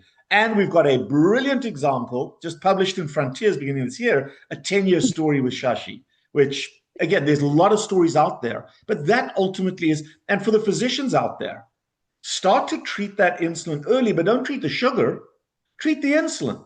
And we have 2 drugs, maybe 3, that are very powerful. And they're new. In my lifetime as a physician, the single most powerful drug that has come on the market to treat exactly this are the GLP-1s. Okay? Ozempic, Wegovy, tirzepatide, and now also retatrutide. And so these medications raise the natural insulin production, but because the mitochondria are not getting enough sugar, they're still demanding the liver. So your blood sugar is high, and the mitochondria are saying to the liver, I'm starving. And glucagon is releasing sugar. So there's 2 drugs that block glucagon, metformin, GLP-1s. So GLP-1s raise insulin, and they block glucagon. Phenomenal drugs. And I would tell you that anybody with an A1C above 5.3 to 5.4, early on to get that down, should start low dose GLP-1 to loosen that. I know that's a radical discussion. I just gave a talk last Saturday, international talk, on the radical changes to diabetes management, because you want to get this early. But anybody with diabetes, that's your first line. The second thing that I'm becoming much more aggressive with is the use of insulin early. Because some people, the metformin, the GLP-1 is not quite enough, especially with the higher A1Cs. So We throw insulin in first to raise that insulin level just for a little while. We track the blood sugars, and in India, you can get finger sticks and you can get CGMs. We've got great tools for measuring our blood sugar all the time. So we empower our patients with the ability to lower their blood sugar. And as their blood sugar comes down, the insulin resistance is getting better, and we can now lower those doses. Some people may come completely off, like Shashi did.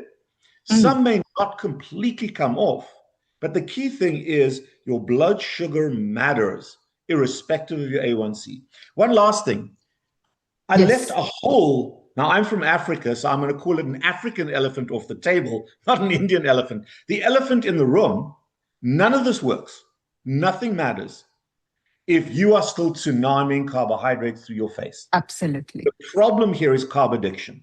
So we have to solve that or begin to treat that and use these medications. Final comment. GLP-1s raise insulin, block glucagon, and stop the hand from feeding the mouth. Radical reduction in consumption, which helps with the carb addiction. So they are wonder drugs, and all the little side effects are trivial relative to the harm of diabetes. Excellent.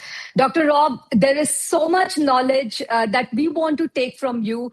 And because, Shashi has just given us 45 minutes, okay? So you can blame him later for this. I am going to touch on two subjects. This one, okay? Because you brought up GLP-1. Now, GLP-1 medications, because India produces its own brand and we are not dependent on Mounjaro and Ozempic anymore, it is extremely affordable, like a few dollars a week if we have to begin with, and very easily accessible. But you have mentioned a much deeper impact of GLP-1 and benefit beyond weight loss, which is vascular endothelium and arterial plaque. So I don't think anyone has ever mentioned that, and we really want our viewers to know that. Okay, so again, I'm very scientifically focused because epidemiology outcomes can be heavily biased. But here's the physiology. There are 3 cell populations that do not require insulin to take up sugar. Okay, let's start there. The one population are the red blood cells. The reason we can use A1C as an estimate of blood sugar is because the sugar concentration in red blood cells is almost identical to the sugar concentration in the bloodstream. So we use A1C as a chronic measure. So red blood cells don't. Almost all of the cells of the body, the muscles, the brain cells they have some uptake of glucose, but majority require insulin. The second population is the liver. That's why we get fatty liver. The liver is able to clear up the sugar when you're insulin resistant that other cells can't. So the liver turns sugar into fat at a very rapid rate. That's where fatty liver comes from. It doesn't come from eating fat. So if anybody's worried about their liver and, I mustn't eat fat, forget about it. It's the sugar that is causing the fat. The liver, the fat you eat does not go to the liver. It goes to your fat cells and then comes back to the liver. So that is, again, science. I don't care what your opinion is. You're entitled to your opinion. You're not entitled to your own set of facts. Okay? So the liver. But here's the thing. The third population, endothelial cells. So the cells that line your blood vessels do not require insulin to take up sugar. Because if you think about it, the cells that line the blood vessels, the sugar is in the blood vessel. It has to cross those cells and then get to the organs that are fed by that bloodstream. And in order to get that, the sugar has to go across the endothelial cell and also into what's called the interstitial space, or the space, that little gap between the endothelial cells and the organ cells. So let's say it's your heart or your muscles.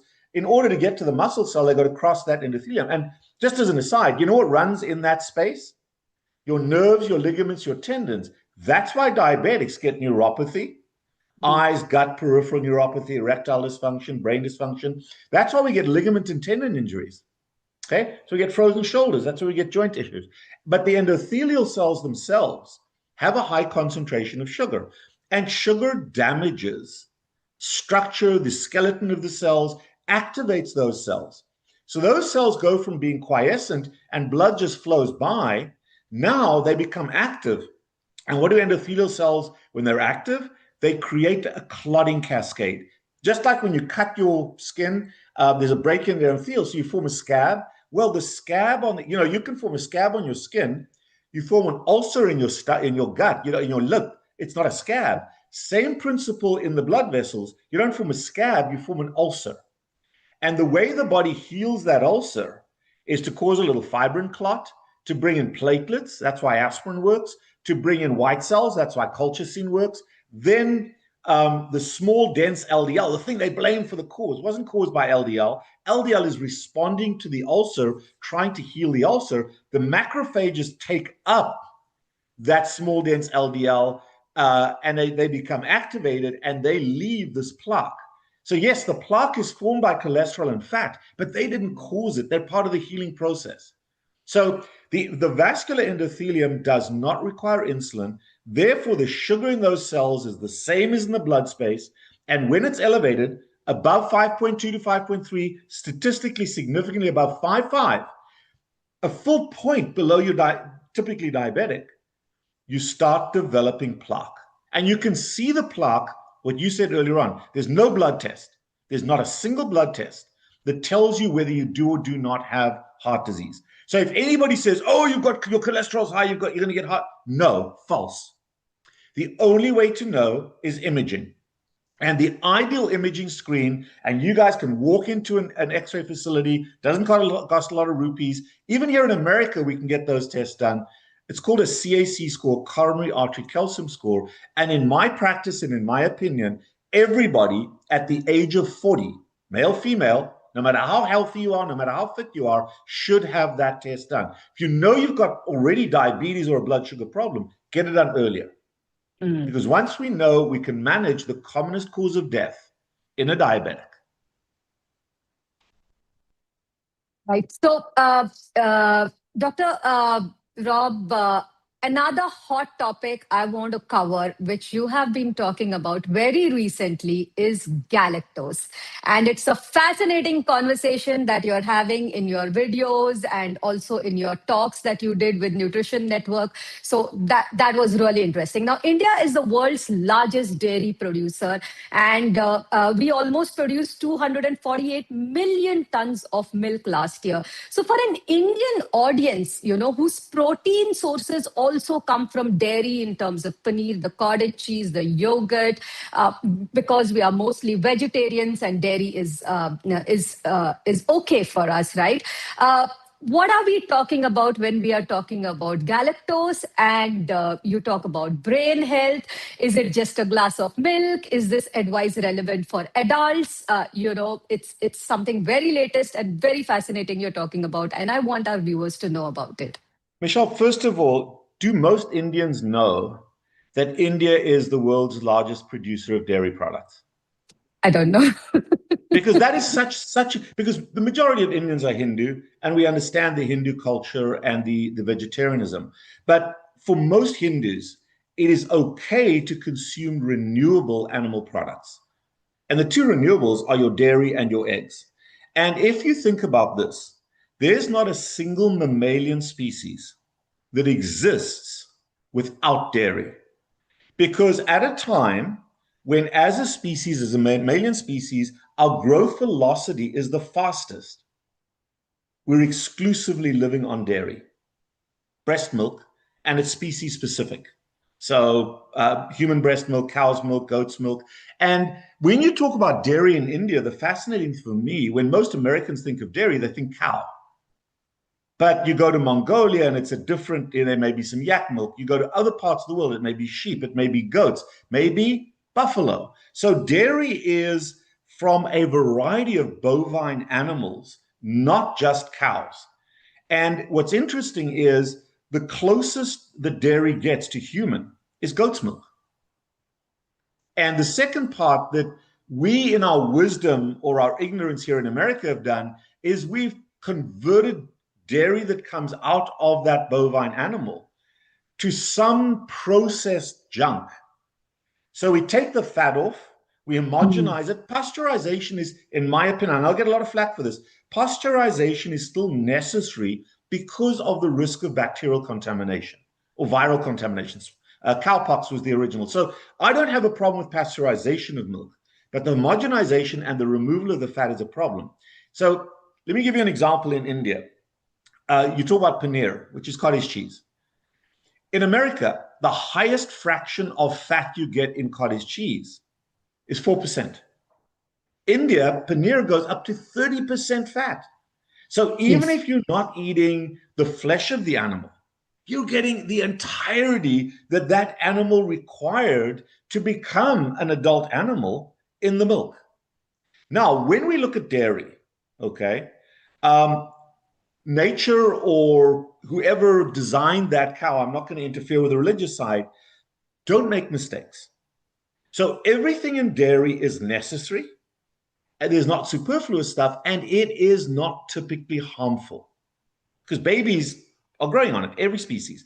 And so when we look at milk, we look at the various constituents of milk. And we say, okay, why is this here? And one of the only places you find a sugar called galactose. There's three major sugars, okay, that the body uses. Glucose, everybody knows. Fructose usually gets combined with glucose in everything that we eat, okay, except maltose, which is pure glucose. But glucose, fructose, almost every food that adults eat, any carbohydrate, sugar, or starch, except in dairy, where we've got glucose and galactose. So why is galactose there? Galactose is not a sugar that is used primarily for energy, like glucose is. Galactose is a structural sugar that is used for white matter and brain and nerve cell development. It is critical in the structural formation. So almost everything we eat can be used for energy, protein, sugar, fat, and for structure. And galactose is primarily a structural sugar. So in those growing kids who are developing their brains, very, very important. But as we get older, we also have a massive problem in metabolic health with Alzheimer's, with Parkinson's, with dementia, microvascular dementia. If you're diabetic and you have a stroke, the brain has to recover. And small amounts of galactose are very, very important, amongst other things, 3 omega fatty acids, which come from your fish, but very, very important, critically important in the repair and the protective structure of the brain and of the nerves as we get older. So if you're diabetic, B1, vitamin B1, commonest thiamine, commonest deficiency, we see beriberi in diabetics, causes neuropathy. Low dose galactose, the paradox is high dose galactose can actually cause harm. So a glass of milk or 2 a day is more than adequate for a variety of reasons. And then 3 omega fatty acids. And most Hindus, certainly the Southern Hindus, I don't want to speak for you, I'm not Hindu, but there is a comfort level with some fish and seafood. And if you're able to get those 3 omegas in, I don't want to pretend to recognize the religious boundaries, but if you're worried about your brain and your nerves, those 3 things are essential. B1, thiamine, and 3 omega fatty acids. And the fourth one is iodine, and there's iodine in milk.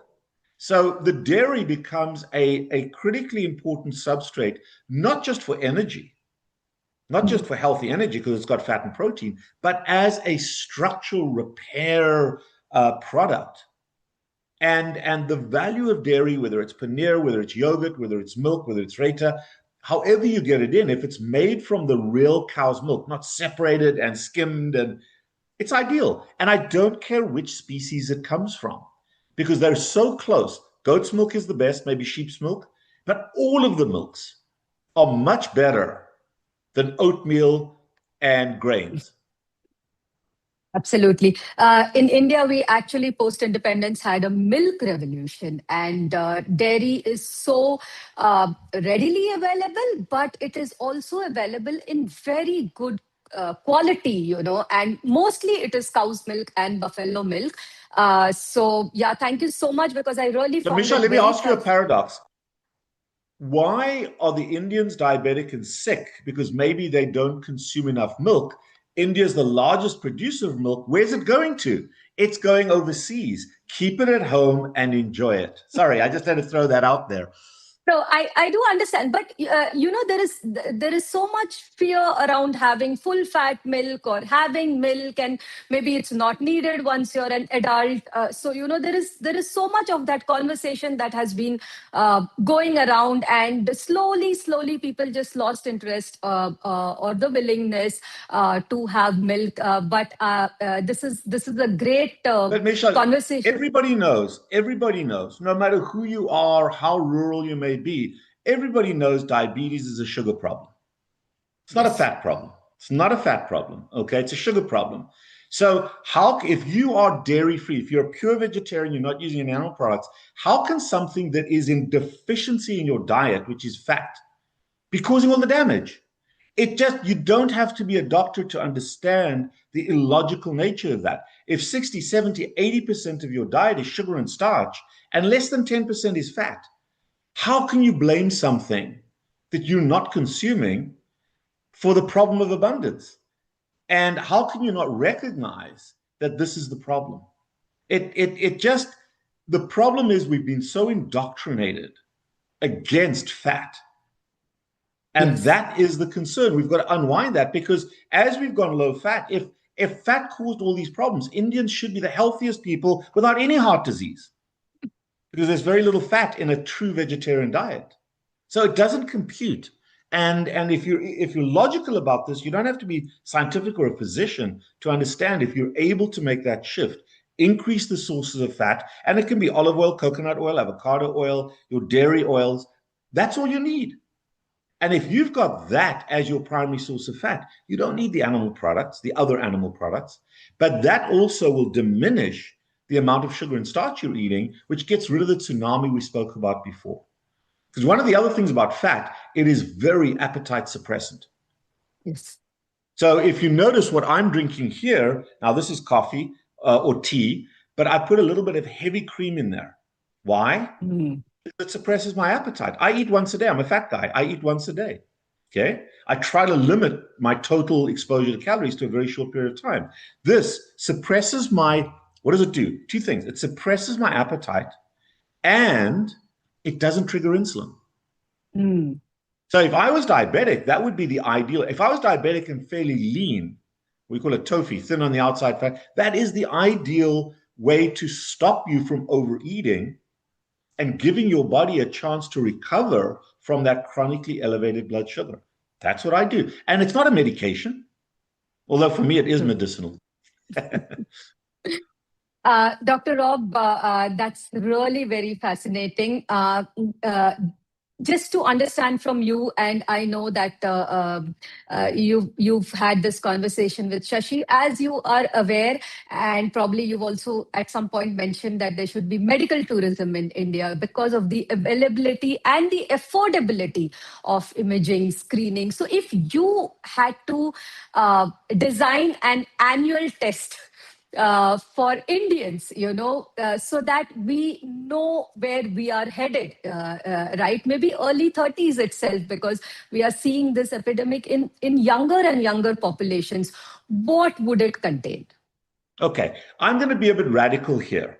I'll answer that question specifically, but before we do that, there's a more important change that has to happen.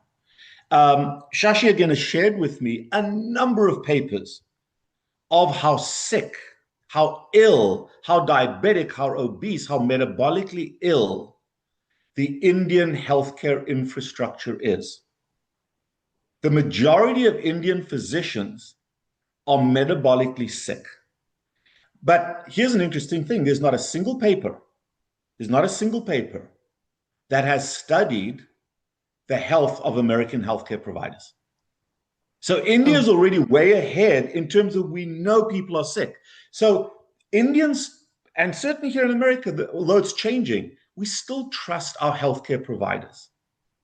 But if that healthcare provider themselves has diabetes and they themselves have a weight issue and they haven't begun to resolve it or addressed it, how can they adequately treat me? And so one of the first changes I would like to see in terms of healthcare tourism, because I'm not going over there to get a test done. I also travel to places where I can trust my physicians or my healthcare provider is a little bit better than I can here, where we've got an algorithm-based, a recipe book group of doctors where they follow a recipe and the recipe is wrong. The recipe is eat sugar and take these drugs. Eat sugar and take medications to pee the sugar out. That's crazy. You know, that's like take opioids and then use Narcan when you stop breathing. It doesn't make logical sense. So the first thing I would like to see India do is to educate and correct the healthcare workers. And here's the thing. I just did a video on this. There is enough substantial peer-reviewed evidence that confirms that low carbohydrate diets are the best prescription for the reduction in diabetes, obesity, and metabolic health. So with that massive body of evidence, if any doctor, and this is a powerful statement, if any doctor out there is still advising the consumption of sugar for a diabetic, they are intentionally causing further insulin resistance in somebody who's already got profound insulin resistance. And in my opinion, with the current evidence, that's malpractice. Now, it may be ignorance of the literature, and pharma and other things are forcing you to do that, but the first step in India, and I think Shashi is doing this, there's a number of others, is to correct the healthcare workers' own metabolic disease. Because if I'm on this journey, I'm a fat guy, I topped out at over 150 kilos, but I've worked for the last 25 years at solving my own story, and I can relate with other folks, the addiction side, and I can help other folks, not just by my own personal story, but by the knowledge I've gained along the way. So when it comes to adequate testing, but you require a physician for you to understand this. Now, what we're talking about is we're bypassing those physicians, and that should not be so. Because if I'm going to tell you what blood tests and what imaging tests you should order, we're bypassing the physician that is not able to help you. And we should redevelop trust in our physicians that actually know how to treat my disease so that they can prescribe the appropriate test. But they don't. They look at cholesterol all day long and never look at the sugar numbers. So if I was to talk about tests, it's not one test. There's blood work. The first blood work I want to know, and you can wear a CGM, it's your blood sugar. And you can track that every 5 minutes with a CGM. The second thing I would want to know is what's my hemoglobin A1C? But not 6.5 is bad, below that, No, it should be 5.2. So anything above that is a concern. Then if you really want to, you can look at glucagon. But glucagon is more for a physician to read. But blood sugar, insulin, and A1C to start with, okay? There are a myriad other tests that we can do, but those are the three in Indians because of type 2. The imaging study is a CAC score, coronary artery calcium score, by far. 35% of Americans are going to die of heart disease. The American College of, and I refer to America because that's where I practice, American College of Cardiologists says you should get a CAC score. Less than 0.6% of patients with heart disease, not normal people, with heart disease, have ever had a CAC score. Most people find out they have heart disease. 64% of women in America find out they have heart disease while they're having their heart attack. And yet a simple screening test costs you a few thousand rupees, or it's $97 here in the US. Very, very little. It takes 5 minutes, no radiation, very safe test, no IVs, get a screen of your heart. But then you've got to correlate that with your hemoglobin A1C, not with your cholesterol. True. Yeah. Yeah, Dr. Rob, I think this initiative by Shashi, is to create awareness among the common people. Like you said, I'm sure a lot of our viewers are going to go and get a CAC done. And also we've had a panel of doctors, so many of them who've been on this conference today from India. So the awareness is growing. Of course, Shashi is doing a great work. And so just to touch upon the carbohydrate part, the conversation is not complete without talking about carbohydrates. You've mentioned about slipping yourself a bit when you're traveling, and there are people who are like, really using carbohydrates or having burn carbohydrates, I would say, more than what their body can handle. They are trying, but sometimes they do slip. How can they get back, and how do you help them? I think the first thing, the best way to protect yourself from a relapse or a slip is to create a routine. And the more preemptive your daily, your weekly, when I'm at home, when I'm in my routine, when I'm working, before I'm traveling or doing crazy things, the best way your subconscious brain can do this is to have a routine. If you've got children, you have to force them to brush their teeth, but hopefully over time, it just becomes an instinctive part of their routine. And I would tell everybody, instead of recovering from a relapse, try to prevent it by having a routine that you can transport out. And my routine is not just what I eat. It starts with my daily pattern. So in my own life, I know you guys ask this question, what do you eat? But the first thing is my pattern. When I'm at work, when I'm at a regular week, Tuesday, Wednesday, Thursday, Friday, I eat one meal a day. Saturday, Sunday, I'm with my family. I eat twice. Mondays, I don't eat. There's my week. Okay. I always have my coffee or my hot tea. Now, I'm South African. I drink rooibos tea. You guys are Indian. You can drink your Indian tea, but and I'll put a little bit of heavy cream in there. And that is something I use like a smoker uses a cigarette.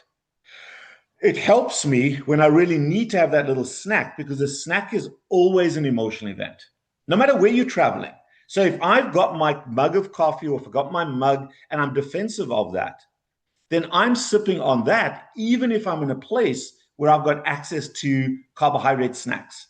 So it's not just the meals, it's the snacks as well that you want to defend yourself. But you don't want to say, I'm not going to eat that. You're going to say, I want my coffee. Where's my coffee?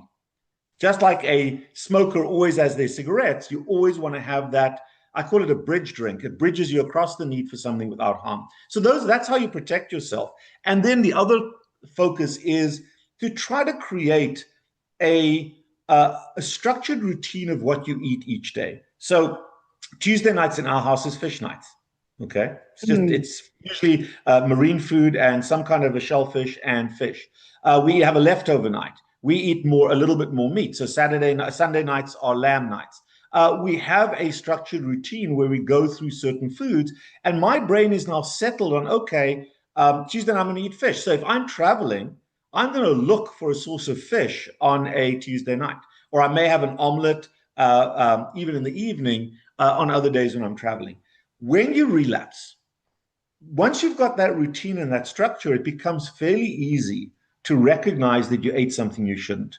Because the biggest challenge is recognition that you crossed a boundary. One beer doesn't make anybody drunk. Okay? Yeah. But an alcoholic will tell you they don't give themselves that permission because they can't stop. So diets say you can have a little bit, but not a lot. Here, for someone like myself, it's about permission to have a little bit. Once I do, and listen, I'm fallible. The only people that aren't are those perfect people on the internet. But when you recognize that early, you look at, okay, what were the circumstances? You analyze why it happened, and you make the correction.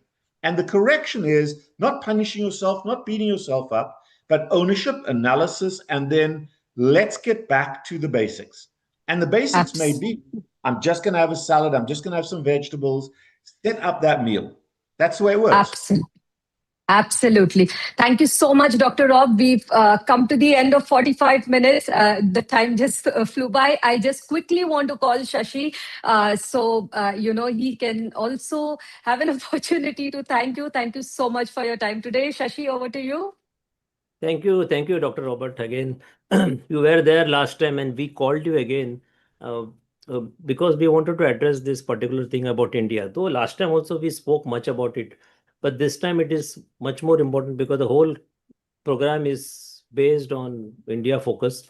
And a lot of new information has also come out from you, especially even in Peter's session just ahead of this on dairy, and even your session on giving the importance of dairy.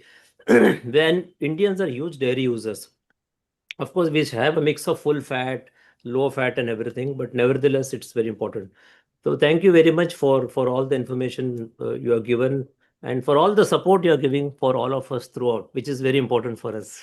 Thank you very much. I really like that, Shashi. Thank you very much. Just one comment, if I can have a few seconds. Yeah. In your prior life, you were a drug rep. you would go into doctors' offices and sell them medications they use to treat diabetes. The best prescription is a low carbohydrate diet, and it can be a lacto-ovo pescatarian or lacto-ovo vegetarian diet. Why do we not have people that are listening here become representatives to their healthcare providers and sell this as the primary foundational modality to cure or put into remission diabetes? Just thought. But it is happening actually. A lot of doctors who see such conferences, they actually come and support low carb. So, like when I was a drug rep, I have converted many doctors.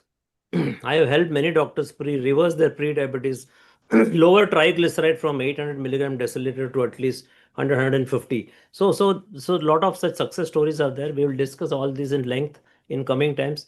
Thank you very much again, Dr. Perfect. Sahib. Thank you. Thank you so much, and Thank you. congratulations on a wonderful conference. Thank you. Thank Bye-bye. you. Thank you, Dr. Rob. Bye-bye.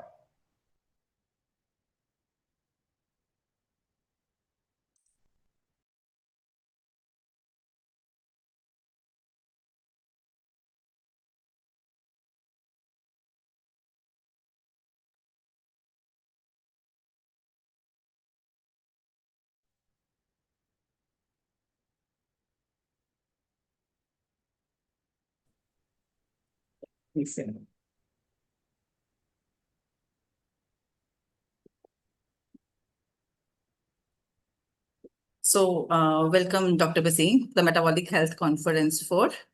So welcome all of you to the 4th Metabolic Health Conference of India.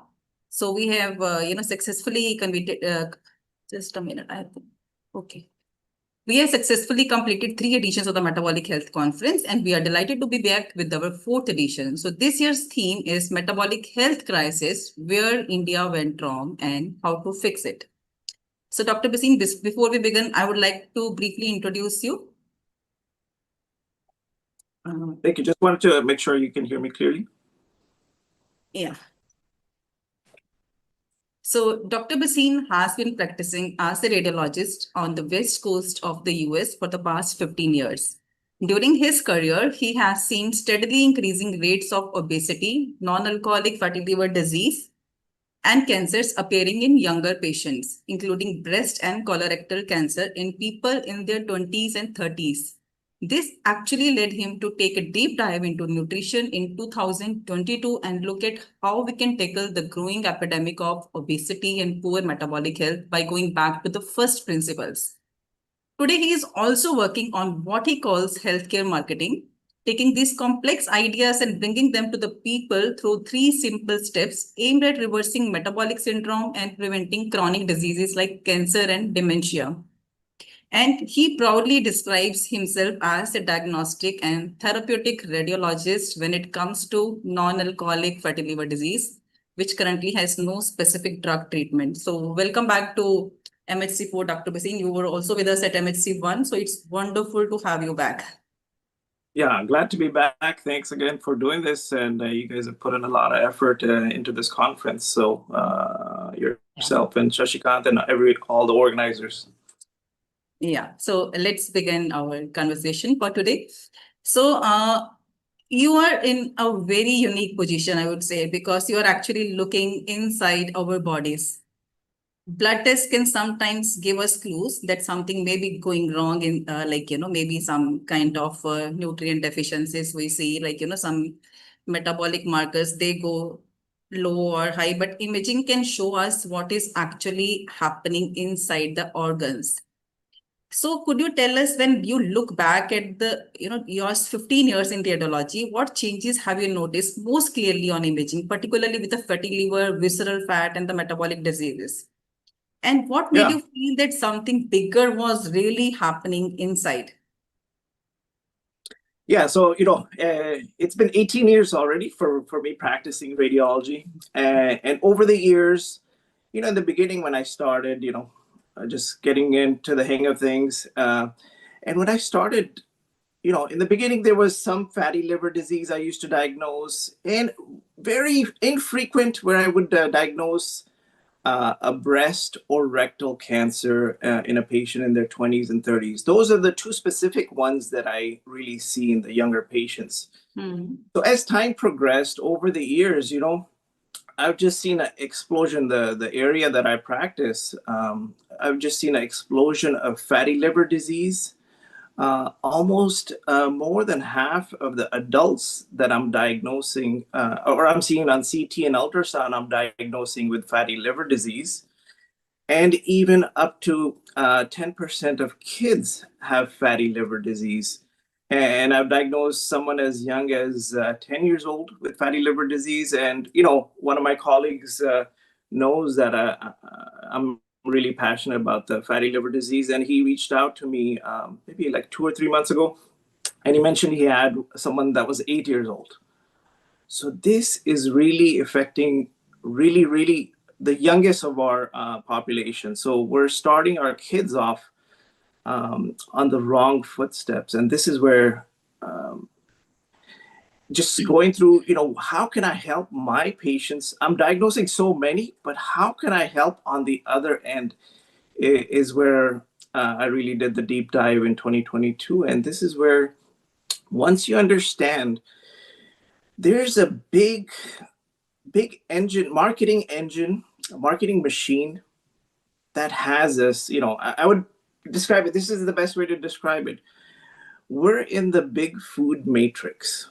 So we have been programmed over the years that these cereals, these processed foods are normal.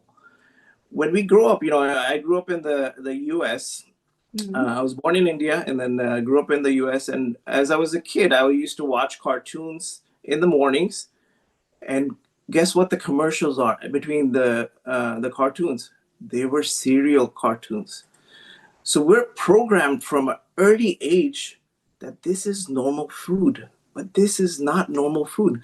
So we're growing up eating these processed cereals over time, and then all the stuff in the aisles, 95%, once you realize it, you understand this is junk food, there to keep you addicted. And the only way to get out of the matrix is to understand what it is and what the marketing. So this is where the money is really affecting what we perceive as food. We need to get out of that perception. And again, first we see these ultra-processed things as food. And then when we eat these things, they are put, basically there's food scientists that are putting chemicals into this to keep us coming back for more. So I think, the more I realize that this is where big food has such good marketing, why don't we have better marketing from healthcare? Why aren't we making it simpler? And again, this is where it all boils down to just seeking the truth. And it's very hard to do amongst all the big food noise. You really have to take it onto yourself as an individual and see what is real food, get back to our roots. What do our grandparents used to eat 50, 60 years ago? That is real food. The stuff that's been made for the last 40, 50 years, it's not real food. It's processed. It's made with a lot of chemicals, a lot of additives. And this is where, I'll give some examples throughout this conversation to show how bad these things are itself. And that's what I realized. And then this is where I came up with 3 simple steps. And I wanted to do healthcare marketing. And then we'll discuss that throughout this conversation. So this is something really interesting, and it's really concerning also, because you are not just looking at the symptoms or the blood markers, which one can really ignore, because you actually see what is happening inside underneath. So I would say, like, somebody like you who genuinely care for patients, like, you didn't stop there and you wanted to look beyond that, what is actually causing, what the root cause is. So could you tell, like you mentioned about an 8-year-old kid having fatty liver. So was he obese, or he was normal weight and he came for some other condition, or he came specifically for some like liver side pain or some inflammation?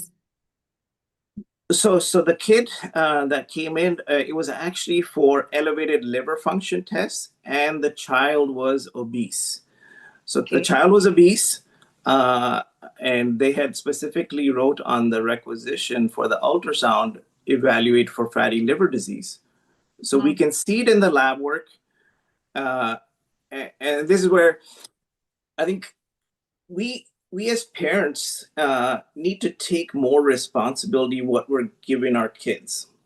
And I think this is where, just getting into the kids, I would say the two ingredients, two foods that you really do not want to feed your kids is the French fries and the soda. These two combined are really wreaking havoc on the liver. So first example, the large fries at any fast food chain, toxins are equal to 25 cigarettes. And this is from toxicology studies. So the fast food chains, they're using seed oils, vegetable oils, for frying. And that is the hidden ingredient in our diets that we do not want to use at home. So that's my number one step. Do not use vegetable oil for cooking at home. And again, you don't want to feed that to your kids when you go out, because we're basically allowing our kids, oh, you've done a good job at this sporting event or this examination. Let's go take you out for a soda and fries. And again, don't get them the fries. And then the soda. Soda is processed in the liver similar to alcohol. So when we give our kids a large drink, we're handing them a couple of beers. This is what is wreaking havoc. This is the problem. We need to really stay away from the fast food. Or if you go there, don't get something fried and don't get them soda. Get them a glass of milk or other healthier options. And this is going to make a big difference to your kids. And I think this is the way to reverse for the kids. We have to feed them better ingredients. And I think these are the two biggest hidden things that I see that we can really help our kids. Do not give them soda, and juice is the same thing. Juice is just like soda. So don't give them soda and juice, and no French fries outside. Those are really, really bad for their kids. I really want to stop seeing these kids with fatty liver, because we really need to set off our kids on the right path. Yeah, definitely. So, okay, let's go a little bit. We can go technical also. Fatty liver has become so common. People, they just ignore it and they consider it normal nowadays. So when you see it frequently on the scans, could you explain what fatty liver actually looks like on imaging? And once the fat starts to accumulate on the liver, to what extent that can interfere the liver normal function, which is, I think people should know that. Yeah, so on imaging, the two best modalities that I routinely see for fatty liver, one is ultrasound examination. That one has no radiation associated with it. So if you have elevated liver function tests and if you wanted to check for fatty liver, that's probably the easiest, simplest exam to do. Very low cost and no radiation. And on there, what happens is the liver echogenicity, meaning the brightness of the liver increases relative to the kidney. So the liver is on the right side of the abdomen and it sits right next to the kidney. So normally they're pretty close in the echogenicity, meaning the brightness of it. But when the liver becomes fatty, the liver becomes really, really bright relative to the kidney. So we can really diagnose that very easily on the ultrasound. On the CT examination, we see fat as dark. So when you get more fat in the liver gets darker and closer to the fat. So that's what we're looking for on the CT. And this is where I see a lot of visceral adipose tissue. I never used to call this in the past, but the more and more I get into metabolic health and how bad visceral fat is, I've started calling that on my CTs also. And this is where I would encourage your audience, when you get these examinations done, ultrasound is a little hard to see the images and interpret. But if you've had a CT examination, I would encourage you to go back and take a look at the images. Take a slice of the abdomen, and then what you're looking for, fat is just black. So what you're trying to look for is how much black do I have around my organs? And you can actually very easily see it. Get your doctor to show it to you, or get your radiologist to review those images. Because I think taking ownership of your images gives you the power. Yeah. It shows you how much fat you have inside, and that'll empower you to really make a difference rather than just looking at the report. And again, this is where I've seen, just like patients become insulin resistant because we're stimulating insulin too much.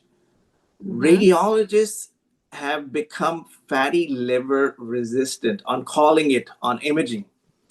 We see it so often on imaging, our eyes are getting used to that being normal. So most of the time, I think we'll probably put it in the body of the report, but you won't see it in the impression. So I want everyone that gets imaging done, I want you to review the whole report. Go to the liver section in the body of the report and see if it says fatty liver. If it does, take action. This is a warning sign, and it's taken many years to get to that point. But the consequences if we're not treating that is, it progresses on to steatohepatitis, you can go on to cirrhosis and even liver cancer. So the consequences are dire. Take charge, look at the images, and make a change. Yeah, that's really wonderful. I hope that people will understand, take some action. So, so let's now talk about, the thin outside, fat inside people, because this is what we see in South Asians. It's very common here. So what you look at when you look at the imaging of like toffee, like thin outside, fat inside people, what does it tell about their metabolic health? Because most of the time, these people generally ignore their health because obesity is generally related to the fatty liver and the metabolic disorders. People, they don't go primarily for the liver scans. Generally, these people are diagnosed when they have some abdominal cramp or urinary bladder issue, something like that.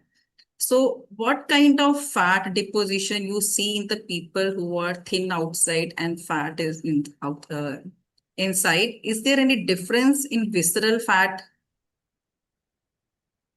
Yeah, definitely. The patients that I see, the South Asian patients, they tend to have more visceral fat and much smaller muscle mass whenever I look at them.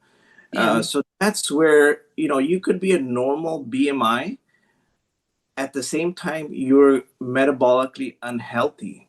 So if you're walking around and you have a little bit of a protruding stomach, and I'll admit, I look back on my photos in 2020, and I can see my cheeks are a little puffier and a little red, and I can see my stomach protruding a little bit. It's always been there. I think I still have a little bit. But once I understood how I can really reverse the metabolic health and how to reverse the visceral fat, I was able to get rid of it.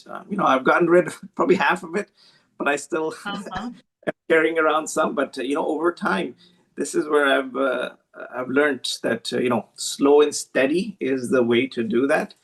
And this is where I'm just gonna complete the 3 steps. The second step that I follow is low carb diet. We just need to do low carbs. We're getting too much carbs, too much sugar, and we're addicted to them. So that is the root cause. We're basically, the whole healthcare industry, we're dealing with addiction to carbs, sugar, and ultra-processed foods. It's abundant, it's freely used, it's never called out. Again, this is because of the money. Money rules what happens. So you have to understand this. You have to understand that, hey, let's eat real food. So when I go to the grocery store, stay away from the aisles. 95% junk food, shop the periphery, and low carb, healthy foods. And I have a little picture that shows a cheat sheet that I follow. And then the third step, intermittent fasting. Very, very powerful, very underutilized. This is where food is so abundant. You wake up, there's food everywhere. You walk around the office, there's always snacks around. I'm sad to say, even in healthcare, our break rooms have donuts and cookies all the time. People are going there. Hey, I'm just gonna, and I used to be the same way. I used to go to the break room. I used to go cut the donut in half. Like, I'm just having a half a donut, I'm not eating the whole thing. But each time you do that, you're stimulating insulin. Yeah. So now what I tell patients is you need to do meals over snacking. 3 meals in a 12-hour window if you want to maintain weight, or 2 meals in an 8-hour window to lose weight. And this is what I do. Black coffee, it's a big hack. If you can do black coffee or black tea for breakfast, skip breakfast or dinner, whatever is easier for you. 2 meals in 8 hours, and that's how you're going to burn the fat. Because at 12 hours, this is what I've learned. I think I have to give a shout out to Dr. Jason Fung. F-U-N-G is the last name. Yeah. If you haven't heard of him, I want you to go and watch some of his videos. He's the guru of intermittent fasting. Yeah. After 12 hours of fasting, not eating anything, no calories, you can still drink water, black coffee, and black tea. After 12 hours, you unlock your body's fat freezer. So that's what you want to get to. Anything longer than 12 hours, you're burning your own body's fat for energy. So you can safely fast 24 to 36 hours. And this is where we're not utilizing the body's power to heal, burn fat, and at the same time heal, autophagy. So this is something everyone needs to look into. Why aren't we using this? So, and all religions and culture use this. I think Indian culture, fasting has always been there. There's always religious festivals of fasting, and that's there for a reason.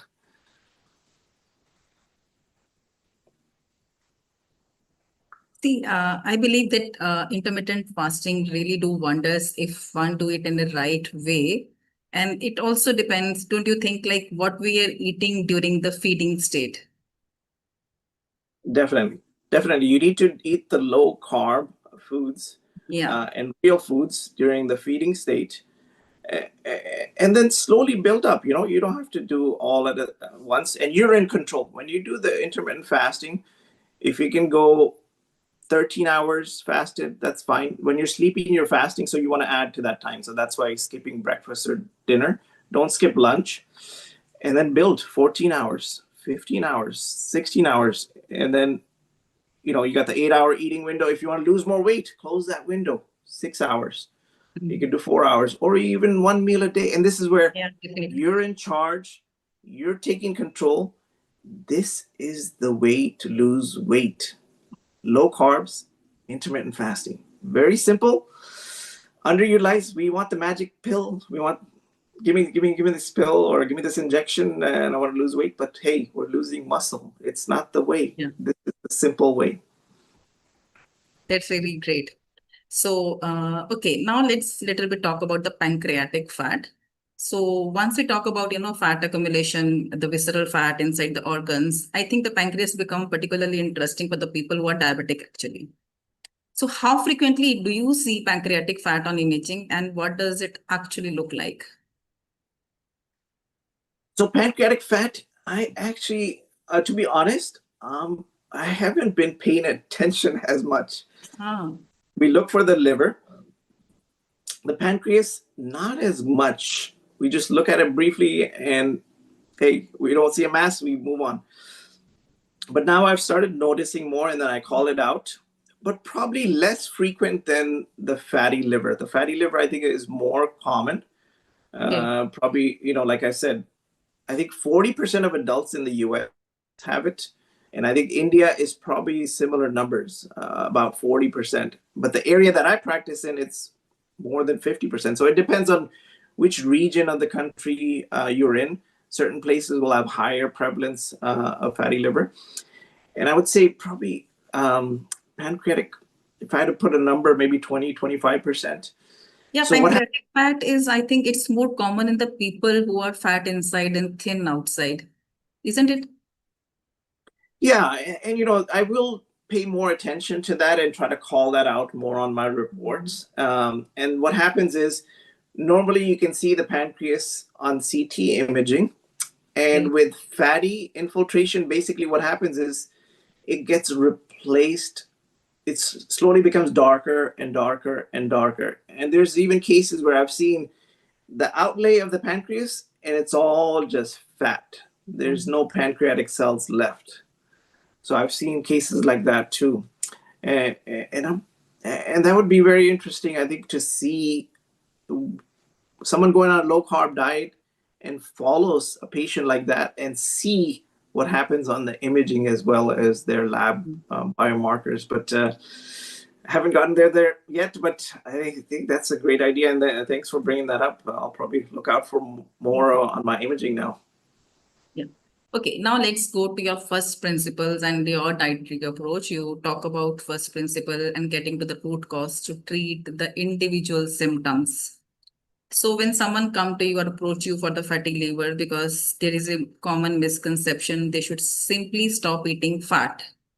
So when you look at the fatty liver from like you treat it with your first principles, what do you actually want people to understand, and how do you convince them, about the low carb and I don't know, like if you follow high fat, moderate fat, what is your approach?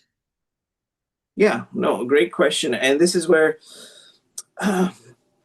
when basically a big fan of Elon Musk.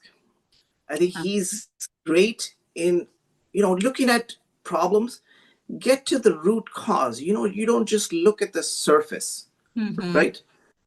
And looking at our metabolic health, our health overall, through that lens, when you boil it down, the root cause of all the issues that we see, fatty liver disease, high blood pressure, increased rates of cancers, dementia, the middle of the circle is insulin resistance.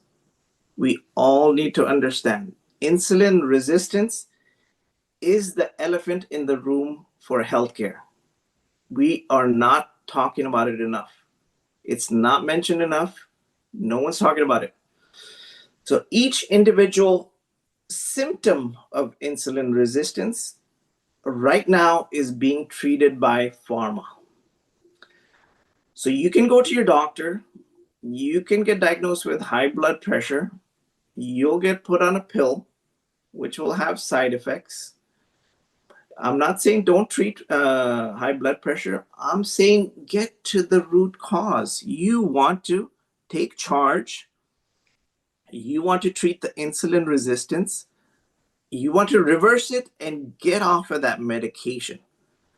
So I think the real healthcare, you want to find a doctor that is good at de-prescribing medications. Yeah. We should be de-prescribing medications if you're getting to the root cause of insulin resistance. So this is where prediabetes, there's so much prediabetes that no one's tackling. There's 100 million in the US. So 1 in 3 adults is pre-diabetic and 80% do not know it. And again, India, you can multiply that by 4. So probably 300, 400 million in India, and 80% of those don't know it. And again, pre-diabetes, type 2 diabetes are reversible. And I think Dr. Ken Berry, he says it really well. You have carbohydrate toxicity. So that's, again, marketing, right? You have carbohydrate toxicity. So how do you fix that? You take away the carbs. And that way you can reverse. So I think this is where get to the root cause. We need to talk about insulin resistance more in healthcare. We need to reverse insulin resistance, we need to start de-prescribing. And this is where I think healthcare is great for urgent, emergent care. I think we're failing in chronic disease management because we're not thinking outside the box. We're not thinking from first principles. And again, you as an individual have to take charge. You need to take charge of your own health. The chronic diseases, I just gave you the simple formula, 3 simple steps. Utilize them. And the conference here, you guys are attending the conference, so I think everyone here is on the right step, but help your neighbor, your family members, because everyone is insulin resistant. I think the statistics, 93% of US adults are cardiometabolically unhealthy, meaning their 5 markers are not normal without medication. Only 7% are healthy. So those 7%, and I think probably you have more abundant people on this conference listening in, you need to help those people. You need to help 93%. And I think that's why there's so much that this, all the coaches on this platform can really help. Either take it on yourself. If you can do it, you can do it yourself. If you need a coach, hire someone here. I would highly recommend. And this is where I've gotten Shashikant to help my father.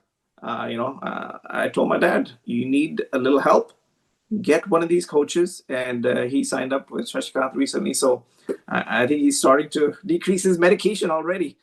So that's great. Wonderful.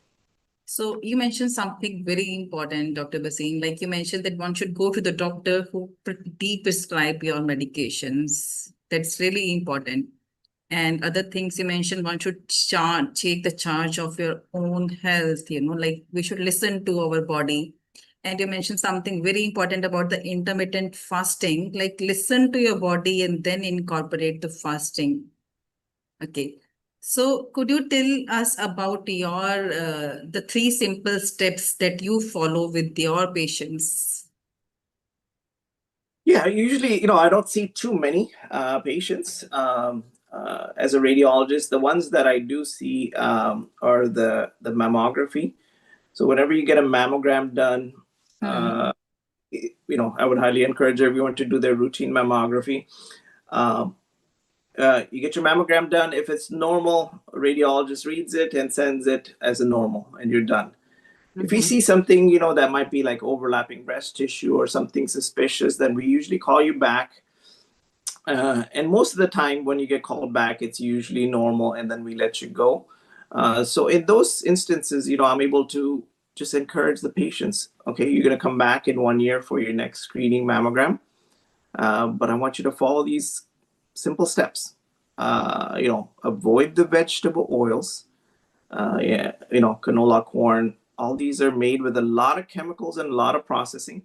And this is where I would encourage everyone to, go to YouTube and just put in how is canola oil made. And there's a 5-minute video that pops up. I think you really need to watch that video to understand why there's a push against vegetable oils. And again, large fries equals toxins in 25 cigarettes according to toxicology studies. So this is the toxicologist yelling at the top of their lungs.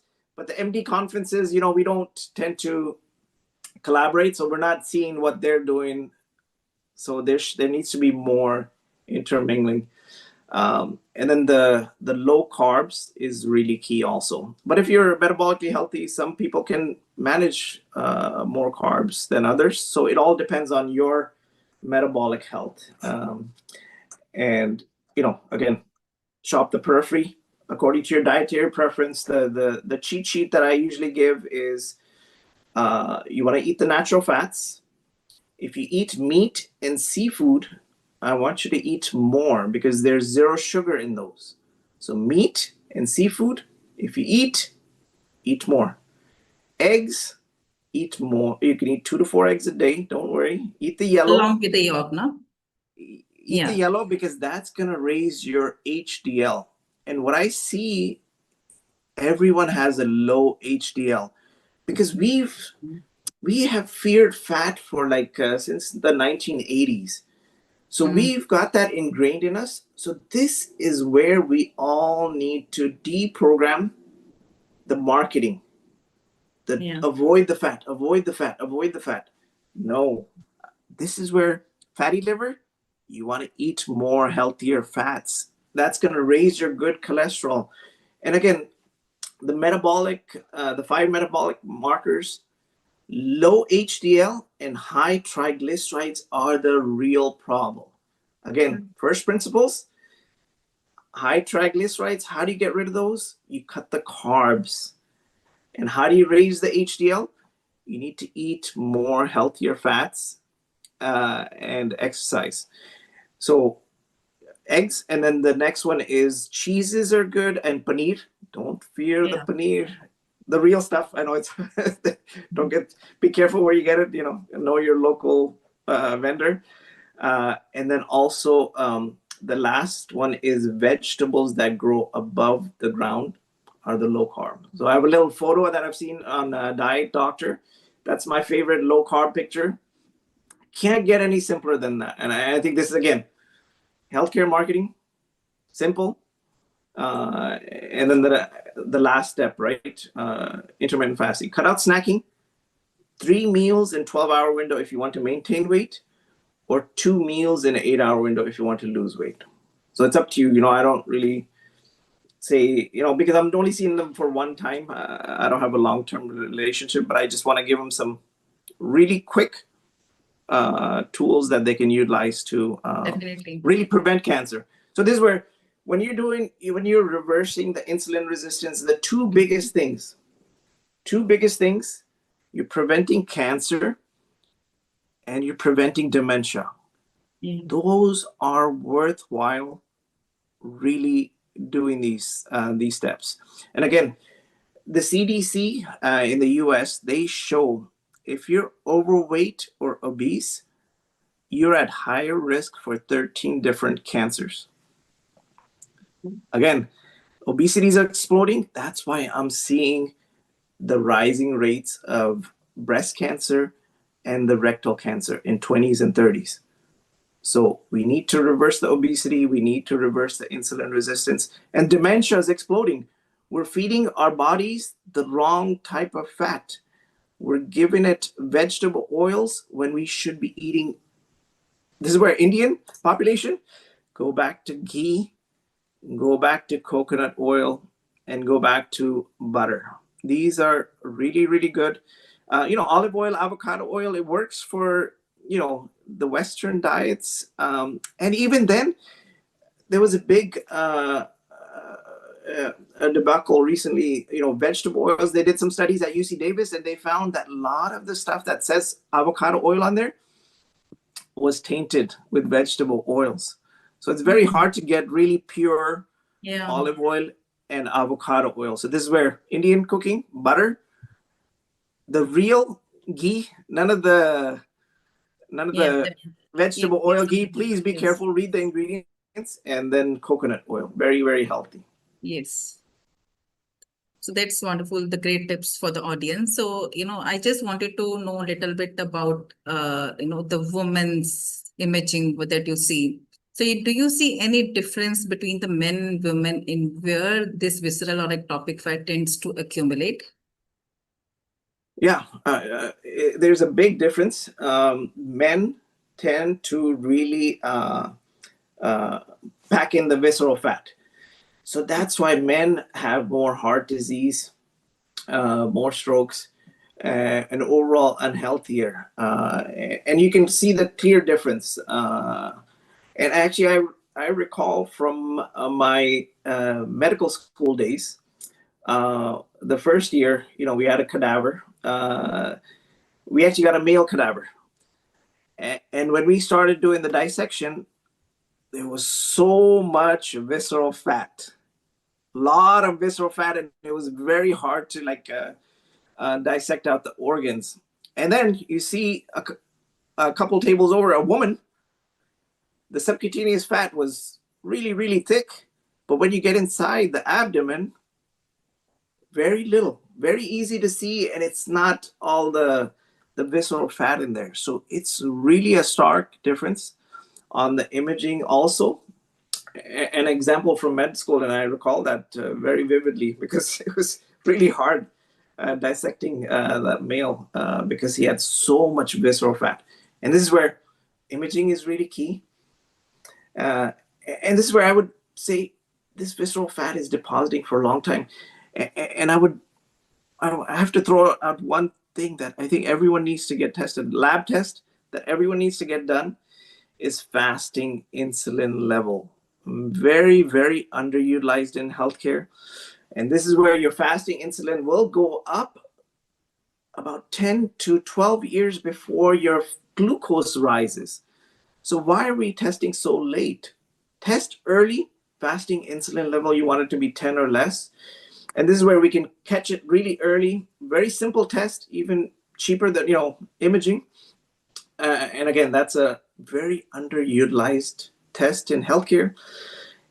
It just doesn't make sense. Why aren't we doing more of the fasting insulin test? And again, this shows the stark difference. Men and women, very, very different. Men, buckle up. You guys need to do more to get rid of the visceral fat. Yeah. So I have a few more questions, but we are already, I think just 5 minutes left. I wanted to discuss more about the women, but it's okay. Okay, my next question is about, the sustainability. So could you tell us, like, it would be very encouraging for the audience also, like when you tell about the first principles and, the people start to make the changes to their diet and all the lifestyle, do they come back to you for the follow-up maybe after a year, maybe after the months, and do you see some changes in their imaging?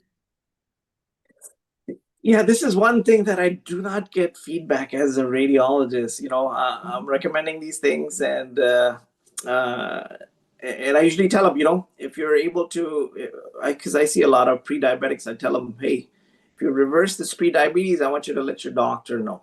That way, the doctor knows what they did, and they'll pass it on to the next patient. Because it's very easy to prescribe a medication.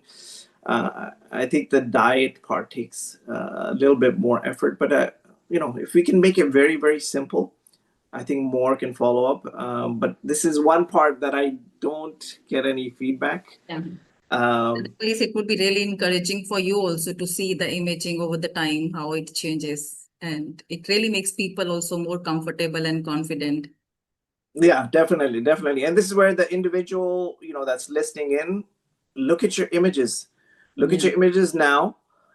You do the low carb, high healthy fat diet, do the intermittent fasting, and then look at your imaging after a couple of years and see what it looks like. See the progression. Yeah, take charge of really your own health.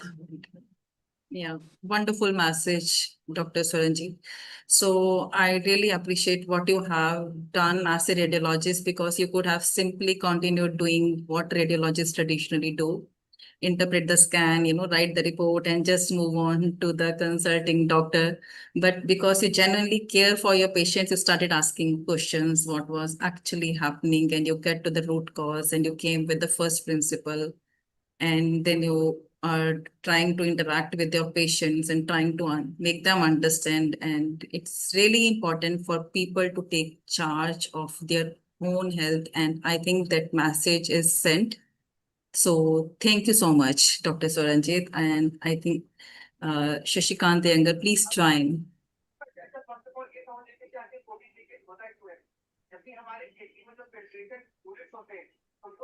Please take me in.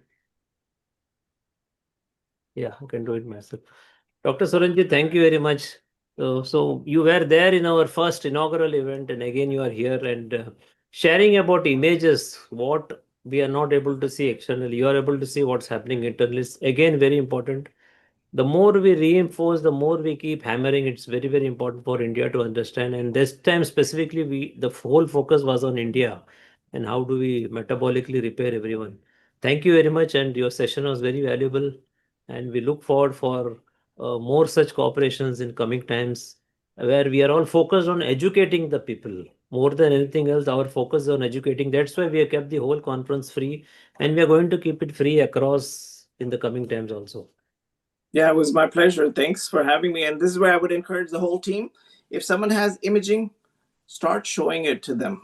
Show them the ultrasound, the CT, and I think that will make a big difference also on how they perceive, visceral fat, fatty livers, and they'll understand. And I think they'll be more inclined to act upon it. Yeah, I would really love to be in touch with you, and because I want to learn more about actually women's health, and I think you were the one person who can tell me what is actually going on inside, their body. So I think that will really help us in our practice also. So thank you so much, Dr. Swaljit. Thank you, doctor. So get Michelle in.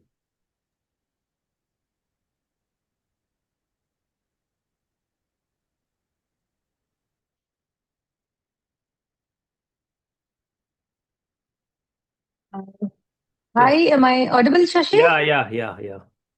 Okay, so that's an official wrap on day 2 of our 4th Metabolic Health Conference. And what an incredible day of learning. I think we covered everything from root cause, gut health, deep biochemistry, carbohydrate addictions, soil, Mother Earth, and of course, multiple clinicians who gave their talk today spoke about dairy. So that was, one of the most fascinating thing, coming out from our conversations today, a repeated theme that we saw.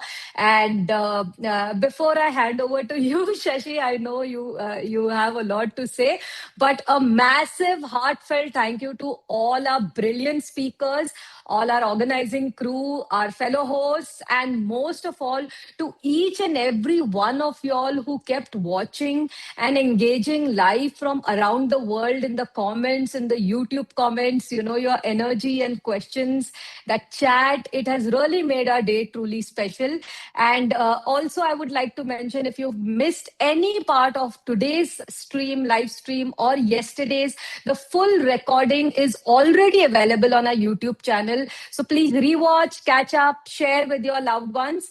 Shashi, over to you, and then I'll say a final I goodbye. I don't have much to say. You have covered everything. Just a big thanks to everyone, including Imagika again to host it very nicely for the second day. Thank you all the hosts who could manage all the guests, and everyone who has watched this right from the beginning till end.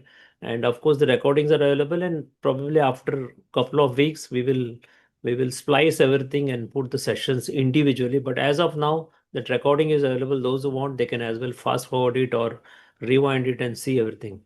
Thank you, and we will see tomorrow. So tomorrow the session will begin at Absolutely. 9:15 a.m. Going to be very, very interesting, and the Yeah. highlight is we are going to have Dr. Veena's session, which is going to be another like Dr. Manoshi session, and very interesting topic. We'll start with Dr. Tanmoy, who is going to speak about how the healthcare providers themselves are sick. So it's going to be very revealing session again, plus all the other sessions we have. So we'll catch up with everyone tomorrow at 9:15 a.m. Absolutely. So tomorrow is a grand finale. So make sure that you're tuned in. We also have a special Q&A session where most of our hosts will be here. So feel free to leave your comments, your questions, and have a wonderful evening. And we'll see you at 9:15 tomorrow. Thank you. Good night, and have a great day. Good night. Good night.